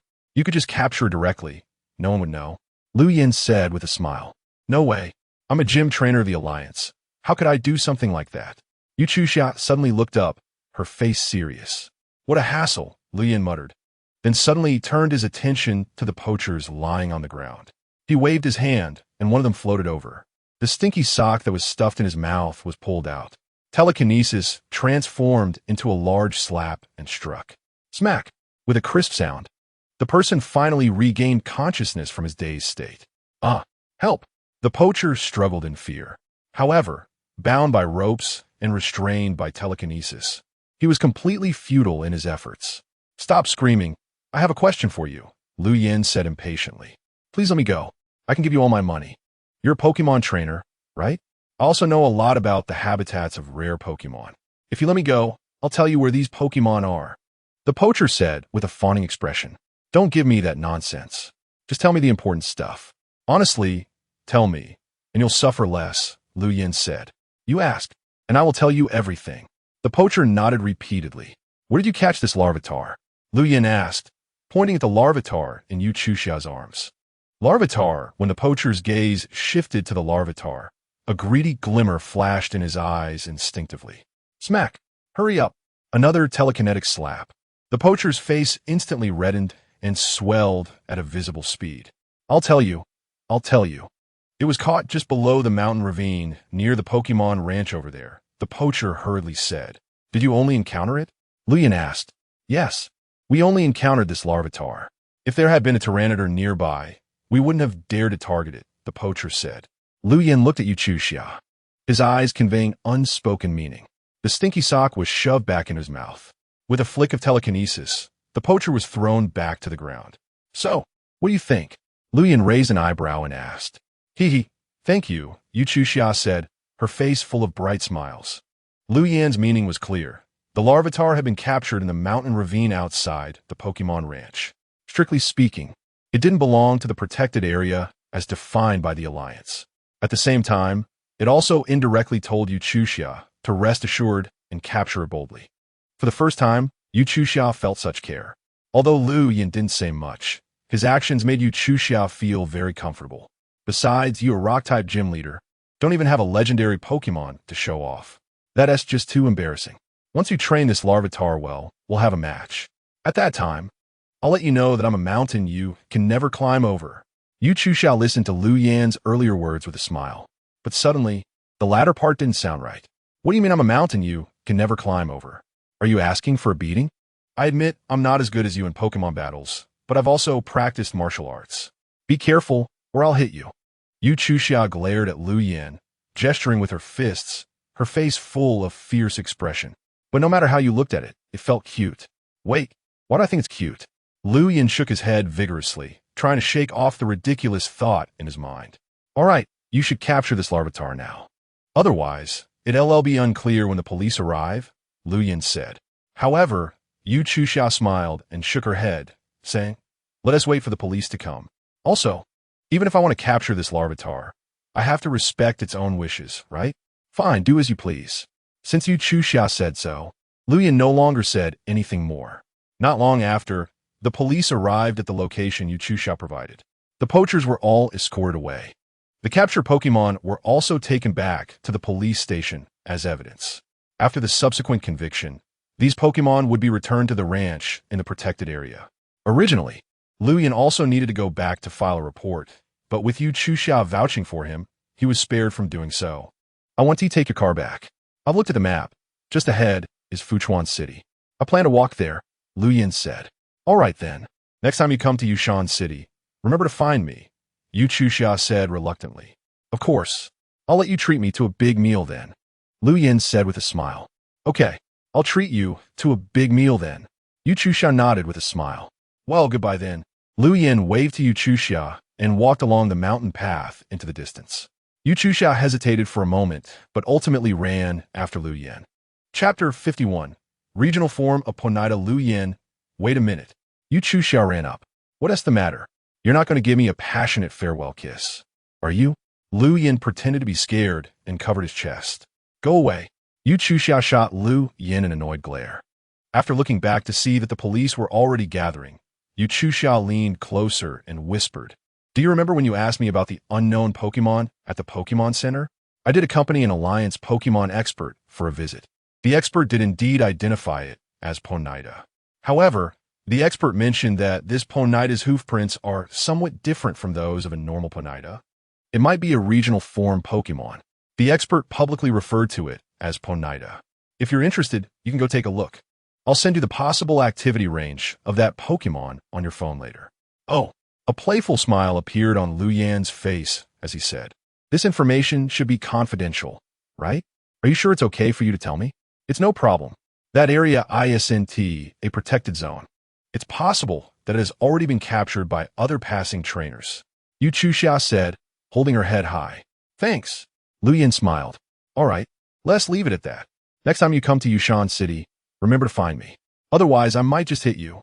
Yu Chuxia made a fierce gesture at Lu Yan again. Got it. Lu Yan waved his hand with a smile. In early summer, Yu Chuxia took a last glance at Lu Yan before quickly turning and running into the distance. Lu Yan knew that she didn't want to owe him a favor regarding the young Curlis. This didn't bother Lu Yan much. He was focused. After all, he intended to capture a divine beast in his future. Not long after Yu Chuxia left, Lu Yan received a message from her on his phone. It contained a map location with a red line drawn around a specific area.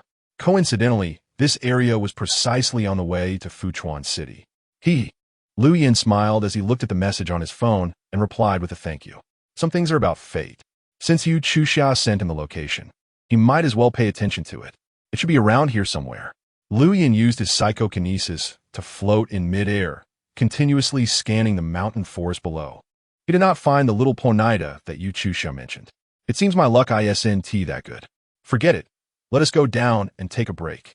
I'll head straight to Fuchuan City later, Lu Yan said, then descended from the air.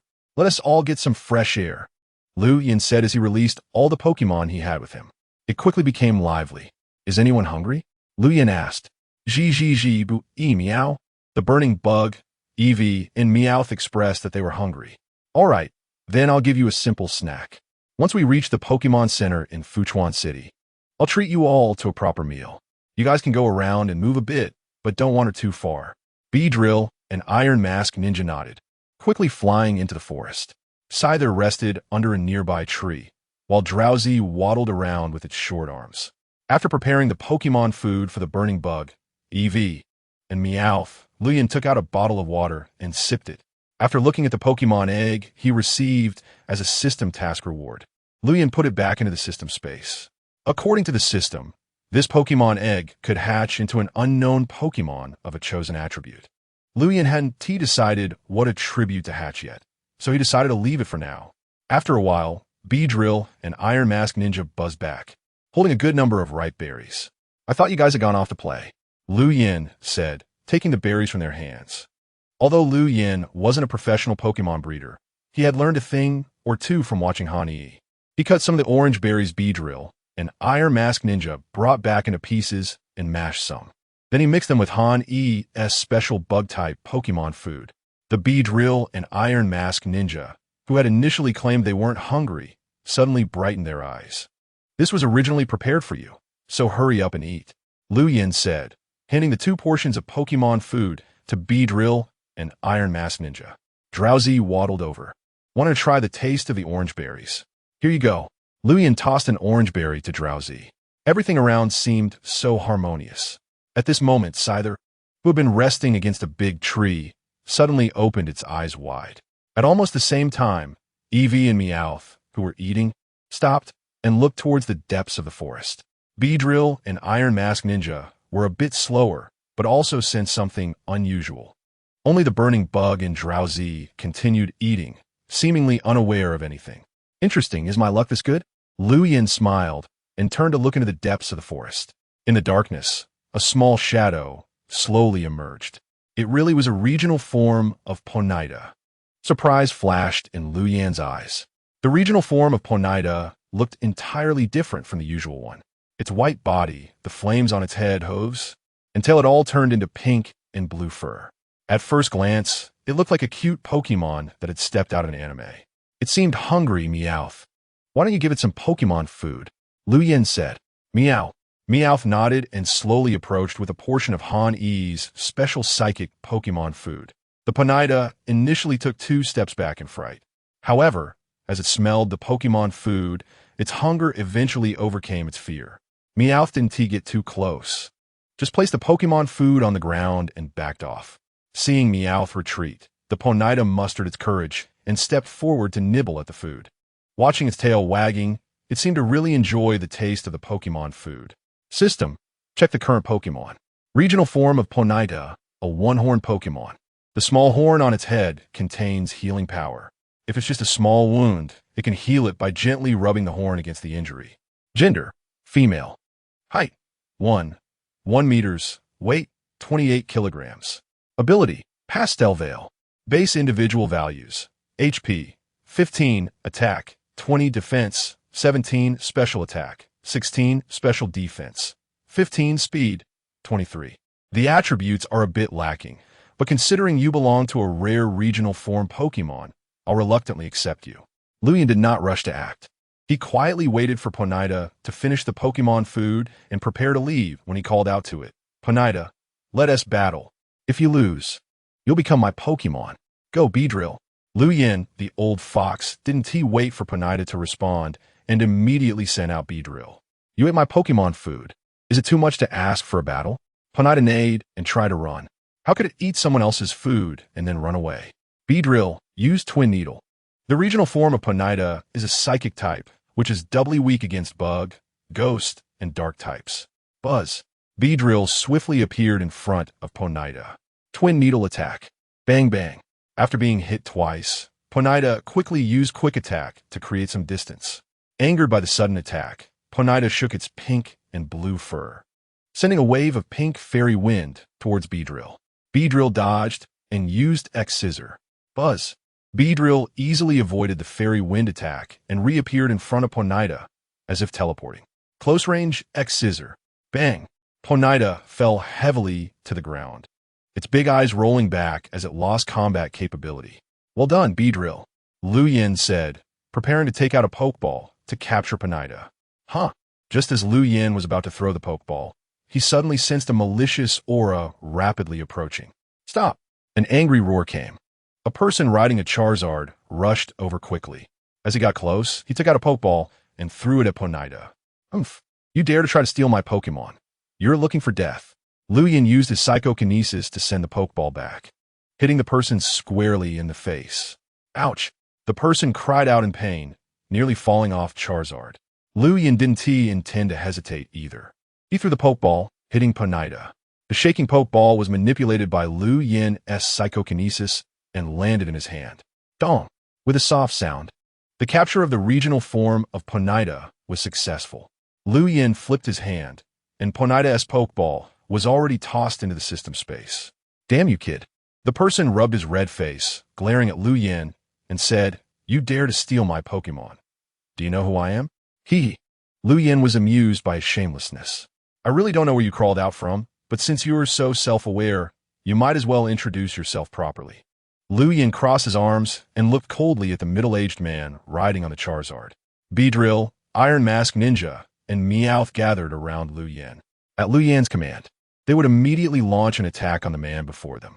The man was just about to boast when suddenly his eyes filled with greed. "Haha, what a lucky day. I originally thought I could only capture one rare regional form of Ponyta. I didn't expect to find 3 rare Pokémon. Burn Bug, the regional form of Slowking, and Meowth." "Ha ha ha." Zhang Sheng, who was riding the Charizard, laughed excitedly. Even the red marks on his face from the Pokeballs didn't hurt as much. "I'm a Pokemon hunter.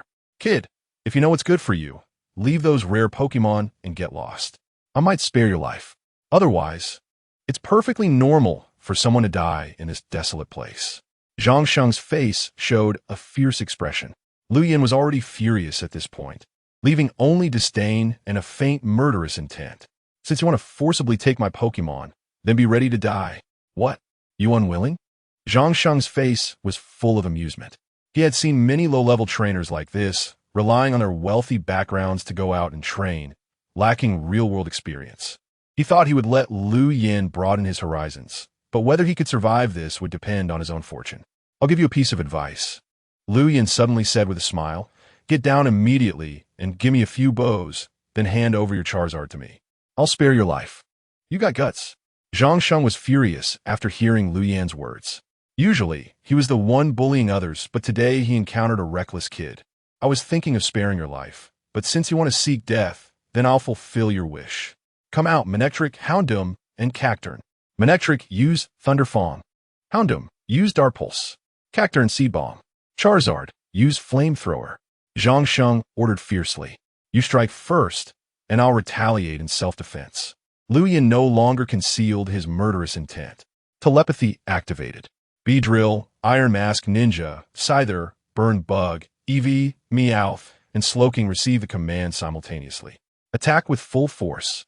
Beedrill moved at high speed and used Poison Jab. Iron Mask Ninja launched a Shadow Ball. Scyther used Air Slash. Burn Bug countered with Flamethrower. Eevee responded with Dark Pulse. Meowth used Psychic. Slowking unleashed Hydro Pump. After a flurry of moves, Zhang Sheng, along with Charizard, fell from the sky without a doubt. Manectric, Houndoom, and Cacturn also lost their fighting ability. However, Charizard struggled to stand up. Roar! Charizard let out a low growl, protecting the heavily injured Zhang Sheng. "Damn kid!" Zhang Sheng propped himself up with Charizard, wiping the blood from his face, his eyes filled with fury. "I've been running rampant for years, and I didn't expect to be made a fool by a young punk. Kid, I'm angry. Are you prepared to die?" Zhang Sheng said, pulling a chain from around his neck. A keystone hung from the chain. "Have you ever experienced true terror? Before you die, I'll show you what a real trainer is. Charizard, evolve." Roar. Charizard roared as a powerful aura erupted from its body. Dark blue flames instantly enveloped it. As the flames passed, its originally orange-red body had transformed into a black-blue color. Its tail flame also turned blue, and the blue flames in its mouth flickered unpredictably. In the face of absolute power, the number of Pokémon posed no threat. Kid die. Mega Charizard. Before Zhang Sheng could finish his boast, he was shocked by the sight before him. Beedrill Scyther. Evolve. Buzz. Cree. When Mega Beedrill and Mega Scyther appeared, Zhang Sheng's mind briefly went blank. He must have not slept well last night and was hallucinating. Mega Evolution was something that even elite trainers could rarely master, generally only available to champion-level trainers. Yet here he was, faced with two Mega Evolved Pokémon. What the hell? Chapter 53. Zhang Sheng gets his just desserts. However, Zhang Sheng quickly steadied his emotions. After all, he had been in the hunter's circle for many years, having seen all kinds of storms. Two Mega Evolved Pokémon, and both were bug types. This wave of advantage was his. Kid, I didn't expect you to master Mega Evolution too. But don't think that means you can escape my grasp. I'll say it again. Hand over the rare Pokémon obediently, and I'll let you leave. Otherwise, don't blame me for being ruthless. Zhang Sheng said menacingly. Although Zhang Sheng felt he might not lose, he also thought it best to avoid the conflict if possible. Winning without a fight was naturally the best solution. But Luyan didn't think so. Since I've revealed my trump cards, you're still so arrogant? I really don't know if you're ignorant or just courting death. Mega Beedrill, Final Strike. Mega Scyther, Hyper Beam. Slowking, Hydro Pump. EV, Dark Pulse. Meowth, Psychic. Burn Bug, Screech. Iron Mask, Ninja, Shadow Ball. Luyan considered himself no paragon of virtue. He was now the one with the advantage. A one-on-one showdown? Impossible. Kid, you're too shameless. Zhang Sheng roared in anger and then directly hid behind Mega Charizard. With so many attacks, he felt he would be instantly taken down without some sort of cover. Boom! Mega Charizard couldn't even defend itself in time. Of course, even if it could defend, it wouldn't matter. Against so many powerful attacks, even Mega Charizard was helpless. As the smoke cleared, Mega Charizard lay on the ground, having reverted back to its original form, barely alive. Zhang Sheng was in a similar state, although Mega Charizard had absorbed 99% of the attack damage for him. The explosive impact and other damages were not easy to withstand. Zhang Sheng struggled to get up, but as soon as he rose, he felt darkness in front of his eyes. A figure crouched in front of him. Zhang Sheng looked up and met Lu Yan's radiant smile. Spare my life. Zhang Sheng, his mouth full of blood, spoke with difficulty. Big brother, actually I prefer the way you were just now. Unruly, Lu Yan said, looking down and smiling. Zhang Sheng forced a humble and flattering expression, saying, Brother, let me go this time. I have a lot of money. I can help you collect rare Pokémon. Whatever Pokémon you want, I can help you catch. Oh really? Lu Yan's face turned playful. Yes, I've been in the Pokémon hunter business for almost 10 years. I have my own connections. Zhang Sheng thought Lu Yan was interested in what he was saying and hurriedly added, no matter what the request, I'll agree first. As long as it lets me survive, I'm sure I can find 100 ways to escape from here. Such big talk. Mewtwo, Groudon, Kyogre, Rayquaza, Dialga, Palkia, Xerneas, Yveltal. Lu Yan listed off more than 10 Pokémon names in one breath. Zhang Sheng's eyes widened in disbelief, as if he had seen something incredible. I want to make it hard for you. Among the elves I mentioned, as long as you can bring one back for me, I promise to let you go. Isn't that reasonable? Lu Yan raised his eyebrows and said, if it weren't for Zhang Sheng being too injured, he would have jumped up to curse. Are you sure you don't want to see what kind of elves you're talking about? Those are legendary divine beasts. Whether they exist or not is a different matter. Some of them Zhang Sheng had never even heard of. You want me to catch one for you? If I could catch divine beasts, would I still fall into your hands? What? Can't do it? The smile in Lu Yan's eyes deepened. But Zhang Sheng felt a chill in his heart. Brother, let's talk about something practical. Zhang Sheng said with a bitter smile. So, you really can't do it. That's really a pity. Lu Yan stretched out his hand with a look of regret. Then his 5 fingers slowly closed together, and Zhang Sheng's face began to turn red. Stop, stop. Crack. Upon hearing a crisp sound, Zhang Sheng tilted his neck and fell to the ground motionless. Since you want to kill me, you naturally have to be prepared to be killed by me. Lu Yan flicked his finger, and the keystone hanging around Zhang Sheng's neck, several pokeballs on his waist, and a league black card all fell into Lu Yan's hands. Consider these my spoils of war. In exchange, I'll let you rest in peace. The ground surged, creating a large pit. Zhang Sheng rolled over and fell into the pit. The soil automatically surged again, completely burying Zhang Sheng. The once dominant elf hunter Zhang Sheng would forever sleep in this forest. Lu Yin collected the few fainted elves that Zhang Sheng had into Pokeballs. These elves were not the type Lu Yin liked, so there was no need to forcefully capture them. When he got to Fuchuan City, he would see if there was a black market for elves, sell them to exchange for some League coins to spend.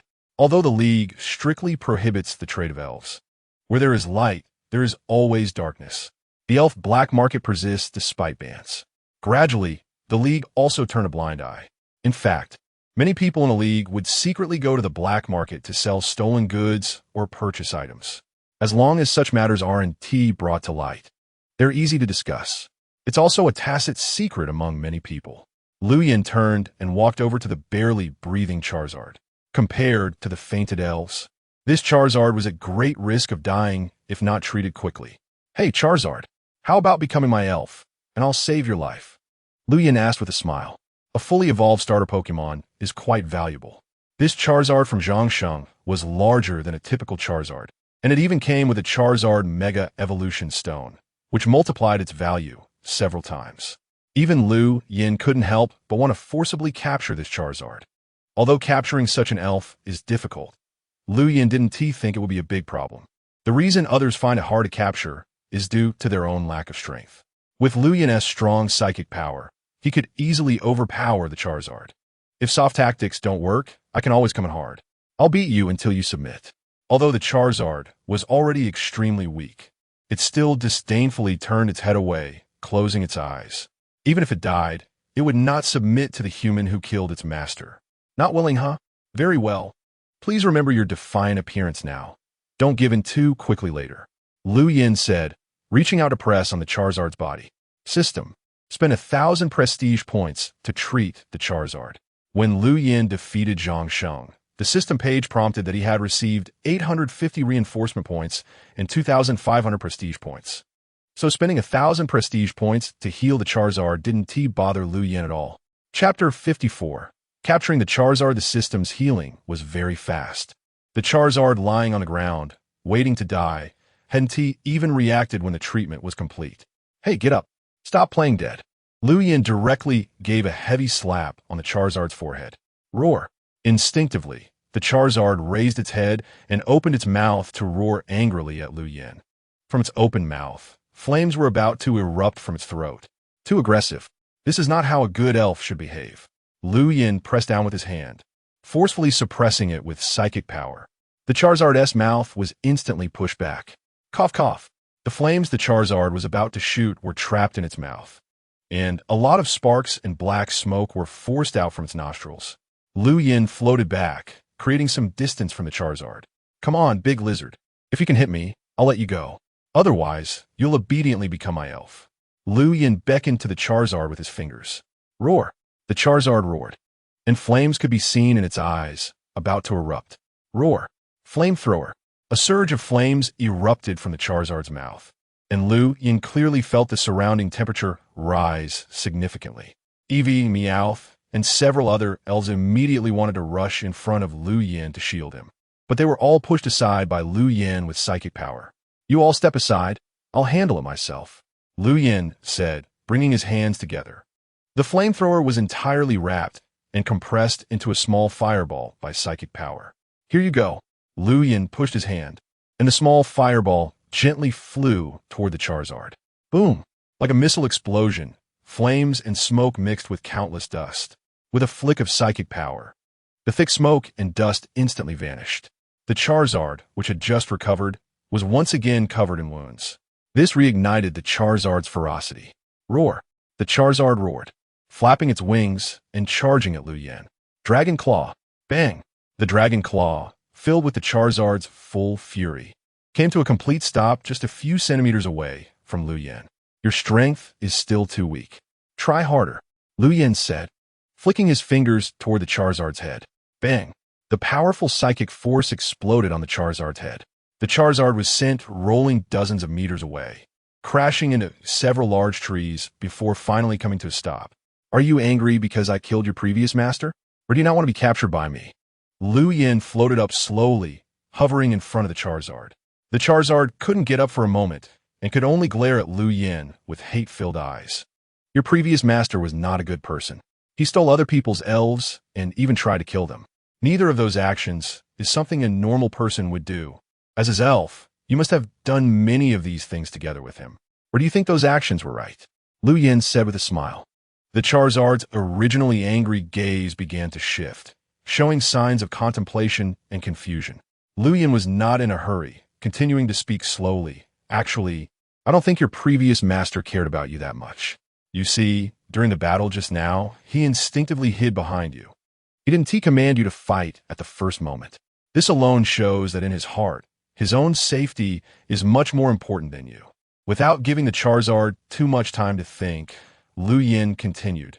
Regardless, the relationship between elves and trainers has always been complementary. Elves have the obligation to protect their trainers, but trainers also have the obligation to protect their elves. Think about your previous master. Did he do that? It seems he didn't, did he? Strictly speaking, you are now actually a spirit that has lost its master. Recapturing you is not a problem at all. The only hatred you have towards me is because I killed your previous master. But have you thought about it? He wanted to kill me. I fought back. I am stronger than him, so I survived. But what if I were weaker than him? Should I then die? As Lu Yin spoke, his hand had already rested on the Charizard. Feeling Lu Yin's hand on him, Charizard instinctively made a resistant gesture. But as soon as he met Lu Yin's gaze, Charizard froze. Those were extremely deep eyes. Charizard didn't know why, but after seeing those eyes, he instinctively felt the desire to submit. I have said what I needed to say. The decision is in your hands. If you still want to continue fighting, I will naturally accompany you. However, you need to think it through, because if we continue fighting, I won't hold back anymore. As Lu Yin spoke, he clenched his fists. Charizard felt the surrounding space starting to tremble, with his entire body being continuously compressed by an invisible and powerful force. If this continued, he would surely be crushed. Ultimately, under multiple pressures, Charizard surrendered. Very good, that is indeed a wise choice, Lu Yin said with a satisfied smile. He originally thought Charizard would struggle a bit more. If it really came down to it, he had no choice but to sell Charizard to the black market. He didn't expect it to surrender so easily. Of course, more importantly, this was due to Lu Yin's own strength. If it had been a Pokémon battle, it might not have been so quick to make Charizard submit. Come back. Lu Yin took out the Pokeballs and recalled all his Pokémon. With Charizard, Lu Yin naturally didn't need to use telekinesis to travel anymore. He spent another 1,000 prestige points to heal Charizard's injuries. Under the combination of kindness and might, Charizard quickly recognized the current situation. Following whom is not following? Roar. Charizard obediently lowered its body, signaling Lu Yin to get on. Ha, good. Lu Yin leaped onto Charizard's back in one swift motion. Seeing that Lu Yin was securely seated, Charizard let out a low roar and flapped its wings. A rush of force pushed Lu Yin back as Charizard rapidly soared into the sky. Not bad, not bad. Capturing Charizard was partly because Lu Yin didn't want to throw such a valuable starter Pokémon into the black market. On the other hand, he wanted a flying companion. Now that he experienced it personally, Lu Yin was even more satisfied with Charizard. System, check Charizard's attributes. Charizard, the Flame Pokémon. It is a dual-type fire and flying Pokémon. The longer it fights, the hotter the flames at the tip of Charizard's tail become. Gender, male height, 2, 5 meters weight, 135. 5 kilograms ability, Blaze base individual values. HP, 25, attack, 26, defense, 27, special attack, 23, special defense, 23. Speed, 22. Chapter 55. Flight license. As Charizard flew steadily in the air, Lu Yin began to communicate with Charizard's inner thoughts through telepathy. At first, Charizard exhibited a sense of panic. However, under Lu Yin's calmness, it quickly settled down. Lu Yin slowly felt Charizard's inner state. Achieving a mutual understanding is a relatively difficult task for a normal trainer. It requires the trainer to spend a long time in close proximity to their Pokémon, feeling each other's hearts. Only by reaching a state of mutual understanding can a Pokémon undergo Mega Evolution. However, Lu Yin could take a shortcut here. Charizard Evolve. The keystone on Lu Yin's wrist suddenly emitted a brilliant light. The mega stone hanging around Charizard's neck also shone brightly, responding to the keystone's call. Roar! Charizard let out a roar, and its orange-red body instantly transformed into a pitch-black one. Dark blue flames flickered in its mouth. Mega Charizard full speed ahead. Roar! Mega Charizard shot through the sky like a black lightning bolt in the blink of an eye. It didn't take long before Lu Yin, sitting on Mega Charizard's back, spotted a city below. Opening his phone's map, he discovered it was Fuchuan City. Under the telepathic connection, Charizard also reverted from its Mega Evolution form, slowing down as it flew towards the city below. Before landing, Lu Yin noticed two police officers riding on large Pidgeots rapidly approaching from this direction. Lu Yin signaled Charizard to slow down and then hovered in the air. The two police officers quickly flew over. "Don't be nervous, comrade. It's a routine check. Please show us your flight license," said one of the older police officers, saluting Lu Yin. Huh? Lu Yin was confused. Flight license? What is that? The older officer noticed Lu Yin's hesitation and said sternly, "Comrade, you don't mean to say you don't have a flight license, do you?" Lu Yin scratched his head awkwardly and said, "Sorry, but I really don't have a flight license. I'm not even sure what a flight license is." The two officers exchanged glances, both understanding each other. "Don't be nervous. Just let Charizard follow me down first," the older officer said. "All right," Lu Yin nodded. He was a law-abiding citizen and definitely wouldn't assault police officers. The older officer instructed his Pidgeot to change direction and fly downward. Lu Yin patted Charizard's back. Understanding the cue, Charizard followed the Pidgeot down slowly. The other officer flew alongside Lu Yin, taking advantage of the moment. Lu Yin took out his phone to search for what a flight license was. The internet was quick, and as soon as Lu Yin typed it into the search box, he got an answer. It turned out that a flight license was equivalent to a driver's license. One is for flying in the sky, and the other is for driving on the ground. Trainers certified by the league need a flight license to fly in cities after obtaining a rideable Pokémon. If caught flying in a city without a license, one would be fined. The test for this flight license isn't too difficult. A normal trainer, as long as they're not too incompetent, can pass the test within a day or two. It mainly assesses the coordination between the trainer and the Pokémon. Of course, the requirements for the Pokémon are a bit higher. Many trainers fail the test, mainly because their flying-type Pokémon can't adapt to carrying a passenger. Lu Yin landed with the two police officers in a square. "Hello, please show us your trainer identity card," the older officer said, saluting Lu Yin. Lu Yin nodded and handed over his trainer identity card. The older officer swiped Lu Yin's identity card on the back of his phone, and the phone screen displayed Lu Yin's basic information. "Oh, you're a gym trainer?" the older officer said in disbelief. In his understanding, how could a gym trainer not know about flight licenses? Lu Yin could only awkwardly smile to cover his embarrassment. After confirming that there were no issues with Lu Yin's information, the officer returned his identity card. "Your identity is fine. However, flying over the city without a flight license will incur a fine of 500 Alliance coins. Do you have any objections?" the younger officer said while pulling out a ticket book to start writing. "Do you believe me when I say I don't know about the flight qualification certificate?" Lu Yin scratched his head and said, "I believe you." The older police officer nodded and smiled. "Actually, many trainers like you have made the same mistake. But don't worry. After paying a fine once, you'll understand the importance of the flight qualification certificate." Brother, are you sure there's nothing wrong with what you said?" "What do you mean I'll understand after the fine? I mean, can I avoid the fine?" Just as Lu Yin was complaining inwardly, the police officer had already reached out to tear off a ticket from the fine book and handed it over. Lu Yin helplessly accepted the ticket. You can pay the fine at the Pokémon Center, or you can log in to the Alliance's official website on your phone to make the payment, the police officer said kindly. Lu Yin smiled, but his eyes were almost rolling to the sky. Remember, without a flight qualification certificate, you can't fly in the city. It's not difficult to apply for the certificate. Just consult at the Pokémon Center. If you're quick, you can get it done in 1 or 2 days. Another police officer patted Lu Yin on the shoulder and said, "Thank you." Since the fine had already been issued, Lu Yin had no choice but to accept it. What else could he do? He reluctantly accepted it. After confirming the location of the Pokémon Center in Fuchuan City, Lu Yin hailed a taxi.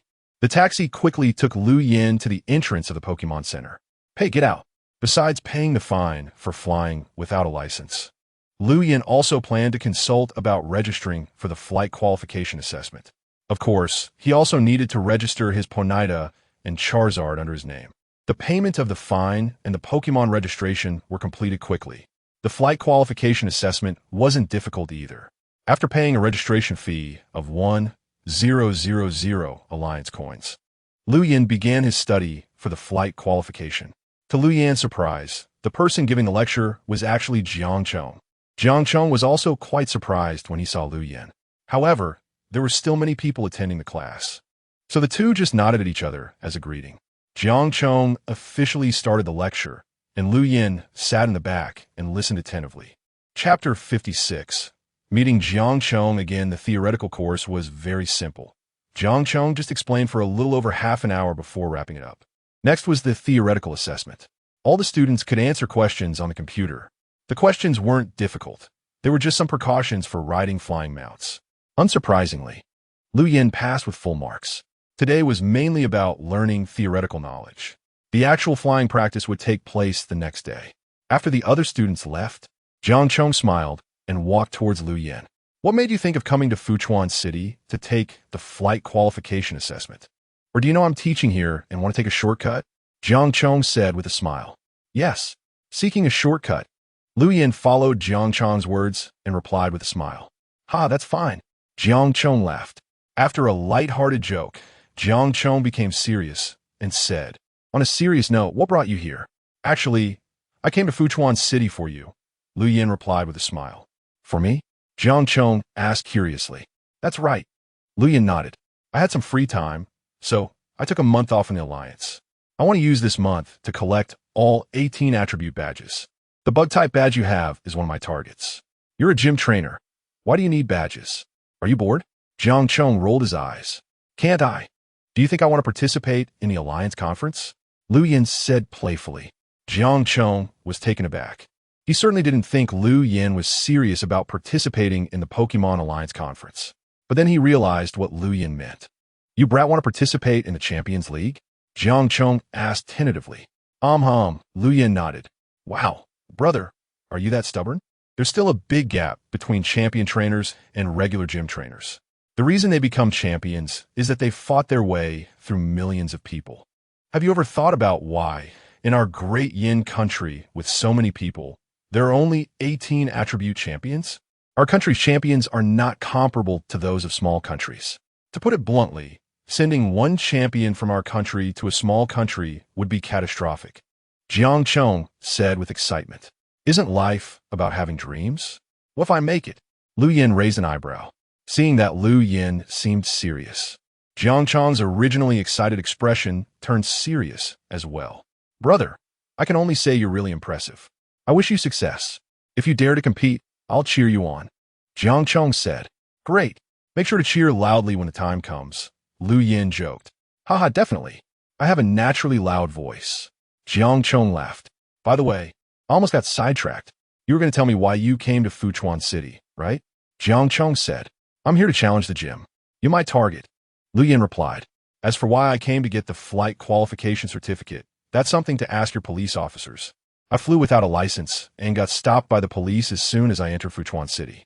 They fined me 500 Alliance coins. Lu Yin said with a bitter smile. Ha ha ha.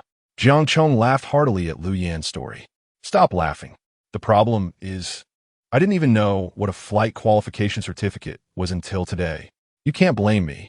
Lu Yin shrugged helplessly. Ha ha. You really cracked me up. Jiang Chong said after a while, finally stopping his laughter. You're here in Fuchuan City to challenge me, right? That's right. You won't back down, will you? Lu Yin asked. Of course not. As long as it's a normal challenge, I, Jiang Chong, will never refuse. I just suddenly thought a good idea. Jiang Chong said, with a playful expression. What do you mean? Lu Yin asked. You were stopped by the police for flying into Fuchuan City, right? Jiang Chong asked. Lu Yin nodded. Then there's no problem. Since you're going for the flight qualification assessment, we can do it together with the gym challenge. If you defeat me, I'll give you both the gym badge and the flight qualification certificate. I'm not just the bug-type gym trainer of Fuchuan City. I'm also a flying instructor at the Pokémon Center, Jiang Chong said proudly. No problem. How do we compete? Lu Yin was intrigued by Jiang Chong's proposal. He was confident in his own strength. so he had no objections to the combined assessment. "Follow me. Let's talk while we walk," Jiang Chong said, leading the way outside. Lu Yin quickly followed. Jiang Chong brought Lu Yin to the flying training ground outside the Pokémon Center. This was the training area for the flight assessment. The rules for the competition were, in the first round, both of us will control our Pokémon to pass through all the obstacles in the training ground. Whoever finishes first wins. The second round is an aerial battle. After I came back last time, I kept an eye on your news on the Alliance's official website. I know your bug-type Pokémon can fly. The second round of the competition will be an aerial battle while riding our flying Pokémon. Is that okay? Jiang Chong said with a smile. There's no problem. But how come you, a bug-type gym trainer, are acting like a flying-type trainer? Lu Yin said. Jiang Chong said with a bitter smile. Actually, my dream was to be someone who could soar freely in the sky. Due to a twist of fate, I became a bug-type gym trainer. But that doesn't hinder my pursuit of the sky. I'm good to go. Lu Yin nodded. All right, I'll do a trial flight in the training area first. Just watch, Jiang Chong said as he threw out a Pokeball. Come out, ancient dragonfly. Without further ado, Jiang Chong leaped onto the back of the ancient dragonfly. Come out, Charizard. Roar. Charizard let out a low growl. What sturdy Charizard. Jiang Chong nodded and said, now watch closely. After saying that, Jiang Chong patted the back of the ancient dragonfly. Ancient dragonfly attack. Buzz, buzz, buzz. The two pairs of wings behind the ancient dragonfly trembled violently and rushed towards the flying area. Drill through the hoops, avoid obstacles, barrel roll, fly sideways. 3 minutes later, Jiang Chong rode the ancient dragonfly back to Lu Yin. How is it? His eyes showed a hint of pride. All right, I'll give it a try. Lu Yin said as he landed on Charizard's back. Don't rush the first time. You can take it slow. I can give you time to get used to the area. Jiang Chong said with his arms crossed, smiling. Lu Yin didn't say anything. Just gave Charizard a pat on the back. Charizard go. Roar. Chapter 57. Flying Competition Mastery. Charizard flapped its wings and quickly dashed out. Following Jiang Chong and the ancient dragonfly's previous movements, it drilled through hoops, avoided obstacles, barrel rolled, and flew sideways. Since it was the first time, although Charizard completed all the movements, it was still slower than the ancient dragonfly due to unfamiliarity. Don't rush. I can wait for you to practice slowly, Jiang Chong said with a smile. Although he was a bug-type gym trainer, he was also one of the flying instructors at the Pokémon Center. He was extremely familiar with this flying training area. No matter how strong Lu Yin was, without enough practice, it was impossible to reach his level. Let's do it again. Lu Yin's expression became serious as he gently patted Charizard's back again. Then he communicated telepathically with Charizard. Don't be nervous. Follow the rhythm I transmit to you. Lu Yin's voice echoed in Charizard's mind. Roar. Charizard let out a low growl in acknowledgement. Go. Roar. Charizard flapped its wings and dashed out again. The gust of wind made Jiang Chong turn his back. This Charizard seems very strong. Just as Jiang Chong thought this, he witnessed a shocking scene. Charizard executed all evasive maneuvers fluidly, and with a beautiful sideways flip, it came to a sudden stop beside him. How'd you do that? Jiang Chong asked incredulously. He had seen clearly that Charizard had looked like a complete novice the first time. He had been a flying instructor for many years. He could tell at a glance. But what happened during the second flight? Such rapid improvement? Did you cheat? However, these thoughts remained only in Jiang Chong's mind. Everything happened right under his nose. So he wouldn't think Lu Yin cheated. Although it seemed unbelievable, it could only be attributed to Charizard's extraordinary talent. What Jiang Chong didn't know was that Lu Yin did cheat. Through telepathic communication, everything Lu Yin saw was in sync with Charizard. It could also be said that Lu Yin was guiding Charizard to perform those maneuvers. All right, let's start the competition directly, Lu Yin said with a smile. You brat. Jiang Chong felt a pent-up resentment in his chest. What? Are you going to concede in the first round? Lu Yin teased. Jiang Chong couldn't help but laugh. Although he already had a rough idea of the result, he was still unwilling to give up without a fight. Jiang Chong said as he climbed onto the back of the ancient dragonfly. Let's use the sound of a coin dropping as the signal. Jiang Chong took out a coin and said, no problem. Lu Yin nodded. 123. Jiang Chong counted to 3 and threw the coin high into the air. Lu Yin and Jiang Chong focused intently on the coin spinning in the air. Ding! The coin fell to the ground with a crisp sound. Charizard, Ancient Dragonfly. The Ancient Dragonfly took off noticeably faster than Charizard. However, Charizard wasn't to be underestimated. Its wings flapped rapidly, quickly closing the distance to the Ancient Dragonfly. Luyan, sorry, I have to go first. Ancient Dragonfly, use Thunderbolt. Buzz. The Ancient Dragonfly suddenly transformed into a white light and rushed towards the forward hoop. You little rascal. Daring to use your ultimate move first. You can't blame me for that. Charizard. Luyan's voice echoed in Charizard's mind. Roar. Charizard let out a low growl, understanding Lu Yan's intention. Come on, show your speed. Charizard evolve. Roar. A pitch-black Charizard suddenly appeared. Mega Charizard charge. Roar. Mega Charizard roared.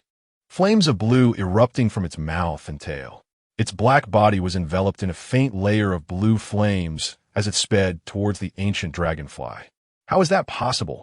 Jiang Chong turned his head back, nearly falling off the back of the Ancient Dragonfly in shock. We're just having a small gym battle, and you brought out Mega Evolution. How are we supposed to play now? Boom! The sound of an explosion echoed as Mega Charizard instantly surpassed the Ancient Dragonfly. Avoiding obstacles. Completed. Barrel roll flying completed. Sideways flying completed. Mega Charizard executed all flying maneuvers in an extremely perfect state. When Jiang Chong completed all flying maneuvers and returned to the starting point, he happened to meet Lu Yan's teasing gaze. You're bullying me. Jiang Chong held back for a long time before finally expressing this grievance. Strong Pokémon, is that my fault? Lu Yan said, arms crossed. Jiang Chong didn't say anything, just helplessly smiled and shook his head. He naturally knew about Mega Evolution. However, due to his lack of strength, the Keystone and Mega Stones were unattainable items for him. You won the first match. Now let's have a second match. A defiant look flashed in Jiang Chong's eyes. Avoiding Mega Charizard, he felt that he might not necessarily lose in a Pokémon battle. All right, let's get started. Lu Yan was already a bit impatient. He was feeling a bit hungry. He wanted to finish the match quickly so he could go eat. Jiang Chong was already soaring high on the back of the Ancient Dragonfly. Mega Charizard had also reverted to its Charizard form and followed Lu Yan. Let's compete above the flying training area. There will be no referee for this match. We'll judge ourselves. No problem, right? Jiang Chong said. I have no problem at all. Lu Yan replied nonchalantly. Let's go, Rainmoth. Jiang Chong sent out his Pokémon first. It was the bug and flying type, Rainmoth. It seems you really have a fondness for flying types. Lu Yan said with a smile. I told you, my dream was to soar freely in the sky. Jiang Chong grinned. Go, Iron Mask Ninja. Lu Yan also sent out Iron Mask Ninja. As expected, it's Iron Mask Ninja. Jiang Chong's eyes flashed with unhidden affection. The bug and flying type of Iron Mask Ninja was the perfect combination for Jiang Chong. Then the match begins. You are the challenger, so you can attack first. Jiang Chong said. Then I want T-Hole back. Iron Mask Ninja, Air Slash. Lu Yan initiated the attack first. Rainmoth will use Air Slash too. Jiang Chong shouted. Just as the Rainmoth was about to use Air Blade, it suddenly realized that the iron-faced ninja had vanished. When did that happen? Jiang Chong's eyes widened. He hadn't noticed when the iron-faced ninja disappeared. Jiang Chong, you're distracted. The iron-faced ninja. Buzz. Jiang Chong suddenly heard a dull rumbling sound. Whoosh, whoosh, whoosh. Countless air blades suddenly attacked the Rainmoth. Chapter Namutam. Opening table bako bang bang bang. The continuous attacks of the air blades sent the Rainmoth plummeting towards the training ground below. Rainmoth. Jiang Chong shouted loudly, urging the ancient giant dragonfly to catch up with the Rainmoth. It's not over yet. Iron-faced ninja, use quick attack to catch up. Charizard, let's go too. Lu Yan shouted. Buzz. The iron-faced ninja's figure disappeared again, but the buzzing in the air became even more piercing. Rainmoth, use Gust to fly. The ancient giant dragonfly shouted as it chased after the Rainmoth. Hearing Jiang Chong's words, the Rainmoth struggled to flap its wings and used Gust. It finally stabilized its falling form. At that moment, Jiang Chong heard the piercing buzzing sound again. Oh no! Jiang Chong was alarmed. He knew the iron-faced ninja's follow-up attack was coming. The iron-faced ninja was too fast, and he and the Rainmoth couldn't capture its speed at all. They had no choice but to take a gamble. Rainmoth, use Bug Buzz. After Jiang Chong shouted, he immediately covered his ears. The ancient giant dragonfly also quickly flew back. Iron-faced ninja. Buzz, buzz, buzz. Understanding Liu Yan's intention, the iron-faced ninja charged towards the rain moth without dodging. Quick attack. Bang. The flying rain moth was hit by the impact of the quick attack and kept rolling in the air.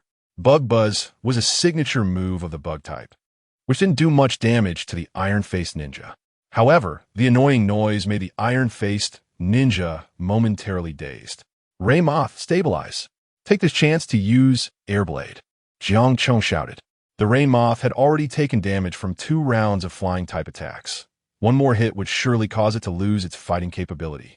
The iron-faced ninja's moment of distraction was Jiang Chong's only opportunity. The swaying Rain Moth finally stabilized itself and charged towards the iron-faced ninja. It knew that the upcoming Airblade was its last chance. Iron-faced ninja, wake up! Liu Yan grunted, and the previously dazed iron-faced ninja finally regained its senses. It seemed like it was the final strike. Iron-faced ninja, use acrobatics. Liu Yan's eyes sharpened, not intending to play around any longer. Buzz, buzz, buzz, whoosh, whoosh, whoosh. The Rain Moth's air blade missed again because the iron-faced ninja vanished once more. Damn, such speed. Jiang Chong's face turned ugly. He didn't expect Liu Yan's iron-faced ninja to be this strong. Left, right? Jiang Chong strained his ears, trying to determine the iron-faced ninja's location. But the buzzing sound kept changing in the air, making it hard to grasp. Now, as Liu Yan's voice fell, the iron-faced ninja instantly appeared behind a Rain Moth. Acrobatics.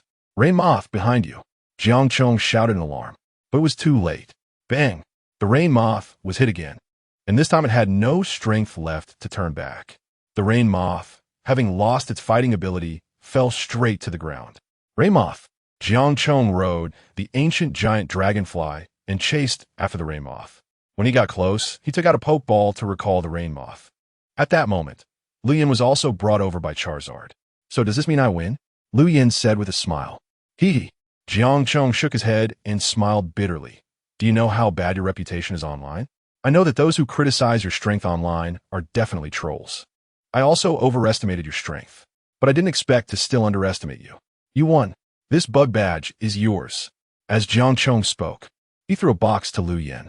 Liu Yan reached out and easily caught the box in his hand. Opening the box, inside was a green bug-shaped badge. Then I won't be polite and will take it.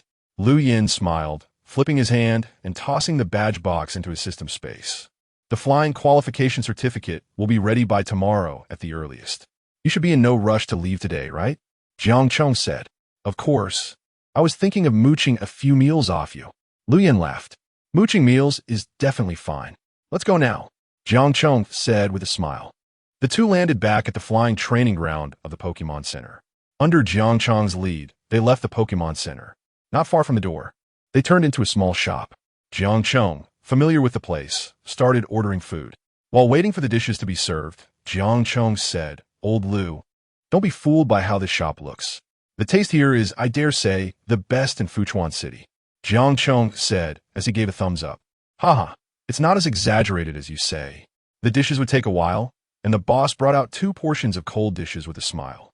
Boss, I'm not saying this just because we're familiar, Jiang Chong defended. I know. Every time you bring friends, you say the same thing. The boss ruthlessly exposed Jiang Chong's secret. Old Jiang, are you trying to trick the boss into giving us free cold dishes? Liu Yan teased. Get out of here. I'm not that shameless, Jiang Chong said indignantly. This shop wasn't large, but the speed of serving food was quite fast. In no time, the ordered dishes were served one after another. Liu Yan also understood why Jiang Chong praised it so much, because the food really tasted good. The two chatted while eating. Suddenly, Liu Yan lowered his voice and said, Old Jiang, is there a Pokemon black market in Fuchuan City? Liu Yan had confiscated 3 Pokemon in a black market deal in the forest, along with a black card. None of the 3 Pokemon had attributes Liu Yan liked, but their qualifications and strength were actually quite good. If sold, they should fetch a decent price. He also planned to check out the black market to see if he could withdraw the money from the card. You know, we actually have one in Fuchuan City, but that place is a mix of fish and dragons. There are plenty of ruthless characters who cheat and deceive. If you want to go, I can accompany you. Jiang Chong said, taking a sip of wine. No need, just tell me the location. I'm just planning to wander around and broaden my horizons, Lu Yan said. Jiang Chong wasn't a fool. He quickly understood Lu Yan's intent. Considering Lu Yan's strength, he soon felt relieved. This guy is so strong. Those who provoke him won't know who will be unlucky. All right, Jiang Chong nodded. He then told Lu Yan the address of the Fuchuan City Pokémon Black Market and thoughtfully marked the location on his phone. The two continued to eat and chat. By the time they finished, it was already dark outside. Jiang Chong originally planned to arrange accommodation for Lu Yan, but Lu Yan politely declined. No need for you to accompany me. I'll stroll to the black market first. I'll come find you early tomorrow morning. Lu Yan waved his hand. All right then, I'm very assured of your strength. You won't run into problems. Jiang Chong said as he burped. I'll head back to help you sort out the flying qualification certificate. When the Pokemon Center opens tomorrow, you can come pick up the documents. Jiang Chong said. Okay, see you tomorrow. Lu Yan waved his hand and strode towards the black market. The guy watched Lu Yan leave, and a vague expression flashed in Jiang Chong's eyes. Whatever. I'll help this guy get his flying license sorted out first. Otherwise, he'll surely make a fuss tomorrow. As Jiang Chong said this, he turned and left. Chapter 59. The Elf Black Market. Since it wasn't yet 10 o'clock, Lu Yan was just wandering around in Fuchuan City. Fuchuan City is known for its food, with various delicacies constantly tempting the taste buds of passersby. Although Lu Yan was already about 70 to 80 full, he couldn't resist buying a bit of unfamiliar food to try. Lu Yan was sitting on a stone bench by the roadside, eating skewers, when he suddenly noticed a slight smile forming at the corners of his mouth. Interesting. In the distance, the pedestrian street was bustling with people, and an inconspicuous young man was secretly observing the flow of pedestrians. Suddenly, a look of joy flashed in his eyes, and he began to walk quickly toward the crowd. After pretending to inadvertently dodge a few passersby, he appeared behind a teenager who was squatting in front of a stall selling elf accessories, haggling with the owner and completely unaware of the extra person behind him. The young man quickly scanned the surroundings with his eyes while casually pretending to look at the accessories. Boss, this Pikachu clay sculpture is too expensive. Can you lower the price? The teenager said, holding up the clay sculpture in his hand. Kid, 50 Alliance coins, isn't expensive. I'm just making a bit off my craftsmanship, the stall owner replied with an unwilling expression. At that moment, the young man took advantage of the gap in their negotiation, swiftly slid a blade under the teenager's backpack, and with a flick of his hand, 3 shrunk elf balls fell into his grasp. Lu Yan, who had been paying attention to him, noticed that a look of almost undisguised surprise appeared in his eyes. It seems he has gotten something good. Lu Yan wasn't one to meddle in other people's business. He had no interest in interfering unless it affected him. However, unfortunately for him, after the young man successfully took the 3 elf balls, he was ready to look for his next target. To the young man, Lu Yan, who was sitting by the roadside eating, looked like a foolish fat sheep. When he casually noticed the young man walking toward him, Lu Yan couldn't help but sneer inwardly. There really are some who aren't afraid of death. Lu Yan thought to himself that as long as he didn't provoke him, he would pretend not to see. However, fate had other plans. The young man soon arrived behind Lu Yan and continued to pretend to casually lean toward him. Lu Yan had no backpack or bag. So in the young man's perception, Lu Yan must have hidden his belongings in his pants pocket. Just as the young man's finger, which held the blade, was about to touch Lu Yan, something unbelievable happened.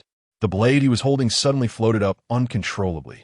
The young man hadn't reacted in time before the blade swiftly spun on his right wrist, instantly severing the tendons.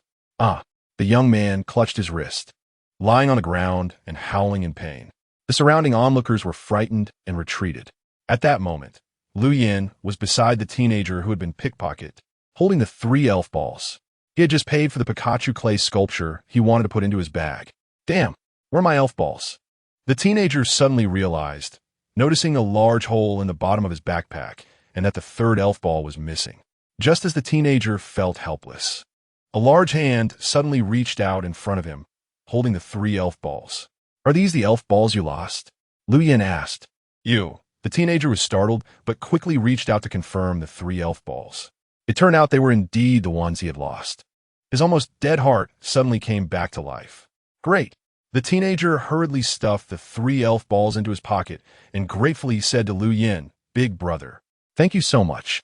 Lu Yin nonchalantly replied, "When you're out, you must keep an eye on your bag."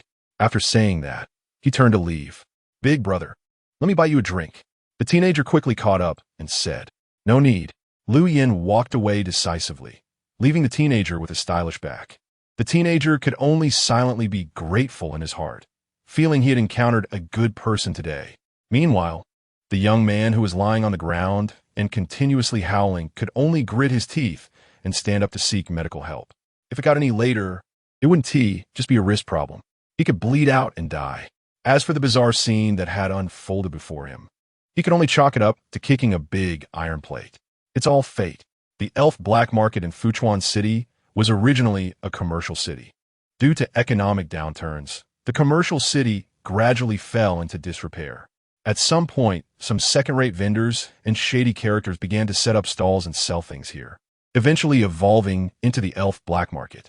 The Fuchuan City Elf Alliance naturally wanted to shut down this black market, but it seemed to have a significant backing, and the Alliance couldn't do anything about it. Eventually, they could only turn a blind eye. Seeing that it was around 10 o'clock, Lu Yin headed toward the black market. Not far along the way, he noticed many people wearing masks. Judging by their direction, they were also heading toward the black market.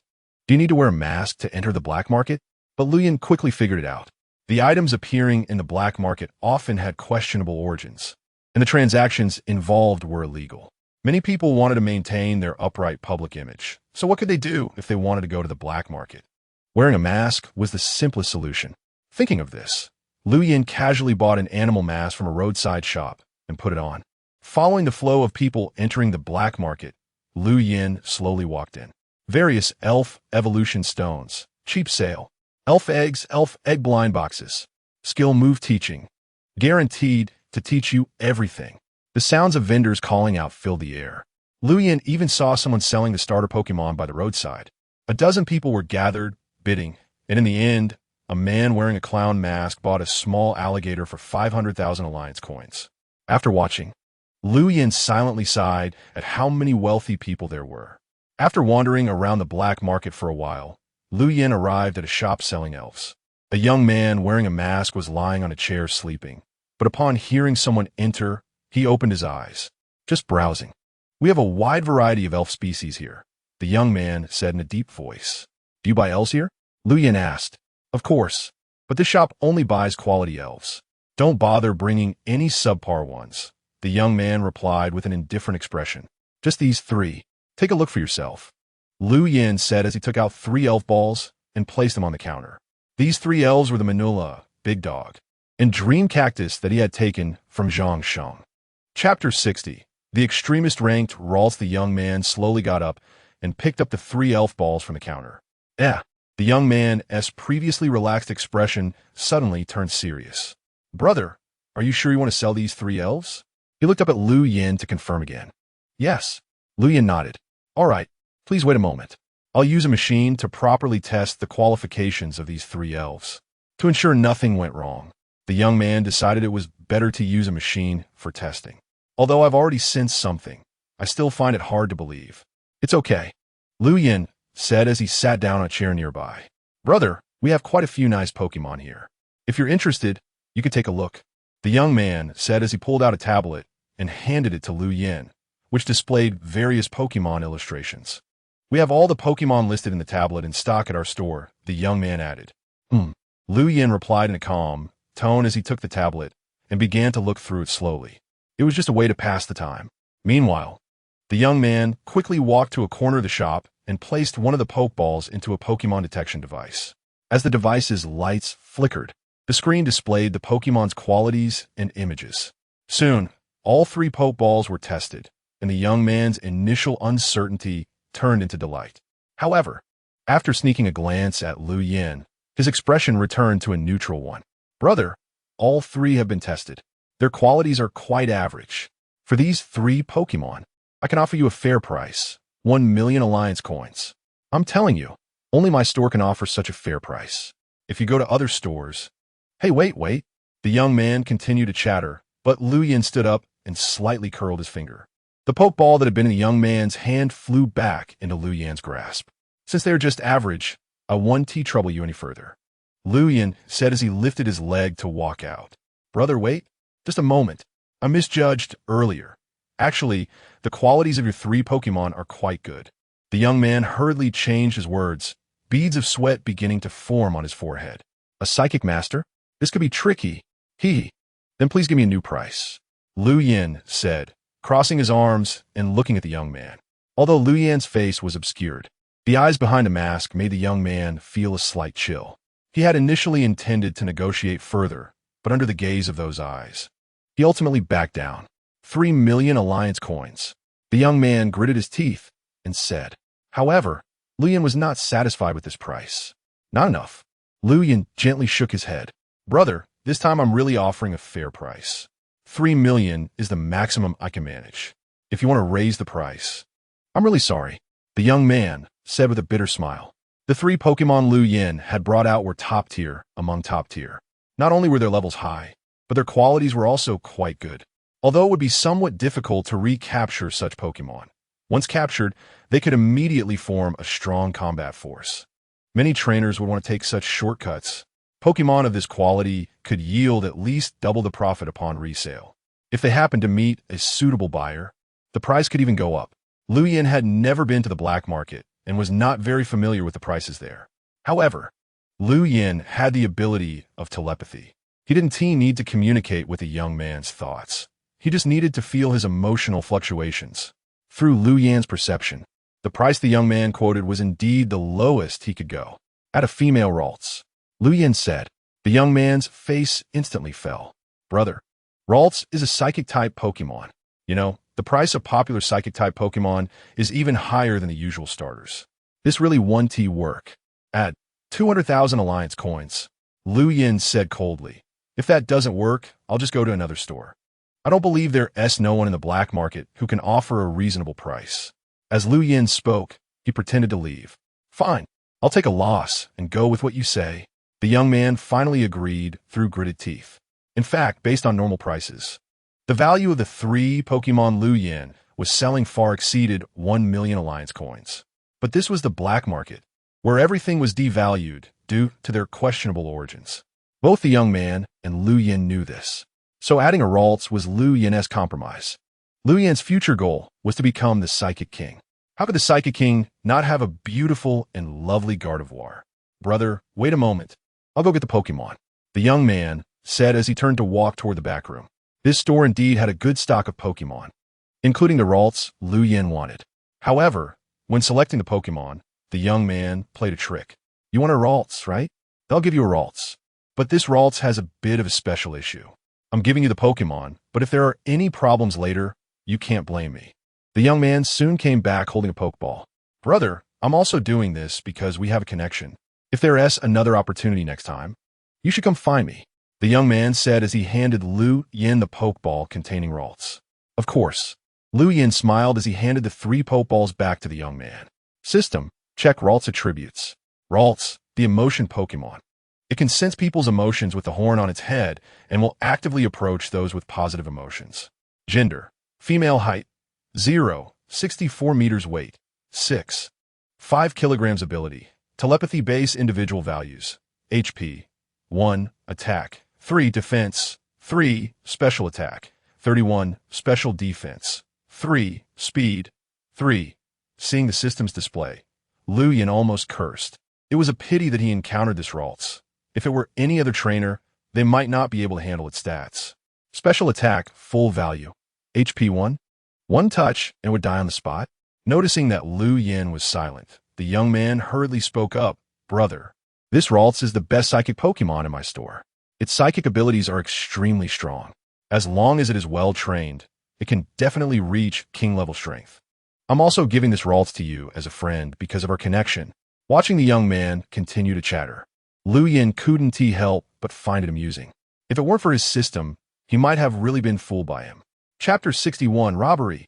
Lu Yan didn't intend to continue haggling with the young man. He had the system, and he could easily recover Ralts' individual values. Let us just do this. How do I transfer the money? Lu Yan said coldly. The young man paused, seeing that Lu Yin seemed not to have carefully checked Ralt's status, feeling a bit pleased. Brother, do you have a black card? We only accept black card transfers here, the young man said. Lu Yin pulled out the black card he had taken from Zhang Sheng. Yes, this is it, the young man exclaimed. Oh, it seems like you are quite familiar with the black market. You even have a 3-star black card. The young man looked at the 3 stars on the black card in Lu Yan's hand with surprise. Lu Yan didn't respond further, merely acknowledging with a cold sound. The young man didn't say much more, taking the black card and inserting it into a nearby transfer system. Then he quickly operated the computer. A minute later, the young man pulled out the black card and handed it back to Lu Yan, saying, Brother, 280,000 alliance coins have been transferred. You can check it on the device over there. Following the direction the young man pointed, Lu Yan inserted the black card into a machine similar to an ATM, reading information of a 9-digit number starting with 3. The young man, standing behind Lu Yan, sneaking a peek, couldn't help but gasp. Indeed, a wealthy big shot. Lu Yan was surprised, but he still pretended to be nonchalant as he pulled out the black card. I'm leaving. After saying that, he strode towards the exit of the shop. Brother, let us get the unpleasantness out of the way first. As soon as you step out of this store, whatever you sell me and whatever you buy from me, I won't be responsible, the young man shouted from behind. Lu Yan stopped, his sharp gaze sweeping towards the young man. That look frightened the young man, making him involuntarily take 2 steps back. His heart raced even faster. This guy 1T suddenly attacked me, will he? However, Lu Yan only glanced at him and then walked out of the store. That scared me to death, the young man said, patting his chest. It wasn't until Lu Yan's figure disappeared that the young man happily packed the 3 Pokeballs he had just acquired into a special box. I struck it rich. I didn't expect someone to sell such high-level Pokémon. He even casually half-sold and half gave away that almost dying Ralts. I'm really a little business genius. The young man hummed a tune and returned to his lounge chair. Even with a mask on, he couldn't hide his proud expression. Lu Yan then wandered around the black market, and the idea of cashing out the black card was also dismissed.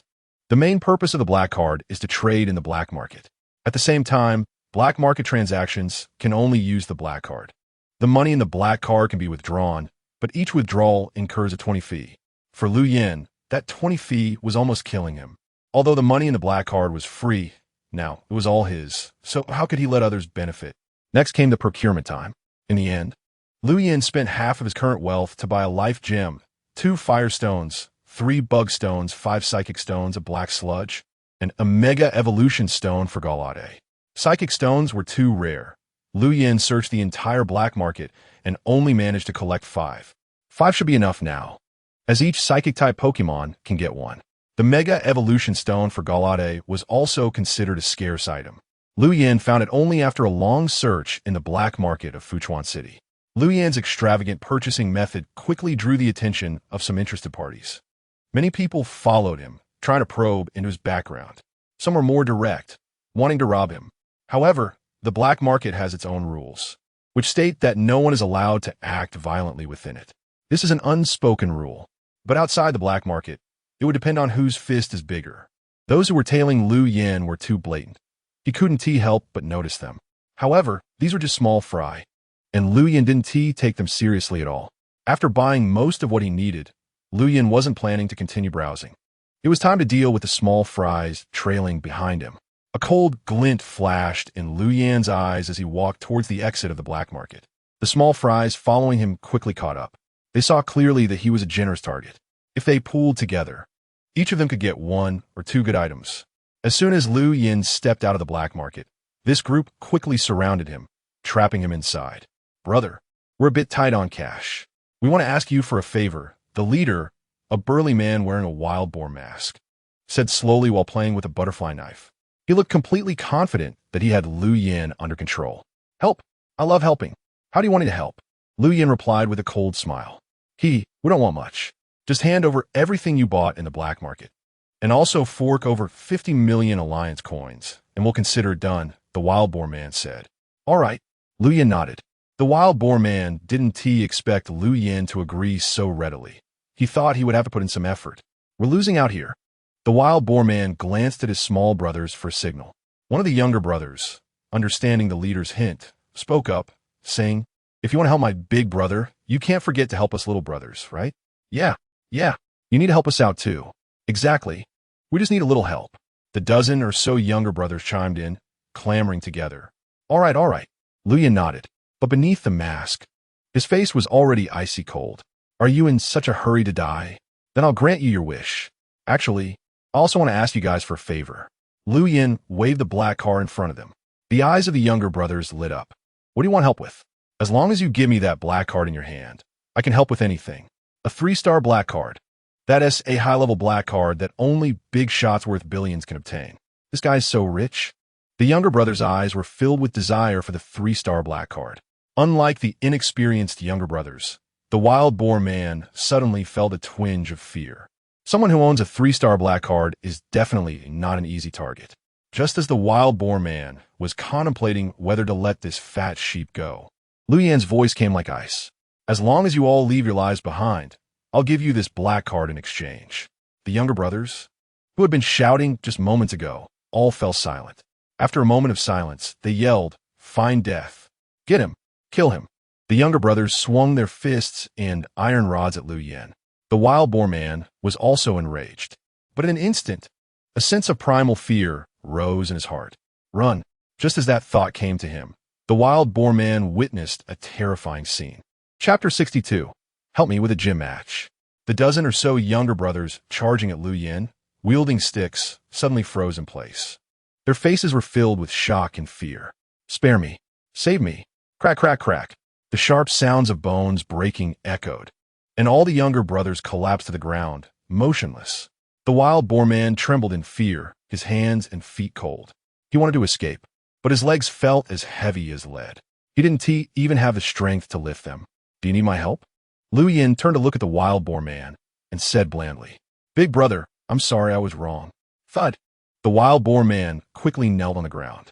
The wild boar mask on his face was torn off, revealing a rugged face, but it was now filled with terror. "Since you didn't attack me, I'll spare your life," Lu Yin said. "Thank you, big brother. Thank you, big brother." The burly man kneeled on the ground, tears streaming down his face as he kept bowing. However, while death could be avoided, living with consequences is unavoidable. "I'll break one of your legs as a lesson." Lu Yin flicked his finger, and suddenly the wild boar man's right leg twisted at an unnatural angle. "Ah!" The man screamed in agony, rolling on the ground. Meanwhile, Lu Yin had already returned to the black market. The reason was simple. All the pokeballs and black card from these small fries and the wild boar man had fallen into Lu Yin's hands. After wandering around again, everything he had just taken was sold off. The money from the black card was transferred to his card. When he calculated the amount on the card, it was slightly more than before. Indeed, killing and arson bring wealth. When Lu Yin reached the entrance of the black market again, the dozen or so defeated younger brothers and the wild boar man with the broken leg had long since vanished. These were just small fries in Lu Yin's life, unable to stir even the slightest ripple in his existence. Subsequently, Lu Yin found a hotel not far from the Pokémon Center, washed up, and went straight to sleep. While Lu Yin slept soundly, chaos erupted in the Fuchuan City black market. A video showing Lu Yin killing more than a dozen people had just been presented to a big shot. The big shot was in the darkness, his face obscured, but the exposed eyes were filled with an imposing aura without anger. "Boss, what should we do about this person? Do we need to track him down?" A man in black beside him asked. "No need. This person should be a master of superpowers. I suspect he is related to the Leaf family. It's even possible that he was sent by the Leaf family to test me. I hope I'm overthinking it. Otherwise, I will let the Leaf family know that causing trouble on my turf comes with a price," the boss said coldly from the darkness. "Understood, boss. I'll take my leave now," the man in black said before turning and leaving the room. The boss opened the video in front of him again. As the video played, the coldness in his eyes intensified. The next morning, Lu Yin was still sleeping when he was awakened by a ringing phone.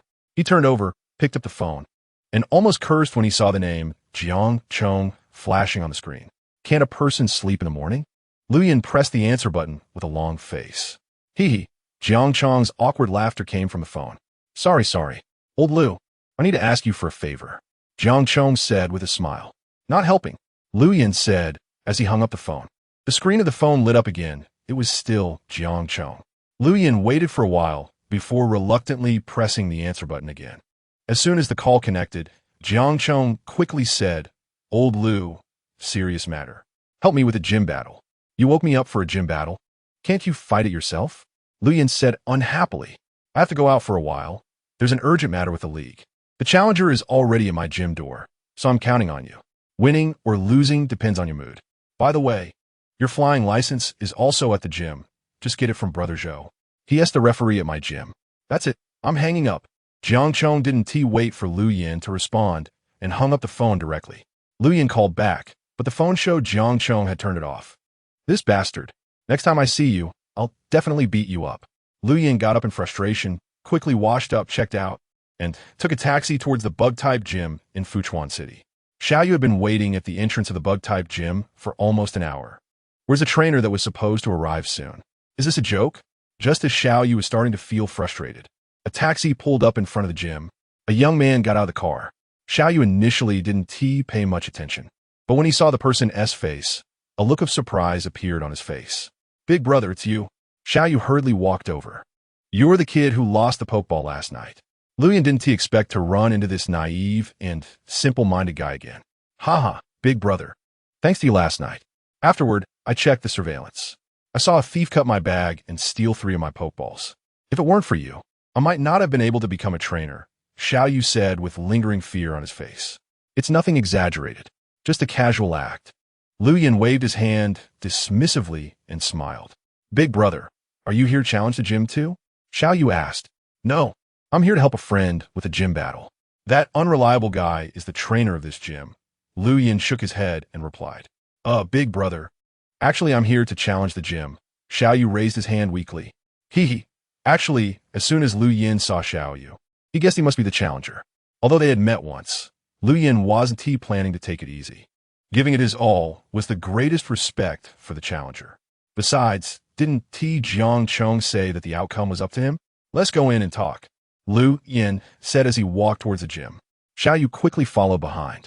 Brother Zhou, as the referee of the Bug-type gym in Fuchuan City, had already received Jiang Chong's notification. So when Lu Yin and Xiaoyu walked in, he greeted them with a smile. "Hello, you must be Mr. Lu. Jiang Chong informed me before leaving that the upcoming gym battle would be taken care of by you. And this should be your stuff," Brother Zhou said, handing a folder and 2 small boxes to Lu Yin. Lu Yin took the folder and the 2 boxes to check. Inside the folder was Lu Yin's flying license. With this, Lu Yin could ride flying Pokémon freely in the city. One of the boxes contained a badge from the Bug-type gym, and the other box held a small bag of silver powder. "This is silver powder, which can help Bug-type Pokémon increase their move power." Jiang Chong said, "This is a reward for you, Mr. Lu," Brother Zhou explained. "Thank you." Lu Yin smiled as he accepted the items. Jiang Chong was somewhat perceptive after all. Lu Yin's dissatisfaction eased a little. Next time they met, he would let him off. Chapter 63. Battle with Xiaoyu. Brother Zhou. "Are there any requirements for the Pokemon in the gym battle?" Lu Yin asked. Brother Zhou shook his head and said, "As long as they are Bug-type Pokemon, there are no other requirements." "All right," Lu Yin nodded. Lu Yin turned to the still following Xiaoyu. "Big brother, my name is Xiaoyu," Xiaoyu said, raising his hand. Xiaoyu. "As you can see, the former gym leader is unreliable and has run away. I was forced to come help with the gym battle. Actually, I'm also a gym leader from Tongling City in Qianan Province. If you don't mind, you will be battling me in the upcoming gym match." Lu Yin said. "No problem. Please take care of me, big brother," Xiaoyu said excitedly. "Do you need to rest or prepare or adjust your Pokemon's condition?" Lu Yin asked. "No need. As a trainer, I must be ready to face any battle that may arise. So I'm always prepared," Xiaoyu said seriously. Xiaoyu's words made Lu Yin more interested in this youth. "All right, then let us start the match," Lu Yin said, turning to Brother Zhou who was standing nearby. "Brother Zhou, then I'll trouble you next." Brother Zhou smiled and shook his head. "This is my job." The two took their positions, and the match began. Now begins the Fuchuan City Bug-type Gym Challenge. Challenger Xiaoyu versus Bug-type Gym Trainer Lu Yin. Each side will use 3 Pokemon. The challenger may switch Pokemon during the match, while the gym trainer cannot switch Pokemon during the match. "Now, please send out your first Pokemon." As Brother Zhou's voice fell, Lu Yin and Xiao Yu simultaneously threw their Pokeballs. Go, Beedrill. Come out, Psyduck. It's Psyduck. Looks like you did your homework before challenging the Bug-type gym. Lu Yin laughed. Of course. Since I was preparing to challenge the Bug-type gym, I had to choose a Fire-type Pokemon as my first choice. That has common sense. Xiao Yu said seriously. Pokemon in position, the match begins. Brother Zhou waved his flag. You are the challenger. You attack first. Big brother, then I 1T hold back. Psyduck, use flamethrower. Roar. Psyduck opened its mouth and unleashed a powerful flamethrower. Beedrill, dodge, and use pursuit. Buzz, buzz, buzz. Beedrill's wings flapped rapidly, easily evading Psyduck's flamethrower attack. So fast. Psyduck, use fire punch. Seeing the rapidly approaching Beedrill, Xiao Yu quickly issued an order. Roar. The Duckbill Fire Beast also let out a low growl, flames igniting on its fists. Flame punch. Buzz, buzz, buzz. Beedrill's speed was too fast. Although the Duckbill Fire Beast had already predicted its move, it still dodged the flame punch attack. The follow-up attack successfully hit the Duckbill Fire Beast. What incredible speed. Duckbill Fire Beast, use flamethrower again. Roar. The Duckbill Fire Beast was also enraged. It let out a low growl and opened its mouth to unleash a powerful flame again. Beedrill, poison jab. Buzz, buzz, buzz. Beedrill swiftly darted through the air, and the Duckbill Fire Beast's flamethrower couldn't keep up with its speed. Not good. Duckbill Fire Beast, use Flame Wheel on the spot. Roar. The Duckbill Fire Beast started spinning in place, flames engulfing its body. The swirling flames completely wrapped around the Duckbill Fire Beast. Xiao Yu prepared to use the Flame Wheel to block the impending poison jab. A good strategy. If it were a different opponent, you would definitely have blocked the attack. Beedrill. Lu Yin shouted, and Beedrill's speed increased again. Poison jab. Boom. The high-speed spinning Duckbill Fire Beast remained in place. The flames swirling around it scattered like countless fire sparks across the arena. Meanwhile, Beedrill's poison jab struck the Duckbill Fire Beast squarely in the chest. The Duckbill Fire Beast staggered back several steps before finally sitting down on ground. Its originally reddish-yellow skin quickly turned a deep purple. What a powerful toxin. Xiao Yu's expression changed in shock. He didn't expect Beedrill to break through the Duckbill Fire Beast's flame wheel with a poison jab and inflict such a serious poison. I concede this round, Xiao Yu quickly declared loudly. The Duckbill Fire Beast had taken 2 hits and was already exhausted. It was also poisoned. There was no need to keep forcing it. The Duckbill Fire Beast concedes. Beedrill wins. Brother Zhou raised the flag in his hand and announced loudly. Come back, Duckbill Fire Beast. You should rest in the Pokeball for a while. Once the match is over, I'll take you to the Pokemon Center for recovery right away. Xiao Yu took out the Pokeball and recalled the Duckbill Fire Beast, then pulled out another Pokeball. Lu Yin also recalled Beedrill. Go, Burn Bug. Lu Yin was the first to throw his Pokeball. Burn Bug? What a rare bug-type Pokemon. No wonder you're the big brother. Xiao Yu exclaimed excitedly as he looked at the Burn Bug that appeared on the field. As a Pokemon trainer, seeing a rare Pokemon is naturally thrilling. Your turn, Pikachu. Pika. Xiao Yu also sent out his Pikachu to battle. No wonder you were buying a Pikachu figure last night. Turns out you have one yourself. Lu Yin said. Hee. Because I think Pikachu is just too cute, Xiao Yu replied somewhat shyly. He remembered how he had almost lost 3 Pokeballs to a thief last night due to his carelessness. If it weren't for Lu Yin helping him retrieve them, he probably wouldn't know where to cry right now. You attack first, Lu Yin said. Okay. Big brother, be careful. Pikachu, use Thunderbolt. Pika. Xiao Yu's Pikachu called out and began to discharge electricity, unleashing Thunderbolt. Burn Bug, use Flamethrower. Whoosh. The Burn Bug had no wind-up and immediately released a Flamethrower. Boom.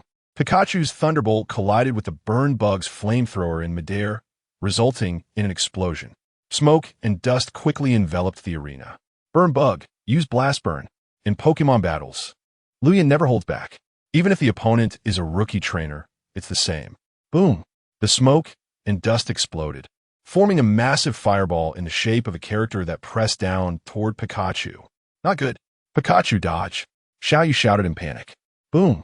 The blast burn exploded on the field. The explosion created a powerful shockwave, along with countless sparks. Pikachu tried its best to evade, but still got charred by the shockwave and flying sparks. Chapter 64. Don't let me down, Pikachu. Xiao Yu shouted loudly.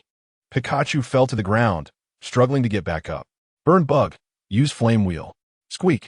The burn bug was suddenly engulfed in flames and quickly charged toward Pikachu on its little forelegs. Pikachu, stand up. Xiaoyu shouted anxiously again. Pika.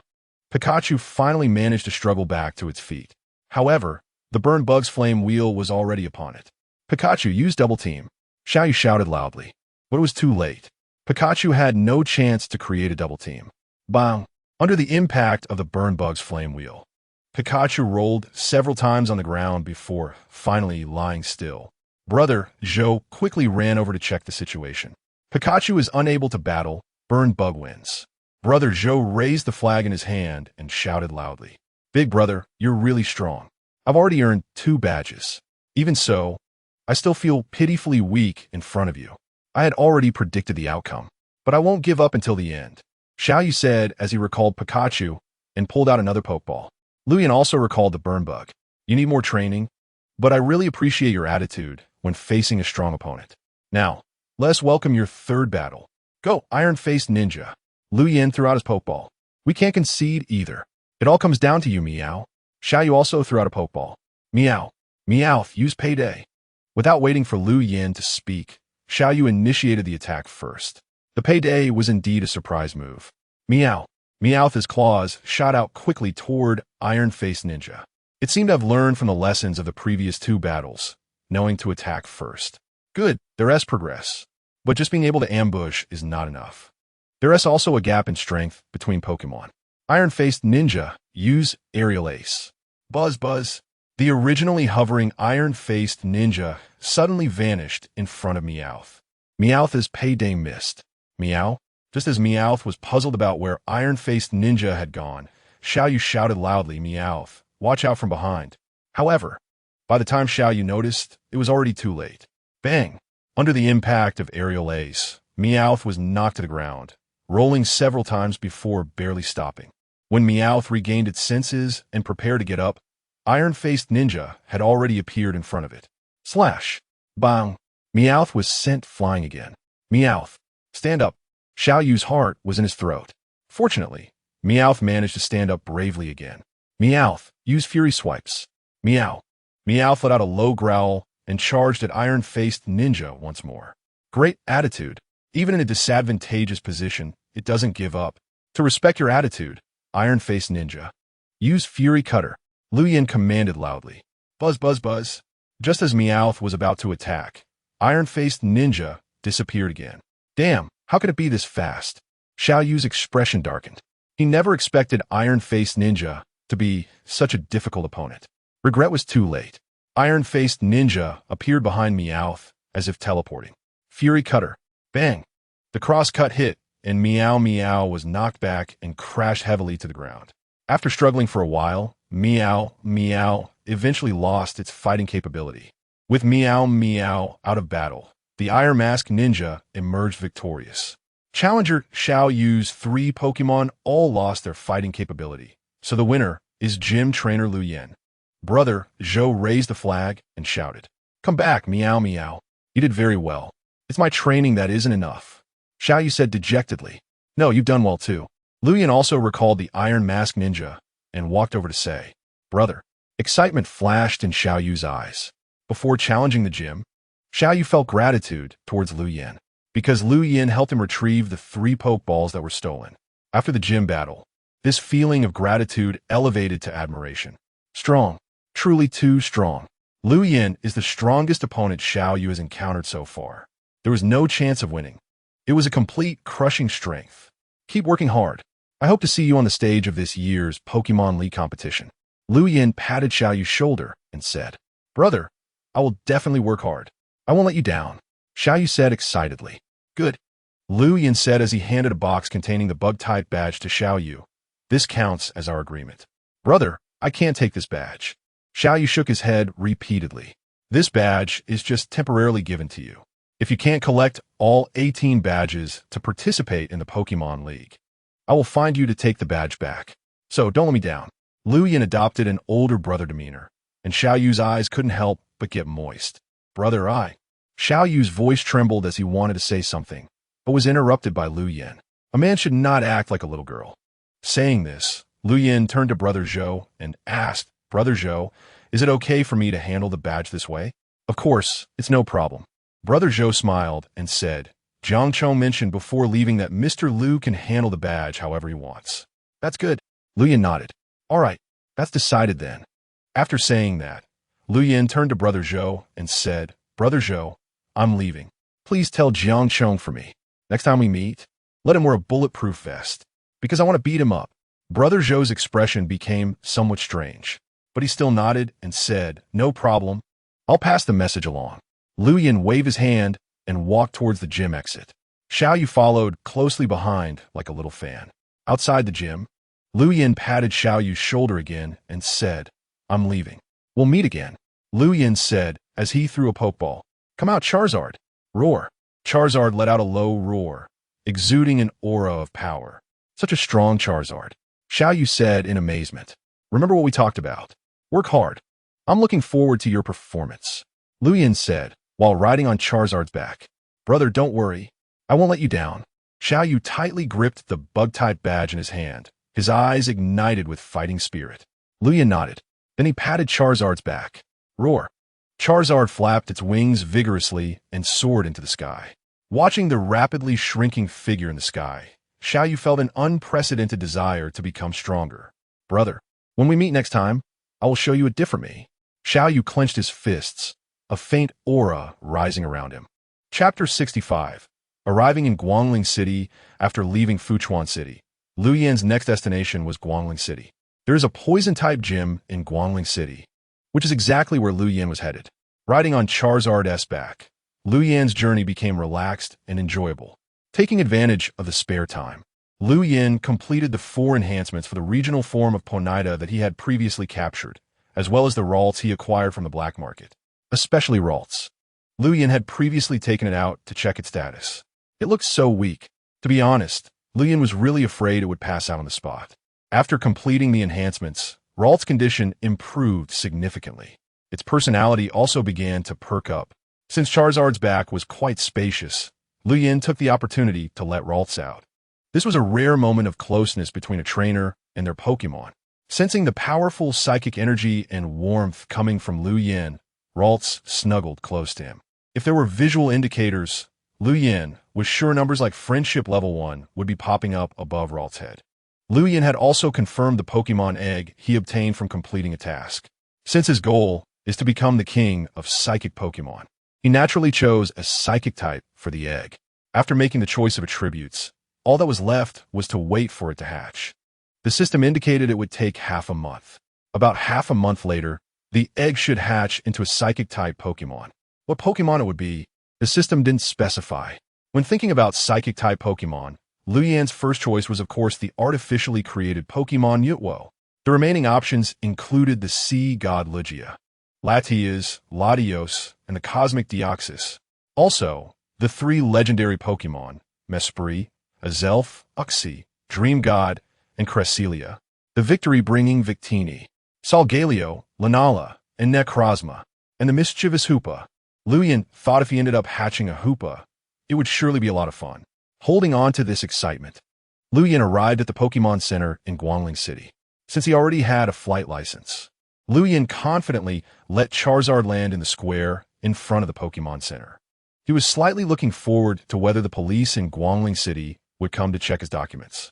However, to Lu Yin's disappointment, the police did not show up. Unable to show off, Lu Yin could only reluctantly recall Charizard and Ralts into their Pokeballs and walk toward the Pokémon Center. He planned to take a short rest at the Pokémon Center before challenging the Poison-type gym in Guangling City and registering Ralts under his name. There weren't many people in Guangling City's Pokémon Center, and Lu Yin completed the registration after waiting for a short while. The gym in Guangling City is a Poison-type gym, and the gym leader's name is Hua Wenzhou. His Pokémon can also be found on the League's official website. The stronger ones include Scyther, Centiskorch, and a Nidoking.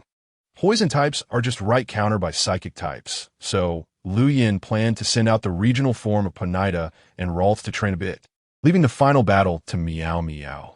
With this decision made, Lu Yin left the Pokémon Center and headed towards the Poison-type gym in Guangling City.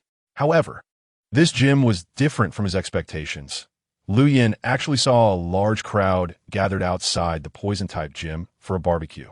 The noise and chatter were continuous. There were people drinking and boasting, chatting, and having fun all over the place. Lu Yin was taken aback. Just as Lu Yin was in a daze, a young man walked over holding a skewer and asked, "Brother, are you here to challenge the gym? Come, have some skewers first." Lu Yin was about to refuse, but the young man had already shoved a skewer into Lu Yan's hand without giving him a chance. Lu Yin casually ate a couple of skewers. "Damn, this is really delicious. Brother, isn't this the poison-type gym in Guangling City? Are they holding a barbecue festival now?" Lu Yin asked curiously. "Huh, this is indeed our Guangling City's poison-type gym. What you call a barbecue festival is pretty much the same thing. That guy, Huo Wenzhou, just loves to mess around with this. So we friends and neighbors all came together to join in the fun. Brother, don't just stand there. Come over and have a drink with us," the young man said, pulling Lu Yan's arm as they walked in. To be honest, Lu Yan was also intrigued by the young man's words. Of course, it wasn't just because the barbecue here smelled good. "Old Hua, we have a challenger," the young man shouted towards the crowd, and a large group of people turned to look at Lu Yan. However, most of them just glanced and then went back to their own business. Meanwhile, Huo Wenzhou, who was in charge of grilling skewers, was busy as a bee. "Challenger? Let him wait a bit. I still have a bunch of beef skewers to finish," Huo Wenzhou shouted from afar. "Hey you, help me bring some chicken skewers to the challenger. Tell him not to rush. It'll be ready soon." A girl then came over with a big bunch of chicken skewers and stuffed them into Lu Yan's hands. "Don't rush. Handsome, just eat first. What do you want to drink?" Before Lu Yin could even respond, the girl turned to someone nearby and waved, saying, "Bring a bottle of beer over." Just like that, Lu Yin was dumbfounded as he was handed a big bunch of skewers and a bottle of beer. "Fine. Since I'm here, I can't just wait around." So, Lu Yin happily sat down and chatted with them while grilling skewers. After all, he didn't know anyone around him, so he could just boast freely. "Brother, I didn't see that coming. Turns out you're a gym trainer too." Right. I thought you were here to challenge the gym." Several people around started to speak up. "Actually, I really am here to challenge the gym. I passed through Guangling City and want to learn a thing or two from the poison-type gym," Lu Yin said truthfully. "Huh, you really are a challenger. Interesting. We'll all go watch the battle later. The entertainment after the barbecue, right?" "Nice," a few people around said with excitement. This was something Lu Yin hadn't anticipated. These people were really enthusiastic. Perhaps it was for this reason that the poison-type gym would report barbecue gatherings every few days. "Sorry to keep you waiting."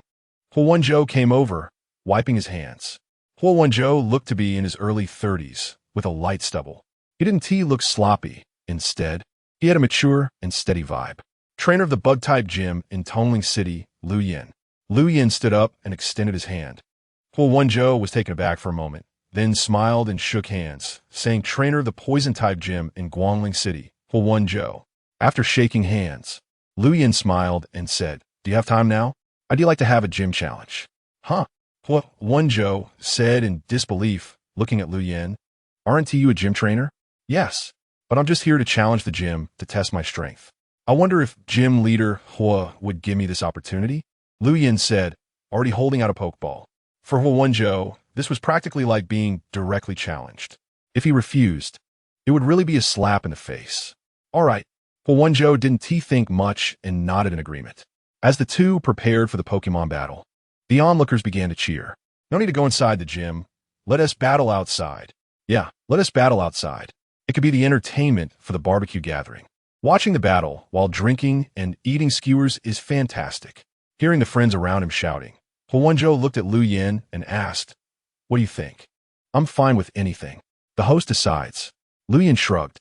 "Great. Everyone, help clear the area," Huo Wenzhou shouted. "Oh, okay. Everyone come help." The people around quickly started to clear the area in front of the gym. Many passers-by stopped out of curiosity to ask what was happening. When they heard that there would be a duel between two gym trainers, many got excited and gathered around. In most cities, there are plenty of battlefields available for new trainers to practice their battles for free. But battles like gym matches, which are relatively high level, are something many can only see on TV. Witnessing a gym match in person is quite rare, especially a battle between two gym trainers. Watching the crowd grow, Huo Wenzhou couldn't help but smile wryly. Looks like we've made quite a scene. You'd better work hard. Otherwise, losing in your own city would be embarrassing. Lu Yin said with a smile. Haha, it seems you're quite confident in your strength. But don't worry, a 1T lose easily. Huanzhou, of course, had the confidence of a gym leader. He wouldn't easily admit defeat before the outcome was known. Xiao Xian, I'll leave the judging to you. Huanzhou said to the girl who had given Lu Yin the chicken skewers. Okay. Xiao Xian nodded with a smile. Lu Yin and Huanzhou then walked to opposite sides of the battlefield.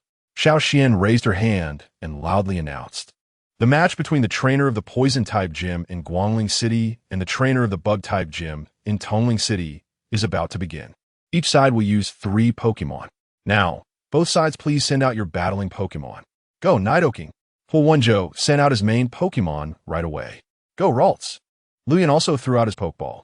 Aren't you a Bug-type gym trainer? Why are you using a Psychic-type Pokémon? And you even sent out a Ralts? Is this looking down on me? Huanzhou said, a bit annoyed. Don't get me wrong. I treat every battle seriously. I definitely don't mean to look down on you. On one hand, I do want to train my Ralts, and on the other hand, you shouldn't underestimate this guy. He is really strong. Lu Yin said with a smile. This Ralts had extreme attributes. Extremely fragile, yet extremely high special attack. Because of its small size, its psychic abilities were easily uncontrollable. Although powerful, it had a frail body that sealed its psychic abilities.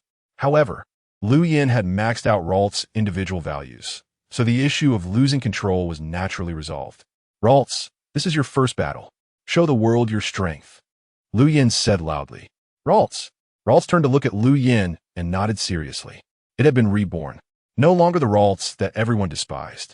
From today onwards, it would fight wholeheartedly for its master. Meanwhile, Huanzhou still felt somewhat looked down upon. Even though Psychic had an advantage over Poison, did he really intend to use a Ralts to battle his Nidoking? It felt a bit like he was underestimating him. If that's the case, then don't blame me for being rude. Begin. With Xiao Xian waving her hand and shouting, the battle between the 2 gym trainers officially began. Nidoking, use Poison Jab. Huanzhou shouted. Roar. Nidoking roared and charged toward Ralts, while its purple horns shimmered with a dark purple light. Ralts was a Psychic and Fairy type. While Psychic is strong against Poison-type Pokémon, Poison-type moves also counter Fairy types. So, using Ralts against Nidoking was, to put it accurately, not a wise choice. However, Lu Yin would not think that his Ralts was as weak as it seemed on the surface. Ralts, use Teleport to dodge. Ralts. Nidoqueen's Poison Jab missed, as Ralts used Teleport at the last moment and appeared behind Nidoqueen. Confusion Ray. Ralts. Ralts raised its little hands, and a strong Confusion Ray shot out. Boom. Nidoqueen took a solid hit and staggered forward several steps. Nidoqueen used Flamethrower. Huanzhou didn't expect this Ralts to be much better than he imagined, and he immediately restrained some of his dissatisfaction. Roar. Nidoqueen was also furious. It couldn't tolerate being beaten by a tiny Ralts. It turned around and unleashed a Flamethrower. Ralts. Teleport to dodge. Ralts. Ralts once again used Teleport to avoid the Flamethrower attack. Let's do another Confusion Ray. Ralts. At the same time, Ralts heard Lu Yan's voice in its mind. Ralts, use Hypnosis the moment Nidoqueen makes eye contact with you. Ralts. Ralts subtly nodded. Nidoqueen Mud Bomb. Nidoqueen was being toyed with, and Huanzhou's anger flared up. Roar. Nidoqueen roared and turned around, ready to use Mud Bomb on Ralts. At that moment, Ralts, who was originally preparing to use Confusion Ray, suddenly changed its move. Hypnosis. The unprepared Nidoqueen fell right into the trap. Chapter 67.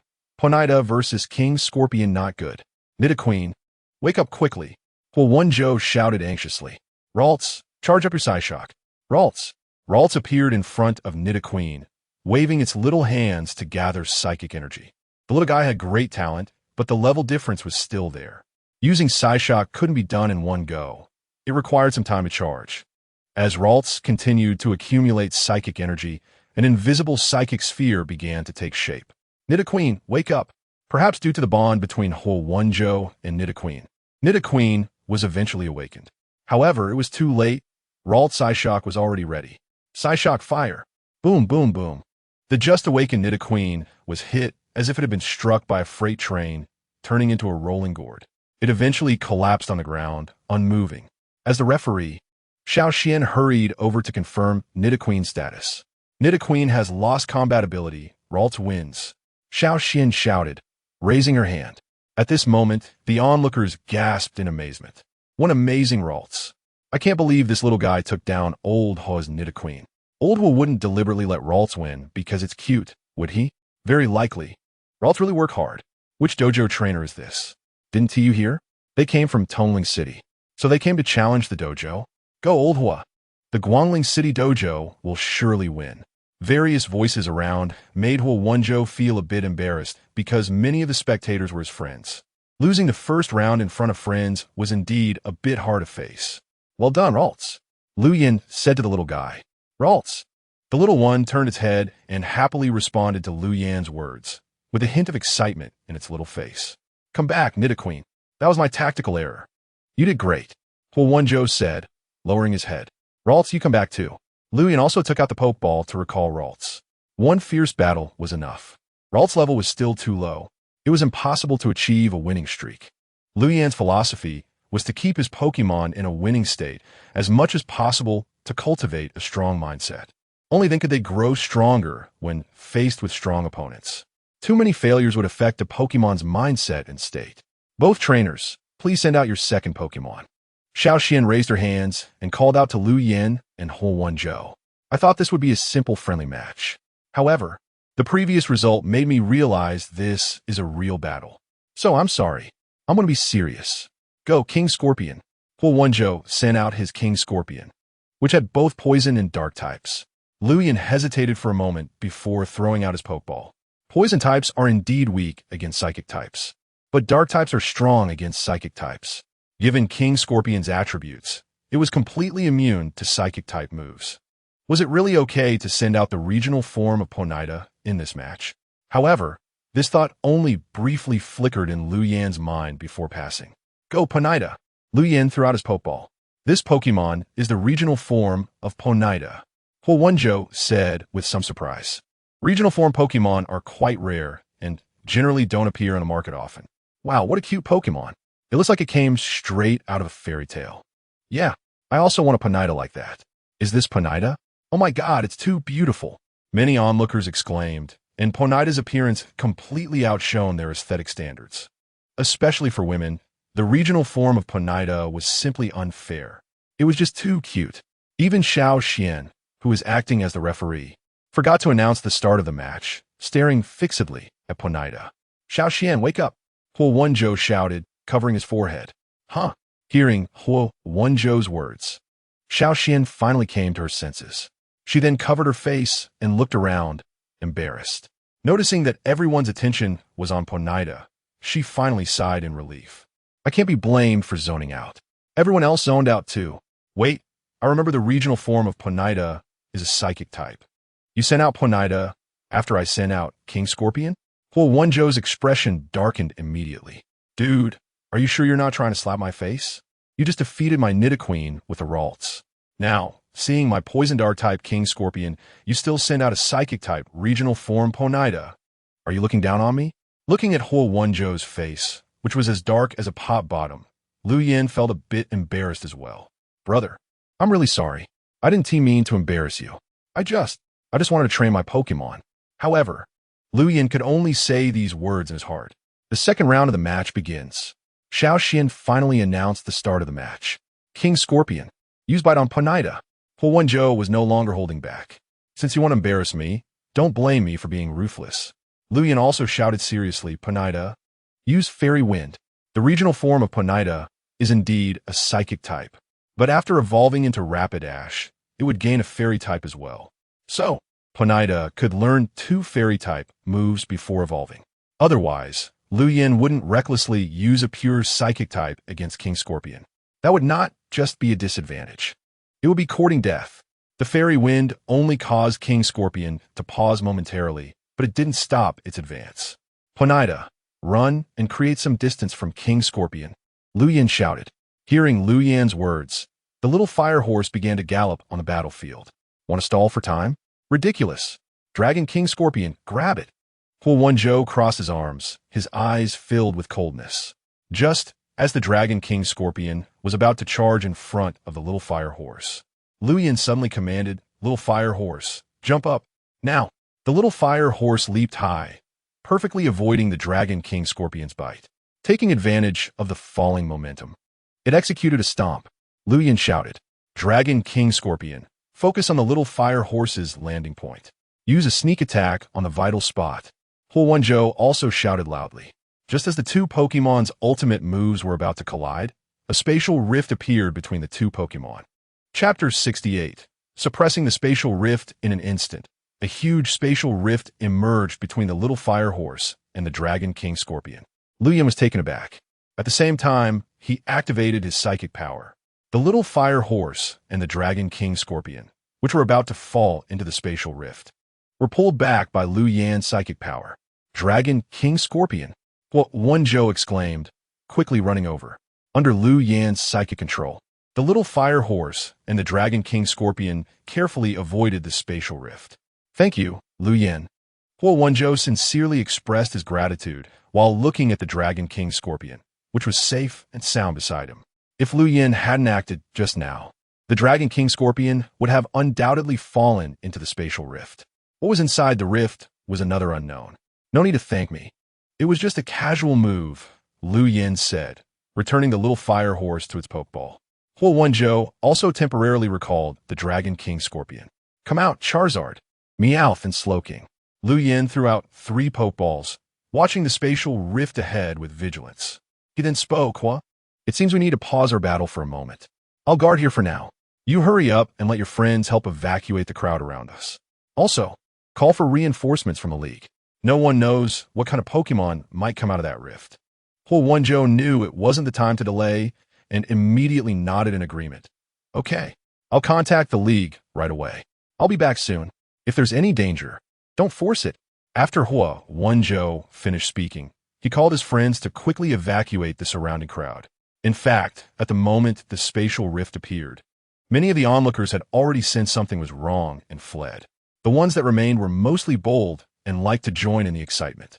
However, given the current unknown situation, staying to watch was not a wise choice. If a battle broke out, staying would only lead to disaster. Although gym trainers have the duty to protect the city and its people, Lu Yan was not the kind-hearted type. If there was real danger, he would definitely slip away at the first opportunity. The reason he sent out Charizard, Meowth, and Slowking to guard in front of the spatial rift was primarily for the reinforcement points.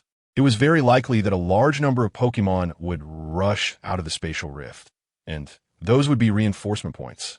Not only would he gain fame, but he would also earn reinforcement points. For Lu Yan, it was double the joy. Sure enough, under Lu Yan's psychic perception, many Pokemon's auras were rapidly approaching from the other side of the spatial rift. Walking Grass, Stunky, Venusaur, Paras, Parasect, Rattata, Raticate, Rhydon, Butterfree, Beedrill. A large group of wild Pokemon, mainly grass and bug types, rushed towards the spatial rift. As this group of wild Pokemon drew nearer, the spatial rift began to slowly expand. Although the number of these Pokemon was considerable, their levels were too low to be a problem. The only concern was that the spatial rift was a bit troublesome. If it continued to expand, it might lead to a merging with this world. Lu Yan rubbed his chin, his brows furrowed. He had encountered a spatial rift once in the backyard of the Pokemon Center in Tonling City. That rift was not large and closed automatically after he captured the local form of Slowking. However, the spatial rift before him was completely different, showing signs of wanting to become a major event. "Come out." With so many Pokemon about to appear, Lu Yan could only send out all of his Pokemon. Charizard, Slowking, Meowth, and Burnbug, you 4 will be the main attackers. Beedrill, Scyther, and Shiny Ninja. You will mainly deal with the straggling Pokemon that break out of the spatial rift. Eevee, your responsibility is to protect the little fire horse and Ralts.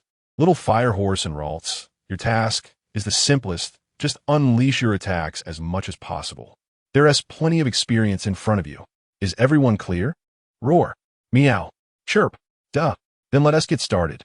Keep this group of Pokemon from coming out of the spatial rift. Charizard, Burn Bug, use Flamethrower. Slowking, Meowth, use Double Psychic. Roar. Chirp! Two powerful flamethrowers swept toward the spatial rift like two fire dragons. The psychic attacks from Slowking and Meowth followed closely behind. In just a moment, the large group of Pokémon that had appeared in front of the spatial rift was nearly defeated. Only a few Pokémon managed to rush out of the spatial rift amidst the chaos. However, under the cleanup of Beedrill, Scyther, and Shiny Ninja, they all fell to the ground, unable to continue fighting. The little fire horse and Ralts had it easy. The two little creatures could just stand still and keep attacking. Psybeam, Psychic, Fairy Wind. Eevee acted as a reliable big brother, vigilantly guarding the little fire horse and Ralts, fearing that the two little sisters might encounter danger. Meanwhile, the Pokémon inside the spatial rift seemed to go mad, continuously rushing toward the rift's exit. If it weren't for Charizard, Burnbug, Slowking, and Meowth's powerful move suppressing them, along with the cooperation of the other Pokémon, anyone else would have been overwhelmed by them. Luyan was also busy, quickly scanning the area with his psychic power. The emergence of the spatial rift was a coincidence, which was fine. But if it was intentionally created by someone, then Lu Yin couldn't be blamed. Under Lu Yan's powerful psychic detection, he indeed discovered some clues. Not far from here, on a tall building, two men in black were quickly operating a device. There was also a middle-aged man in a trench coat, arms crossed, looking at the distant spatial rift. Although the levels of these Pokémon were not high, being able to continuously withstand attacks was quite rare. I wonder if you can still keep it up if I increase the power a bit more. Double the amplification. The middle-aged man said coldly. Yes. The two men in black operating the device responded and quickened their movements. On Lu Yan's side, he could clearly feel an invisible electromagnetic wave coming from the distant tall building. The wild Pokémon, which had shown signs of fatigue under the powerful firepower, became even more frenzied. Moreover, the number of Pokémon gathering towards this side was increasing. Interesting. So much experience delivered to my door. I really have to thank you guys. Although Lu Yan did not know the identities of those men, there was no doubt they were definitely the villains. However, Lu Yan was not in a hurry to deal with them. The primary task now was to collect experience and reinforcement points. Chapter 69. Continuous Evolutionary Light Charizard, Burnbug. Meowth, Slowking once more. Roar. Chirp. Meow. Duh. Under the powerful suppression of Lu Yan's Pokémon, the wild Pokémon inside the spatial rift could not break free at all. However, Lu Yan could clearly feel that the strength of these elves was rapidly increasing. At this rate, it wouldn't be long before the Charizard and the others might not be able to hold on, because even if they were powerful, their stamina was ultimately limited. Eevee, you join in the attack too? Lu Yan said to Eevee, who was standing nearby. Eevee nodded, and its eyes began to take on a serious expression. Psybeam? Lu Yan didn't expect Eevee to start with a Psybeam. Before Lu Yan could react, a light of evolution appeared around Eevee. Is it going to evolve? Without using an evolution stone, it was evolving during the day. It seemed like it was going to evolve into a Sylveon. The Psychic-type Sylveon was also quite good. Just as Lu Yan was mumbling to himself, Eevee's evolution was already complete. As Lu Yan had anticipated, it was indeed Sylveon. Eevee. Sylveon stretched its light pink body, and its pale purple eyes flashed with sharp light. Sylveon, together with Meowstic and Slaking, used Psychic. Eevee. Meow. Schluck. Under the combined psychic force of the three psychic-type elves, the elves in the spatial rift were all swept away in an instant. Watching the system prompts for the increasing enhancement points. Lu Yan's mouth was almost grinning from ear to ear. A little more. Just a bit more. As Lu Yan had expected, the few rebel characters on the distant rooftop were not going to give up so easily. A stronger invisible wave swept through the air, and Lu Yan felt another large wave of elves rapidly rushing toward the spatial rift. Good. That's it. Everyone, let's give it our all again. There's another big wave coming. Lu Yan shouted. The elves responded one after another. At the same time, Lu Yan's own psychic power was also ready, prepared to back up at any moment. Ralts, who had been steadily outputting from the back, also began to emit a white light of evolution. It seemed that continuously grinding for experience was indeed effective. Lu Yan said with satisfaction. After the light of evolution dissipated, a cute little girl-like elf appeared before Lu Yan. It was Ralts's evolved form, Kirlia. Kirlia, You're so beautiful. Lu Yin couldn't help but praise. The newly evolved Kirlia's little face immediately flushed, and it shyly lowered its head. Don't be shy. This is a critical moment. Let's all pitch in together. Hearing Lu Yan's words, Kirlia immediately lifted its head, and its expression began to turn serious. Meowstic, Slaking, Sylveon, Kirlia. Fourfold Psychic. Meow. Slack. EV. KIR. The four powerful psychic forces intertwined and almost became tangible. The torn spatial rift began to become unstable under the strong psychic forces bombardment. Boom! A huge explosion occurred at the other end of the spatial rift. The wild elves inside lost all fighting ability under the terrifying sweep of psychic power. The spatial rift also began to shrink rapidly due to the interference of psychic power. In no time, the spatial rift, which had originally been torn open to over 10 meters wide, completely closed and disappeared. However, at the last moment before the spatial rift closed, Lu Yin seemed to see several figures appearing on the other side of the rift. Could there be humans in the other space? With this thought, Lu Yin couldn't help but chuckle. Since there were elves on the other side of the space, isn't it normal for humans to live there? He just didn't know if the spatial rift was another world or another area of this world.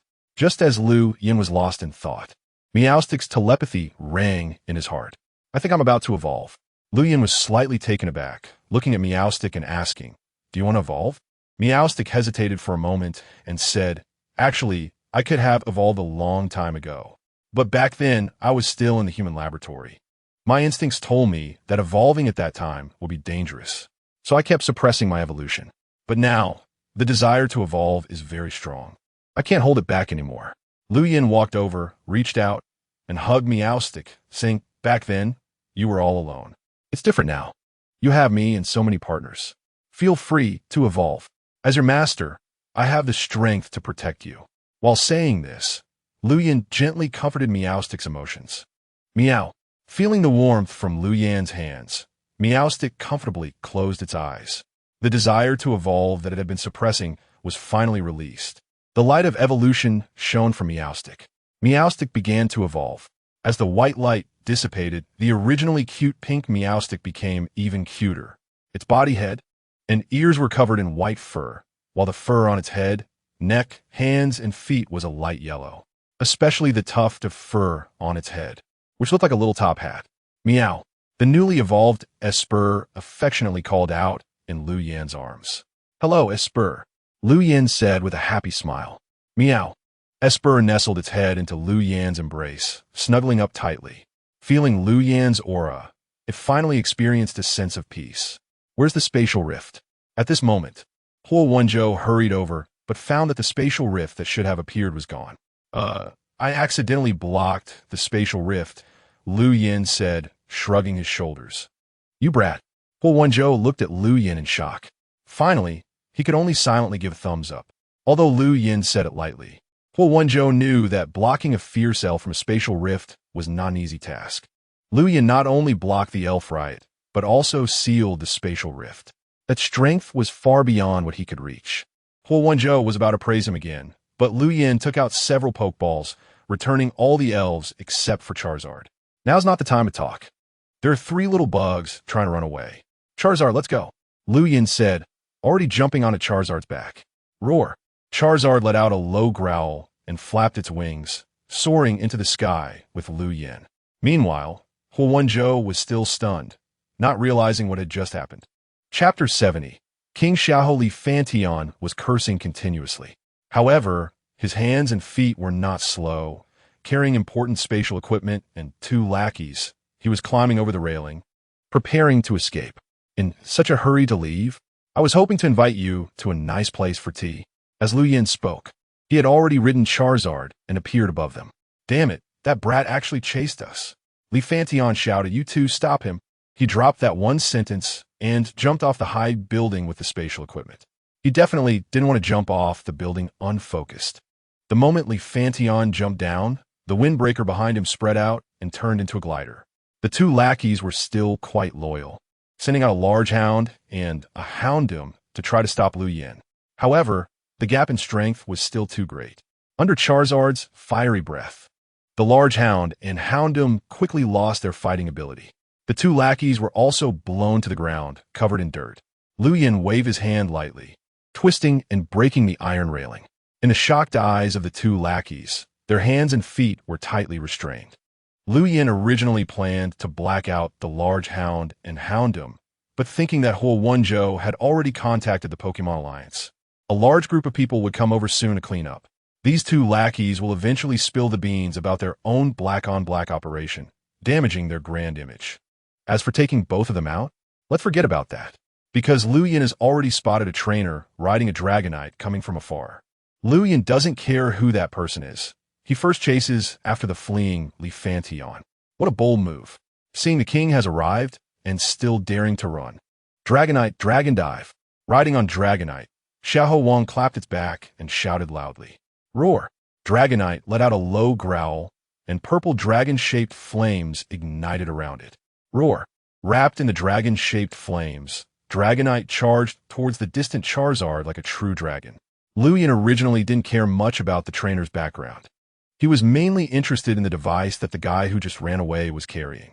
When the spatial rift appeared earlier, Lu Yin distinctly felt that the device over there seemed to control the Pokémon within a rift. So, could it be that these guys opened the spatial rift? If that's the case, then the value of that device skyrockets. So Lu Yin thought about whether he could swipe that device. However, unexpectedly, the newly arrived Dragonite trainer launched an attack without explanation. Charizard dodge. Roar.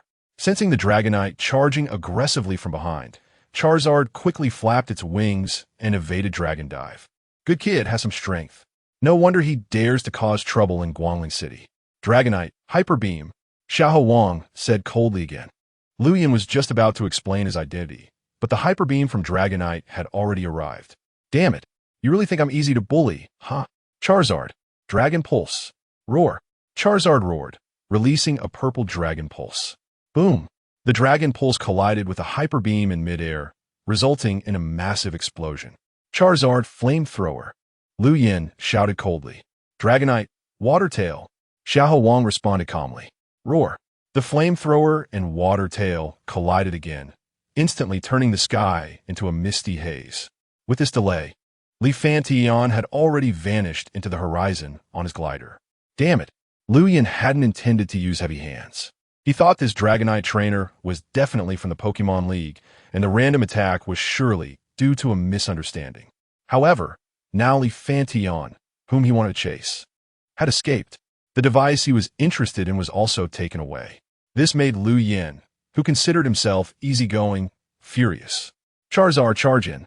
With the mist swirling, Xiahou Wang couldn't see the surroundings clearly. To avoid being ambushed, he chose to temporarily retreat. But just as he and Dragonite exited the misty area, Lu Yin and Charizard charged out from the haze. Because Charizard's speed was too fast, Xiahou Wang couldn't react in time. I'll be damned. Lu Yin stepped on Charizard's back and delivered a flying kick. Xiahou Wang was directly kicked off Dragonite's back by Lu Yin. Charizard made a graceful turn and caught Lu Yin steadily.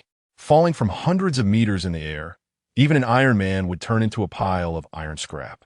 Dragonite anxiously turned around, ready to dive down to save Xiahou Wang. Charizard used Dragon Pulse. Roar. In a hurry to save, Dragonite had no time to dodge. Boom. The Dragon Pulse hit successfully. Amidst a cloud of explosive black smoke, Dragonite also lost weight and began to plummet towards the ground. Dragonite. Xiahou Wang was tumbling in the sky. In that moment, he also saw that his Dragonite seemed to have been shot down. Damn dark organization. I didn't expect such powerful guys to show up this time. I miscalculated. Anger surged in Xiahou Wang's heart as he pulled out another Pokeball. Before he could release the Pokemon from the Pokeball, Lu Yin had already ridden Dragonite and charged to his side. Hand it over. Lu Yin reached out and snatched the Pokeball from Xiahou Wang's hand. The speed was too fast. Xiahou Wang didn't even have time to register his shock. Lu Yin hooked his hand, using telekinesis to bind Xiahou Wang. Xiahou Wang obediently brought his hands and feet together. Charizard Claw scooped him up. Lu Yin didn't let Dragonite crash to the ground like that. His current identity was still a gym trainer of the league, unless necessary. He didn't want to escalate the situation too much. The previously fast-falling Dragonite also slowed down under Lu Yan's telekinetic control. finally floating behind Charizard as they flew towards the Poison-type gym in Guangling City. As they passed the rooftop of the previous building, Luyan didn't forget the two black-clad men restrained by the iron railing. The two guys were also lifted up straight by telekinesis. Under the shocked gazes of Hua, Wenzhou, and the others, Luyan rode on Charizard, with a defeated Dragonite and two black-clad men floating behind him. Hua, these two black-clad men are related to the spatial rift. You should hand them over to the League for examination. They should be able to extract some information. And this person, he is a trainer from the League, right? His strength is decent, but he doesn't seem very bright. If he hadn't blocked me, I would have definitely caught the mastermind behind this incident. As Lu Yin spoke, Charizard had already dropped Xiahou Wang to the ground. King Xiahou, are you alright? Wenzhou hurriedly ran over and helped the upright Xiahou Wang up. King Xiahou? Lu Yin had a lot of question marks on his forehead. Chapter 71. Trading Gems and Pure Crystals. Yes. He is our country's Dragon King, Xiahou Wang. Xiao Xian, standing aside, explained. Wenzhou was constantly shaking Xiahou Wang. Checking his condition, Lu Yin hadn't released Xiahou Wang from the telekinetic binding yet, so Xiahou Wang was still standing stiffly. Even when Wenzhou helped him up, he remained rigid. This really startled Wenzhou. A dignified king, is he really going to be like this? As the telekinetic binding from Lu Yin was released, Xiahou Wang slumped to the ground. King Xiahou, Wenzhou exclaimed while pinching Xiahou Wang's acupoint. Xiahou Wang reached out and pushed Wenzhou's hand away, weakly saying, I was fine until you almost choked me out. King Xiahou, are you okay? Wenzhou and the others quickly helped Xiahou Wang up again. You're not one of the Dark Organization, are you? Xiahou Wang looked at Lu Yin, his eyes filled with ambiguous expressions. Do I look like a member of the Dark Organization? Lu Yin crossed his arms, dissatisfied. Xiahou Wang wanted to be angry, but recalled the scene of being kicked down from the sky. The curse that was about to come out was forcibly swallowed back.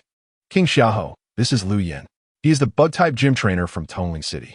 Wenzhou introduced. A bug-type gym trainer from Tongling City? So you're a trainer from the League. Then I'll pretend that what just happened didn't occur. I forgive you. Xiahou Wang waved his hand nonchalantly. It's embarrassing to say. A king like him took the initiative to attack and was actually captured alive by a gym trainer. If other kings found out about this, they would probably laugh for a year. So the fewer people who know about this, the better. Xiahou Wang adopted an attitude of downplaying the incident, thinking he was magnanimous and would let it go like this. However, Lian didn't think so. If it weren't for him blocking me, I would have definitely captured that trenchcoat man who ran away. The device he took should be related to the spatial rift. Before the spatial rift closed, Lu Yin saw a shadow on the other side of the rift. This indicated that there was likely another world on the other side. He wondered if those people had ever explored that world. Regardless, Lu Yin was very interested in it. However, all of this had now been ruined by this so-called Dragon King. Forgive me? Fine. One super ability gem and one pure crystal of super ability. I'll just pretend this never happened. Lu Yin said in a calm tone. What did you say? Xiahou Wang thought he had misheard. Wenzhou and the others were also in shock. What did they just hear? Lu Yin asked Xiahou Wang for one super ability gem and one pure crystal of super ability, and then he would just act as if nothing had happened. Was he going deaf? It felt like he wasn't hearing things clearly. What, are you unhappy? Lu Yin continued in a flat tone. Those two super ability gems, plus one fire pure crystal would be fine. Impossible. Xiahou Wang's eyes widened, and he shouted angrily. Lu Yin sneered. Impossible. If you hadn't stopped me just now, I would have caught that guy from the Dark Association. It was that guy who, along with these two men in black, created the spatial rift. I not only stopped the rift, but I also closed and blocked it. You, as a king, attacked me indiscriminately and prevented me from pursuing the suspected leader of the Dark Association. Tell me, what are your true intentions? Has this Xiahou King already betrayed us? Xiahou Wang was almost about to sit on the ground from Lu Yan's words. Damn, this kid's words were too sharp. Betray the Dark Association? He didn't dare take that blame.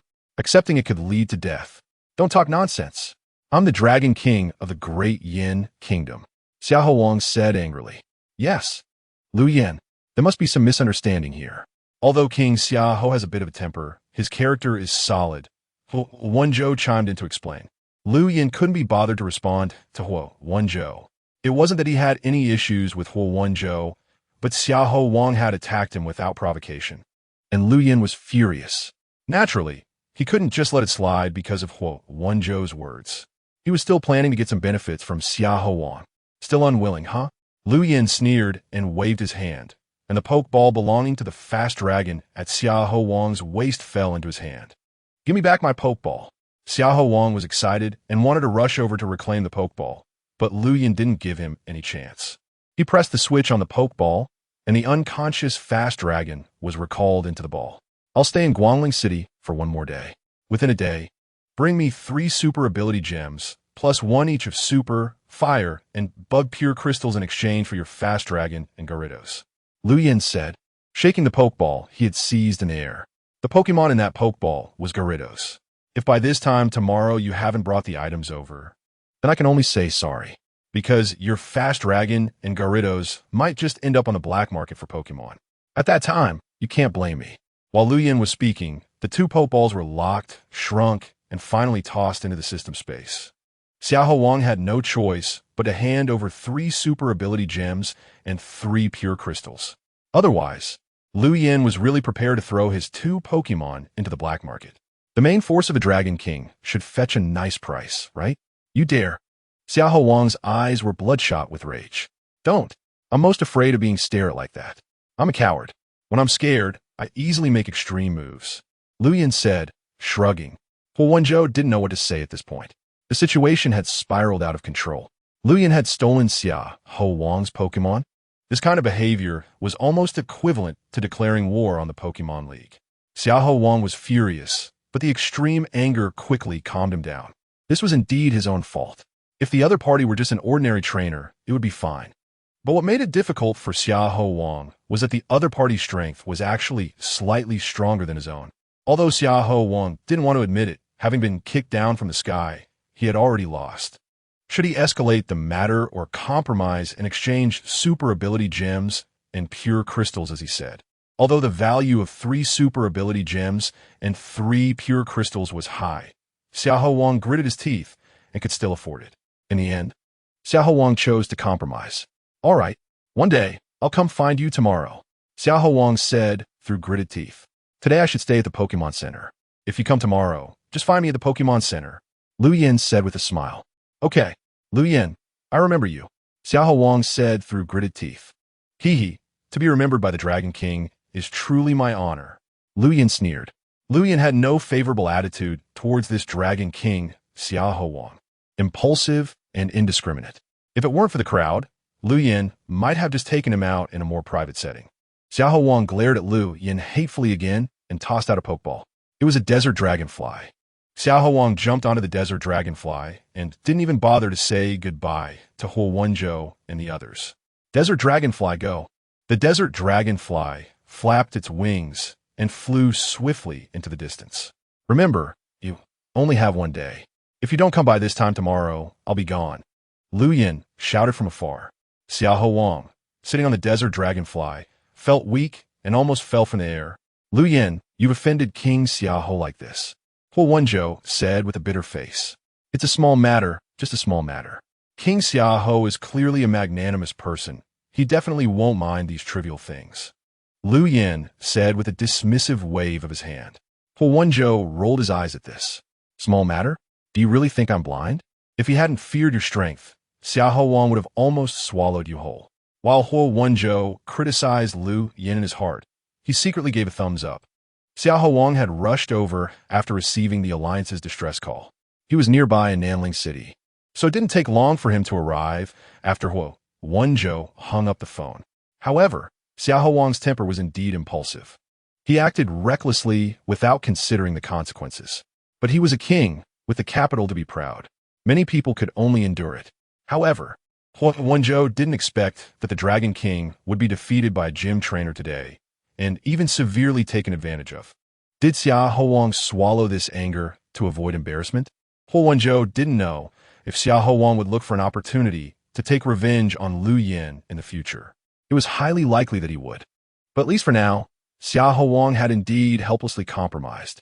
Not long after, the 2 men in black who had been captured were taken away by the Alliance personnel who came to clean up the mess. By the way, Director Hua, our earlier battle isn't over yet. Now that there's nothing going on, how about we continue the second match? Lu Yin said.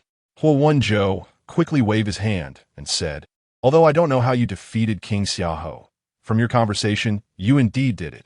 Since I know your strength, I don't want to make a fool of myself. Let's call off the battle. This. Lu Yin was dumbfounded. Big brother, I came to Guangling City just to challenge you to a gym battle and earn a badge. Now you're telling me you won't show up because I'm too strong? What about my mission?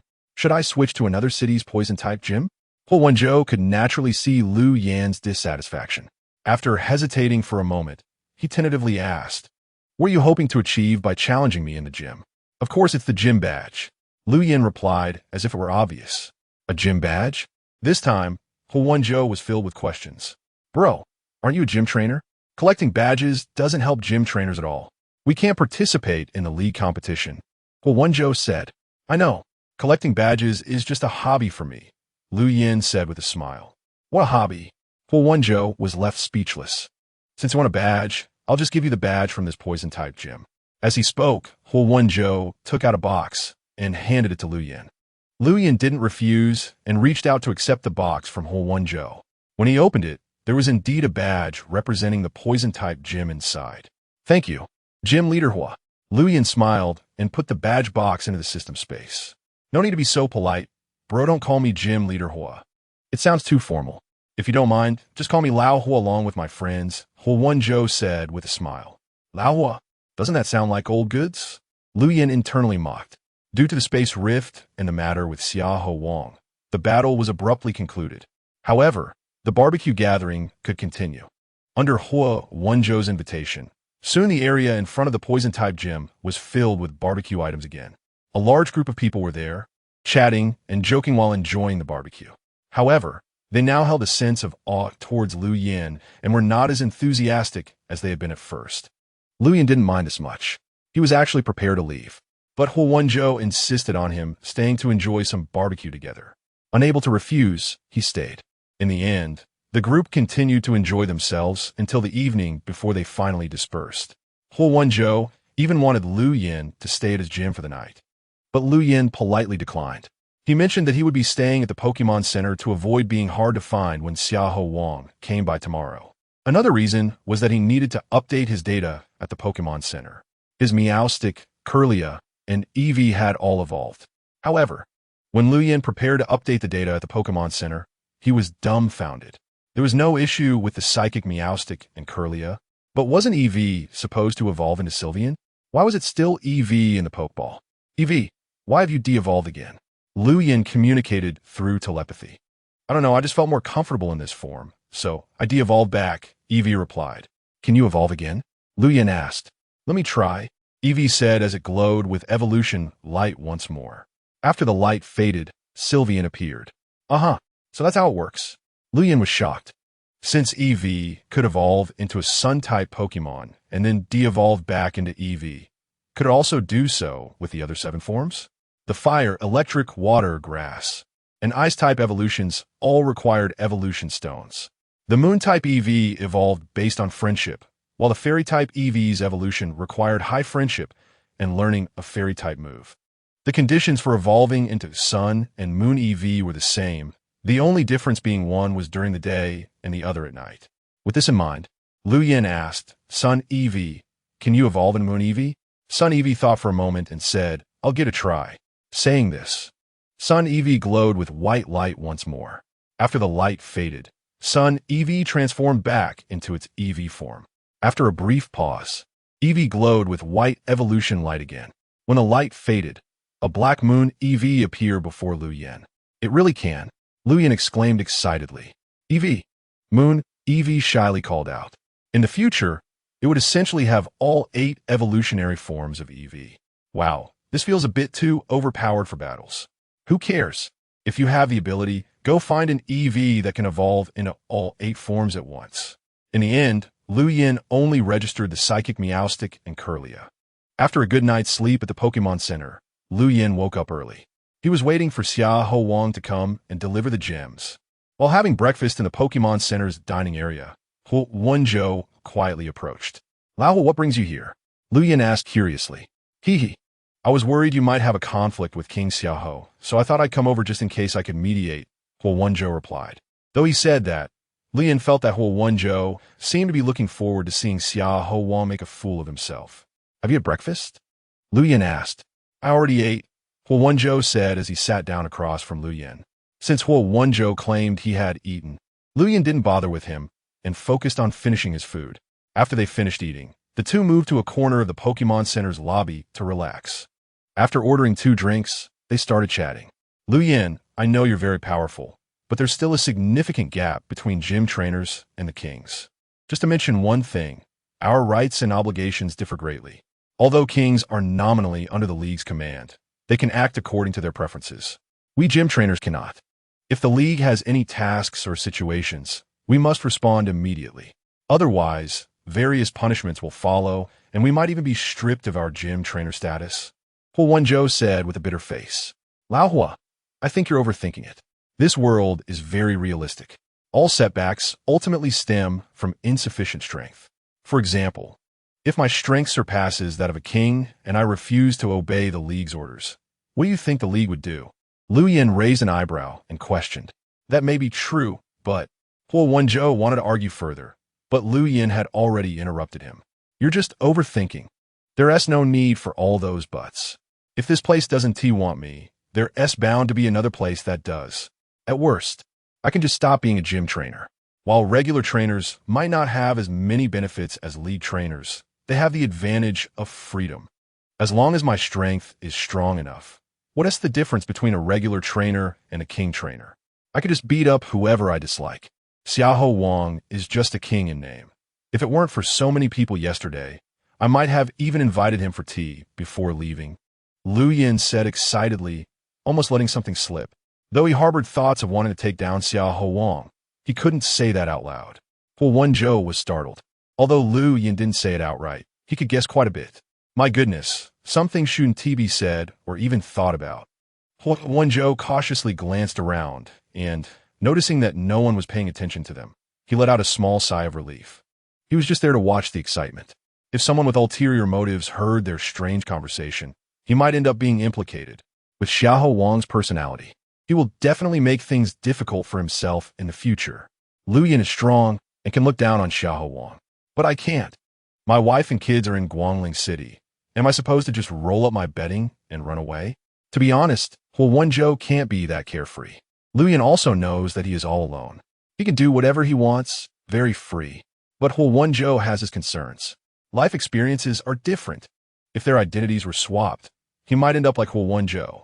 Brother, where will you go after leaving Guangling City? Huo Wenzhou changed the topic. The previous topic couldn't be discussed further. The more they talked, the more rebellious it would become. Once Xiaoho Wang sends me what I want, I'm preparing to go to Nanling City. Isn't there a fire-type gym there? Lu Yan said. Nanling City's fire-type gym? Huo Wenzhou looked at Lu Yan in surprise. Is there a problem? Lu Yan asked curiously. Cough. It's not a big problem. It's just that the gym leader of Nanling City's fire-type gym is friends with Xiaoho Wang. Nanling City borders Guangling City. When I reported the situation to the Alliance yesterday, King Xiaoho rushed over immediately because he was in Nanling City at the time. Huo Wenzhou said, Oh, that's nothing. It's normal for a gym leader to be friends with a king. Lu Yan said, But yesterday, you treated King Xiaoho like that. Do you think the gym leader Lu Yanlong will target you? Huo Wenzhou asked seriously. The gym leader's name is Lu Yanlong? Target me? Lu Yan thought seriously about how he would respond if targeted. Huo Wenzhou thought Lu Yan had realized he had gone too far yesterday and was starting to reflect. So Huo Wenzhou said, What I mean is then just blow him up. Before Huo Wenzhou could finish his sentence, Lu Yan suddenly blurted out, Blow him up. I know you want me to let it go, but that's not my personality. Besides, do you think that even if I let it go, return his Pokeballs, and apologize sincerely, he would just pretend nothing happened and forgive me? Obviously, that's impossible. So since the incident has already occurred, I need to maximize my benefits. If someone gets in my way, just blow them up. It's that simple. Lu Yan shrugged and smiled. Huo Wenzhou had indeed thought like that before, wanting Lu Yan to let it go. But he didn't expect Lu Yan to be so direct. Blow up Lu Yanlong? Brother, although Lu Yanlong is a gym trainer, he is not like an ordinary gym trainer, Huo Wenzhou said. What's the difference? Does he have 3 heads? Lu Yan asked. Huo Wenzhou had a black line on his face, but still said seriously, Lu Yanlong is known as the #1 under the kings. He is also the most likely gym trainer to become a king. Chapter 74. The deal with Xiahou Wang is completed after hearing Huo Wenzhou's words. Lu Yan couldn't help but smile slightly. Brother, I'm not joking with you. Although Lu Yanlong's strength is a bit inferior to King Xiahou, it won't be by much. I don't know how you fought with King Xiahou yesterday, but Lu Yanlong is definitely not a foe to be underestimated. If possible, I still suggest you challenge another gym. Our great Yin doesn't only have a fire-type gym in Nanling City, Huo Wenzhou kindly advised. Lu Yan also knew that Huo Wenzhou meant well. But Lu Yan is not the type of person who backs down in the face of difficulties. Shouldn't strong people always move forward bravely? The ones who should retreat should be my opponents. Yesterday's battle with Xiahou Wang had a lot of unexpected elements, but also showed that Xiahou Wang's strength seemed quite average to him. The #1 under the kings, Lu Yanlong, shouldn't be exaggerated either. Moreover, isn't having strong strength more motivating? No need. Nanling City is relatively close. If I move quickly, I can still reach Dalian City by night, Lu Yan said with a smile. Huo Wenzhou had a black line on his face. I wasted so much time talking to you, and you didn't listen at all. Forget it. Do as you please. This guy is hard to serve. It's better to send him off quickly. Just as their conversation hit a snag, Xiahou Wang walked in through the door of the Pokémon Center. Upon entering, Xiahou Wang's eyes scanned the hall continuously. Here, Lu Yan stood up and waved enthusiastically at Xiahou Wang. Seeing Lu Yan, Xiahou Wang's already dark face turned even darker. However, for the sake of his Dragonite and Gyarados, no matter how much resentment he felt, Xiahou Wang could only swallow it for now. He would teach this annoying brat a lesson when he had the chance. King Xiahou, Huo Wenzhou greeted as he stood up. However, Xiahou Wang completely ignored Huo Wenzhou and fixed his gaze on Lu Yan, saying, "Where's my Pokémon? Where's the stuff I wanted?" Lu Yan sat in the chair, casually fiddling with 2 Pokeballs in his hands. Xiahou Wang remained silent and took 2 boxes from his bag, placing them on the table. Lu Yan didn't rush to return Xiahou Wang's Pokeballs. He first reached for the 2 boxes and confirmed that they indeed contained 3 Psychic Stones and 3 pure crystals: Psychic, Fire, and Bug. I didn't expect our King Xiahou to be so quick. I thought you wouldn't be able to get the items in such a short time, Lu Yan said, tossing the 2 Pokeballs to Xiahou Wang. Xiahou Wang caught the 2 Pokeballs and carefully inspected them. After confirming everything was fine, he finally breathed a sigh of relief.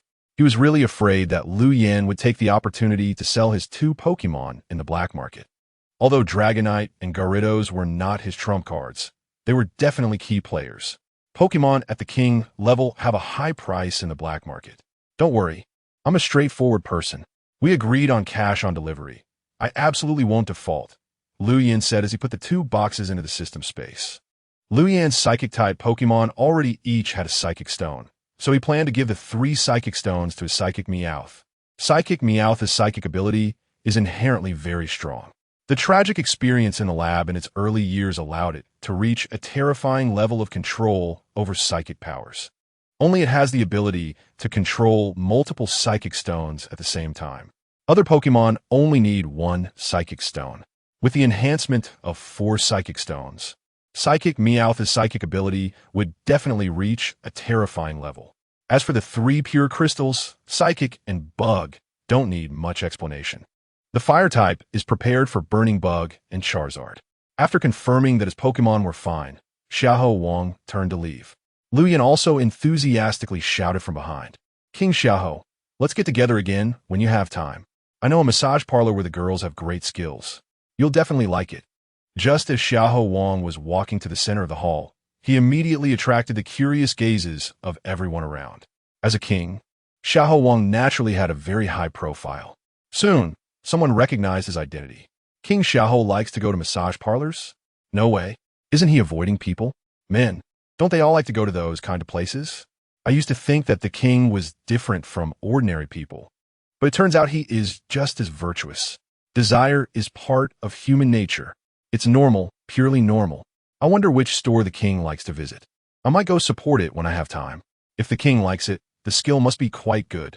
The whispers from the people around him made Xiahou Wang's face turn dark red. if they weren't still at the Pokemon Center. Xiao Wang really wanted to take out his Pokemon and tear Lu Yin apart. Damn it, I want to let you off the hook. Xiao Wang turned back again and glared at Lu Yin fiercely. Finally, as if fleeing, he rushed out of the Pokemon Center in a panic. Bro, hey, Xiao Wang is not a magnanimous person. You really offended him this time. You're going to make him hate you. Huo Wenzhou shook his head helplessly. It's fine. I believe Xiao Wang won't mind such trivial matters. Lu Yin said with a grin. Xiao Wang's revenge? What a joke. If I don't provoke him, will he not come to retaliate against me? Since I've offended him, I might as well do it thoroughly. Just one last annoying thing, it's so refreshing. Amid Huo Wenzhou's sighs of regret, Lu Yin walked away indifferent. Watching the Charizard become a small black dot in the sky, Huo Wenzhou finally breathed a sigh of relief. Finally, I've sent this living ancestor away. Huo Wenzhou lamented with a sense of nostalgia. Although Lu Yin seemed to him like a somewhat unhinged and vengeful guy, there's no denying that his strength is indeed formidable. Huo Wenzhou had a feeling that Lu Yin's future would be very bright.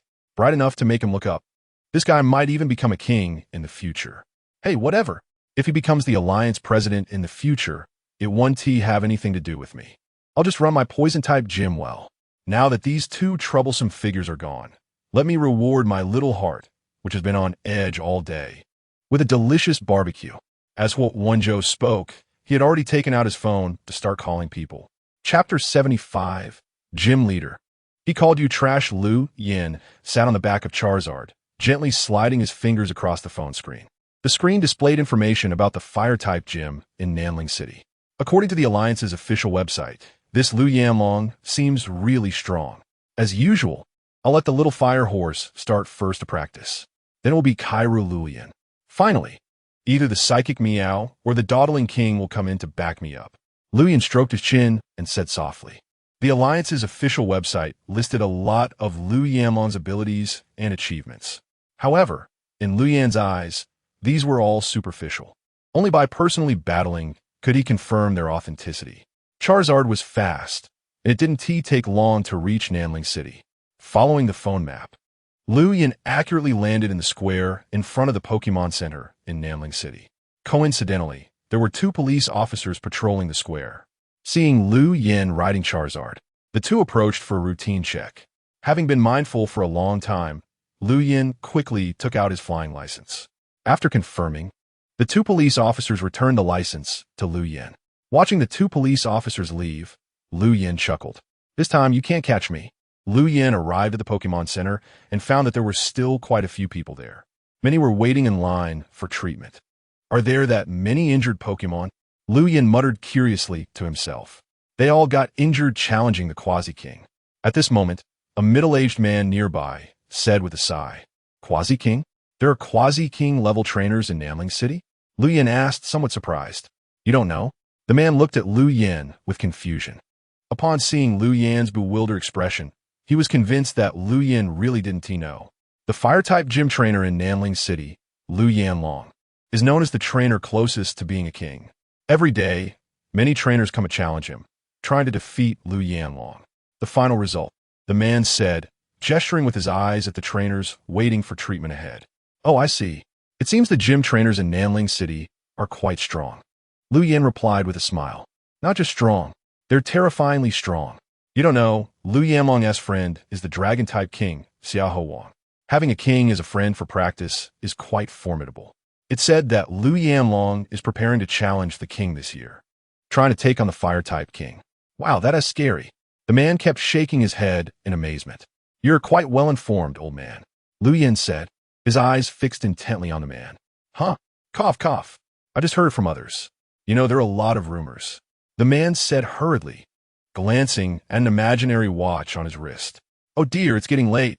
I have to pick up my grandpa from school. I'll be leaving, the man said, rushing out of the Pokemon Center. Lu Yin stared blankly as the man dashed away. Wait, how old are you? You're picking up your grandpa from school? An elderly college? Lu Yin couldn't help but complain in his mind. Soon, it was Lu Yin's turn. Since it was just a simple recovery of Pokemon, Lu Yin quickly finished the treatment.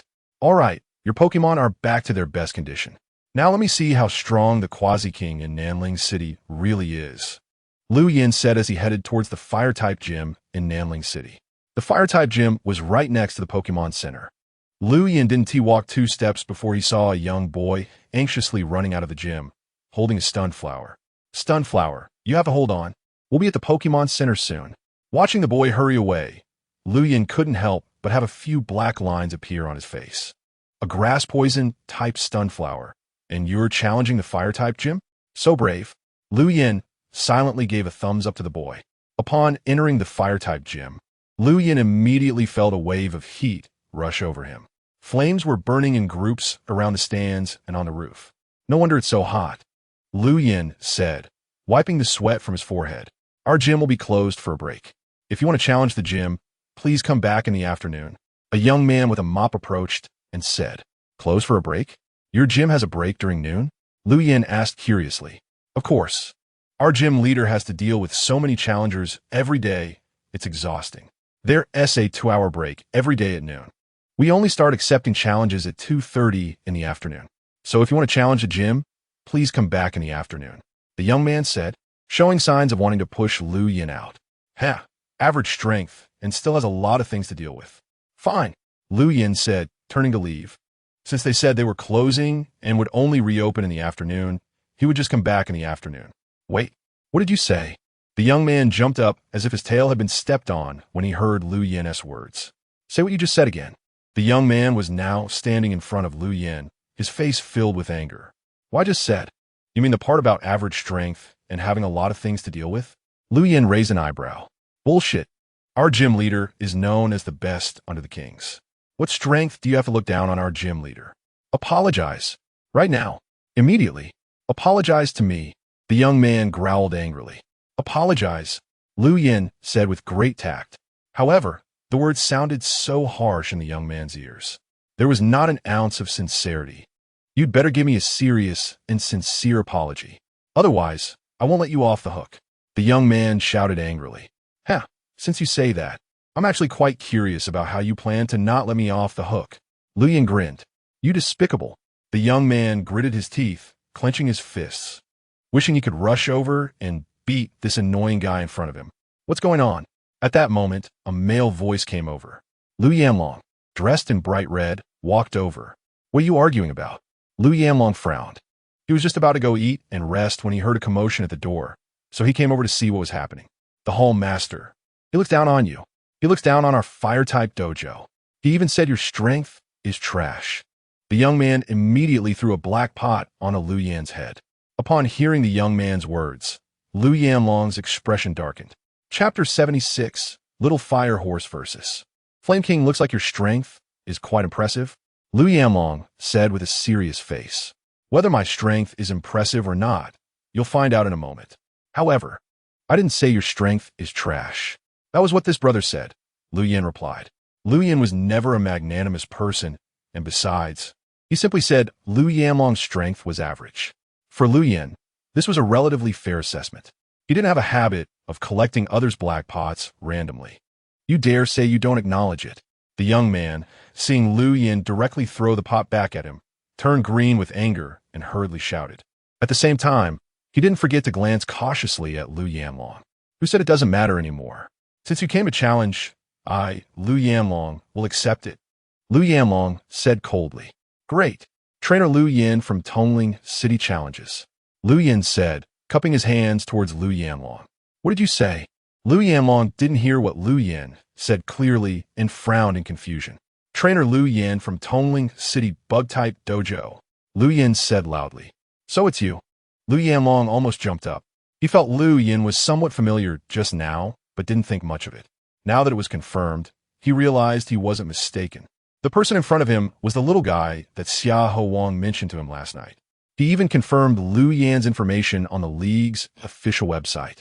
He didn't expect this guy to come to Nanling City today.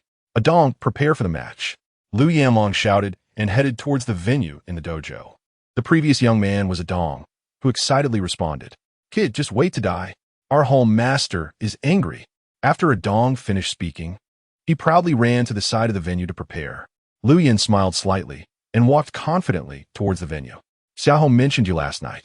I didn't expect you to come to Nanling City, Lu Yanlong said coldly. Did he tell you that I kicked him down from the sky? Lu Yan grinned. I don't know what trick you played at that time. However, Xiaoho is a dragon-type champion, not someone you, a mere dojo trainer, can slander. Lu Yanlong said with a dark expression. Do you think I'm slandering him? Whatever. If you think it's slander, then it's slander. As long as you're happy, Lu Yan said, spreading his hands. This indifferent attitude made Lu Yanlong, who was already angry, even more furious. How bold, since Xiaoho can't take action against you due to his status. Let me teach you some basic manners, Lu Yanlong said angrily. You talk too much. Lu Yan picked his nose, his face full of disdain. Lu Yanlong almost cursed. This brat actually looked down on him. A dong. Lu Yanlong turned to a dong standing at the side of the venue and shouted. Got it, home master. A dong said, raising the prepared flag in his hand and loudly announcing, now we begin the match between trainer Lu Yan from Tongling City challenging trainer Lu Yanlong, the fire-type quasi-champion from Nanling City. Both sides will use 3 Pokémon each. Please send out your first Pokémon. Hearing a dong's announcement, Lu Yan almost laughed out loud. What a quasi-champion of the fire-type in Nanling City. Really knows how to glorify himself. Since you're so shameless, let's smash your face. Go, Flame King. Lu Yanlong sent out his first Pokémon, one of the fire-type starter Pokémon, Flame King. Let's go, Little Fire Horse. Lu Yan also threw out his Pokeball. Regional form of Little Fire Horse? That's really rare. But if you think you can use the Psychic type to restrain Flame King's fighting type, that's too wishful thinking. My Flame King is not something you, an unevolved Little Fire Horse, can withstand, Lu Yanlong said with a sneer. Whether it's wishful thinking or not, you'll know after we battle. Lu Yan maintained his smile. Remember your smile now, don't cry later. Lu Yanlong's expression began to turn fierce. A dong, realizing Lu Yanlong's expression, waved his flag and shouted, the match begins. Flame King, use Flamethrower. Lu Yanlong initiated the attack first. Little Fire Horse, use agility to dodge. The Little Fire Horse galloped swiftly on the field. Flame King's Flamethrower swept across, but the Little Fire Horse's speed was fast, and it agilely dodged the Flamethrower. Kid, dodging won't work forever. Flame King, charge in. Use Fire Punch. Roar. Flame King let out a low roar, his fists colliding. Flames instantly wrapped around his fists. Flame King, with his fists engulfed in flames, quickly charged towards the Little Fire Horse. Little Fire Horse, use Confusion. The Little Fire Horse's small horn shone with light. A beam of confusion shot towards Flame King. Flame King, take it. Lu Yanlong shouted loudly. It's just a beam of confusion. Even if the Psychic-type move has double damage against the Fighting-type Flame King, the regional form of Little Fire Horse is still not enough. But what Lu Yanlong didn't expect was that the confusion hit Flame King, causing him to take several steps back. How is that possible? Lu Yanlong looked incredulous. Flame King was his main Pokémon, and the opponent was just an unevolved Little Fire Horse. How could it cause such significant damage? Lu Yan wouldn't give Lu Yanlong the chance to think. Little Fire Horse, another confusion. The Little Fire Horse's small horn lit up again. Confusion was fired. Flame King dodge. Lu Yanlong no longer dared to let Flame King take the hit. After dodging the confusion attack, Flame King quickly charged in front of the Little Fire Horse. Fire Punch. Little Fire Horse, use Tackle. The Little Fire Horse lowered its head, and its small horn charged towards Flame King. Bang! The two Pokémon collided, and Flame King only took a few steps back. However, the Little Fire Horse was sent flying by Flame King's Fire Punch, rolling several times on the ground before barely stopping. You actually thought of using Tackle to counter Flame King's Fire Punch. You really underestimate me, Lu Yanlong said with a cold smile. But Lu Yan wasn't angry. After the Little Fire Horse stood up, Lu Yan shouted, Little Fire Horse, use Healing Wave. A pink light radiated from the Little Fire Horse, healing the wounds and injuries caused by Flame King's Fire Punch almost completely. It's actually Healing Wave. Damn it, King Yanwu. Don't give it another chance. Charge Flame Attack. Roar. King Yanwu was instantly enveloped in flames, crashing towards the Little Fire Horse like a burning meteor. Chapter 77. King Days vs. Duckmouth Flame Beast. Little Fire Horse, use Magical Shine, Lu Yan shouted loudly. At the same time, the Little Fire Horse received Lu Yan's telepathic message, jumped up, and used Illusion Beam. Lu. The small horn on the little fire horse's head instantly shone with a brilliant light. The bright light immediately obscured King Yenwu's vision. Magical shine. King Yenwu, don't be fooled by the light. Quickly close your eyes. Lu Yanlong shouted loudly. However, it was too late when Lu Yanlong shouted. The charging King Yenwu had already been blinded by the magical shine. At this moment, the little fire horse, which had jumped into the air, was also ready to unleash the illusion beam. Illusion beam, fire, bang. The combination of magical shine and illusion beam struck King Yenwu hard, causing him to fall heavily to the ground. Little fire horse, follow up with stomp. Lu, the little fire horse, still in midair, twisted its body and flew down to stomp on the fallen King Yenwu. King Yenwu, get up quickly, Lu Yanlong shouted anxiously. The situation changed too quickly for Lu Yanlong to react in time. Boom! Just as King Yenwu was about to get up, he was heavily stomped on the head by the little fire horse. At this moment, the little fire horse was suddenly enveloped in a white evolution light. Is it going to evolve? Lu Yanlong's eyes widened in shock. Lu Yan also showed a flash of joy in his eyes. As the evolution light dissipated, a unicorn resembling a character from a fairy tale stood in the arena. Its mane, tail, and hooves were adorned with a dreamy mix of pink and green hair. King Yenwu lost its combat ability. The flaming horse wins. The referee, Adong, incredulously raised his flag and shouted. His face was full of shock. He never expected that the powerful gym leader would lose. Well done, flaming horse, Lu Yan said with a smile. Lu, the flaming horse raised its neck, exuding a proud aura. Come back, King Yenwu. Lu Yanlong calmly recalled King Yenwu. I underestimated you in the first round. However, I won't make the same mistake twice. Lu Yanlong tightened his grip on another pokeball. Good job, flaming horse, you can return now. Lu Yan also recalled the flaming horse. The battle just now had taken a toll on the flaming horse. Although it had evolved, its stamina hadn't recovered much. Besides, it had already performed perfectly. Let's leave the next round to another Pokémon. Duckmouth Flame Beast, it's your turn. Lu Yan threw out his Pokeball. Originally, Lu Yan had planned to send out Kyrulean for the second round. But seeing the powerful momentum of Duckmouth Flame Beast, he decided it was better not to let his little buddy fight in such a high-level match. Duckmouth Flame Beast, a Fire-type Pokémon, is doubly weak against Water, Ground, and Rock types. So go for it, Daze King. Lu Yan also threw out his Pokeball. Another regional form, Pokémon. Lu Yanlong frowned again.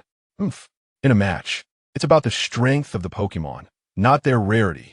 A hint of disdain and coldness flashed in Lu Yanlong's eyes. The second round of the match, start. Adong announced the start at this moment. Duckmouth Flame Beast, use Flamethrower. Lu Yanlong instinctively began with Flamethrower. Daze King, Water Gun. Lu Yan retaliated with Water Gun. Boom! Water and fire collided in the air, instantly creating an explosion.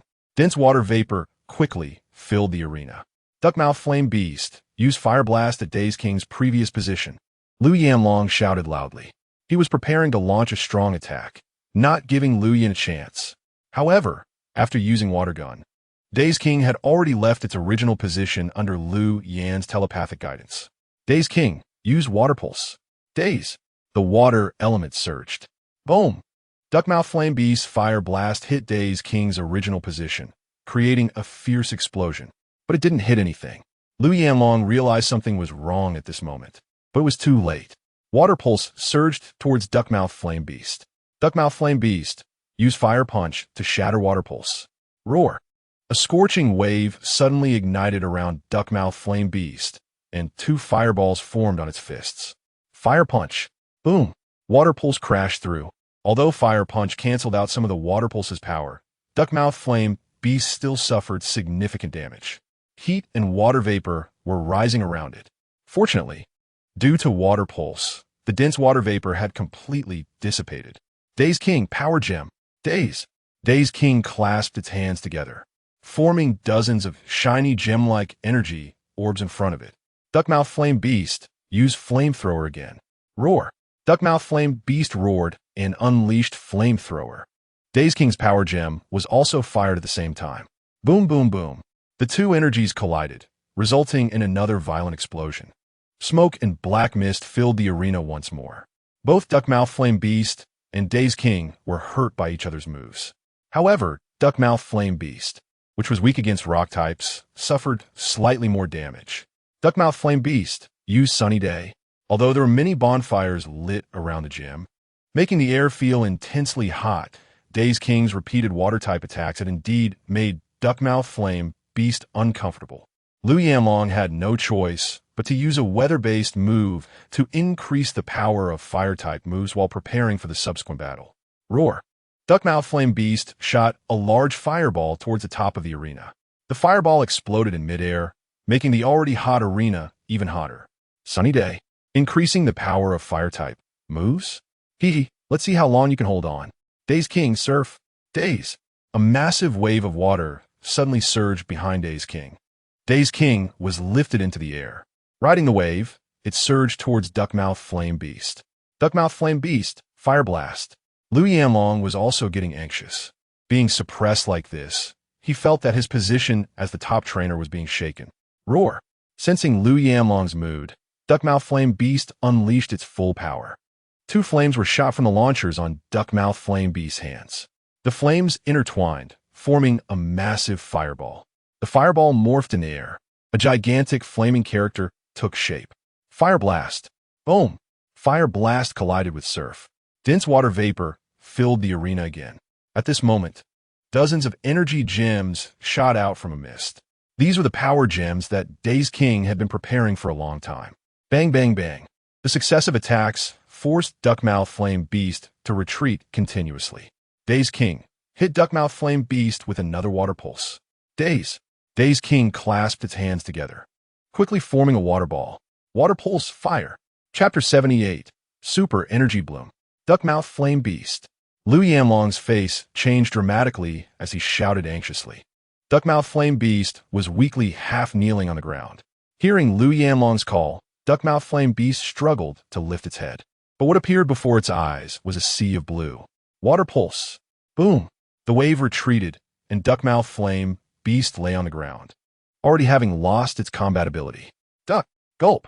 A dong struggled to swallow, and finally, he shouted loudly, Duckmouth Flame Beast has lost its combat ability. Daze King wins. At this moment, a dong's gaze towards Liu Yin had transformed from disdain to awe. How terrifying! He actually pushed his own gym leader to such a point. The opponent was definitely not an ordinary trainer. Liu Yanlong was also gritting his teeth, staring intently at Liu Yin. Anger was constantly burning in his heart.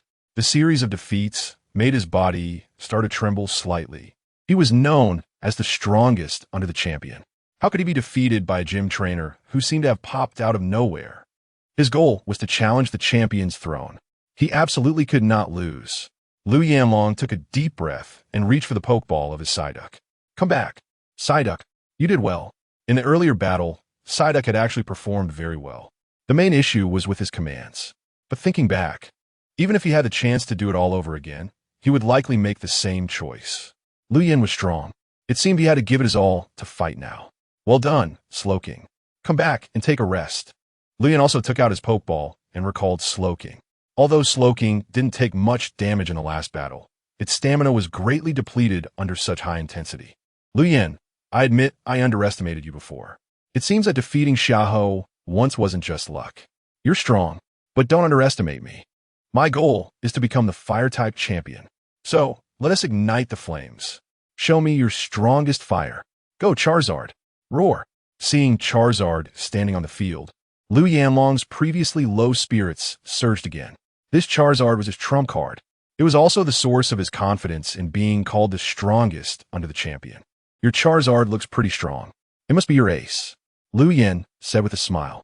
Hee, even if you know, it's useless. My Charizard is completely different from the previous 2 Pokémon. Liu Yanlong said confidently. Really? Then let me see where your confidence lies. Go, Espeon. Meow. Espeon had a cold expression on the field. Under its cute appearance, it exuded an aura that warned others to stay away. The third match begins. Seeing both sides had sent out their Pokémon, a dong hurriedly raised the flag in his hand and shouted, Charizard, use Flamethrower. Sure enough, Liu Yanlong started with Flamethrower, as usual. Espeon used Psychic, Meow, with a flick of its small hands. Espeon transformed its psychic power into a tangible shockwave that collided with the flamethrower. Boom! Countless sparks flew. Oh my god! Adong was so frightened by the rain of fire that he jumped up and down. In a moment of carelessness, he got burned on his backside, leaving 2 big holes. Lu Yanlong fared slightly better, but while dodging the rain of fire, his clothes were also burned with a few small holes. Lu Yin simply waved his hand, and all the flames that came at him were blocked by his psychic power. Witnessing this scene, Lu Yanlong's eyes almost popped out. Psychic power, Lu Yanlong said in disbelief. Just a bit of understanding. Lu Yin waved his hand dismissively. Damn it, I've been tricked. Lu Yanlong felt a nauseating sensation as if he had been fed a fly. Charizard, charge in and use Dragon Claw. Roar. Charizard flapped its wings and quickly charged toward Espeon. Lu Yanlong realized that a head-on attack might not necessarily defeat Espeon, so he prepared to try a close combat strategy. Espeon used Psychic Bind. Lu Yin was not prepared to give Charizard the chance to get close. Espeon wasn't good at close combat. Roar. With Charizard's Roar, it was bound in midair by psychic power, maintaining the posture of a flying charge. Such strong control over psychic power. Anxiety flashed across Lu Yanlong's face. Espeon used Psyshock. Meow. Lu Yin was not prepared to continue dragging out the battle with Lu Yanlong. He wanted to end it quickly. He was in a hurry to go eat. He had originally planned to showcase this ability during the champion match, but it seemed that he couldn't wait any longer. If he held back any longer, he might lose the battle. Lu Yanlong said as he pulled a chain from around his neck. A colorful pendant hung from the chain. Keystone. Charizard, show your true power. Mega Evolve. Roar. The keystone around Charizard's neck also lit up in response to Lu Yanlong's keystone. Roar. Mega Charizard made its appearance. Its powerful aura instantly broke free from Espeon's Psychic Bind. Be shocked. Tremble. This is my true power. Lu Yanlong was on the verge of laughing maniacally. So it was Mega Evolution. I thought you would go for Dynamax. Well, let down. Lu Yin said with a look of regret. Hey, what kind of expression is that? This is Mega Evolution, a power that only champions can master. Lu Yanlong shouted loudly. I know this is Mega Evolution, but it's not that rare of an ability, right? Lu Yin said, revealing the keystone bracelet on his wrist. Lu Yanlong was stunned. How is that possible? His prideful Mega Evolution. The means by which he wanted to challenge the champion, but why does he also have a keystone? Has he been too ignorant? Is Mega Evolution actually common now? Just this alone almost made Lu Yanlong lose his confidence. Forget it. Since you've revealed your trump card, out of courtesy, I'll show you the new ability I just acquired. On the way here, I specially choreographed some moves. They're just a bit awkward. It feels a bit embarrassing to use for the first time.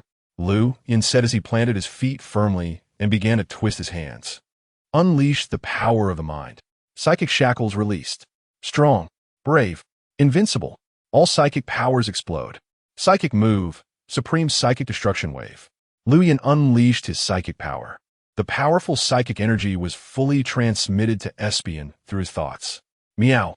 Espeon glowed with psychic light. The terrifying psychic power was completely compressed in its hands. Chapter 79, Defeating Lu Yanlong. Boom. The roof of the fire-type gym in Nanling City was directly shattered by the massive shockwave. The stand and the gym were also mostly destroyed. The once majestic Mega Charizard had now reverted to its Charizard form, lying on the ground, unconscious. Lu Yanlong struggled to get up from the ground. Cough, cough, cough. His face was covered in soot and dirt. You, Lu Yanlong pointed at Lu Yin, floating in midair, unable to utter a harsh word. Is there really such a terrifying psychic move? Such a powerful move not only demolished his fire-type gym, but nearly killed him as well. If he hadn't reacted quickly to lie on the ground to avoid the shockwave, he would have likely been plastered against the wall. Meanwhile, Adong, as the referee, was struggling to peek out from the collapsed stands. Judging by his movements, he might have a broken bone. The rest of his condition was okay. At least he was still alive. EM Soda. It's my first time using this move, and I didn't know its power was so great. Sorry. Really sorry. Lu Yin said with an apologetic expression. This time, he truly did not mean it. I didn't expect that when reciting the prepared, cringy lines and doing the flamboyant moves, a large part of my psychic power would be drawn out and gathered onto the super psychic meow. Plus, The Super Psychic Meow's own abilities are already quite powerful. Along with the enhancement of 4 psychic gems, the power of using the psychic ability for the first time exceeded expectations. And I didn't control the angle of the shockwave well. So Luyan decided, in the future, if it's not absolutely necessary, I won't use psychic abilities myself. Even if I do, I won't recite cringy lines or do awkward dances anymore. The embarrassment is one thing. On the other hand, under the self-composed, cringy lines and awkward dance, the psychic power was clearly enhanced. Having too much power is originally a good thing, but the Super Psychic Meow still can't control its strength well. However, none of this is important now. The most important thing is that I destroyed the opponent's gym. Will they ask for compensation? According to the rules, trainers are not required to compensate for damages caused when challenging a gym. However, I'm also a gym trainer now, which does not comply with the league's regulations. Just as Lu Yan was thinking about how he would compensate for destroying the Lu Yanlong gym, Lu Yanlong spoke up, saying, I lost. You are indeed very strong. According to my estimation, your strength has definitely reached the champion level. I can understand how you defeated Xiaoho now. He chuckled, indicating that even this dragon-type champion occasionally misjudged. While saying this, Lu Yanlong started to laugh maliciously. Lu Yan scratched his face, looking awkward. I really didn't mean to turn your gym into this. If possible, I am willing to compensate for the damages. Can you estimate how much it would cost? At this time, Lu Yan's financial situation was actually quite good. After some shady dealings with Zhang Sheng, Lu Yan's wallet had suddenly become quite plump. He had already achieved financial freedom. Although he couldn't say he could buy anything he wanted, 99 of the things he wanted could be solved with money. Lu Yanlong was slightly taken aback, then shook his head and smiled. You don't need to pay. The league has regulations. Damages caused by challenging a gym will be repaired for free by the league. I just need to submit an application to the league. Thank you. Seeing that Lu Yanlong said this, Lu Yan immediately took the opportunity to back off. Although he didn't care much about 100,000 league coins now, it was naturally best to avoid it. After all, the money he earned was hard-earned, right? Killing and arson are also very hard work. Adong, are you dead? Lu Yanlong shouted loudly. Gym leader, I'm here. Adong weakly stretched out a hand from the ruins of the stands. If you're not dead, come announce the result. Lu Yanlong shouted. Okay. Adong responded and struggled to climb down from the ruins of the stands. The Charizard has lost its fighting ability. The Super Psychic Meow wins. Since all 3 Pokémon of the gym trainer have lost their fighting ability, the challenger wins. Adong raised the tattered little flag and shouted, You are really strong. To be honest, I underestimated you before battling you. But now, I think you have a great chance to compete in this year's champion tournament. Lu Yanlong walked over and extended his hand. Thanks for the compliment. Lu Yan smiled and shook Lu Yanlong's hand. It seems your goal is indeed this year's champion tournament. That makes sense. With your strength, it would be a pity not to become a champion. But why are you a bug-type gym trainer? Normally, you should be a psychic-type gym trainer, right? Lu Yanlong asked, voicing his doubts. You asked a good question. In fact, I'm also puzzled by this. Lu Yan nodded seriously. Haha, you are really humorous. Come on, tell me how you defeated Xiaoho. He was on the phone for at least 3 hours yesterday, ranting about you. Lu Yanlong suddenly asked with a playful expression. Aren't you best friends? Why do you seem to look forward to seeing him get beaten? Lu Yan asked curiously. Good friends are good friends, but that doesn't stop me from enjoying watching him fail. Lu Yanlong replied. By the way, he said you were asking for 3 psychic gems and 3 pure crystals. What's the catch in that? Seeing Lu Yanlong's eager expression, Lu Yan simply recounted what had happened the day before. After hearing Lu Yan's words, Lu Yanlong nodded and said, Xiaoho's personality is indeed quite reckless. He often relies on his champion strength and has done quite a few rash things. In the past, people would let things slide because of his champion status. I didn't expect him to hit a brick wall with you this time, but this is also good. He's been sitting in that champion position for too long and hasn't been thinking properly about many things. Facing a setback with you won't do him any harm. Oh, wait a minute. As his best friend, shouldn't you be standing up for him? Why do you seem to be educating him instead? Lu Yan asked, puzzled. Hey, I said it before. Friends are friends, but I still enjoy watching him fail. Besides, I am standing up for him, just that he hasn't won a battle. Lu Yanlong exclaimed. The gym is even destroyed by you. A friend like me, isn't that enough loyalty? Ah, you make a good point. But doesn't that make me seem like a bad person? Lu Yin frowned. Are you a good person? Lu Yanlong retorted. Of course I'm not a good person. Lu Yin smiled. Haha, then say something. Chapter 80. The Fire Ruby Competition. After chatting idly with Lu Yanlong for a while, Lu Yin realized that this guy wasn't as annoying as rumored. He was just a bit arrogant in personality. However, being strong, a bit of arrogance is quite normal. Bring it on, Lu Yin said, extending his hand. What? Lu Yanlong asked with a confused expression. The badge. I successfully challenged the gym, so you have to give me the badge. Lu Yin said matter-of-factly. What do you want that for? We are gym trainers, and even if you collect all the badges, you can't participate in the league's Pokémon tournament. Lu Yanlong said, but still took out a box containing badges and handed it to Lu Yin. Lu Yin took the box and confirmed that it indeed contained the Fire-type badge before he safely put the box back into the system space. I really don't know why you collect these things. Lu Yanlong shook his head helplessly. It's just a hobby. Lu Yin smiled. I can't say it's a task issued by the system, right? What a pity. If only you specialized in Fire-type. Lu Yanlong suddenly sighed. Specialized in Fire-type? Is there something to say about that? Lu Yin asked with a frown.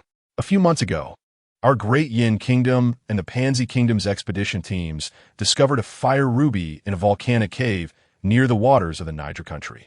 It is rumored that this fire ruby can awaken the legendary Pokémon Groudon. Of course, all of this is just a legend. Our country's people are stronger, so we easily took that fire ruby. Naturally, the Pansy Kingdom was not happy about it. After some diplomatic exchanges, they teamed up with the Niger Kingdom to challenge our Great Yin Kingdom. The rule is that both sides will send out 5 gym-level trainers to battle. Since the fire ruby may be related to the legendary Pokémon Groudon, the Pansy Kingdom requested that both sides can only send Fire-type and Ground-type trainers. Each trainer can only carry 2 Pokémon for the battle, and a best of 5 matches will be used. The side that wins 3 matches first will claim the Fire Red Orb as their own. Because the Pot country has teamed up with the Niger country, our nation must directly confront the gym leaders of both countries. The alliance has ultimately decided to take on this challenge. Led by Fire-type champion Fong Zi, we will head to an isolated island at the border between the Pot country and our Great Yin country for battle in a month. Since the requirement is for gym-level trainers, all participants are gym trainers from our country. I am fortunate to be one of them. The reason I say it's a pity is that your strength is really strong. If you were also proficient in fire or ground types, our country's chances in this competition would be even greater, Lu Yanlong said. You know, I'm a bug-type gym trainer from Tongling City. I won't participate in something that requires fire and ground gym trainers, Lu Yin said with a smile. What fire red orb? What Pot country dispute? Lu Yin is someone who avoids trouble. He really doesn't want to get involved in such troublesome matters, because generally speaking, such things usually don't offer much benefit, and there are especially many subsequent troubles. For someone like Lu Yin, who fears trouble, he prefers to avoid it. But at this moment, the system jumped out to make its presence known. Ding, task released. Participate in the Fire Red Orb competition in a month. Defeat the challengers and successfully obtain the Fire Red Orb. Task reward, Groudon summoning ritual. Wow. Seeing the task released by the system, Lu Yin jumped up immediately. What's wrong? Lu Yanlong asked in a panic. It's nothing. It seems like a cockroach just passed by, and it startled me, Lu Yin said, scratching his head awkwardly. Hey, I didn't expect you to be so strong. You're actually afraid of cockroaches? You're not a fake bug-type gym trainer, are you? Lu Yanlong squinted his eyes and laughed. Lu Yin could only respond with an awkward smile. By the way, have you found all the participants for the competition? Lu Yin asked. We're still short one, Lu Yanlong said dejectedly.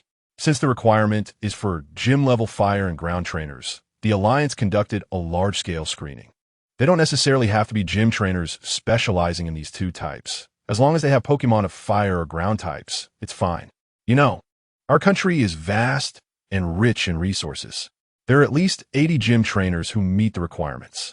However, there are really not many who can put up a good fight. It is rumored that there is a gym trainer in the Pot country who is proficient in ghost and fire types and is nearly at the champion level. To be safe, I was drafted as a strongman. But to be honest, after looking at that trainer's information, I also feel uncertain.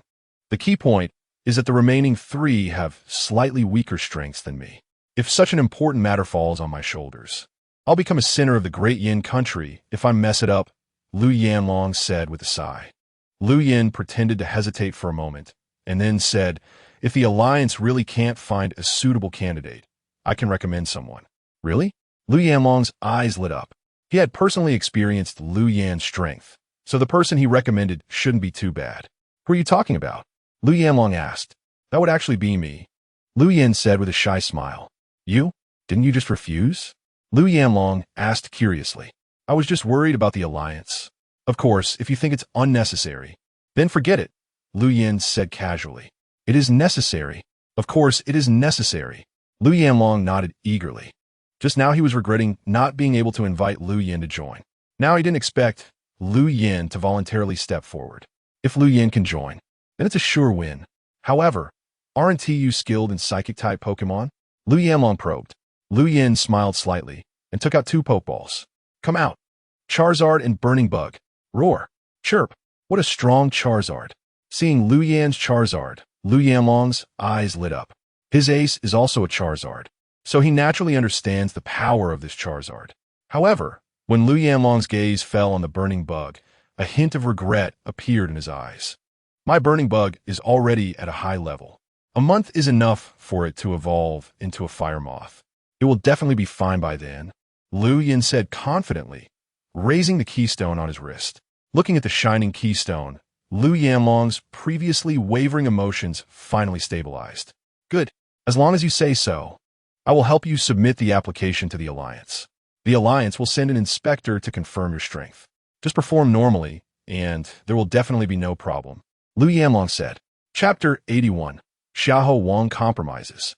Thus, the relevant matters regarding the Fire Red Orb competition were temporarily settled. Lu Yin is still confident about passing the assessment. In a normal battle, it wouldn't be a big deal even if a champion showed up. It was already past lunchtime. Originally, Lu Yanlong planned to go have lunch and take a nap. However, not only was his lunch and rest plan interrupted by Lu Yin, but the gym was also significantly dismantled. Lu Yanlong had originally wanted to invite Lu Yin to lunch to strengthen their bond. However, seeing the gym in shambles, Lu Yin could only use an awkward smile to cover his embarrassment. Brother Lu, it's settled then. When the Alliance's inspector finds you, just ensure you perform as steadily as you are now.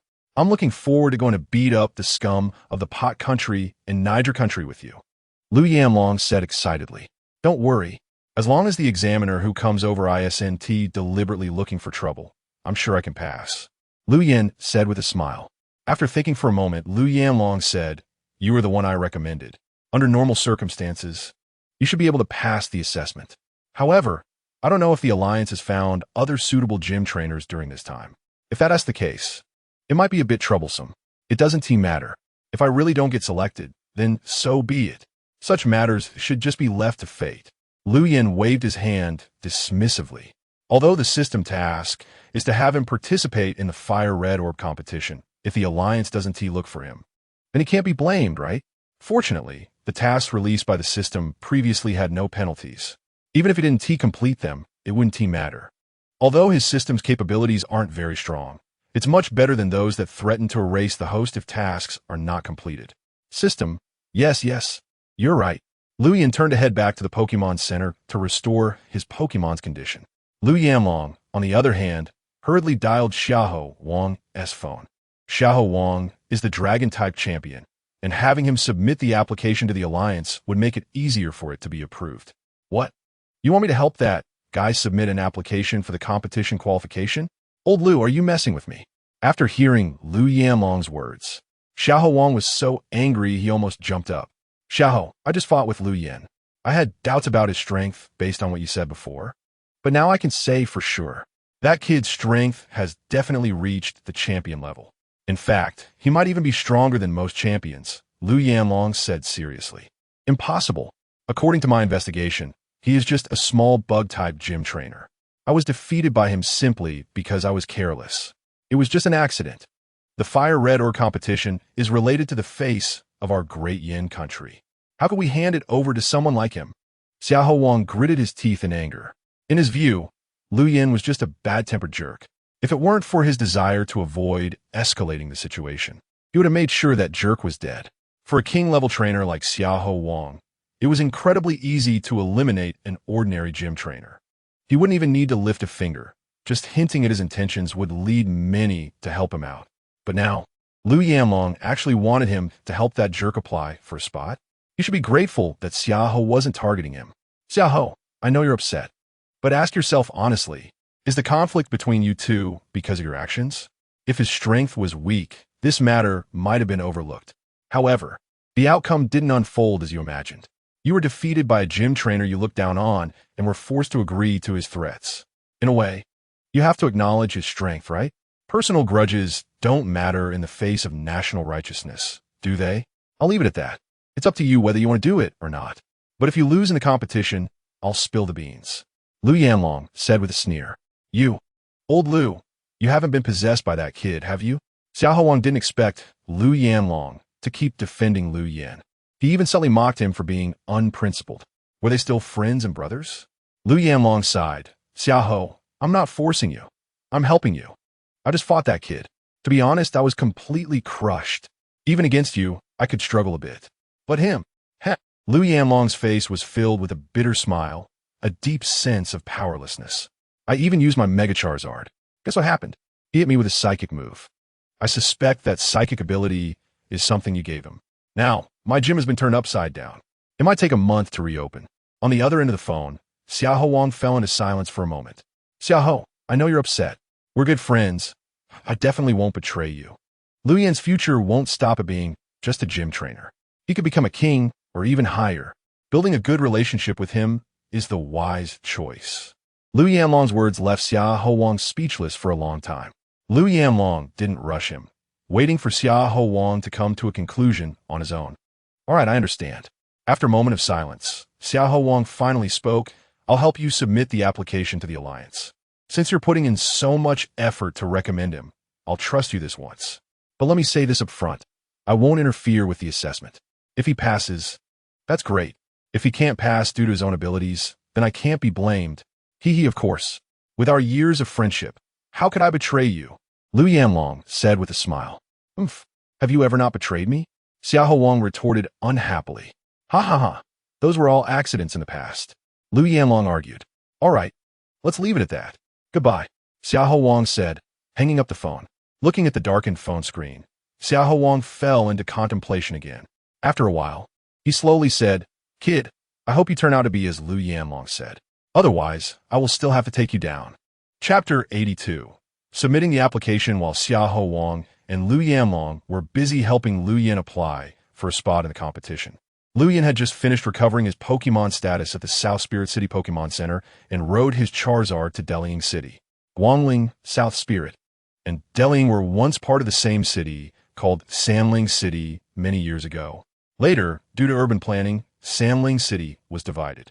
Delying City was originally the main commercial area of Sanling City. Because of the division, Delying City didn't have a gym, but it was a city very developed in commerce and cuisine.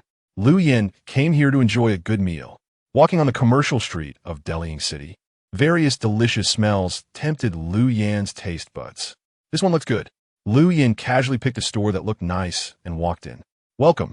As soon as he entered, a beautiful staff member greeted him warmly. How many people, sir? One, Lu Yan replied. Okay, please follow me. The staff member said, leading Lu Yan to a private booth. Sir, you can order by scanning the QR code. She pointed to a QR code in the corner of the table. All right, Lu Yan nodded. The staff member turned to attend to other customers. Lu Yan took out his phone, scanned the code, and ordered a few local specialties. After finishing, he looked around the restaurant's environment. The decor was simple and refreshing, and there were quite a few customers in the store. Nearby, several customers were engaged in lively discussions. Wang Ge, I heard from Liangzi that you captured a Dragonite. Is that true? A young man asked an imposing figure beside him, known as Wang Ge. Wang Ge didn't respond, but someone sitting next to him chimed in, of course. When my Wang Ge makes a move, it's a piece of cake. You know, powerful Pokémon choose their trainers. With Wang Ji's dominating aura, that Dragonite bowed down and begged him to capture it. Wang Ge also looked troubled, but seeing the Dragonite's sincere attitude, he reluctantly agreed. The young man who spoke first was stunned, unable to believe it. Liangzi, Is it really that incredible? Liangzi, the young man, complained. I was right next to Wang Gu at that time. I saw everything with my own eyes. Besides, you know I'm a straightforward person. I would never lie. The young man thought to himself, what kind of person are you? I know you well enough. You always talk nonsense. I can't believe a word you say. However, he only dared to think it in his heart. He couldn't say it out loud. Liangzi was Wang Ji's most loyal lackey. And in front of Wang Gu, he still had to give Liangzi some face. At that moment, Wang Gu shook his head in surprise and helplessness. I didn't really want to capture that Dragonite. You know my strength. I'm a lazy person. I wouldn't bother training a Pokémon that's not very strong. If I were to capture one, it should at least be a fully evolved quasi-divine Pokémon. But that Dragonite was so sincere, bowing and begging for refuge. I softened my heart and generously accepted it. Ah, what a hassle. As Wang Gu spoke, he shook his head repeatedly, trying to appear indifferent. However, the proud expression on his face was about to overflow. He was just short of announcing to the world that he had captured a Dragonite. Luyan couldn't help but laugh at these two, Wang Gu and Liangzi. They really had big faces. Of course, the other diners in the restaurant were also attracted by Wang Ji's words, casting envious glances. A Dragonite was a quasi-divine Pokémon, and its final evolution was Dragonite, which even had the ability to mega-evolve. If raised well, its future was limitless. Wang Gu, feeling the gazes around him, became even prouder. He greatly enjoyed being the center of attention, relishing the feeling of all eyes on him. In a corner where Wang Gu wasn't paying attention, a young man dressed in black couldn't help but reveal a hint of a mischievous smile. A treasure dragon. Huh? It really is quite a nice catch. I hope you're telling the truth. Otherwise, it could be troublesome, the young man in black muttered to himself. Luyan naturally noticed the strange behavior of the young man in black, but he didn't care. Soon, the dishes Luyan ordered were served, and he quickly immersed himself in the delicious food. After finishing his meal, he discovered that the proud Wang Gu and the young man in black sitting in the corner had vanished. These people were just passers-by to Luyan. As long as it didn't involve him, he couldn't be bothered. Time to settle the bill and leave. After strolling around the commercial street in Dalian City, Luyan bought more than a dozen high-grade Pokeballs. The merchant claimed that high-grade balls were easier to capture Pokemon compared to regular and Ultra Balls, and that captured Pokemon would feel more comfortable inside them. Luyan didn't care about the probability of capturing Pokemon. If they didn't want to be caught, he would just battle them until they did. Luyan bought high-grade balls with the hope that his Pokemon would be more comfortable inside. After completing the transfer of all his Pokemon at the Pokemon Center, Luyan got up to leave Dalian City. Originally, he planned to see if he could buy pure crystals like steel, water, poison, and fairy types in Dalian City. However, pure crystals weren't sold normally. If he wanted them, he would have to participate in an auction. The next auction would take place in 3 days. Luyan didn't have time to wait in Dalian City for the auction. He would wait for another opportunity, or perhaps provoke Xiahou Wang again. Since he was able to acquire 3 pure crystals in 1 day, he could surely obtain more. At this moment, Xiahou Wang, who was submitting an application to the Alliance headquarters for Luyan, suddenly sneezed. Rubbing his nose, Xiahou Wang said with an unhappy expression, "Caught a cold? No. It must be that fool Luyan speaking ill of me behind my back." After receiving the application form submitted by Xiahou Wang, the Alliance staff curiously asked Xiahou King, although this Fire Red Pearl competition doesn't restrict the identity of gym trainers, is it really appropriate for this bug-type gym trainer to participate? I'm not questioning you, Xiahou King. It's just that there are rules for this competition. Participants must have either Fire-type or Ground-type Pokemon. A bug-type gym trainer is definitely more specialized in bug types. Even if he has Fire-type or Ground-type Pokemon, their strength would definitely be relatively weaker. So, you see, stop talking nonsense. Xiahou Wang glared angrily. Just submit the application. The Alliance never said bug-type gym trainers can't participate. Or do you think you're stronger than me, the king? As he spoke, Xiahou Wang's gaze became dangerous. Yes, Xiahou King, please wait a moment. I'll handle it right away. The staff stopped talking and quickly began to process the application. Xiahou Wang was notorious for having a bad temper.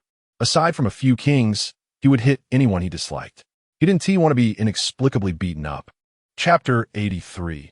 Encountering the Pokemon Hunter again, Luyan's next destination was Shanzhong City in Suzhou province. It had the nearest ground-type gym. Originally, Lu Yin wanted to ride his Charizard to get there quickly. Later, he thought about how his Ponyta had evolved into a Rapidash. So he decided to ride Rapidash for this journey. After consulting with Rapidash, Lu Yin mounted the stunning Rapidash. Due to the rarity of its regional form and its appearance resembling something out of comic, it turned heads everywhere. Especially among women, it was a knockout. Several female trainers came over to ask for Lu Yin's contact information. Lu Yin thought his luck had turned around. However, they were all just asking where such a beautiful regional form of Rapidash could be caught. Annoyed, Lu Yin deleted all their contacts. Damn, I thought you were admiring my looks, but it turns out I was just being self-indulgent.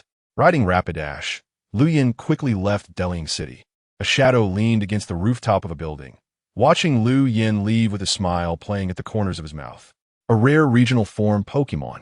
Looks like I'm really lucky today.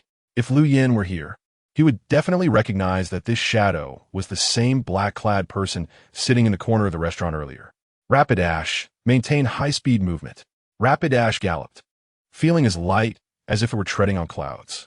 Lu Yin, sitting on it, hardly felt any bumps. After rushing for about half an hour, Rapidash began to slow down. Rapidash, let's take a break in the forest ahead, Lu Yin said. Rapidash snorted lightly and ran towards the nearby forest. It was Rapidash's first time carrying someone, and it wasn't used to this state yet. So, Lu Yin wasn't in a hurry. He took it slow. With the help of the system's space, Lu Yin bought plenty of local delicacies in each city to store away, since time was frozen in the space. Whatever he put in was just as it would be when he took it out. After giving Rapidash some water, Lu Yin prepared some Pokémon food that psychic-type Pokémon liked. He sat nearby, munching on steaming roast chicken. Oh, what a coincidence! Or are you deliberately blocking me here? In Lu Yin's psychic perception, a young man dressed in a black trench coat was riding a Beedrill and quickly heading this way. Lu Yin recognized him as the person he had encountered in Delying City. Ha! Lu Yoshi, sitting on Beedrill's back, laughed. Finally caught up with you here. I was worried you'd change direction and I'd lose you. Lu Yin knew he was encountering a Pokémon hunter again. Instead of feeling anxious, he felt excited. Zhang Sheng had not only sent him a 9-digit black crystal card, a powerful Charizard mount, but also 3 quality Pokémon. He wondered what kind of surprise this kind-hearted person had prepared for him this time. Lu Yoshi was still immersed in the joy of about to capture a rare regional form Pokémon, completely unaware that he had become the prey Lu Yin was looking forward to. If he knew Zhang Sheng's fate, he would probably turn and run immediately. Who are you? Lu Yin shouted, pretending not to know. Hee, kid, encountering me is just your bad luck. Today, Lu will give you a lesson. That is, don't flaunt your wealth. When out and about, never easily expose rare Pokémon, because that's like giving me a gift. To not disappoint your kindness, Lu will reluctantly accept your Pokémon. Hand over this regional form Rapidash, and then all the Pokeballs on you for me to check. If you cooperate well, I might let you go. Otherwise, Lu Yoshi sneered. Lu Yin found Lu Yoshi's words oddly familiar. Wasn't this similar to how Zhang Sheng spoke to him back then? However, he was probably already 6 feet under by now. So you're Lu, huh? I can only say you're quite bold. Not long ago, another clueless person talked to me like this. Unfortunately, that guy is now lying forever in the ground. I'll give you a chance as well. Hand over all your Pokémon, and then let me search you properly. If I don't find what I'm looking for, I won't make things difficult for you. What do you say? Lu Yin said with a smile at the corner of his mouth. You're bold. Lu Yoshi was furious upon hearing Lu Yin's words. Although he wasn't a top Pokémon hunter, he had been in the business for many years and had seen all kinds of storms. How dare a mere trainer speak to him like that? He truly didn't know the heights of heaven and depths of the earth. Kid, you're looking for death. Don't think that just because you captured a rare Pokémon by luck, you can consider yourself the main character. Only those who truly grow into big shots can be called the main character. Those who fall midway are just side characters. Lu Yoshi threatened. You're right. Those who fall midway can only be considered side characters. So, do you want to fall midway? Lu Yin asked with a smile. All right. I've given you chances again and again, and you don't know how to cherish them. If you die later, don't blame me. Lu Yoshi said. Go, Dragon King Scorpion. Tank Skunk. The regional form of the Flame Horse is a psychic fairy type. Both Dragon King Scorpion and Tank Skunk are poison types. Psychic moves are ineffective against both Pokémon. Clearly, Lu Yoshi had done his homework before coming. Kid, I'm giving you one last chance. Hand over that regional flame horse honestly, and then let me inspect all your Pokeballs. If there are no rare Pokémon, I'll let you leave safely. Otherwise, don't blame me for being ruthless. Lu Yoshi gritted his teeth. It's best to intimidate Lu Yin without bloodshed. However, it was clear that Lu Yin wasn't going to let Lu Yoshi have his way. I feel the same way. Hand over all your Pokémon, then obediently let me search you. Otherwise, you might not be able to bear the consequences. Lu Yin crossed his arms, still looking fearless. Lu Yoshi had seen too many trainers putting on airs. The final outcome was always that they turned out to be nothing but paper tigers, easily revealed with a poke. If that's the case, then don't blame me. Lu Yoshi commanded. Dragon King Scorpion, use Bite on the Flame Horse.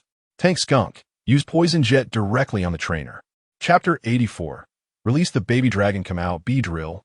Scyther. Beedrill, use Twin Needle on Dragon King Scorpion. Scyther, use Metal Claw on Tank Skunk. Lu Yin also threw out 2 Pokeballs. Heh, childish. You don't think I only have these 2 Pokemon, do you? Go, Slice Commander. Use Metal Claw to intercept Scyther. Lu Yoshi quickly threw out another Pokeball. As Slice Commander appeared, it immediately rushed towards Scyther with dual blades in hand. Bang!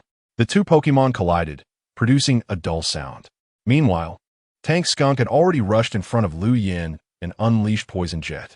Lu Yoshi's anticipated cries and struggles did not occur at all. A large mass of purple-black poison hung in the air, slowly floating upward. It rolled and was eventually compressed into a sticky black liquid. Looking at the writhing black substance in his palm, Lu Yin said with a playful expression, attacking the trainer directly is indeed the simplest thing. It's just a pity that I'm also proficient in psychic abilities. Damn it, don't think that just because you know a bit of psychic power, you can escape. Surrender obediently. Lu Yoshi said coldly, gritting his teeth. Bang! At that moment, Dragon King Scorpion, which was charging toward the Flame Horse, was knocked back. Beedrill had blocked the Flame Horse. Scyther was engaged in a quick battle with Slice Commander. What shocked Lu Yoshi the most was that Tank Skunk was pinned to the ground by an invisible force. Unable to move. Impossible. You can actually bind Tank Skunk with psychic power? It's a poison dark type. Lu Yoshi exclaimed, eyes wide. Huh. The ability I use is also called psychic power. But there are many types of psychic power. The kind you usually think of is the power of mind and spirit. What I use is accurately called telekinesis, which is unique and not affected by dark-type moves at all. Lu Yin grinned. Impossible! Lu Yoshi screamed, quickly jumping down from his Noctowl and loudly ordered, Noctowl, come and support Slice Commander. Use Sky Attack on Scyther. Quack! Noctowl screeched and quickly flew towards Scyther. You think you can take advantage of me by outnumbering me? Flame Horse, use Magical Shine on Noctowl. Rue, the Flame Horse, which had been holding back its anger, neighed and a brilliant light shone from the horn on its head. Beedrill faced Dragon King Scorpion. Scyther faced Slice Commander. The Flame Horse faced Noctowl. Tank Skunk was pinned to the ground by Lu Yin's telekinesis. Meanwhile, Lu Yoshi, in a moment of distraction, was blinded by the Flame Horse's magical shine. At that moment, Lu Yin's heart tightened.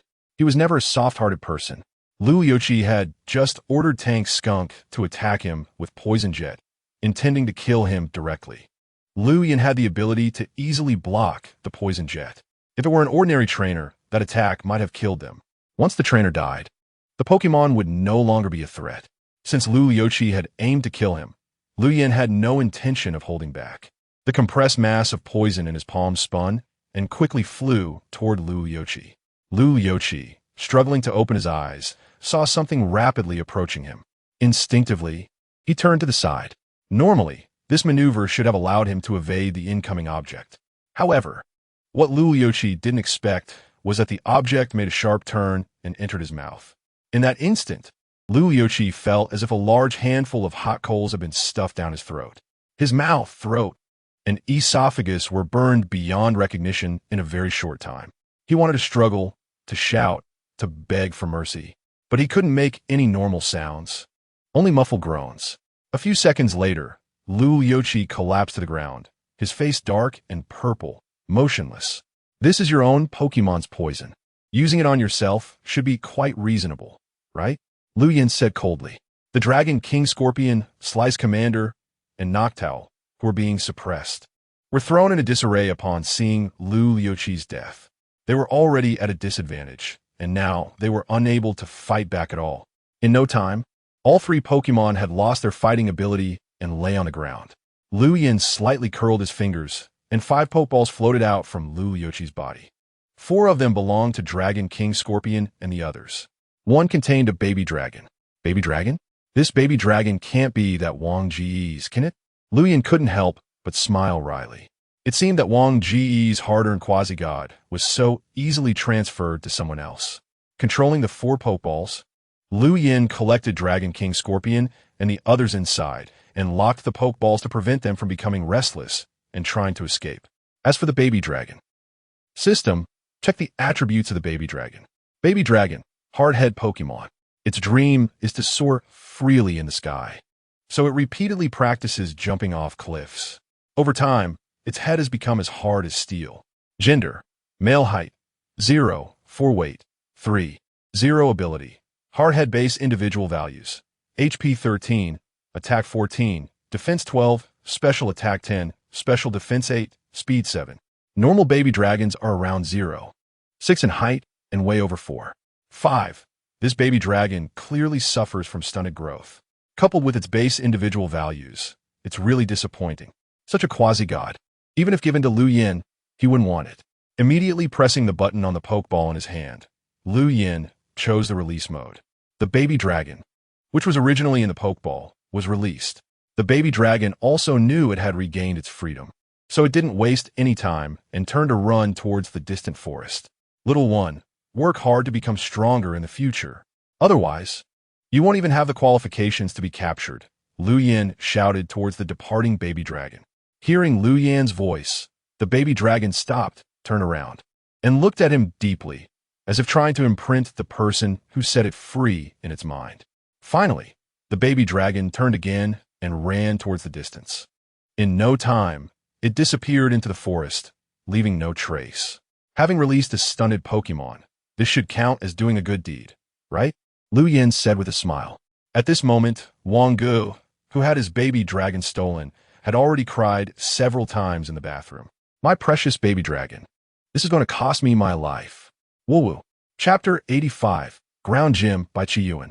Besides the 4 Dark-type Pokemon he obtained, Lu Yin also found a black crystal card and a dark pure crystal on Lu Liuqi. As the ancients often said, gold waistbands for killing and arson. Indeed, black on black is the quickest way to make money. As Lu Yin sighed in amazement, Lu Liuqi lay peacefully in a deep pit. Lu Yin waved his hand, and the ground smoothed out as if nothing had happened. Soon, beautiful grass and flowers would grow back in this spot.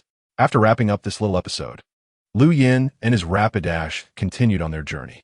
After more than half a day's journey, Lu Yin finally arrived at Shanzhong City. The sky had darkened, and the gym had long since closed. So Lu Yin followed the map directly to the Pokémon Center in Shanzhong City. After restoring his Pokémon to their best condition, Lu Yin was arranged by the staff to stay at the Pokémon Center. Early the next morning, after having breakfast at the Pokémon Center, Lu Yin arrived at the ground gym in Shanzhong City. Is anyone there? Standing at the entrance of the gym, Lu Yin noticed that the large gym door was open, but there was no one inside. After calling out a couple of times and receiving no response, Lu Yin walked in by himself. Passing through the gym, he came to a small courtyard. In the courtyard, a young man was wielding a hoe to till the land, while a girl squatted beside him pulling weeds. Excuse me, is the gym trainer here? Lu Yin shouted to the two. Hearing the shout, Bai Qiyuan turned around and said, I am the gym trainer. What can I do for you?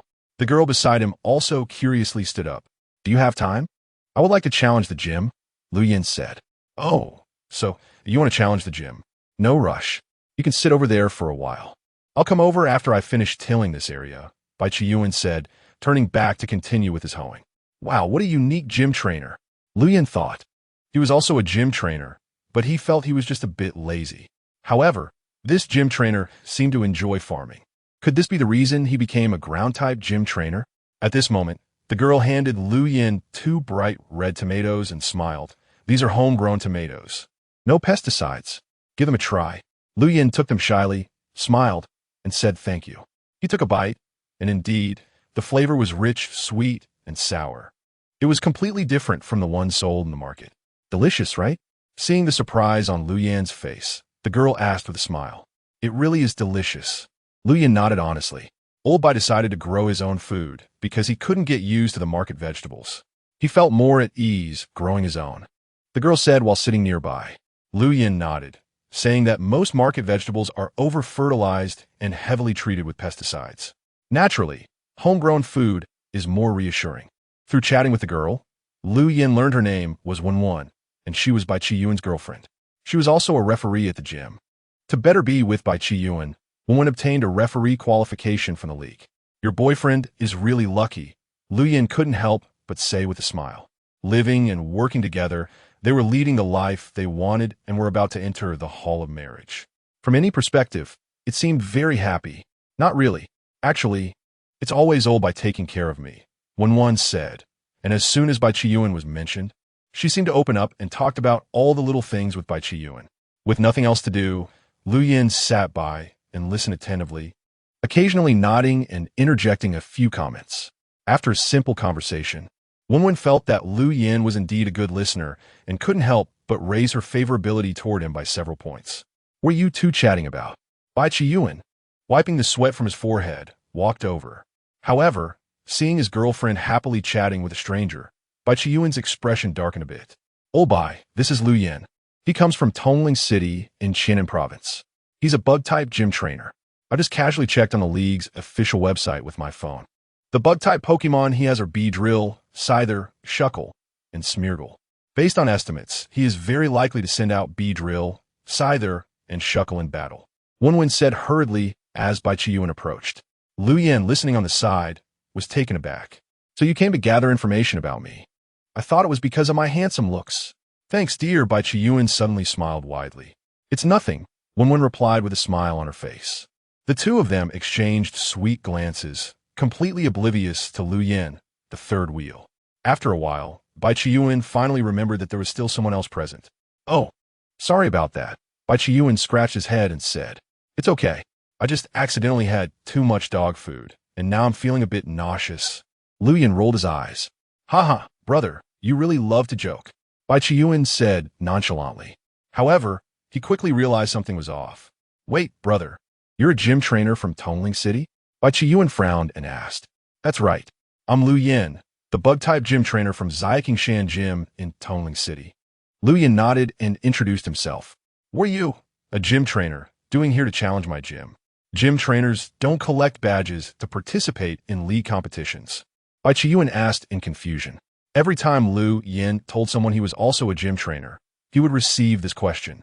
To be honest, sometimes Lu Yan wondered if he should slightly conceal his identity as a gym trainer. At least he wouldn't have to answer the same question every time. Hobby. Simply wanting to collect badges as a hobby, Lu Yan said with a smile. What a strange hobby, Bai Qiyuan said seriously. Hey, is collecting badges a strange hobby? You, who farm in the gym, have no right to say that to me. Forget it, no matter why you come to challenge the gym. As a gym trainer, I will not avoid a battle when a challenger comes knocking. Dear, thank you, Bai Qiyuan said, looking affectionately at Wen. Wen nodded and smiled, saying no problem. I'll get ready right away. She greeted Lu Yan and walked towards the gym. Although Wen is my girlfriend, she is also the referee of this gym, Bai Qiyuan said. Yes, she already told me, Lu Yan replied. That being said, you seem to be having a great time chatting with my girlfriend just now, which made me a bit jealous. So I decided to go all out in our battle later, Bai Qiyuan said with a cold expression. Chapter 86 Battle with Bai Qiyuan. Hee. Given that your girlfriend just intentionally set me up, I decided to go all out too. I'll crush you in front of your girlfriend.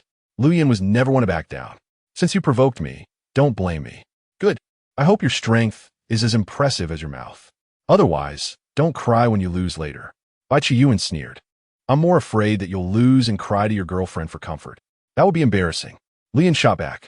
All right, let us see the real moves later, Bai Qiyuan said angrily. You want to be disappointed, Lu Yan replied disdainfully. The two continued to bicker all the way to the gym's competition area.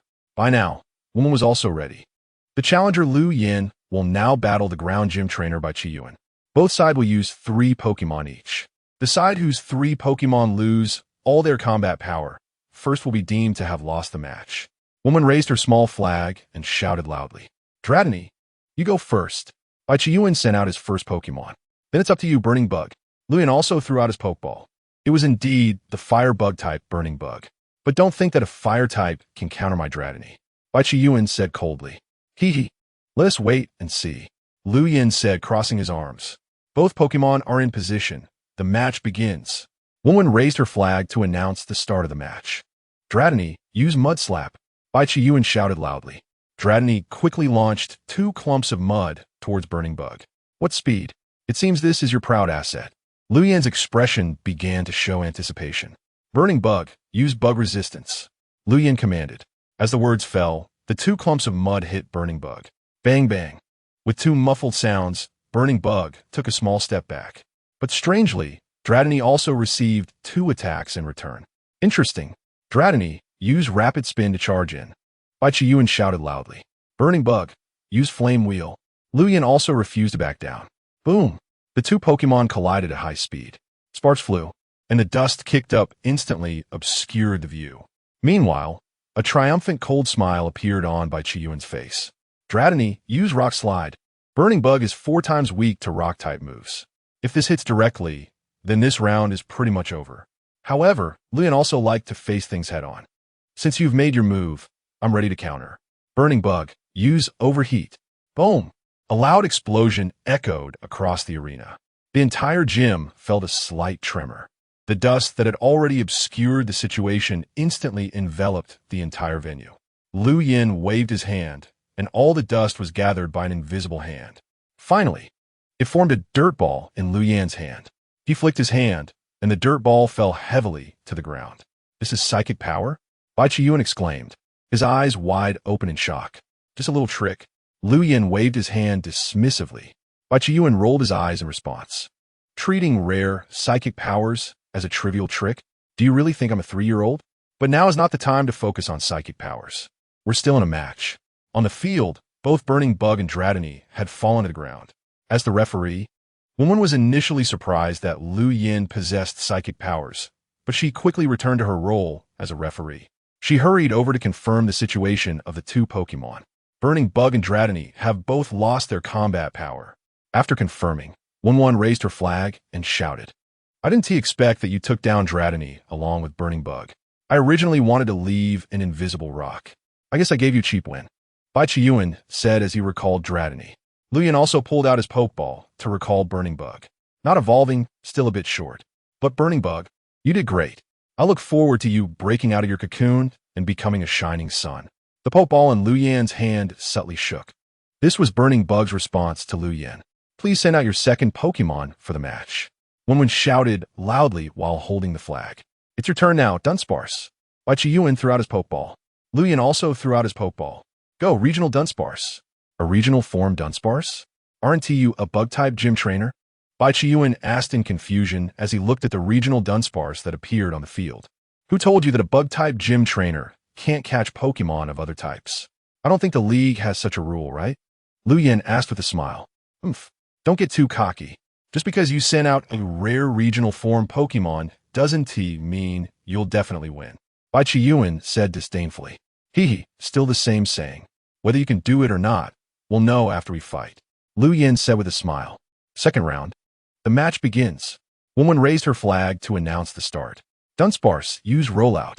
Dunsparce. Dunsparce curled up instantly and rolled quickly towards Drowsy. "Drowsy, use Water Pulse." Drowsy also refused to back down, quickly forming a water ball in its hands. Water Pulse. Bang! Water splashed everywhere. Water Pulse blocked the rollout. "Dunsparce, use Rapid Spin." Bai Chiyuan shouted loudly. Dunsparce spun rapidly like a large top. The water surrounding Dunsparce was all flung away. "I see. Using Rapid Spin to shake off the water. Quite a good skill effect." Lu Yan nodded. "Don't rush. There are more surprises to come." Bai Chiyuan shouted loudly, "Dunsparce, Rock Tomb." Dunsparce stood on its hind legs and stomped heavily on the ground. Several large rocks formed in the air. Boom! The rocks fell. Drowsy used telekinesis to redirect the falling rocks. Lu Yin said calmly. Drowsy waved its hands, and the rocks that were about to smash down on it were redirected. I was waiting for this opportunity. Dunsparce, use earth power. Bai Qiyuan shouted loudly. Dunsparce stomped heavily on the ground again, causing the ground to crack instantly. Huge fissures rapidly tore towards Drowsy. Chapter 87 Psychic Meowth vs. Nidorino Drowsy. Use Surf. Drowsy suddenly summoned a large wave beneath its feet. The towering wave suddenly lifted Dai King high up. The power of the earth tore through. The wave surged and quickly filled the torn ground. At this moment, Dai King was riding the wave towards Dunjia. Not good. Bai Qiyuan did not expect Lu Yan's reaction to be so fast. Dunjia, use Rapid Spin with all your might. Normally, it would be impossible to dodge a wave ride. Even defensive moves would take considerable damage. Bai Qiyuan could only grit his teeth and let Dunjia use Rapid Spin, hoping to minimize the damage from riding the wave as much as possible. Boom! The wave surged. The originally flat ground was instantly submerged. The ground became slippery and muddy. Dunjia, maintaining Rapid Spin, withstood the wave's attack. Although it still took considerable damage, at least it was not swept away in one go. Dunjia, let your anger burn. With the power of anger, use Stomp. Done. Dunjia charged quickly towards Dai King. Dai King, do it again. Wave of water. Dai King had already started to gather another water ball with both hands. Done. Dunjia, jump high into the air, crashing down towards Dai King like a meteorite. Wave of water, launch. Dai King's eyes instantly turned fierce. Bang! The wave of water successfully hit Dunjia in midair. However, the impact of the wave of water did not completely offset Dunjia's stomp. The massive Dunjia still managed to land on Dai King. Boom! After a cloud of dust, Dunjia had collapsed on the ground, losing its combat ability. Dai King wasn't in good shape either. Although it had not lost its combat ability, its condition was already poor. The next battle will be quite tough. With Dunjia out of the fight, Dai King wins. Although Wen was reluctant, she quickly made the announcement. You are indeed a strong opponent. I underestimated you before. Bai Qiyuan said, taking out a Pokeball to recall Dunjia. Dunjia, you did well. Rest well. On Lu Yan's side, he also recalled Dai King into a Pokeball. Come back, Dai King. You've worked hard, Lu Yan said softly. Bai Qiyuan's strength is indeed impressive. Although Lu Yan didn't use his full strength, he still exerted about 60 to 70%. Bai Qiyuan's ability to reach this level shows his strength. Now, it's the last Pokemon. You should be careful. My final partner is completely different from the previous two. Bai Qiyuan's expression began to become serious. Lu Yan took a deep breath and decided to show some strength. Otherwise, if he were to stumble here, it would be quite amusing. Then I'll start taking it seriously. You should be careful too. The one I'm sending out next is very strong. Lu Yan tightened his grip on a Pokeball. Nidoqueen, the final match is up to you. Bai Qiyuan threw his Pokeball. Nidoqueen, Lu Yan naturally didn't hesitate and threw his Pokeball as well. Go, Psychic Meow. Meow, a shiny Psychic Meow. You have quite a few rare Pokemon in your hands. A rare Bug-type Pokemon, Burning Bug, the regional form of Dai King. Now you have a shiny Psychic Meow. Bai Qiyuan couldn't help but show a hint of envy in his eyes. The referee, Wen, also revealed a look of fondness. A shiny Psychic Meow is just too cute. The match begins. However, Wen still diligently waved the flag in her hand. Nidoqueen, charge in and use Bite. Nidoqueen let out a low growl and quickly charged towards Psychic Meow. Psychic Meow, Psychic Shock. Psychic Meow's little hands moved rapidly, forming a tangible sphere of psychic energy in front of it. Psychic Shock, launch. Now's the time. Nidoqueen, roll to dodge. Bai Qiyuan shouted loudly as he seized the opportunity. Nidoqueen rolled over, accurately dodging the Psychic Shock. Opportunity. Psychic Meow had just finished using Psychic Shock, and now was a gap in the skill connection. Nidoqueen had already gathered black energy in its mouth. It was the Dark-type move Bite. Psychic Meow. Lu Yan didn't even need to give a command for what move to use, but the Psychic Meow, in sync with Lu Yan, had already understood the intention. It raised its left hand, aiming at the charging Nidoqueen. Psychic Power. Bang. Boom. Nidoqueen was sent flying far away by the shockwave of Psychic Power. After rolling several times, it barely came to a stop. So strong. How is this possible? How could your psychic Meow have such a fast skill connection speed? Baichiyuan asked in shock. Fust? You're just not used to it. I told you, this guy's strength is very impressive. Lu Yin crossed his arms, wearing a proud smile. Psychic Meow has an innate, terrifyingly strong psychic power. After evolution, its strength has jumped to a whole new level. Plus, it has 4 psychic-type gems. Its own strength has reached a terrifying stage. To be precise, Lu Yin was somewhat overqualified using Psychic Meow against Nidoqueen. Ultimately, it was Baichiyuan's strength that gave Lu Yin a bit of sense of crisis. He didn't want to risk stumbling. Nidoqueen, how are you? Baichiyuan shouted worriedly. The Nidoqueen on the ground struggled to get up. Nidoqueen, are you okay? Baichiyuan asked. Nidoqueen nodded, indicating that it was fine. This Nidoqueen actually managed to take Psychic Meow's psychic power hit completely without losing its combat ability. It shows that its strength is still quite good. However, in front of the overpowered Psychic Meow, this level of strength is completely insufficient. Psychic Meow, Illusion Ray. Since you haven't gone down yet, let us keep attacking until you lose your combat ability. Psychic Meow quickly gathered 2 Illusion Rays with its hands. Not good, Nidoqueen. Dodge! Baichiyuan shouted loudly. However, Psychic Meow's Illusion Rays were too fast, completely beyond what the exhausted Nidoqueen could easily dodge. Bang! The 2 Illusion Rays hit Nidoqueen simultaneously. Nidoqueen fell heavily to the ground again. After the referee 1-1 ran over to check on Nidoqueen's condition, she looked up at Baichiyuan and gently shook her head. She then raised her flag and shouted loudly.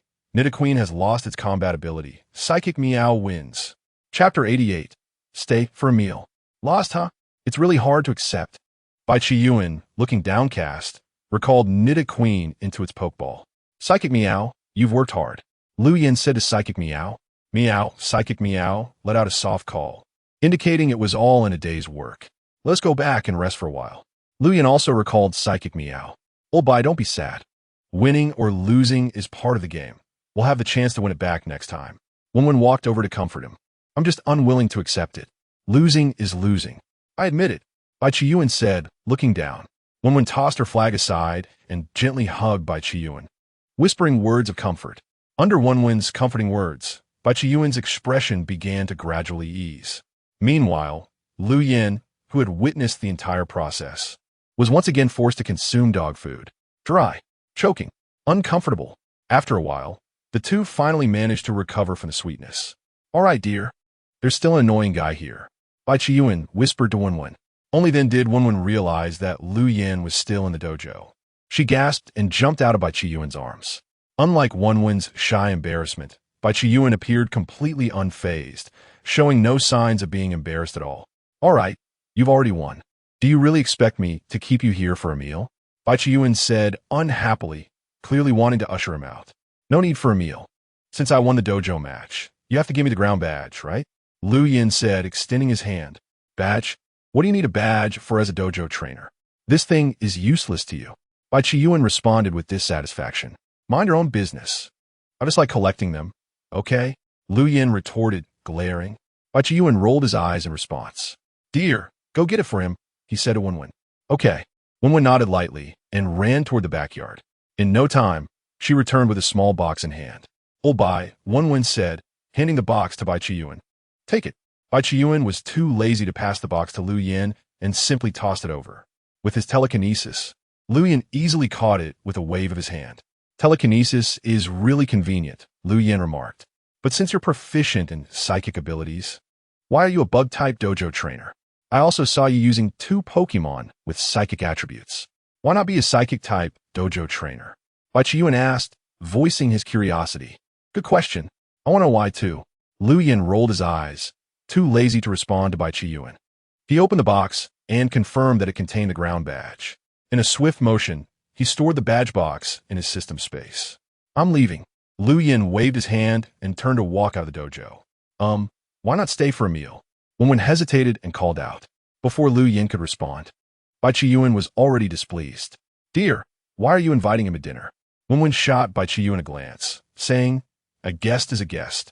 How can you act like this? You should at least consider appearances. You're right, Bai Chiyuan scratched his head. He then shouted to Lu Yin, hey, why not stay for a meal before you go? Sure. Lu Yin, who was already at the dojo door, immediately stopped and turned around. Huh? Bai Chiyuan's eyes widened in disbelief. Wait, why did you agree? Bai Chiyuan said, clearly unhappy. Didn't you ask me to stay for dinner? I thought you were sincere. So I agreed. Lu Yin replied matter-of-factly. No, I was just saying that. I had no sincerity at all. It was just a polite invitation. You could have refused. Bai Chiyuan tried to explain. No need. I detected your sincere tone. That's why I gladly accepted, Lu Yin said as he walked back, seeing Bai Chiyuan's clenched teeth. He couldn't help but feel a sense of satisfaction. You don't want to keep me for dinner? I insist on crashing your meal. Not only did I win your badge, but I also want to irritate you a bit. Feels great. All right, enough with the chatter. Oh, bye, you greet Lu Yin. I'll go prepare lunch, Wenwen said, nodding to Lu Yin before turning toward the dojo's backyard. You kid really has great luck. You have such a virtuous girlfriend, Lu Yin said, watching Wenwen leave. Of course. I've always had good luck, Bai Chiyuan said proudly. He thought to himself that although Lu Yin was a bit annoying, he was quite sincere in his words. But your girlfriend isn't that lucky, Lu Yin shook his head. What's wrong? Bai Chiyuan quickly asked. Is there something wrong with Wenwen? Because her eyesight is poor and she ended up with a jerk like you, Lu Yin said seriously. Bai Chiyuan nearly jumped up in anger. He rolled up his sleeves, ready for a showdown with Lu Yin. Lu Yin raised a finger and said, think carefully. If you throw a punch, I will defend myself. Also, let me add that my psychic abilities are quite strong, probably even stronger than Psychic Meow. Bai Chiyuan was instantly silenced. Stronger than Psychic Meow? He certainly didn't take Lu Yan's words seriously. He had seen the performance of Psychic Meow. Its strength was undoubtedly at the champion level. You have that kind of strength? Impossible. Absolutely impossible. However, Bai Chiyuan dared not take the risk. After all, it was undeniable that Lu Yin had psychic abilities. Engaging him in a fight seemed a bit risky. Who said I wanted to fight you? I just had a bit of an itch in my arm and wanted to scratch it, Bai Chiyuan said, pretending to scratch his arm. Lu Yin didn't bother to expose him, simply looking amused. Seeing Lu Yan's smug expression, Bai Chiyuan finally managed to suppress his anger. Stop standing there like an idiot. Come on, Bai Chiyuan said, turning to walk toward the backyard.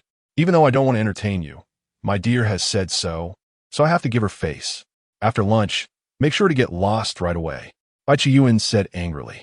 Hee, we'll see about that, Lu Yin said, following him with his hands behind his back like an old man taking a stroll. However, Bai Chiyuan felt uneasy after hearing those words. Chapter 89. The sweet-natured single girl in the atmosphere of staring each other down and exchanging banter with Bai Chiyuan, the three finished their lunch. Of course, in the middle of it all, Bai Chiyuan, to annoy Lu Yin, even played the role of a couple feeding each other with Wenwen. To be honest, Wenwen's cooking was quite good. However, there was too much dog food mixed in, making Lu Yin feel like his eyes were going to roll back. In retaliation, Lu Yin single-handedly polished off nearly 3 servings of food, which nearly made Bai Chiyuan curse. If it weren't for Wenwen stopping him, he would have wanted to get physical. The consequence of overeating was feeling stuffed. His stomach was uncomfortably full. Lu Yin, I'll say this up front. If you dare to throw up this food, I will definitely have it out with you. Bai Chiyuan rolled up his sleeves again, ready to fight. Lu Yin knew he had indeed gone too far this time. If he actually threw up the food in front of them, he would really be the subject of ridicule. No way. If I can eat it, I definitely won't throw it up, Lu Yin said, puffing his cheeks, struggling to keep himself from gagging. Good. You ate too much. Drink some lemon water to settle your stomach, Wenwen said as she brought over a glass of lemon water. Hey, I said to get lost after dinner, Bai Chiyuan said unhappily. Lu Yin didn't care about Bai Chiyuan's fiery gaze. He took the glass of lemon water from Wenwen and down in one go. Thanks, Wenwen. Old Bai, you're really lucky to have such a caring and virtuous girlfriend. I don't know what kind of luck you have, Lu Yin said with a smile. I'm not as good as you say. You're exaggerating. Wenwen's face turned slightly red as she shyly said, no, what I said is all from the heart. Lu Yin replied seriously. Hey, you've eaten and drunk enough. It's time for you to leave, Bai Chiyuan said as he was about to push Lu Yin out. Oh, Bai, you can't be rude. Wenwen glared at Bai Chiyuan and said. However, Bai Chiyuan looked at Lu Yin with a face full of grievance. That bastard. He's simply provoking the sincere feelings between me and my girlfriend. Hurry up and get lost. Lu Yin knew that if this continued, Bai Qiyuan would probably explode. So he decided to leave while the going was good. All right, they'll take my leave first. Lu Yin stood up and said, "You're leaving now? You can rest a bit longer. We'll try to keep him from going again. Dear, don't hold him back." Lu Yin looks like a battle maniac. He's definitely anxious to go heal his Pokemon and then challenge the next gym. Bai Qiyuan said, giving Lu Yin meaningful glances. It was as if he was saying, "Hurry up and get out of here. Actually, I wouldn't mind resting a bit longer." Lu Yin enjoyed seeing Bai Qiyuan's frustrated expression when he couldn't deal with him. Bai Qiyuan was about to jump up again. But then again, I really have to go. I need to visit the Pokemon Center to restore my Pokemon's condition. I need to reach Wenchang City by tonight, Lu Yin said with a smile. Wenchang City? You want to challenge the fighting gym there, right? Bai Qiyuan asked. Yes. Lu Yin nodded. Hearing that Lu Yin was going to challenge the fighting gym in Wenchang City, Bai Qiyuan suddenly became cheerful. I know the owner of the Wenchang City fighting gym. She's a sweet girl. And the best part is, she's single. If you go, you're in for a treat, Bai Qiyuan said with a mischievous smile, hinting at something. Before Lu Yin could respond, Wenwen was already unhappy. You know a sweet single girl? Why didn't I know? Wenwen said, putting her hands on her hips in dissatisfaction. No, dear, that's not what I meant. Bai Qiyuan hurriedly defended himself. However, Wenwen had already pinched his ear. Bai Qiyuan, if you don't clarify this for me today, you'll sleep in the yard tonight. Woman shouted angrily. Dear, let me explain. It's not what you think. Bai Qiyuan was almost in tears. Damn it, I was just trying to make things difficult for Lu Yin, but I ended up getting myself into trouble. I'm doomed. Meanwhile, Lu Yin had already left the gym, hoping that Bai Qiyuan could survive this. Amen. Lu Yin understood Bai Qiyuan's words to some extent. The trainer at the Wenchang City fighting gym might not be as simple as Bai Qiyuan said. Lu Yin took out his phone and began checking the information about the Wenchang City fighting gym on the league's official website. The owner of the Wenchang City fighting gym, Meng Xiao, 18 years old, born into a family of fighters. Registered Pokemon, Blaziken, Infernape, Pangoro, Lucario, Weevil, Monferno. Wow, what a strong lineup. Why does it feel like this is the protagonist template? Her father is the fighting king, Meng Wudong. Wow, Lu Yin exclaimed. No wonder she's so strong. It turns out her dad is the fighting king. That explains everything. Lu Yin sighed. Having a big backing is a good thing. At the same time, Lu Yin recalled Bai Qiyuan's words. It seems that this Meng Xiao will be difficult to deal with. Luckily, my psychic-type Pokemon are also strong. Otherwise, this gym wouldn't be easy to handle. Lu Yin thought confidently. Fighting-type Pokemon are weak against psychic, flying, and fairy types. And my Pokemon are primarily psychic. So I have the advantage here. Back at the Pokemon Center in Shanzhong City, Lu Yin first restored his Pokemon's condition. Then he rested for about an hour in the Pokemon Center. I can't skip resting. My stomach feels uncomfortable. Sure enough, binge eating is not good. Just as Lu Yin was about to leave Shanzhong City, his phone rang. It was a call from an unknown number. Not many people know my number. Lu Yin thought for a moment and finally pressed the answer button. Who is it? Lu Yin asked. Is this Lu Yin, the bug-type gym trainer from Tongling City? A pleasant female voice came from the other end of the line. Even through the phone, Lu Yin could feel the fiery sensation in her voice. She must be a great beauty. What can I do for you? Lu Yin asked. I'm Fong Zi. Where are you right now? Fong Zi? That name sounds familiar. Lu Yin thought for a moment and realized he had heard it before. The fire-type champion, Fong Zi. Didn't Lu Yanlong say that the competition for the Red Orb was led by Fong Zi? Chapter 90, Fighting Jim Meng Xiao. So it's Champion Fong. Lu Yin greeted her with a smile. Cut the small talk. Where are you right now? Fong Zi's voice was firm and left no room for rebuttal. Lu Yin was taken aback. It seems that she's a woman in a high position with a fiery personality, coupled with her identity as the fire-type champion. Her personality is definitely hot. I'm in Shanzhong City. I should be in Wenchang City by tonight, Lu Yin replied honestly. Wait for me at the Pokemon Center in Shanzhong City. After Fong Zi finished speaking, she hung up the phone. Wow, what a strong personality, Lu Yin said as he put his phone back in his pocket. Come out, Charizard. Roar. Charizard let out a low growl after coming out. Let's go. Destination, Wenchang City, Lu Yin said as he jumped on a Charizard's back. Charizard flapped its wings and quickly soared into the sky with Lu Yin. Wait at the Pokemon Center in Shanzhong City? What a big face. I'm not even familiar with this Fong Zi. Lu Yin thought to himself, feeling too lazy to deal with her. Does she think she's some sort of emperor?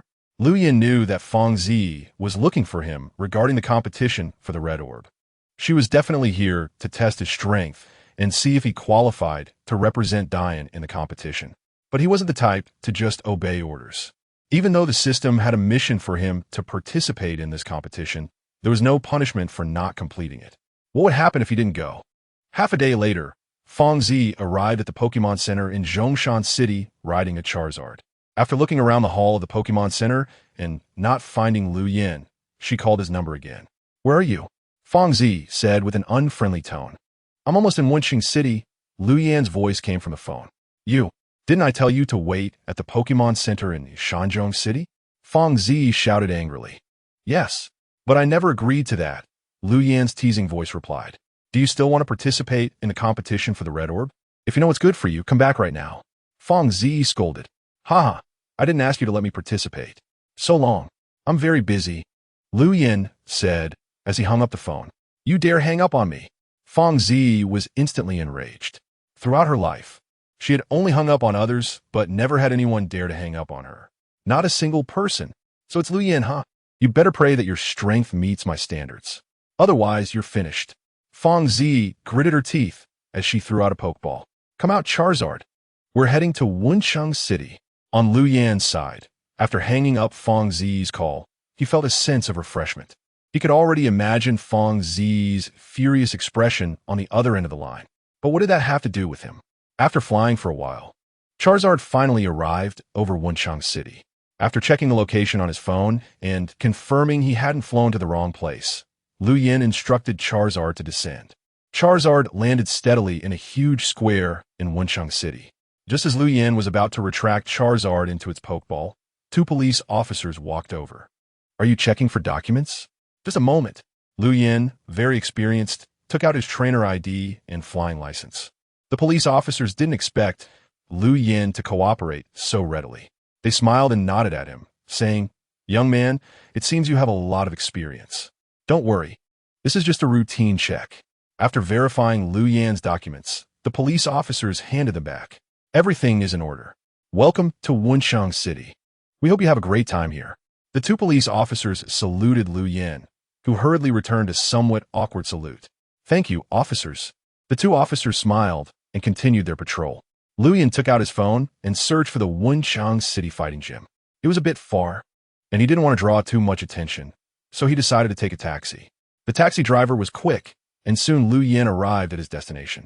Looking at the sculpture of two fists crossing at the gym, Lu Yan's mouth began to curve into a slight smile. At that moment, a young man with a bruised arm walked out of the fighting gym, limping as it seemed his legs were also injured. Hey, are you all right? Do you need me to help you contact a hospital? Lu Yin approached and asked kindly. The young man waved his hand, saying, I'm fine. Just some minor injuries. After speaking, he glanced back at the fighting gym with lingering fear and quickly left. Watching the departing young man, Lu Yin had a strange thought in his mind. However, whether it was true or not needed to be verified personally. With that in mind, Lu Yin strode into the gym. Is anyone there? Lu Yin shouted loudly from the edge of the arena. Another one seeking death? You really don't learn, do you? A clear female voice responded.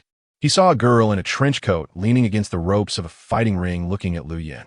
Hello, I'm here to challenge the gym. Lu Yin said to the girl. Oh. The girl looked at Lu Yin with some curiosity and asked, My gym rules are different from others. Are you sure you want to challenge me? Meng Xiaoxiao asked playfully. Of course. Now that I'm here, I naturally won't back down, Lu Yin replied with a smile. Good. You have spirit. But I hope that when the match starts, you can keep this courage. If you lose too quickly, it won't be fun. Meng Xiaoxiao laughed more freely. This gym? You don't mean trainers have to fight too, do you? Lu Yin asked tentatively. Bingo. You got it right.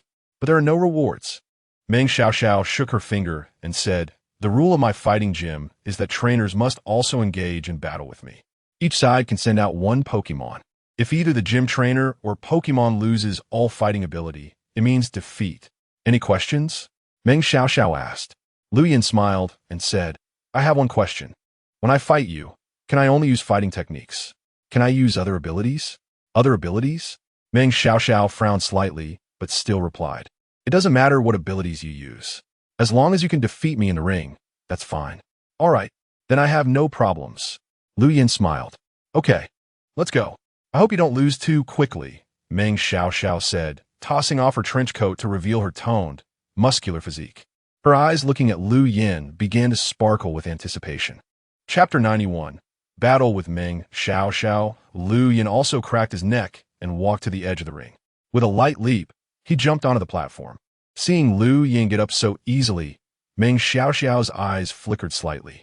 "I didn't expect you to be a trained fighter," Meng Xiaoxiao said with a smile. "I can't say I'm a fighter. I just learned a bit from some tutorial videos online when I had free time," Lu Yin replied. However, Meng Xiaoxiao interpreted Lu Yin's words as a provocation. "You learned from tutorial videos online for just 2 days? How dare you challenge me? Someone who isn't even novice. Who gave you the courage? Think carefully. Once the match starts, there's no backing out," Meng Xiaoxiao said seriously. "Of course, I'm already on the ring, so I'm not planning to back out," Lu Yin replied with a smile. "Good, you have some guts. But even so, I will still go all out," Meng Xiaoxiao said. Taking out a pokeball, Lu Yin also took out a pokeball. "Let me reiterate, there are no judges for this match. If one side surrenders voluntarily, or if either the trainer or Pokémon loses its fighting ability, it means defeat," Meng Xiaoxiao stated. "Don't worry, I understand the rules," Lu Yin said confidently. "All right, go, Infernape." Meng Xiaoxiao threw her pokeball onto the arena. Lu Yin followed suit and threw his pokeball. "Go, EV! EV!" Meng Xiaoxiao frowned slightly and asked, "Are you really going to use EV against my Infernape?" "Don't worry, each of my Pokémon is an important partner, so I won't take this lightly." Lu Yin naturally understood what Meng Xiaoxiao meant. She thought he was deliberately sending out EV to take a beating. "Since you put it that way, I have no objections. This coin will signal the start of the match. When it lands, the match begins," Meng Xiaoxiao said, holding a coin. "All right," Lu Yin nodded. Seeing that Lu Yin had no issues, Meng Xiaoxiao tossed the coin into the air. Meanwhile, Lu Yin had already communicated with EV through telepathy. "EV, when the coin hits the ground and the match starts, you will immediately evolve into a Sylveon and use Fairy Wind. Then we will see how to proceed with Psychic or Psyshock." EV nodded slightly, indicating it understood. Clang! The coin landed with a crisp sound. "Now, EV, evolve!" Lu Yin shouted. This sudden shout disrupted Meng Xiaoxiao's attention, causing her gaze to unintentionally shift toward EV. A dazzling white light erupted. This was the light of EV's evolution. This EV is actually evolving?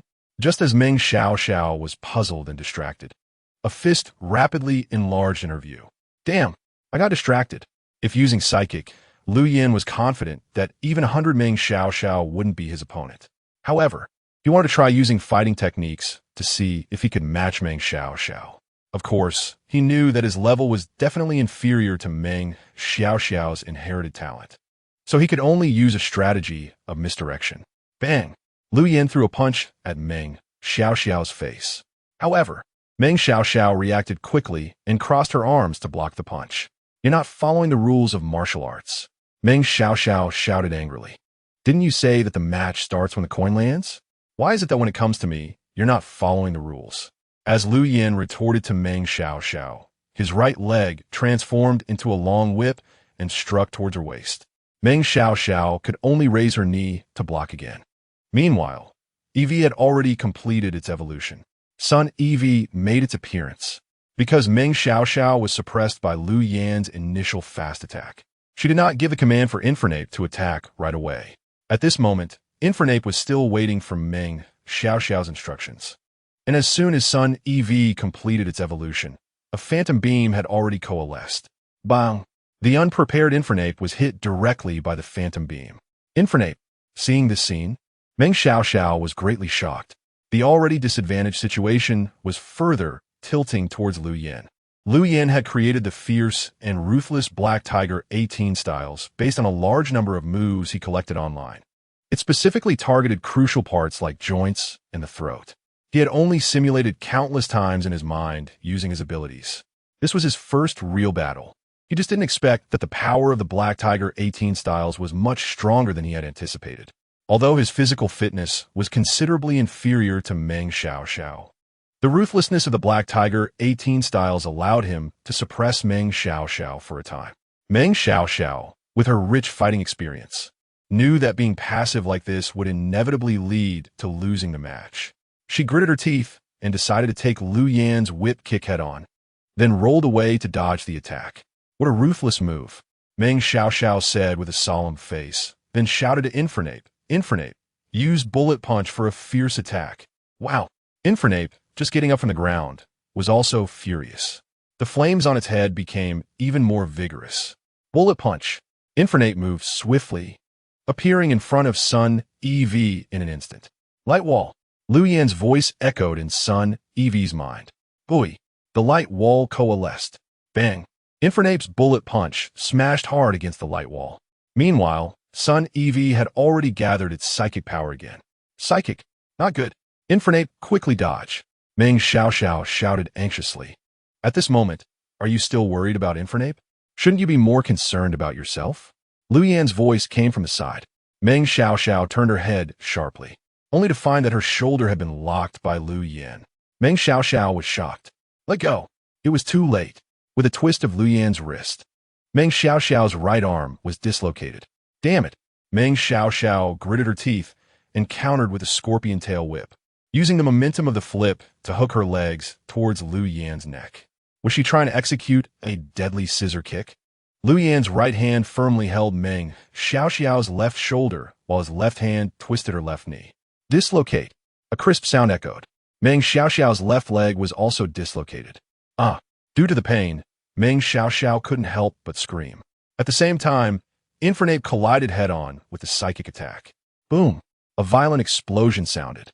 Meng Xiaoxiao struggled to lift her head and looked towards the side of the arena.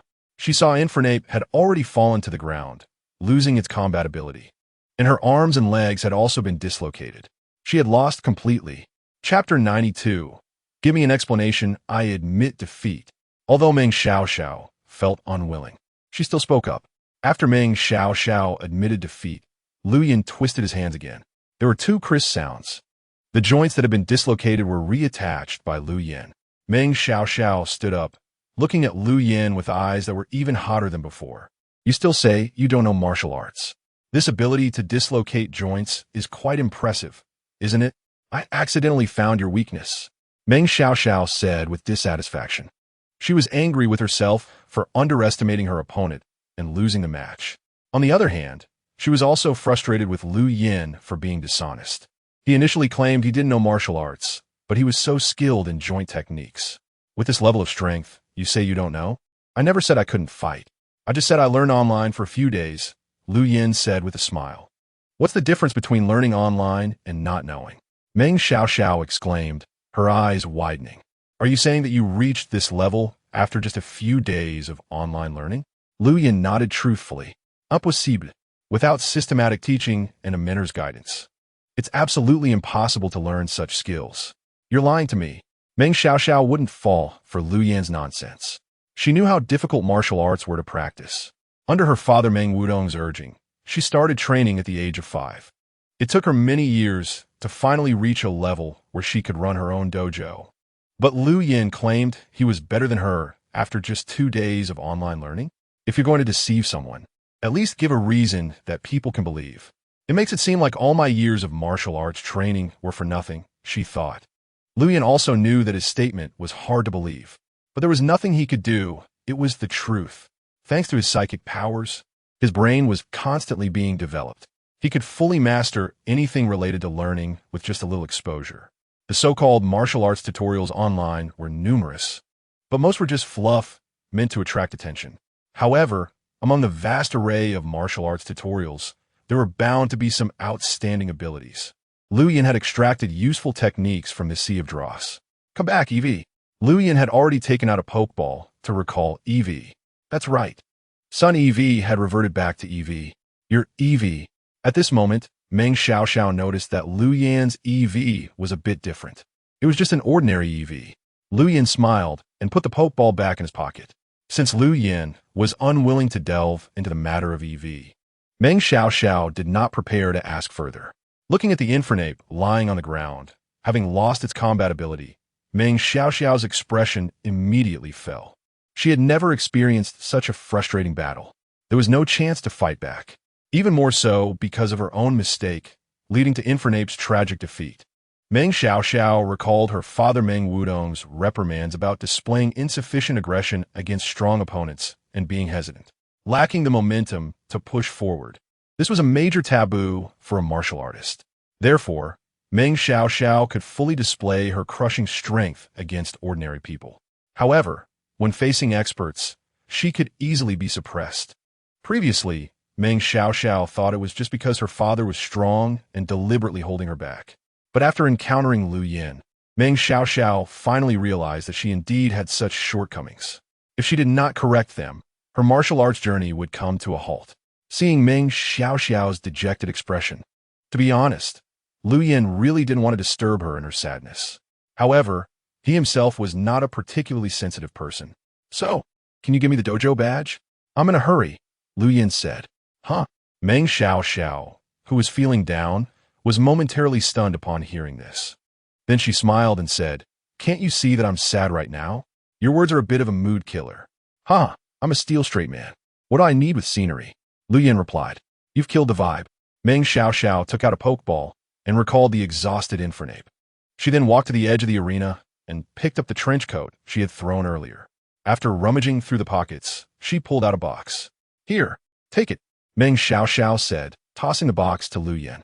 Lu Yin caught the box and discovered it contained the fighting badge he wanted. "Thank you," Lu Yin said, raising the box in his hand. "It's just a bet. No need to thank me," Meng Xiaoxiao replied. Lu Yin nodded and then walked towards the exit of the gym. "Hey, you haven't told me your name yet," Meng Xiaoxiao called out. "Lu Yin." Lu Yin replied without turning back, just waving his hand as he left the gym. "Lu Yin? That name sounds familiar.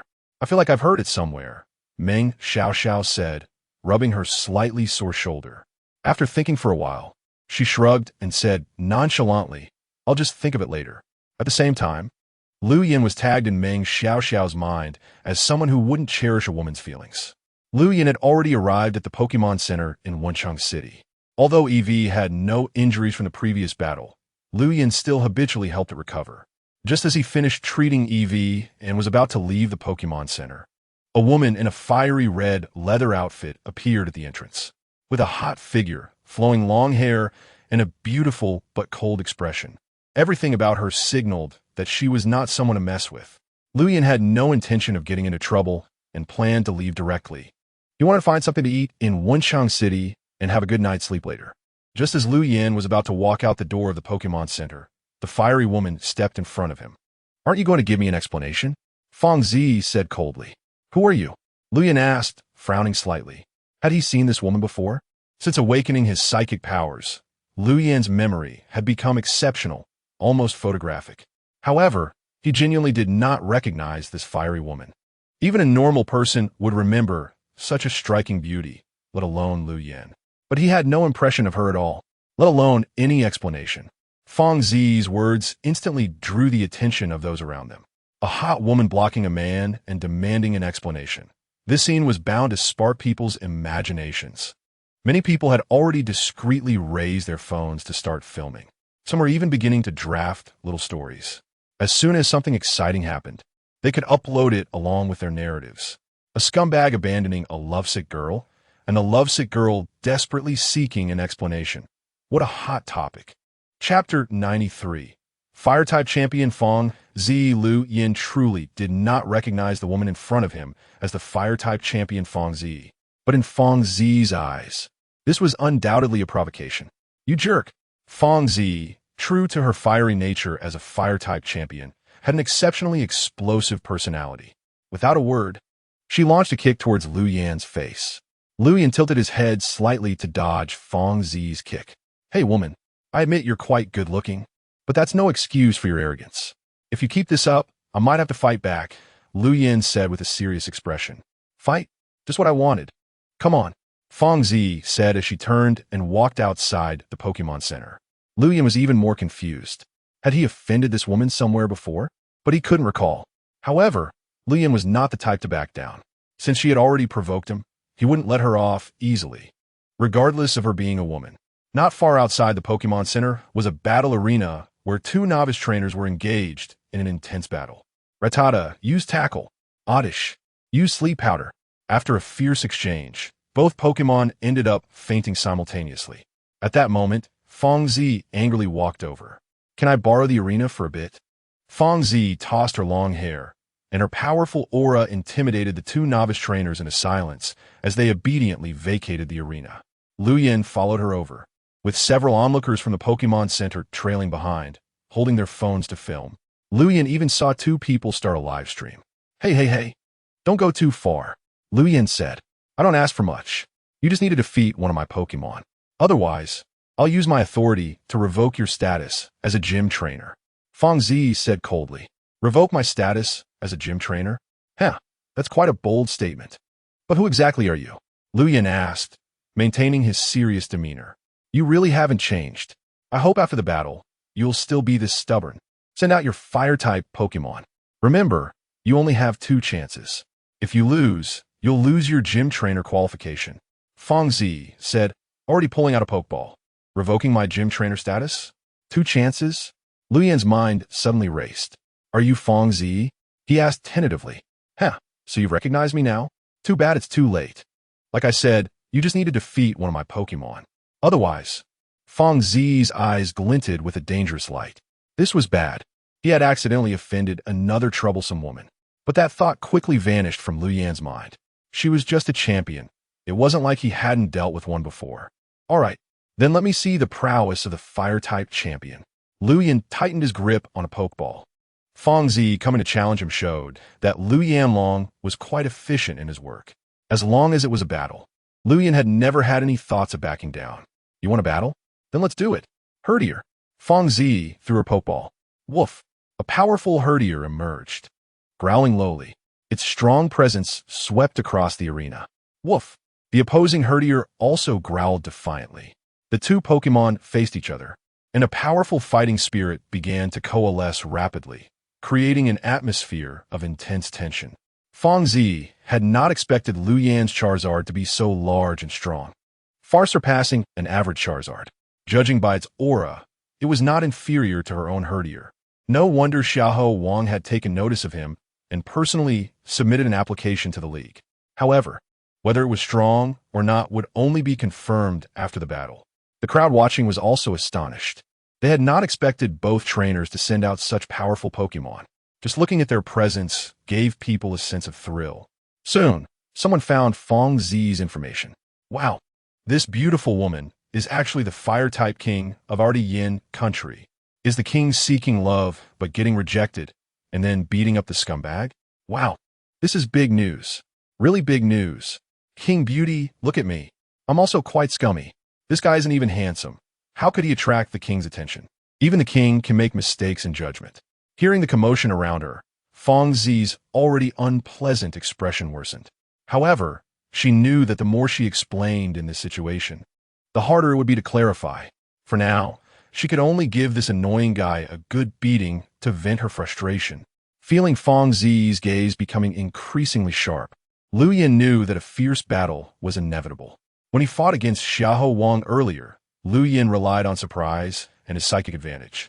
But now, facing Fongzi, Luyan felt it might be a bit troublesome. Judging by her aura, Fongzi's strength might even surpass Xiahou Wang's. Of course, this does not rule out the possibility that Xiahou Wang was arrogant and looked down on Luyan, which led to his downfall. "Let's get started. You attack first," Fongzi said. "Then I want to hold back," Luyan replied, his expression becoming serious. "Fire Dragon, let us greet each other first. Blast Fire. Roar." The Fire Dragon's eyes also sharpened as it gathered a huge ball of scorching flames in its mouth. "Wind Speed Dog, let's counter with Blast Fire." Woof. Boom. 2 terrifying blasts of fire collided in the arena, creating a terrifying shockwave and heatwave. The onlookers who were not far away were all knocked to the ground by the heatwave and shockwave. "Retreat.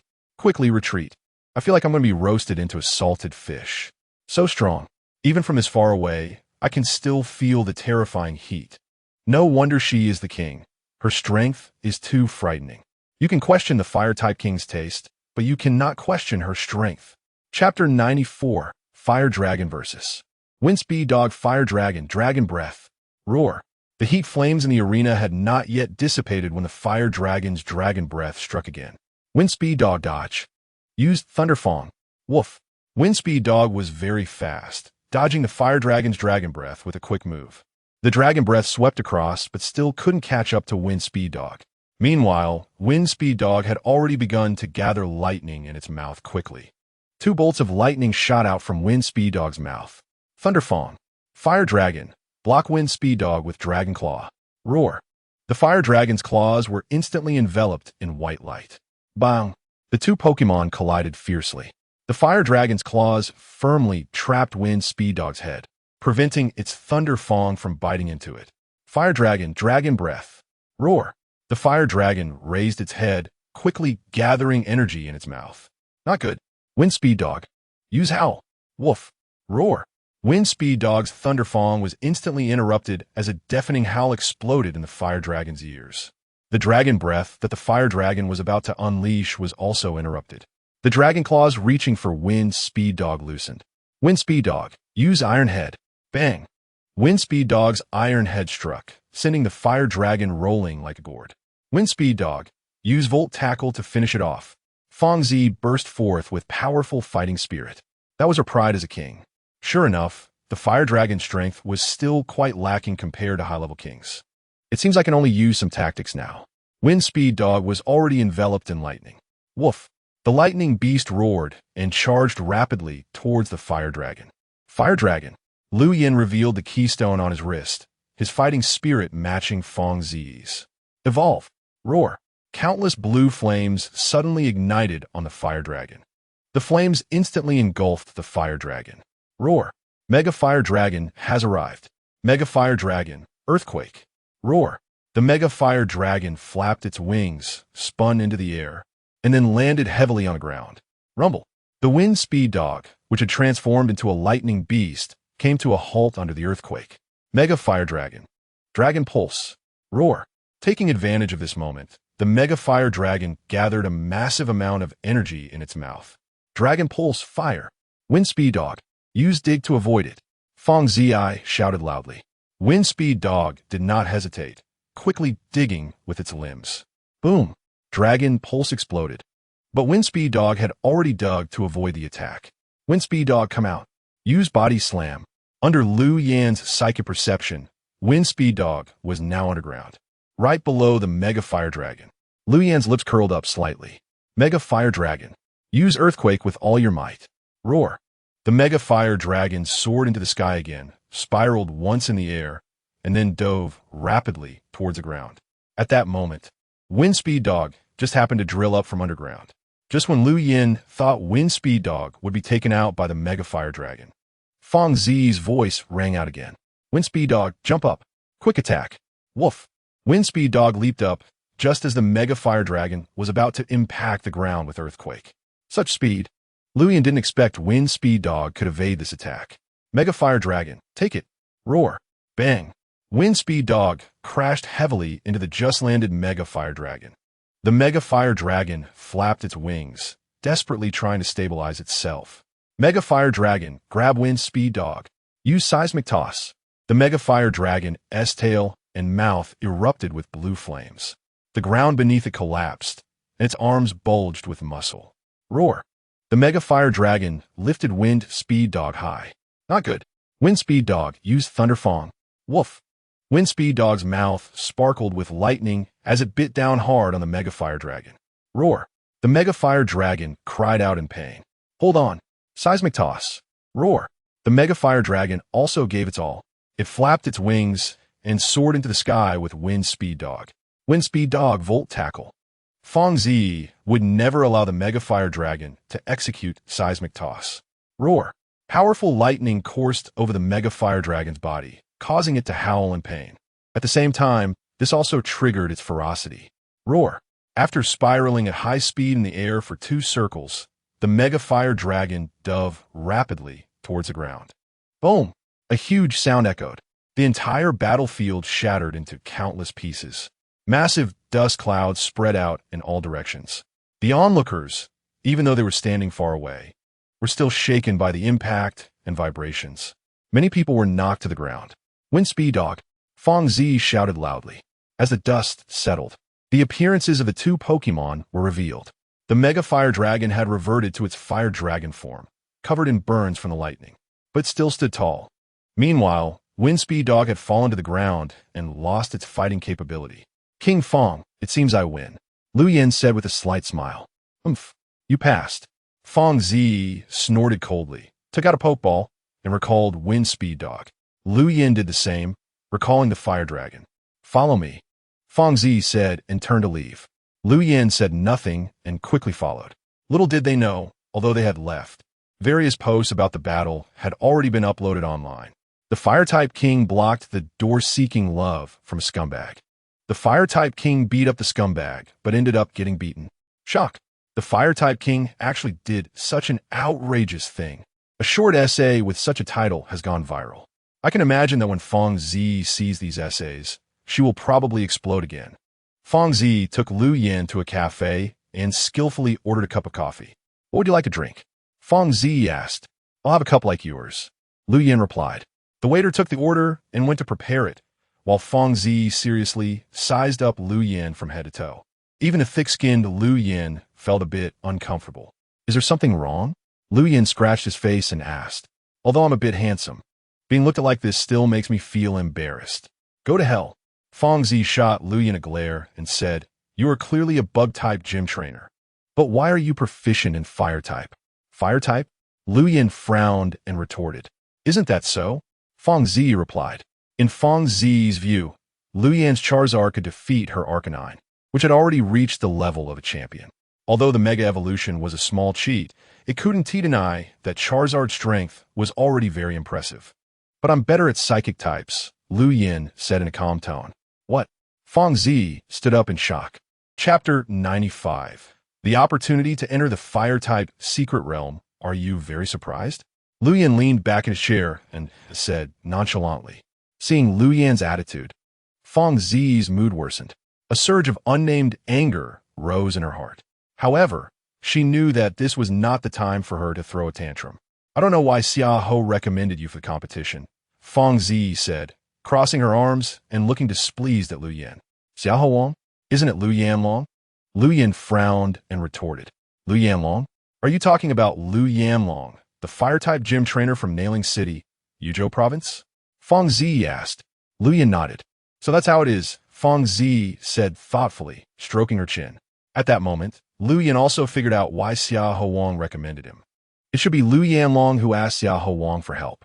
However, Liu Yin didn't expect that Xiaoho Wang would actually recommend him. It seems Liu Yanlong has said a lot of good things about me. Regardless of the purpose, Liu Yin temporarily noted this favor from Liu Yanlong in his heart. When there is an opportunity, he would repay it slightly. Fong Zi didn't intend to delve deeper into this topic. She asked seriously, You say you're not good at fire types, but you're Charizard. Fong Zi's meaning was clear. You say you are not good at fire types, but your Charizard just defeated my Arcanine. If that counts as not being good, then what does that make me? A fire-type champion? Champion Fong. I don't know what Xiaoho Tian Wang said when recommending me. Strictly speaking, I only have 2 fire-type Pokémon, Liu Yin said, holding up 2 fingers.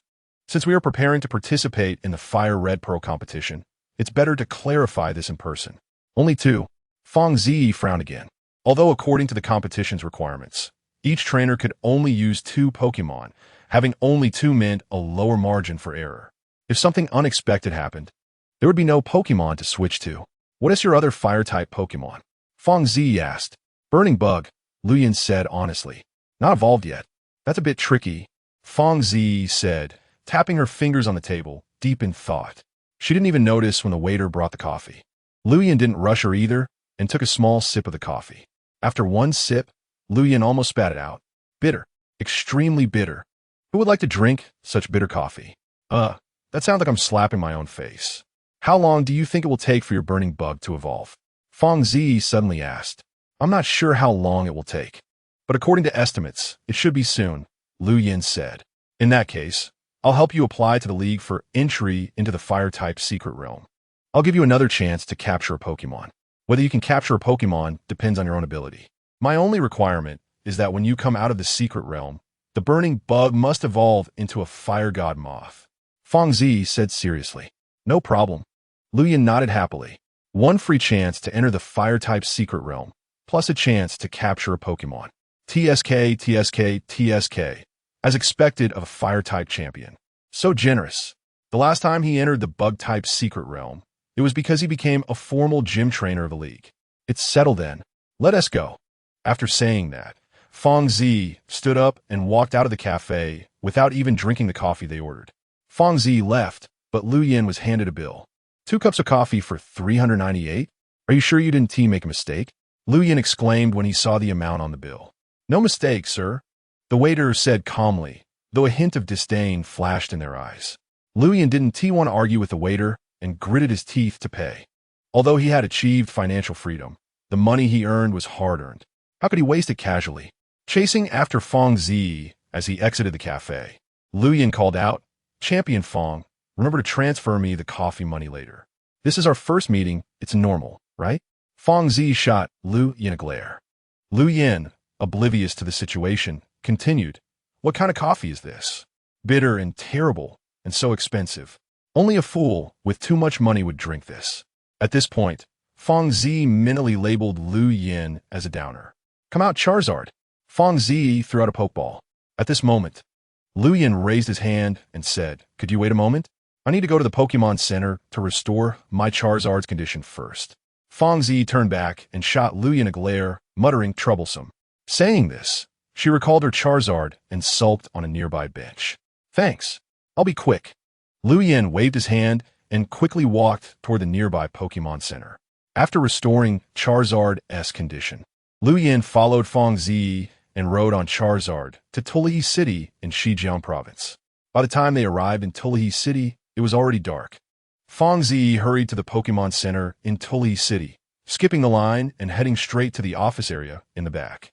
A security guard tried to stop Fong Zi, but when she glared at him with a cold gaze, he was too scared to approach. A few who thought they were sharp tried to stop Lu Yin.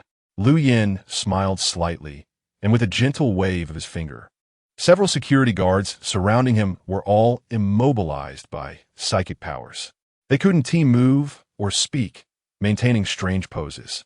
It was only after Lu Yin and Fong Zi left that the security guards suddenly realized they could move again. Wow, we just encountered a master. That was psychic, right? It scared me to death. I thought I was done for. As the security guards discussed their lingering fears, one weakly raised his hand and said, They must be looking for Manager Zhang, right? Shouldn't we notify Manager Zhang? Oh no.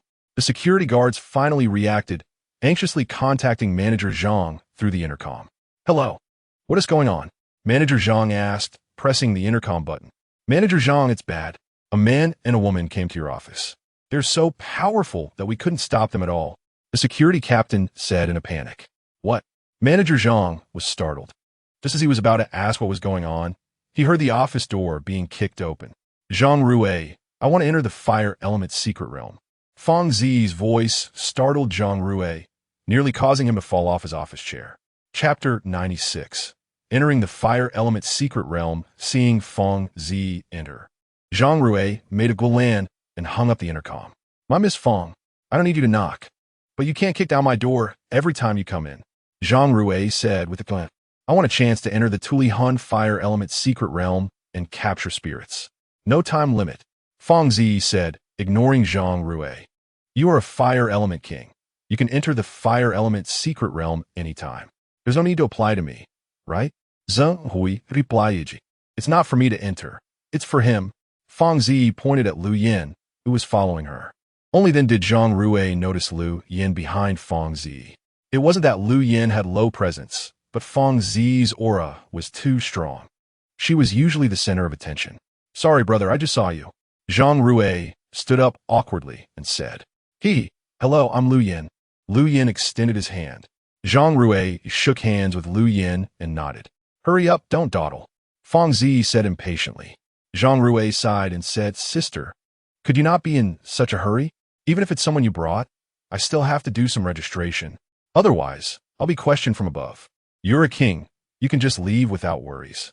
I'm just a small person in charge and will be the one to be punished. Fong Zi rolled her eyes and said, Fine. You're just troublesome. You have the most issues every time you come here. Saying this, Feng Zi plopped down on a nearby sofa. Zhang Rui turned to Lu Yin with an apologetic smile and said, "Brother, don't take offense. Business is business." "Understood, understood." Lu Yin nodded. Zhang Rui returned to his desk and began processing the application. After a while, he leaned over and asked, "Brother, did you bring your trainer ID?" "Yes," Lu Yin said as he handed over his trainer ID. Zhang Rui logged into the Alliance's internal website using the information on Lu Yin's ID. "Oh, brother. So you're a gym trainer," Zhang Rui said with some surprise. "Yes," Lu Yin nodded, but looking at the information displayed on the Alliance page for bug-type gym trainers, Zhang Rui was confused. "You, a bug-type gym trainer, want to enter the Fire Element secret realm? Although there are indeed some firebug-type spirits, should you be entering the bug-type secret realm according to your identity? Is there a problem?" Lu Yin asked. "No problem. It just takes a little time for the review," Zhang Rui said, turning to Feng Zi. "Miss Feng, come over and help confirm." Feng Zi straightened her face and walked over. Zhang Rui stepped back a bit. Feng Zi quickly typed a series of numbers on the keyboard. Then she took out a card and swiped it on the device beside her. Zhang Rui tapped the keyboard and asked, "Are you going in now or waiting until tomorrow?" "It's already dark now. Entering the secret realm at this time carries a certain risks."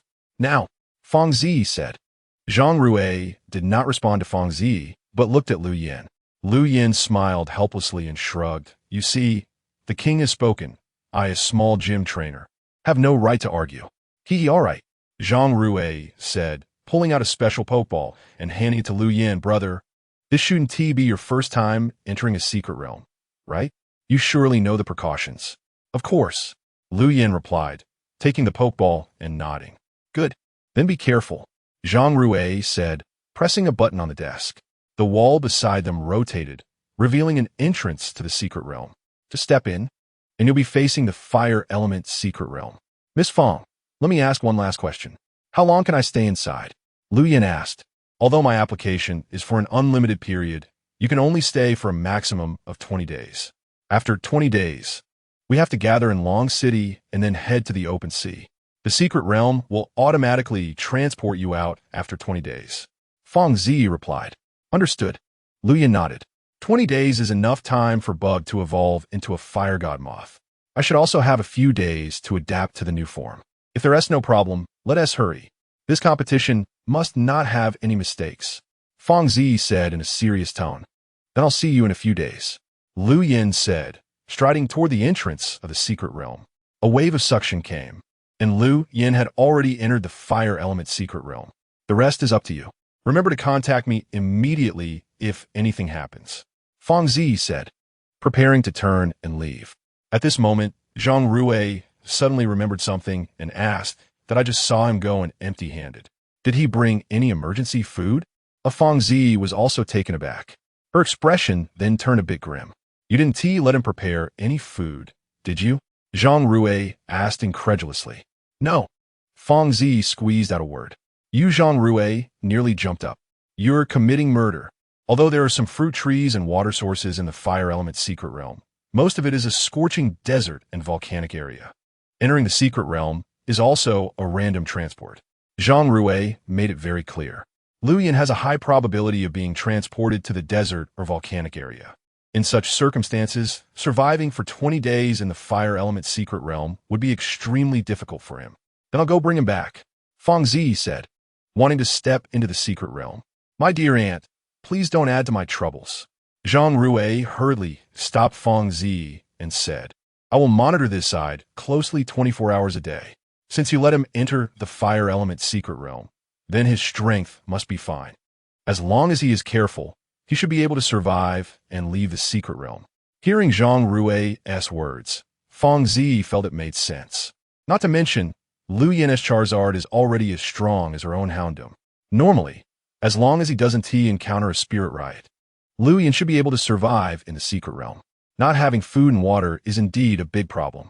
I can only hope Lu Yin has a way. Then please keep an eye on him for me these days. If anything happens, make sure to tell me. I will be away for a few days. Feng Zi hesitated for a moment and continued. 5 days, I will be back in 5 days. After saying that, she turned and left in a hurry. Sigh, when will this temperament change? Zhang Rui watched Feng Zi leave and shook his head in exasperation. Then he looked toward the entrance of the secret realm and sighed, Brother, you can only rely on yourself now. Chapter 97. The fire god Moth comes to visit. Lu Yin found himself in a desert. The desert was hot and windy, with a moon shining down on the land. Although it was moonlight, Lu Yin still felt the heat waves all around. He could clearly feel a burning sensation on his skin. No wonder it's the fire element secret realm. It's so hot, Lu Yin said, activating his psychic power. A powerful psychic force formed an invisible protective shield, blocking all the heat brought by the wind and sand. With a push of his feet, his figure quickly floated up. Looking around, Lu Yin found himself surrounded by a desert landscape. Under the sweep of his telekinesis, he discovered that there were also some spirits beneath the desert. Night Thief Fire Lizard, Flame After Lizard Fire Centipede. Lu Yin did not plan to stay here for long. He intended to find the volcanic group in this fire-type secret realm, allowing the burning bug to absorb enough fire energy to complete its evolution. Found it. With his telekinetic perception, he quickly detected a suspected volcano over 100 kilometers away. With a thought, Lu Yin swiftly flew toward the distance.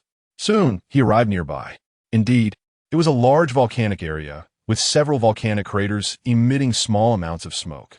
If given a little stimulation, these volcanoes could erupt in an instant. However, these small volcanoes were not Lu Yin's target. He had his eyes set on a massive volcano in the distance. The summit of this volcano was covered in white snow, resembling a dormant dead volcano. But under Lu Yin's perception, its interior was filled with terrifying energy. Not long after, Lu Yin stood at the edge of the huge volcanic crater. To his surprise, there were also spirits here. He saw several regionally formed fire-red dolls chasing each other from afar. Upon seeing Lu Yin, they did not show any fear and curiously gazed in his direction. Ice bug? Snow-swallowing bug? Wasn't this a fire-type secret realm? Lu Yin did not expect that in this snow-covered volcanic area, there existed pure ice-type spirits.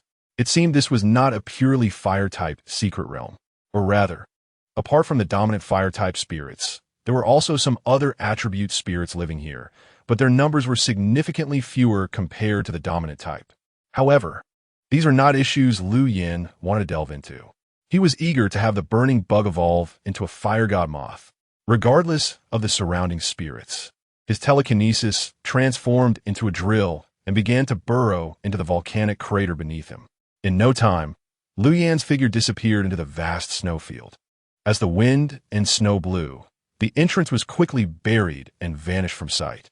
Lu Yin did not keep track of time, merely drilling toward the direction sensed by his telekinesis. He did not know how long it had been, only feeling a wave of heat washing over him. The surrounding ice and snow melted away in an instant, and Lu Yin found himself in a world of lava. The temperature here was extremely high. He did not know the exact degree, but it felt several times hotter than the place where he had captured the burning bug. If it weren't for the protective shield formed by his telekinesis, Lu Yin estimated he would have been cooked. However, even in such scorching lava, spirits still existed. A strong duck-billed flame beast was swimming through the rolling magma below. On the rock walls, several lava snails were crawling. If Lu Yin were a proficient fire-type trainer, he would have eagerly pulled out a pokeball to capture them. These fire-type spirits were quite powerful, and capturing them would immediately bolster his combat strength. However, Lu Yin was not focused on that. Come out, burning bug! Squeak! As the burning bug landed, Lu Yin used telekinesis to lift it up. Burning bug, as you can see, this is a lava pool in the fire-type secret realm. I will give you 20 days. I will come back for you in 20 days. I hope you can evolve into a fire god Moth by then, Lu Yin said. Squeak, squeak, squeak. The burning bug nodded, indicating no problem. The burning bug was already at a high level. It had not evolved for a long time, and Lu Yin felt it was not due to the burning bug's level being insufficient, but rather its lack of fire energy. This fire-type secret realm was just right to meet the conditions for the burning bug's evolution. The reason he left the burning bug alone here was partly due to his confidence in its strength and partly because Lu Yin thought this was a rare opportunity, wanting to explore this secret realm to see if he could capture a spirit he liked. Before coming, Zhang Rui had given him a pokeball, Might as well use it. After leaving the burning bug in the lava pool, Lu Yin quickly departed. The burning bug sank into the lava pool, starting to absorb fire energy vigorously. 20 days passed in the blink of an eye, and Lu Yin returned to the vicinity of the volcanic crater. During these 20 days, he had explored the entire secret realm and confirmed his general conjecture. There were boundaries to the secret realm. According to Lu Yin's expectations, the secret realm should be part of another world, which had been severed by some unknown force, becoming the current secret realm. Similarly, in this fire-type secret realm, there existed not only fire-type spirits. Most of this fire-type secret realm was made up of scorching desert terrain with many volcanic magma areas. But there were also regions with forest landscapes where many spirits of other attributes lived. By coincidence, Lu Yin captured a flame fox with fire psychic abilities. If the burning bug could complete its evolution now, that would be even more perfect. As before, Lu Yin used telekinesis to drill into the volcano's interior. The difference this time was that Lu Yin clearly felt the temperature inside the volcano had decreased significantly. There were also no signs of other fire-type spirits active around. Could something have happened? Lu Yin furrowed his brow and quickly scanned the surroundings with his telekinesis. Deep in the lava pool beneath him, a ball of blazing fire energy was burning. In Lu Yin's perception, that ball of fire energy was as hot as the sun. Although he could not clearly see its form, Lu Yin knew that the burning bug had successfully evolved into a fire god moth. Fire god moth! Lu Yin shouted loudly. Upon hearing Lu Yin's call, the fire god moth, which had been silent at the bottom of the lava pool, finally moved. In Lu Yin's perception, that powerful ball of fire energy began to rise rapidly, resembling the sun rising. Boom! The magma exploded, and the fire god moth made a dazzling entrance. Truly, it was the embodiment of the sun in legend. What a powerful aura! Lu Yin said with satisfaction, just looking at its momentum. It seemed the strength of the fire god moth was set to surpass that of a super-evolved Charizard. With its 6 wings slowly flapping, countless sparks erupted. The brilliant flames underscored the strength of the fire god moth. Chapter 98. Was Lu Yanlong possessed? The fire god moth had perfectly evolved. Lu Yin thought that the competition for the fire red pearl should not be a problem. He nodded and said, according to Lu Yanlong, the competition for the fire red pearl was to be held in a 55-match battle among the Great Flame Nation, the Pansy Nation, and the Niger Nation. The trainers on both sides were fire-type or ground-type gym trainers from each country. The champion trainers were merely leading the team. Based on Fong Zi's strength, Lu Yin felt that given his own strength, defeating 2 to 3 enemy trainers should not be an issue. Even if their side lost, he believed the chances of victory were still quite high. However, given the Pansy Nation's nature, if they were at a disadvantage, they were likely to resort to underhanded tactics. Lu Yin was strong enough to not fear any schemes. Winning or losing was on him, and he would not mind if they played dirty. He actually looked forward to a bit of black eating black, especially after having enjoyed a significant advantage from the Pokémon Hunter. Lu Yin was quite eager for it. Come back, Fire God Moth. After recalling the Fire God Moth into its Pokeball, Lu Yin initially thought about exploring further. But suddenly, the surrounding space began to warp. A powerful force swept toward him. Lu Yin knew this was the secret realm expelling him. It seemed the time had come. Relaxing his entire body, he allowed this force to take him out of the fire-type secret realm. Fong Zi was pacing back and forth in the office. There were 5 other people sitting in the office. Apart from Zhang Ruwei and Lu Yanlong, whom Lu Yin knew, there were also 2 men and 1 woman. Zhang Rui looked at Fong Zi, who was pacing, and felt his eyes were going to blur. Miss Fong, can you stop wandering around? It's almost time for the scheduled event. Since he hasn't been teleported out early, there must be no problem, Zhang Ruwei said with a bitter face.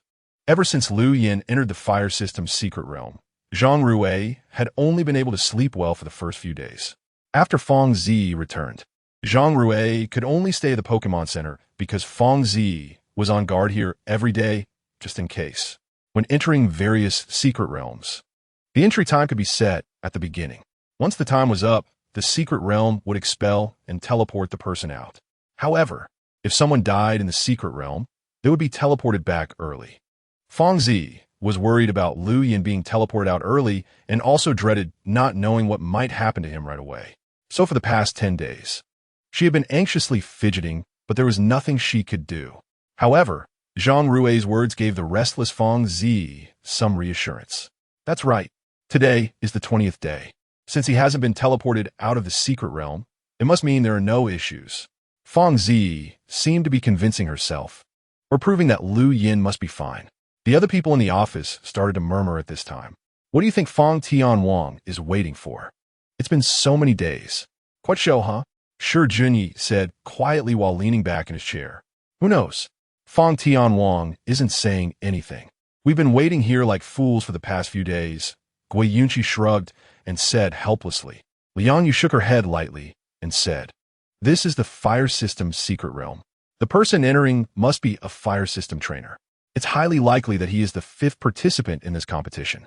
The 5th participant? Haha, what a big deal. We've been waiting here for him for so many days. Once he comes out, I want to see if he deserves to make us wait this long, Shi Junyi said with a sneer.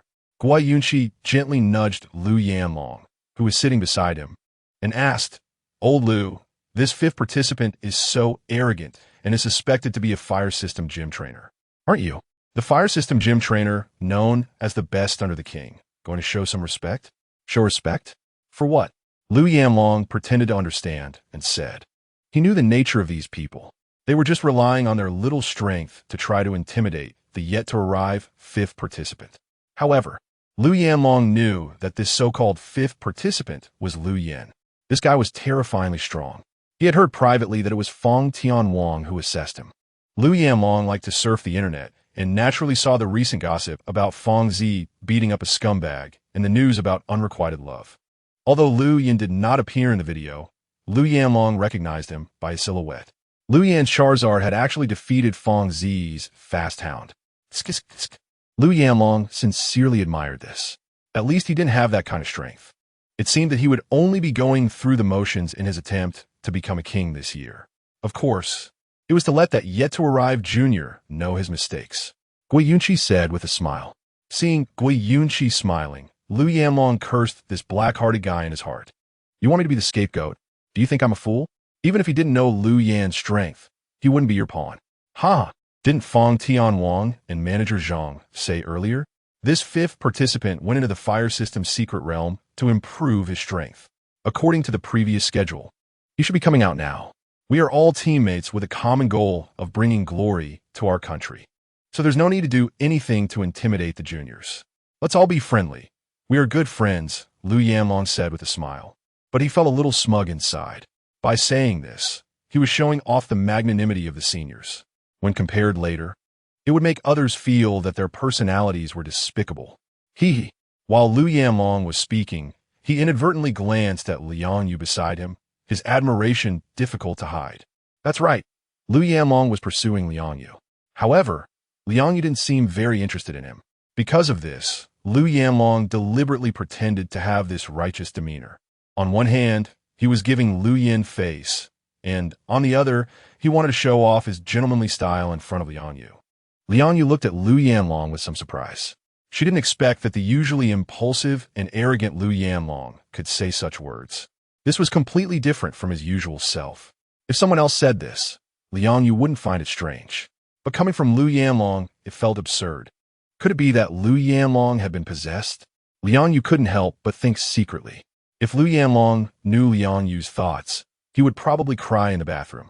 Girl, I'm deeply in love with you, and you actually think like this about me. Sob, sob, sob. Chapter 99. Whoever wins becomes the captain. Just as the few people in the room were lost in their thoughts, the entrance to the secret realm began to twist rapidly. It's coming. Zhang Rui, who had been monitoring the secret realm's movements, shouted loudly. Feng Zi, who had been anxiously pacing, immediately stopped and fixed her eyes on the exit of the secret realm. The other gym trainers also stood up, wanting to see who this 5th participant was that had made them wait for so many days. The space twisted, and Lu Yan's figure appeared in Zhang Rui's office. After seeing the people around him, Lu Yan smiled and greeted the few people in the room. You're all here. Did you have nothing to do in these 20 days? Feng Zi looked Lu Yan up and down and said, I saw you enter the fire system's secret realm empty-handed. Given the environment in the secret realm, you should have been struggling to survive in there for the past 20 days. But what's with your clean clothes and rosy complexion? If someone didn't know better, they might think Lu Yin had been on vacation. In fact, for Lu Yin, going into the secret realm was really no different from a vacation. His system space was stocked with plenty of food and daily necessities. He hadn't even thought about bringing food or anything. He didn't have that concept at all. Shouldn't I have something going on? Lu Yin asked curiously. As long as you're fine, Feng Zi naturally didn't plan to delve deeper into this matter. Principally speaking, Lu Yin's empty-handed entry into the fire system's secret realm was a mistake on her part. If he had really died in the secret realm, even though she was a king, she would still face considerable punishment. Fortunately, everything was safe and sound. Brother, how was your harvest? Lu Yanlong came over with a smile to greet him. Haha, it's old Lu. I had a bountiful harvest and even captured a nice Pokémon, Lu Yin said, raising the special Pokeball in his hand. This was the one Zhang Rui had given Lu Yin before entering the secret realm, and it was the opportunity Feng Zi had secured for Lu Yin. You successfully captured a Pokémon? Then please come over to register it, Zhang Rui said with a smile. Lu Yin didn't say much and handed the special Pokeball to Zhang Rui. Zhang Rui placed the Pokeball on a nearby device and began to check the Pokémon inside, while also starting the registration process. The Pokémon captured in the secret realm must be registered with the Alliance. This is also a form of protection for the Pokémon from the secret realm. The Fire Demon Fox? Brother, you're really lucky, Zhang Rui said with a smile, looking at the Pokémon displayed on the computer. It's just luck, nothing special. Lu Yin waved his hand dismissively. Initially, Lu Yin did not intend to capture a Fire-type Pokémon. However, after encountering the Fire Demon Fox, he changed his mind. Fire-type Pokémon are countered by ground, ghost, water, dark, and rock types, which makes 5 types that can restrain them. But they also have strong resistances to 7 types: fire, fighting, psychic, steel, grass, ice, and fairy. Overall, it's not bad. You must be the 5th person in the competition, right? You've made us wait for so many days. Now that you're here, shouldn't you show some appreciation? Sure, Jinyi said, standing in front of Lu Yin with his arms crossed. Oh, how should I show my appreciation? Lu Yin leaned forward and asked with a smile. Originally, Feng Zi was worried that Lu Yin might die in the fire-type secret realm due to her mistake. Now that he has come out safely, she naturally feels relieved. But unexpectedly, Sure Junyi started this kind of game. Seeing this fool's expression, Feng Zi could only say he was stubborn and seeking death. During these days, Feng Zi didn't just wait idly. Besides waiting for Lu Yin, she also checked all the information about him. Based on her own deductions, she roughly guessed Lu Yin's strength. Overall, Lu Yin should be between the early to mid-stage of the champion rank. Why such a range? It mainly depended on the Pokémon he owned. Generally, one can only find out Lu Yin's identity as a bug-type gym trainer on the Alliance's official website, along with a few registered bug-type Pokémon. However, given Feng Zi's status, she could easily find out all the Pokémon under Lu Yin's name. Unexpectedly, this guy quietly owned quite a few rare Pokémon. Psychic Meow, regional form of Drowsy, regional form of Rapidash, and a Charizard whose strength was no less than her own Houndoom. Now that he has safely returned from the Fire-type secret realm, it's likely that his Burning Bug has already evolved into a Fire God Moth. Thinking of this, Feng Zi felt more confident about this competition. Therefore, when she saw Sure Junyi's provocation, she didn't speak up to stop it. These unruly guys need someone to put them in their place. As a champion, it wouldn't be appropriate for her to intervene, so she would leave it to Lu Yin. Very simple. First, sincerely apologize to each of us. Then, genuinely invite us to have a nice meal and bathing experience in the city. Finally, let us see how you perform. My request isn't excessive, right? Sure, Jinyi said with a smile. Lu Yin nodded seriously and said, it's not excessive. It's just that I'm meeting you for the first time. I'm not too inclined to invite you to dinner. You really have a proud nature. I just wonder if you have the capital to be proud. Gui Yunqi interjected at this moment. The few of them were all gym trainers selected by the Alliance to participate in the Fire Red Pro competition and were very confident in their own strength. However, seeing Feng Zi waiting here for more than 10 days without asking for a reason, they were all holding onto a grudge. Why is he being given such importance? I prefer to let my strength speak for itself. As for whether I'm proud, do I need to demonstrate it later? Lu Yin said with a smile, but a look of disdain had already appeared in his eyes. Kid, you must be a newly promoted gym trainer, right? Has no one taught you to respect your seniors? Shi Junyi said with a cold face. Respecting seniors means respecting those who are moral. It's not about respecting anyone and everyone. Lu Yin retorted directly. Clap, clap, clap. Good. Well said. Lu Yanlong laughed and clapped his hands. Many things cannot be explained clearly. I propose we have a simple battle. It will help us better understand each other as strength. I wonder what everyone thinks. While Lu Yanlong was speaking, his eyes were on Feng Zi. Here, her identity and strength are the strongest, so the battle must be approved by her.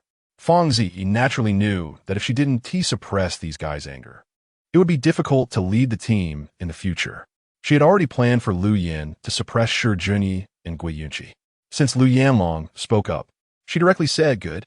Since that's the case, you can have an internal team battle. The winner will be the captain of this competition. Chapter 100. Battle between gym trainers. Feng Zi's words instantly lifted the spirits of Shi Junyi and Gui Yunqi. Representing Dian country in this competition represents honor. If they also had the title of captain, it would greatly benefit their reputation. Gui Yunqi originally just wanted to use this so-called fifth person as a pawn, but unexpectedly, Feng Zi brought out the captain title. This ignited Gui Yunqi's competitive spirit, which he had no intention of showing before.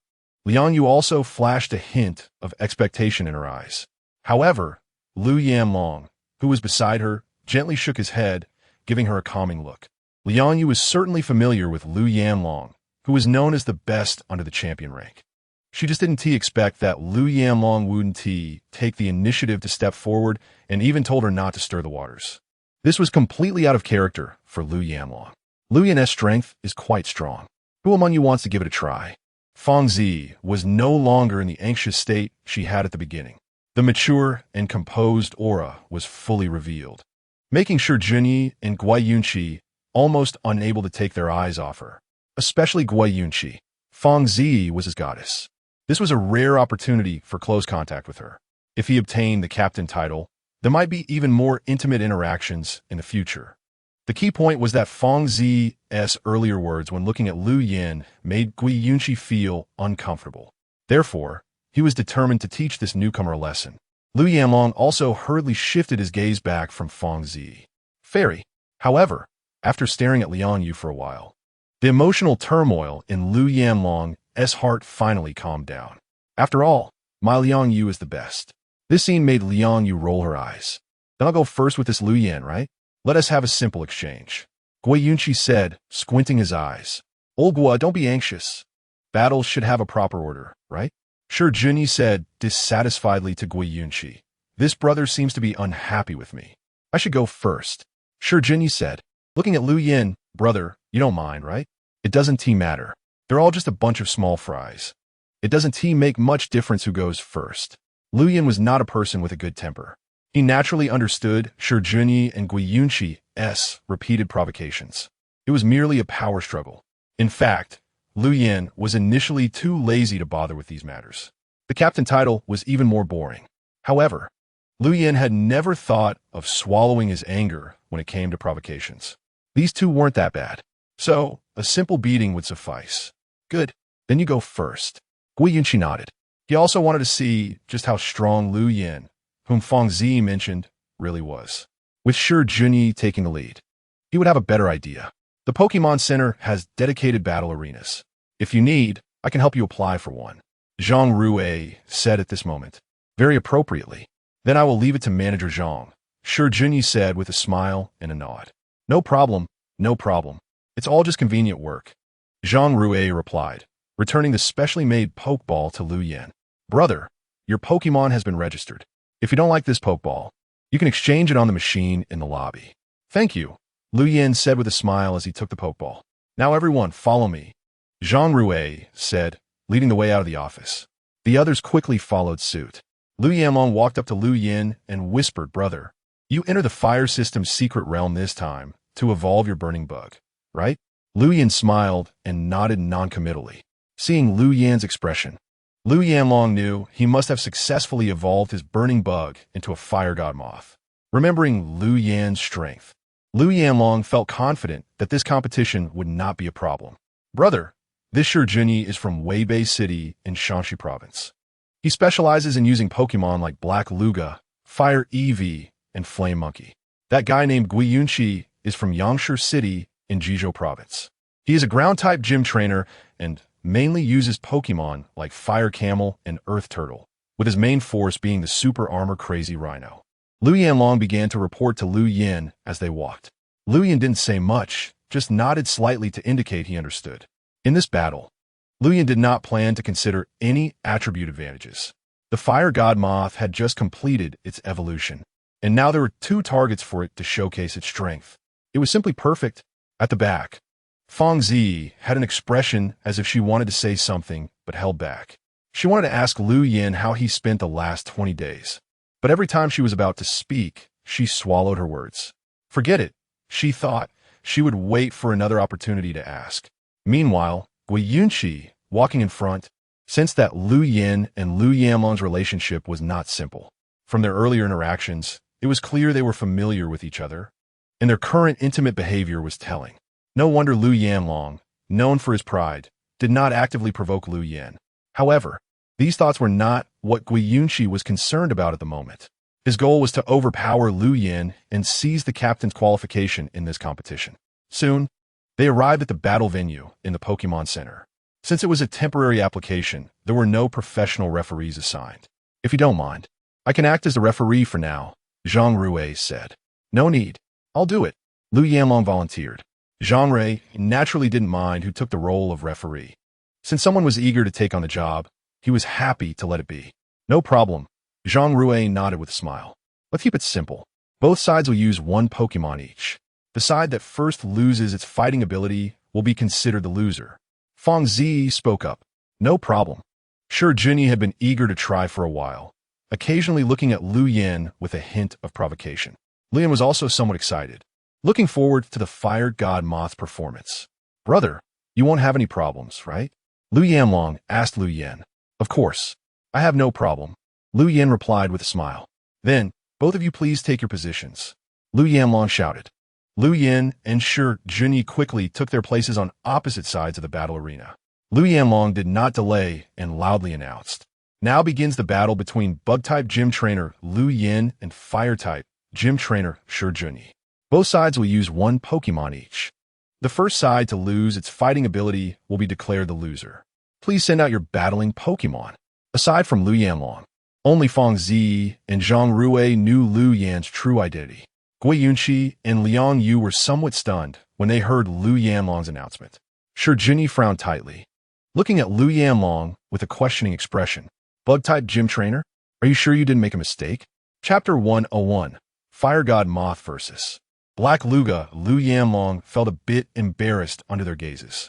He scratched his face and said, "Did I say something wrong?" In fact, it was his first time being a referee. Usually, gym battles have a dedicated referee. He thought it would be fun to experience being a referee. But what did he say wrong? He is a Bug-type Gym Trainer? Shi Junyi pointed at Lu Yin in disbelief and asked, Huh? Yes, that's right, Lu Yanlong nodded. Lu Yin had indeed revealed to him that he was a Bug-type Gym Trainer. He had also verified it through the league. Lu Yin was not lying. But wait, this Fire Red Orb competition is mostly for Fire-type and Ground-type Gym Trainers, right? What is a Bug-type Gym Trainer doing here? Shi Junyi's expression shifted from surprise to disdain. He had never respected this 5th person who appeared late. Now, knowing he was a Bug-type Gym Trainer, he felt even more disdain. Bug-type? Bug-types are perfectly countered by Fire-types. This battle is already half won without even fighting. Who says a Bug-type Gym Trainer can't use Fire-type Pokemon? Lu Yin said as he tightened his grip on the Fire God Moth's Pokeball. I'm not saying I look down on Bug-type Pokemon. It's just, Shi Junyi didn't finish his sentence, but the disdain in his eyes was unmistakable. Lu Yanlong looked at Fong Zi for help. Fong Zi nodded slightly with an indifferent expression. With Fong Zi's approval, Lu Yanlong felt more confident. Please send out your battling Pokemon, Lu Yanlong shouted. Since you're not going to admit defeat, I'll let you, this Bug-type Gym Trainer, know that some excitement cannot be forced. You simply can't fit into a circle that isn't yours. Go Black Luga. Shi Junyi threw out his Pokeball. Unleash the brilliance of the sun. Show your power. Go! Fire God Moth. Lu Yin, fueled by his enthusiasm, also shouted as he threw out his Pokeball. The 6 wings of the Fire God Moth flapped behind it, sending countless sparks flying. The dazzling light made it seem as if the Fire God had descended upon the earth. It's actually the Fire God Moth. Sure, Junyi did not expect that the Pokemon Lu Yin sent out was the rare Fire God Moth. So what if it's a Fire God Moth? I will still crush you. Sure, Junyi's eyes narrowed as he shouted, Black Luga, use Flamethrower. Even if it's the Fire God Moth, its resistance to fire types is only average. Lu Yin shouted back, Fire God Moth, let's counter with Flamethrower. Boom! The flamethrowers from the Fire God Moth and Black Luga collided in the arena. The scorching waves of heat spread rapidly around. The spectators on the sidelines instinctively stepped back to avoid the heat. Whoosh! The 6 wings of the Fire God Moth flapped rapidly. The power of its flamethrowers surged once again, completely overpowering Black Luga's flamethrower in an instant. Boom! Black Luga! Sure, Junyi shouted anxiously. Fire God Moth, don't give a chance to breathe. Use Hyper Beam. The Fire God Moth soared high into the air, beginning to gather energy for its beam attack. Black Luga, get up! Sure, Junyi shouted. Upon hearing Sure Junyi's call, Black Luga finally staggered to its feet from the pit it had fallen into. Hurry and dodge! Sure, Junyi shouted again. Hyper Beam, fire! Boom! The Hyper Beam exploded next to Black Luga. Although Black Luga avoided being directly hit, the shockwave from the explosion caused it to fall heavily to the ground once more. Damn it! Black Luga! Sure, Junyi's expression turned grim. He didn't expect the power of the Fire God Moth skills to be so strong. Just 2 moves had drained his Houndoom stamina. Should he use that move? The thought of hesitation flashed by. No, I can't lose so easily. Houndoom, show your terrifying power as the Hound of Hell. Sure, Junyi said, revealing the keystone hanging around his neck. Houndoom, evolve. Woof. Houndoom let out a low growl, and a light of evolution enveloped it. To think that just 2 moves had forced Sure Junyi's Houndoom to Mega Evolve. This Lu Yin is really strong. Guiyunqi's gaze turned sharp. If he were to think from another perspective, Guiyunqi felt he might not be able to do better than Sure Junyi. However, backing down like this was absolutely impossible. Although Guiyunqi had the desire to suppress Lu Yin, he also had the dignity of a gym trainer. He couldn't be intimidated just because the opponent was strong. Even if he really couldn't win, he had to showcase the style of a gym trainer. Moreover, the ground type has a significant advantage over the fire type. Woof! Mega Houndoom makes its appearance, with a fierce look and a powerful aura. It truly seemed like a hellhound that had walked out of hell. Mega Houndoom, crush it! Sure, Junyi's previously low spirits soared again with the appearance of Mega Houndoom. He didn't believe it. Could Mega Houndoom not redeem itself? Fire God Moth, use Storm.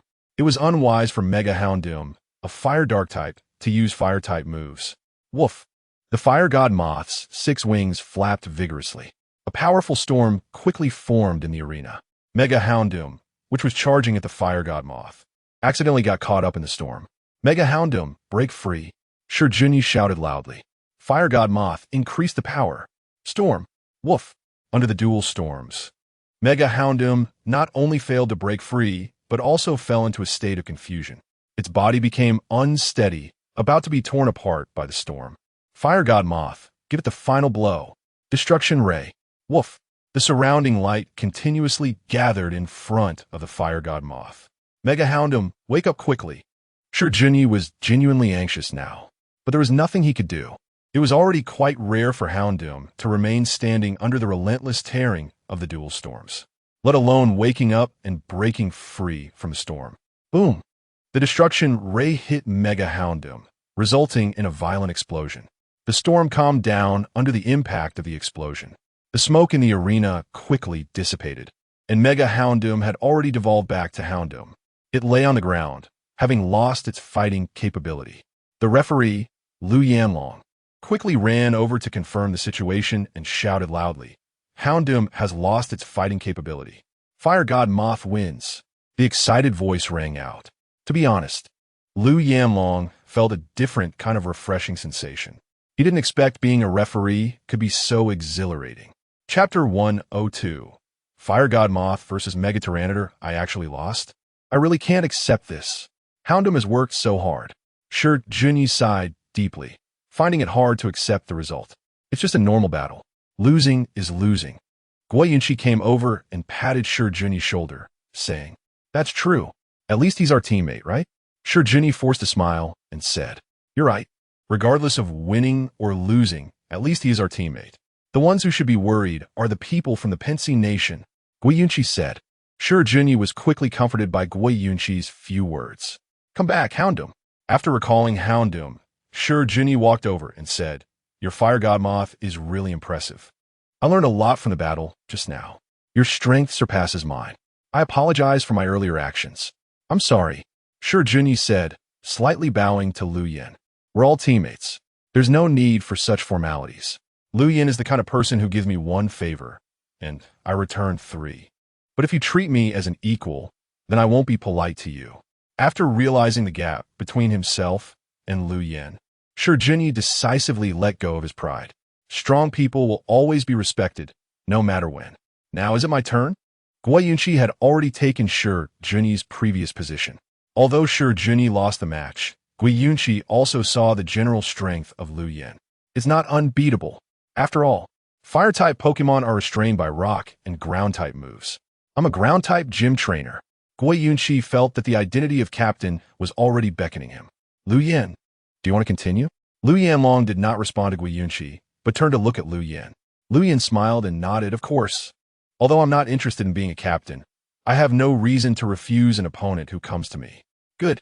So you will continue to use Fire God Moth?" Lu Yanlong asked. The Fire God Moth didn't take any damage in the previous battle. It might be a bit exhausted from using multiple moves, but it didn't have much impact. "I will continue to send Fire God Moth in a battle." Lu Yen nodded. "That's great." Guiyunchi was worried that Lu Yen would switch to a Pokemon that counters ground types, since he stubbornly continued to use Fire God Moth. Guiyunchi was delighted but couldn't help but sneer inside. Don't think that winning against Sure Junyi makes you arrogant. Soon, you'll have a time when you can't smile. Lu Yen naturally also knew that if Fire God Moth continued to fight, it would be restrained by Rock-type moves. However, the upcoming Fire Red Pearl competition also has Ground-type opponents. If he backed down now, what would happen then? Therefore, this battle was also a good opportunity. An opportunity for Fire God Moth to adapt to battling against its weaknesses. Now begins the battle between Bug-type Gym Trainer Lu Yen and Ground-type Gym Trainer Guiyunchi. "Please send out your battling Pokemon, Guiyunchi." Lu Yanlong diligently performed his duties as a referee. "Make a stunning entrance." Mega Tyranitar. Boom! The Mega Tyranitar, weighing over 600 pounds, landed heavily on the arena, causing the ground to tremble. Numerous tiny cracks had appeared on the ground beneath Mega Tyranitar's feet. The battle begins. As soon as Lu Yanlong finished this sentence, he wisely stepped back several paces, because he knew that fierce battles were about to erupt. Referees are not superhumans. Getting too close could very likely lead to collateral damage. Mega Tyranitar, Rock Wrecker. Guiyunchi launched the attack immediately. Fire God Moth, dodge quickly. The Fire God Moth flapped its 6 wings rapidly, continuously dodging Mega Tyranitar's Rock Wrecker. Don't let it get away. Mega Tyranitar, continue using Rock Wrecker. Guiyunchi was determined. Although Fire God Moth's flying speed was fast, it would inevitably make mistakes. At that time, it would face the terrifying ground type. While maintaining high-speed movement, Fire God Moth used Flame Dance. Woof! Sparks continuously burst from the Fire God Moth's 6 wings. The dense sparks quickly enveloped the Fire God Moth. At the same time, the swirling flames transformed into a sky full of fire, sweeping towards Mega Tyranitar. The small flames wouldn't have much effect on Mega Tyranitar. Mega Tyranitar, withstand the attack. Continue to block the flight path of the Fire God Moth with rock crits. "I want to trap it," Guiyunchi shouted loudly. Roar! The continuous fire dance attacks did not cause much damage to the armored rhinoceros. The armored rhinoceros had tough skin and a thick hide. Its relatively slow movement became its weakness. However, it was fortunate that its special defense was average. If it weren't for the type disadvantage, the previous fire dance would definitely have dealt significant damage to the armored rhinoceros. Useless. Useless. You can't defeat me by just dodging. Gui Yunqi looked at the fire god moth, constantly evading the armored rhinoceros's attacks, laughing with great satisfaction. In his eyes, the outcome of this battle was already clear. The armored rhinoceros had a complete advantage. With such a big advantage, how could I lose? Lu Yin, however, ignored Gui Yunqi's trash talk and focused intently on the flight trajectory of the fire god moth. Closer, even closer. As the fire god moth kept dodging the armored rhinoceros's attacks, the distance between the fire god moth and the armored rhinoceros was gradually closing without anyone noticing. Gui Yunqi also noticed this situation. After all, a gym trainer chosen by the league to represent Dian in battle certainly wouldn't lack this bit of combat awareness. But Gui Yunqi didn't care. Close combat was the armored rhinoceros's advantage. If the fire god moth wanted to engage in close combat, then bring it on. The armored rhinoceros feared no challenge. If it were usual, Gui Yunqi might have calmly considered whether Lu Yin was preparing some strategy. But now, he was already immersed in the joy of about to become the captain. Come on, armored rhinoceros, knock down the fire god moth. Gui Yunqi shouted excitedly. Now is the time. Fire god moth, use sonic boom. Just as the fire god moth was about to collide with the armored rhinoceros, Lu Yin's voice rang out. Squeak, squeak, squeak. The ear-piercing noise of a blade scraping on glass echoed in the ears of the armored rhinoceros. The spectators standing at a distance were also disturbed by the harsh sound, covering their ears in pain. Not to mention the armored rhinoceros, which was directly affected. Fire god moth, now's your chance. Solar beam. Chapter 103. The biggest troublemaker turns out to be Lu Yin, since Lu Yin was already prepared to participate in the Fire Red Orb competition. How could he not have done the corresponding homework? The participating Pokémon were Fire-type and Ground-type Pokémon. Fire-type Pokémon were weak against Ground and Rock-type moves. Most Ground-type Pokémon were related to Rock types and generally excelled at using Rock-type moves. Solar Beam, as a Grass-type ultimate move, was naturally an excellent choice against Ground and Rock types. Ironically, the Fire God Moth happened to be able to learn Solar Beam. As the incarnation of the sun, the Fire God Moth could absorb a large amount of beam energy from itself. Solar Beam. Fire. The armored rhinoceros had no time to react, and the solar beam hit its mark. Boom! A violent explosion rang out, and thick smoke instantly obscured the battlefield. Armored rhinoceros. Gui Yunqi shouted in surprise. However, amidst the smoke, there was no response from the armored rhinoceros. The match was already over. Feng Zi crossed her arms and said with a slight smile, "I'm very satisfied with Lu Yan's performance this time. After all, how could a chosen contestant be lacking?" Lu Yan also knew that the armored rhinoceros had no chance of withstanding the solar beam. The armored rhinoceros was 4 times weak to grass. Sure enough, when the smoke cleared, the armored rhinoceros lay on the ground, unable to continue fighting. Lu Yanlong ran over to confirm the situation to avoid misjudgment. The armored rhinoceros has lost its fighting ability, and the fire god moth wins. Lu Yanlong shouted loudly. From the sound, his excited emotions seemed to have cracked a bit. "I didn't expect I would be defeated so easily. I thought I could defeat you and become the captain." Come back, armored rhinoceros. Gui Yunqi shook his head with a wry smile as he recalled the armored rhinoceros. "Well done, fire god moth. You can come back and rest." Lu Yan also recalled the fire god moth. It was just a small tactic. If you had noticed it earlier, the result might have been different. The battle was won, and they would be teammates in the future. So Lu Yan didn't plan to continue provoking. Of course, all of this was premised on Gui Yunqi not coming over to seek death. Otherwise, Lu Yan would naturally let him know why flowers are so red. "All right, is there anyone else who wants to challenge Lu Yan?" Feng Zi looked at Liang Yu. Liang Yu quickly shook her head. At this moment, she also understood what Lu Yanlong's previous hint meant. This Lu Yan is really strong.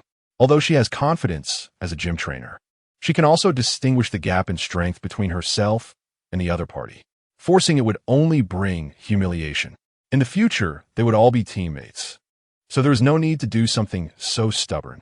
Seeing that Liang Yu had no intention of challenging, Feng Zi looked at Lu Yanlong again. "Feng Tianwang, don't look at me. I've already battled Lu Yan in Nanling City. I'm not his opponent." Lu Yanlong admitted frankly. "All right, since you all say so, then I announce." Feng Zi said, glancing around the faces of the few people before saying, "This time, our team leader for the Fire Red Orb competition will be Lu Yin. When I'm not around, you all will take him as your leader."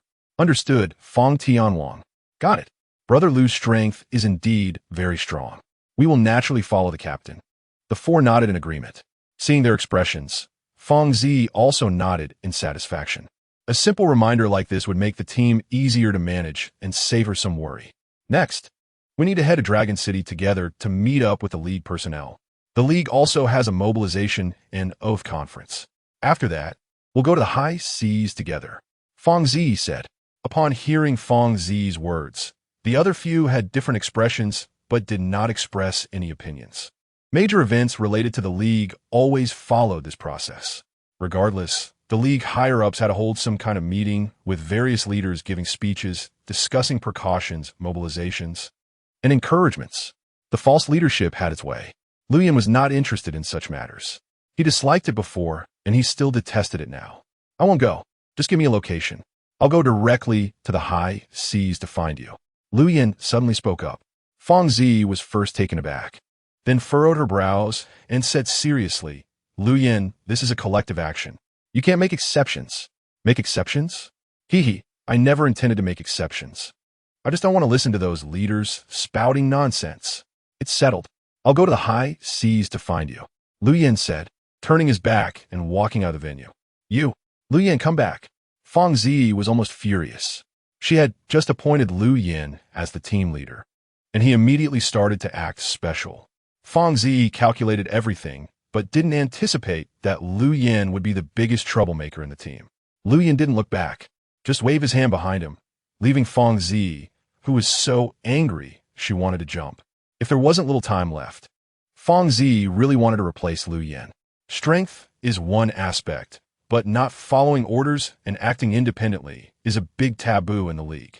Fong Zi also didn't like the League's bureaucratic speeches. But if you want to navigate this circle, there are some things you have to face, even if it is something that makes you feel disgusted. But Lu Yin is different.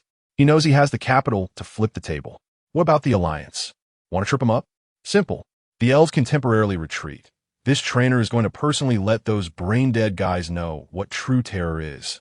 Aside from Fong Zi's anger, the expressions on Zhang Rue, Lu Yanlong, and others remained unchanged.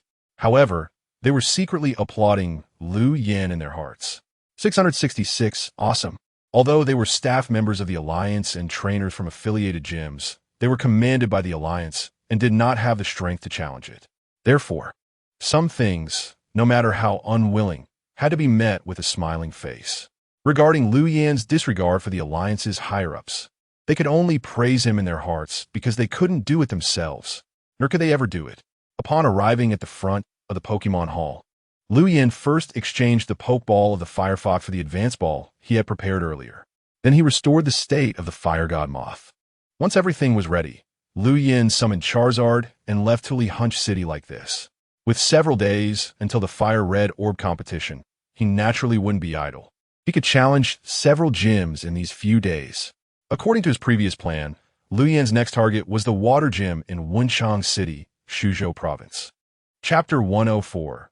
Water Gym in Shuawei Wuncheng City is one of the richest cities in Shuzhou Province and also an important city along the Dadu River. It is precisely because of this that the Water Gym of Wuncheng City was established. The Water Gym trainer in Shuawei, in addition to being a gym trainer, is also the owner of the Wuncheng Oceanarium.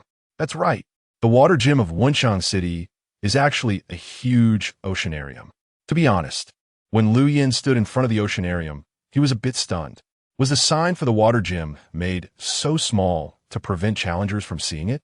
Lu Yin looked at the sign next to the Wuncheng Oceanarium, which was so small it could almost be ignored, and said with a bitter smile. If he hadn't asked the staff at the Wuncheng Pokemon Center, Lu Yin wouldn't have believed that the oceanarium was actually the gym. Hello. The entrance ticket for the oceanarium is 125 yuan. You can pay in cash or via QR code. Just as Lu Yin was about to walk in through the main entrance, a smiling staff member said, I'm not here to visit. I'm a trainer. Here to challenge the Water Gym, Lu Yin said. Many people want to take advantage of the gym challenge to get into the oceanarium for free. So our owner declared a long time ago that whether you are visiting the Oceanarium or coming challenge the gym, you need to pay a fee of 125 yuan. Of course, if you really are a trainer, the owner will refund this fee after you complete the gym challenge. The staff member continued to smile. However, what does the disdainful expression on their face mean? Who do they look down on? In a fit of anger, Lu Yin spent 125 yuan to buy a ticket. Welcome to the Wunsheng Oceanarium. Looking at the Oceanarium ticket in Lu Yan's hand, the staff member who originally looked down on him still maintained a professional smile. However, that smile felt somewhat difficult to describe. Since he bought the ticket, Lu Yin didn't plan to waste it. He hadn't visited an Oceanarium before. However, why were all the marine animals water-type Pokémon? It was completely different from what he had imagined the Oceanarium would be. With the mindset of having come all this way, Lu Yin began to stroll around the Oceanarium, also looking to see if he could find in Shuwei, the owner of the water gym in Wenchang City. Hurry up. The mermaid show is about to start. Soon. If you're late, you won't get front row seats. The surrounding people suddenly became restless, all rushing towards one direction in the Oceanarium. Lu Yin stopped a staff member and asked, "What is happening?" The staff member, not annoyed, smiled and said, "Sir, this should be your first time at our Oceanarium. Every day at 9 a.m. and 3 p.m., we hold a mermaid show. The mermaid performer is Miss Shuwei, the city flower of Wunsheng," the staff member said, their eyes already sparkling with excitement. City flower of Wunsheng? It seems Shuwei has quite a few titles. Lu Yin thought to himself as he followed the flow of people. By the time Lu Yin leisurely made it to the performance area, it was already packed with people. Through the large glass, he could see a long-haired beauty in a mermaid costume gracefully swimming in the water. Surrounding her were many Pokémon like Kingler, Goldfish, Cherry Blossom Fish, and Heart Fish swimming around. The most eye-catching was a Milotic accompanying her, making her look like a real mermaid. No wonder she is Miss Shuwei. She is really beautiful. Miss Shuwei, I love you. Oh my God, I'm completely mesmerized. This is the most beautiful mermaid in the world. The surrounding audience continuously expressed their admiration. From Lu Yan's perspective, he had to admit that Shuwei's mermaid performance was indeed impressive. The entire performance lasted about half an hour and ultimately ended amidst the audience's reluctant emotions. It was too short. I could watch such a wonderful show all day. Me too. I could watch forever. I wish I could see Miss Shuwei's performance every day. By the time the mermaid show ended, Lu Yin had already sneakily made his way towards the backstage. When Shuwei walked out from the makeup room, she was unexpectedly blocked by Lu Yin at the door. Seeing Lu Yin suddenly appear at the makeup room door, and Shuwei was startled. She gently patted her chest, looking a bit flustered. "Who are you?" And Shuwei lightly frowned, expressing her dissatisfaction. "Hello, my name is Lu Yin. I'm from Tongling City, Qianan Province. I want to challenge you," Lu Yin said with a smile. "Challenge me? You should have said so earlier. I thought you were one of my fans." And Shuwei said, visibly relieved, "But I'm a bit tired after just performing. Can we do the gym challenge later? I mean, after I rest for a bit?" And Shuwei said, "Of course, no problem." Lu Yin nodded. It was normal for her to take a break after performing for half an hour. "Come with me." And Shuwei waved her hand, signaling Lu Yin to follow. Lu Yin was taken to her lounge. "Make yourself comfortable. After I rest for a bit, we can proceed with the gym challenge." And Shuwei leaned back on the sofa. Lu Yin nodded lightly and casually sat on a nearby sofa. "What do you think of my Oceanarium?" And Shuwei suddenly asked. "It's pretty good," Lu Yin replied with a smile. He couldn't exactly say that Shuwei seemed to have a penchant for trivial pursuits, could he? Hearing Lu Yan's answer, and Shuwei rolled her eyes and said, "Your answer is too perfunctory." Lu Yin could only maintain an awkward smile. And Shuwei quickly lost interest in continuing to chat with Lu Yin and close her eyes to rest. Lu Yin was happy to enjoy the peace. Since he had nothing to do, he pulled out the system panel to give his Pokémon some effort values, especially Charizard and Fire God Moth. In a few days, he would begin to beat up the Little Basin and the Nairi Monkey. Fortunately, after this period of hard work challenging gyms, his prestige value had long exceeded 10,000,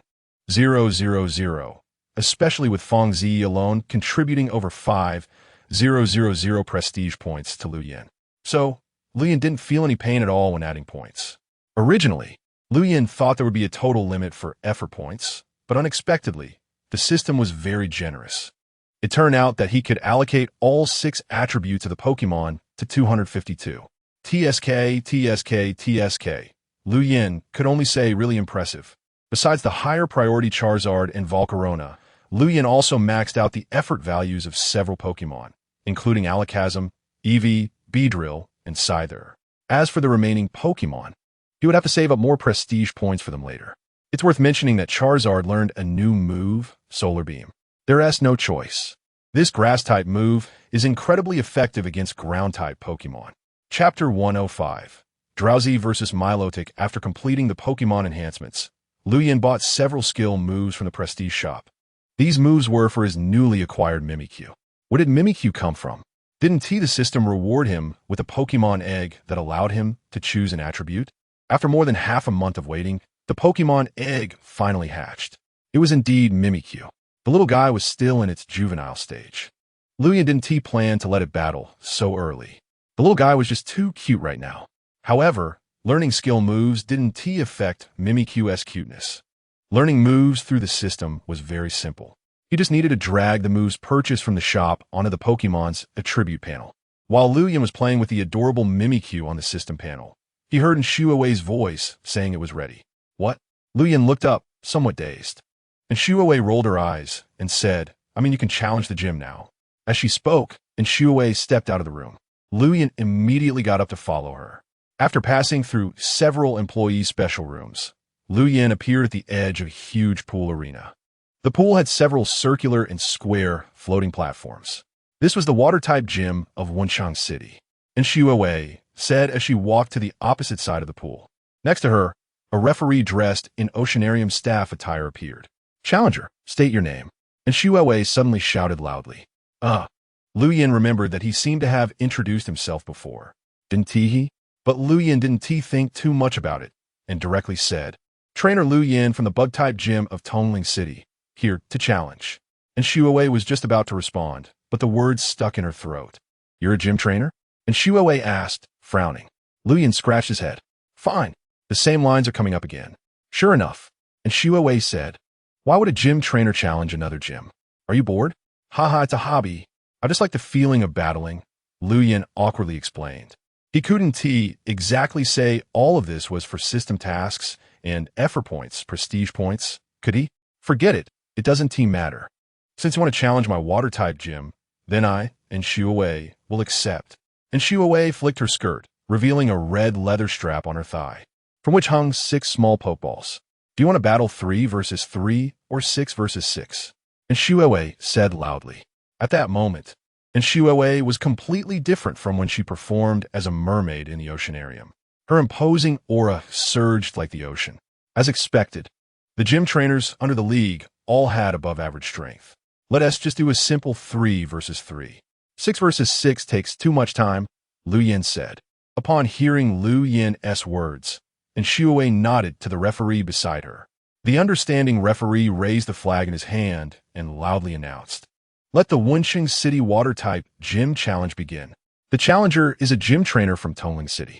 The match will proceed in a 3-round format. The side whose 3 Pokémon lose all their combat power first will be declared the loser. Now, both contestants, please send out your first Pokémon for battle. The most beautiful Pokémon swimming in the ocean. Come out, Milotic! And Shuowei threw out her Pokeball first. Is that Milotic? I thought Milotic was beautiful when I saw you perform as a mermaid. Seeing it up close now, it looks even better, Lu Yin nodded. Don't be fooled by my Milotic's beautiful appearance. It's very strong. And Shuowei said confidently. Haha, don't worry, I underestimated it. Go, Drowsy. Lu Yin also threw out his Pokeball. A regional form Drowsy? That is quite rare. And Shuowei remarked. Both Pokémon took their positions, and the match began.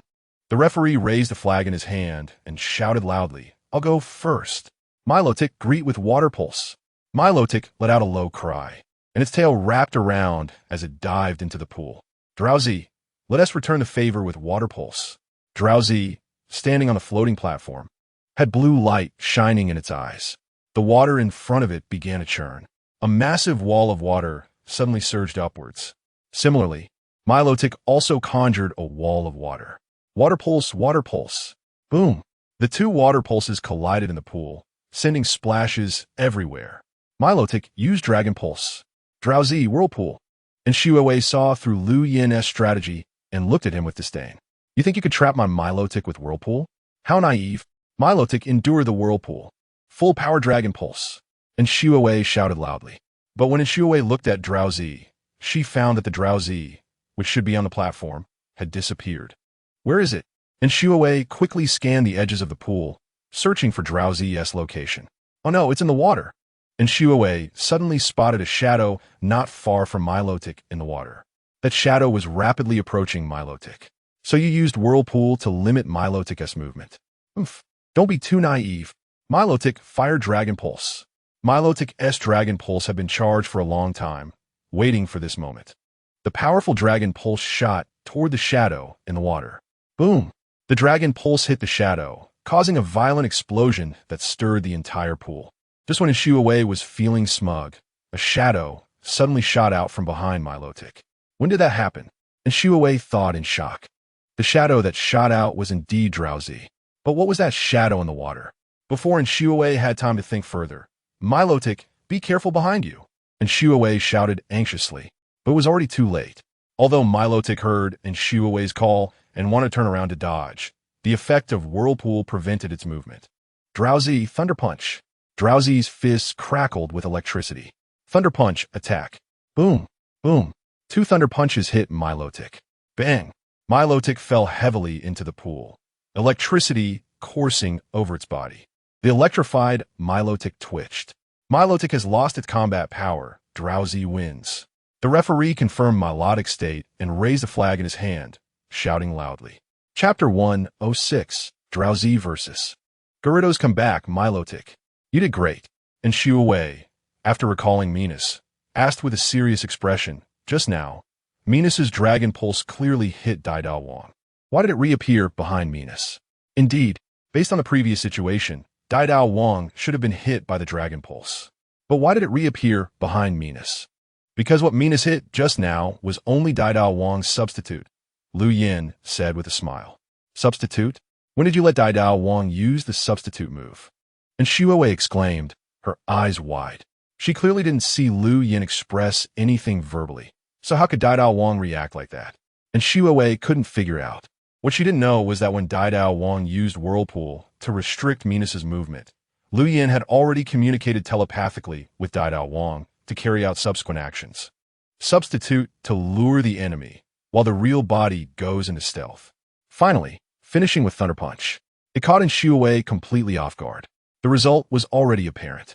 The effect was outstanding. So it was a substitute, and Shuowei quickly understood what had just happened. I didn't expect you to come up with such a tactic in such a short time. It seems you are not an ordinary gym trainer. And Shuowei said, her expression becoming increasingly serious. That was my mistake. From now on, you won't have such good luck. As Shuowei spoke, a Pokeball reappeared in her hand. Challenger, do you wish to continue using Dai Wong for battle? The referee asked, raising a flag. Yes. In the second round, I will continue using Dai Wong, Lu Yin said. The referee looked at Shuowei, nodded slightly, and said, then let's start the second battle of the gym match. Please send out your battling Pokémon. The ocean roars. The furious king strikes. Go, Gyarados! And Shuowei shouted. Roar! Lu Yin didn't expect that Shuowei's second Pokémon would be Gyarados. A girl as sweet-looking as Shuowei should prefer cute water-type Pokémon like Vaporeon or Maro, right? Surprised, huh? And Shuowei smiled and said, I'm not a useless vase. If you underestimate me, you'll pay the price. The second round began. The referee announced the start of the match. Gyarados, Hyper Beam, and Shuowei commanded without hesitation. Starting with such a powerful move, it seemed that her previous loss had left her in a bad mood. Dai Wong, let's counter with Hyper Beam. Lu Yin shouted. Roar. Duh. Both Pokemon began to gather energy for Hyper Beam. Boom. However, it was clear that Dai Wong was slightly faster and unleashed Hyper Beam before Gyarados. Boom. Just as Dai Wong's Hyper Beam was about to hit Gyarados, Gyarados had just finished charging its own Hyper Beam. The two Hyper Beams collided in front of Gyarados. Gyarados, don't lose. Come on. And Shuowei shouted loudly. She had already lost one round, and this time she wanted to win. However, Dai Wang's strength was superior. The colliding hyper beams kept pushing towards Gyarados. Gyarados had put in all its effort, but the situation didn't change much. Boom! Dai Wang's hyper beam directly hit Gyarados. Gyarados screamed in pain from the explosion and the impact of energy, crashing heavily into the pool. Gyarados, hold on, and Shuowei shouted. Dai Wang, power gem! Dai Wang's eyes turned a deep blue. Its hands moved in front of it, quickly gathering dozens of gem-like bright spots. Not good. Gyarados, get up! Hearing Shuowei's shout, Gyarados struggled to stand back up. Great! Gyarados, use Dark Pulse. Roar! The pitch-black Dark-type energy gathered in Gyarados' mouth. Power Gem successfully condensed. Dark Pulse was ready. Boom! The two energy blasts collided again, and the massive explosion caused both Dai Wang and Gyarados to stagger back from the shock. A few energies from Power Gem penetrated the explosion's impact and successfully hit Gyarados. Roar! The strong Gyarados stepped back in pain. At this moment, Lu Yan's voice echoed in Dai Wang's mind again. Dai Wang, use Substitute. Use the same tactic as last time. Dai Wang nodded lightly, understanding the unspoken plan. Its eyes filled with fierce fighting spirit. Taking advantage of the smoke and water vapor created by the explosion, Dai Wang left a substitute on the floating board while its real body quietly dived underwater, disappearing from view. Dai Wang, use Disable to restrict Gyarados' movement. Lu Yan commanded loudly. You want to use the same move again? I won't fall for the same trick twice. And Shuowei shouted loudly. Gyarados, use Dragon Dance. Roar! Gyarados roared and quickly charged towards the substitute of Dai Wang on the floating board. But at that moment, a figure suddenly emerged from the side of the pool near Gyarados. When did this happen? This is impossible. And Shuowei exclaimed in disbelief. Wasn't Dai Wang on the previous floating board? But when did this Dai Wang, so close to Gyarados, appear? There was no time for Shuowei to think further. Gyarados, Donji, watch out on your side. And Shuowei yelled anxiously. But it was too late. Dai Wang's hands were crackling with electricity, just like the Thunder Punch that had previously forced Venus to retreat. Go, Dai Wang. Thunder Punch. Lu Yan shouted as well. Boom! Thunder rumbled. Dai Wang's fists crashed heavily onto Gyarados. Venus was purely a water type, weak to electric moves, and was taken down in one hit. Gyarados was a water-flying type, 4 times weak to electric moves. Dai Wang's 2 Thunder Punches transformed into bolts of lightning that danced around Gyarados. Roar! Gyarados cried out in pain. Finally, unwilling to accept defeat, Gyarados fell into the pool. Dai Wang turned and landed right on top of Gyarados. Gyarados lost its fighting ability, and Dai Wang won. After confirming Gyarados' status, the referee raised the flag in his hand and shouted loudly. Another loss, and Shuowei found it hard to accept at that moment. Just now, she had said she wouldn't fall for the same trick twice, but reality had dealt her a harsh blow. The same move, the same situation, the same Thunder Punch. Chapter 107. Vaporeon vs. Blastoise. When Shuowei looked up again, her gaze towards Lu Yan was filled with killing intent. The consecutive blows had made this proud girl unable to suppress her emotions any longer. Come back, Gyarados. And Shuowei said nothing more and recalled Gyarados directly. She was already gripping a new Pokeball tightly. Lu Yan also knew that the next 3rd round would definitely be a hard battle. So he decided to come back. Dai Wang. Lu Yan also recalled Dai Wang. Dai Wang had already fought 2 battles and was quite exhausted. For the tough 3rd round, it was better to leave it to other Pokemon. Seeing Lu Yan recall Dai Wang, a hint of regret flashed in Shuowei's eyes. But her expression quickly became resolute again. In the 3rd battle, I will send out my ace. Get ready, because I will settle the score for the previous 2 rounds. And Shuowei said loudly, gripping the Pokeball in her hand. Good. I look forward to your reckoning. And Shuowei's words held no deterrent power in Lu Yan's ears. Reckoning? Bring it on. I'm just afraid you don't have the ability. How dare you look down on me? Strong, brave, fearless, my most solid shield. Go, Blastoise. Came. So it's Blastoise, one of the 3 starter Pokemon. It seems this should be your beginner Pokemon, Lu Yan said with a smile. That's right. Blastoise is indeed my starter Pokemon. It's also my most trusted partner. So, are you ready to be defeated by me? And Shuowei said coldly. Most trusted partner, huh? Very good. Since that's the case, I'll send out my trusted partner as well. As Lu Yin spoke, he looked down at the Ultra Ball in his hand and said, I'll leave it to you. The Ultra Ball in Lu Yan's hand shook slightly in response to his words. Go, Eevee. Buoy. Eevee landed on the floating board and let out a gentle cry. Eevee, you actually sent out Eevee after knowing I sent out Blastoise? You. And Shuawei felt humiliated by this detestable guy, Lu Yin. Don't get excited. Eevee is one of my trump cards. So don't underestimate it, or you will lose badly. Lu Yin said with a smug smile. All right, since you said that, I won't hold back. And Shuawei's eyes were filled with undisguised killing intent. She decided to use all her strength to defeat Eevee and slap that detestable guy Lu Yin hard in the face. The third match begins. The referee raised the flag in his hand again and announced the start of the match. Blastoise, Water Pulse. Came. Eevee, use Shadow Ball. Buoy.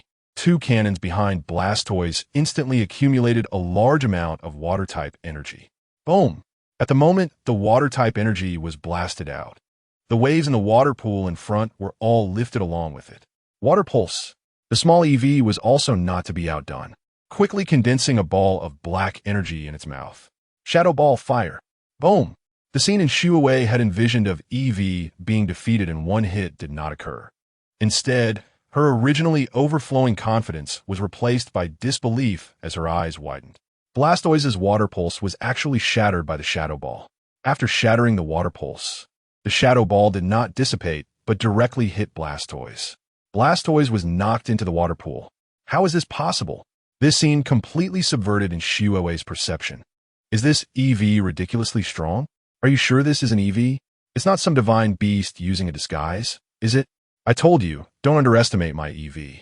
Otherwise, it could be very dangerous, Lu Yin said with a faint smile. But in Shuawei's eyes, it was an extremely provoking demeanor. Blastoise, Oasfer, came. And Shuawei knew that the longer she dragged this out, the more unfavorable it would be for her. So she was prepared to end it quickly. Eevee, use Substitute. Buoy. Suddenly, a new Eevee appeared out of thin air next to the original Eevee. The two Eevees quickly crossed paths. In just a moment, and Shuawei could no longer distinguish which one was the real body and which one was the substitute. Damn, this move again. The previous time, Dayton Wang used the substitute move to defeat both Milotic and Gyarados, so Shuawei was already deeply disgusted with the move. Blastoise, don't worry about which is the real Eevee. Just pick one as the target. And Shuawei shouted. Came. Blastoise thought the same way. Aura Sphere, Fire. Eevee, use Quick Attack. Buoy. The two Eevees jumped at the same time. They leaped off the floating board and quickly dashed across the water's surface like two bolts of lightning. The two figures kept changing positions rapidly. Boom! Blastoise's Aura Sphere successfully hit one Eevee. However, unfortunately, that Eevee was just a substitute. Meanwhile, the real Eevee was already close to Blastoise. Not good. And Shuawei didn't know what move Lu Yin would use next, but instinctively, she knew that letting Eevee get close like this would definitely not end well. Blastoise, use Water Tail to block Eevee's attack. And Shuawei shouted loudly. Came. Blastoise's short tail swung, and the water in the pool swirled to form a large tail. The water tail quickly whipped towards Eevee. Eevee, jump up. Use Shadow Clone. Buoy. Boom. Boom. Boom. Instantly, dozens of Eevees appeared in midair, and Shuawei was shocked. However, it was already too late at this point. Shadow Ball. Buoy. Dozens of Eevees simultaneously condensed Shadow Balls. Blastoise was so flustered that it didn't know which direction to dodge. Whoosh, whoosh, whoosh. After a dozen fake Shadow Balls passed by Blastoise's body and disappeared, a real Shadow Ball struck Blastoise's head. Bang! This hit once again knocked Blastoise into the water pool. Upon seeing Lu Yan's triumphant gaze, and Shuawei felt a surge of unexplainable anger. She wanted to curse, to swear, and she wanted to curse very harshly. Blastoise, we can't be looked down upon. Now, show your true power. And Shuawei no longer held back, and pulled out a necklace hanging around her neck. The pendant on the necklace was a keystone. Blastoise evolve. Came. Boom. A dazzling light of evolution radiated from the pool, and the water began to swirl rapidly. In the center of the whirlpool was a Mega Blastoise. Chapter 108. Fairy-type Eevee and Mega Blastoise evolve. You really startled me. Lu Yin pretended to be genuinely frightened, patting his chest as if he were still feeling uneasy. Oomph, don't give me that fake act. Get ready to face the punishment from Mega Blastoise. And Shuewei's previously low spirits rose again. She didn't believe that Mega Blastoise couldn't defeat an EV, although this EV was somewhat beyond the standard. But an EV is still an EV. It can't turn the tables. Since you've evolved, we can't fall behind. EV, let us evolve too. Booey. EV raised its neck and let out a low roar, its body shining with dazzling evolutionary light. EV is evolving too, without using an evolution stone, evolving during the day. Is it preparing to evolve into a sun, EV? And Shuewei said, her expression becoming serious again. However, as her gaze swept over Mega Blastoise, the tension in her heart relaxed a bit. So what if it's a sun EV? Even if it evolves into a sun EV, it still can't defeat Mega Blastoise.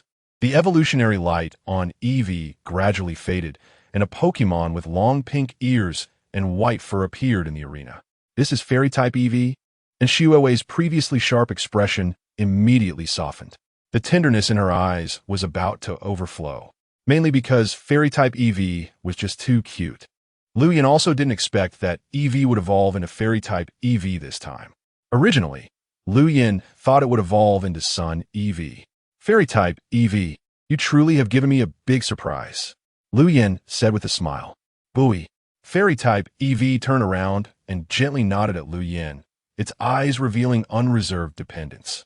Lu Yin looked up and found that Shuewei was still staring intently at Fairy-type EV, temporarily putting the battle aside.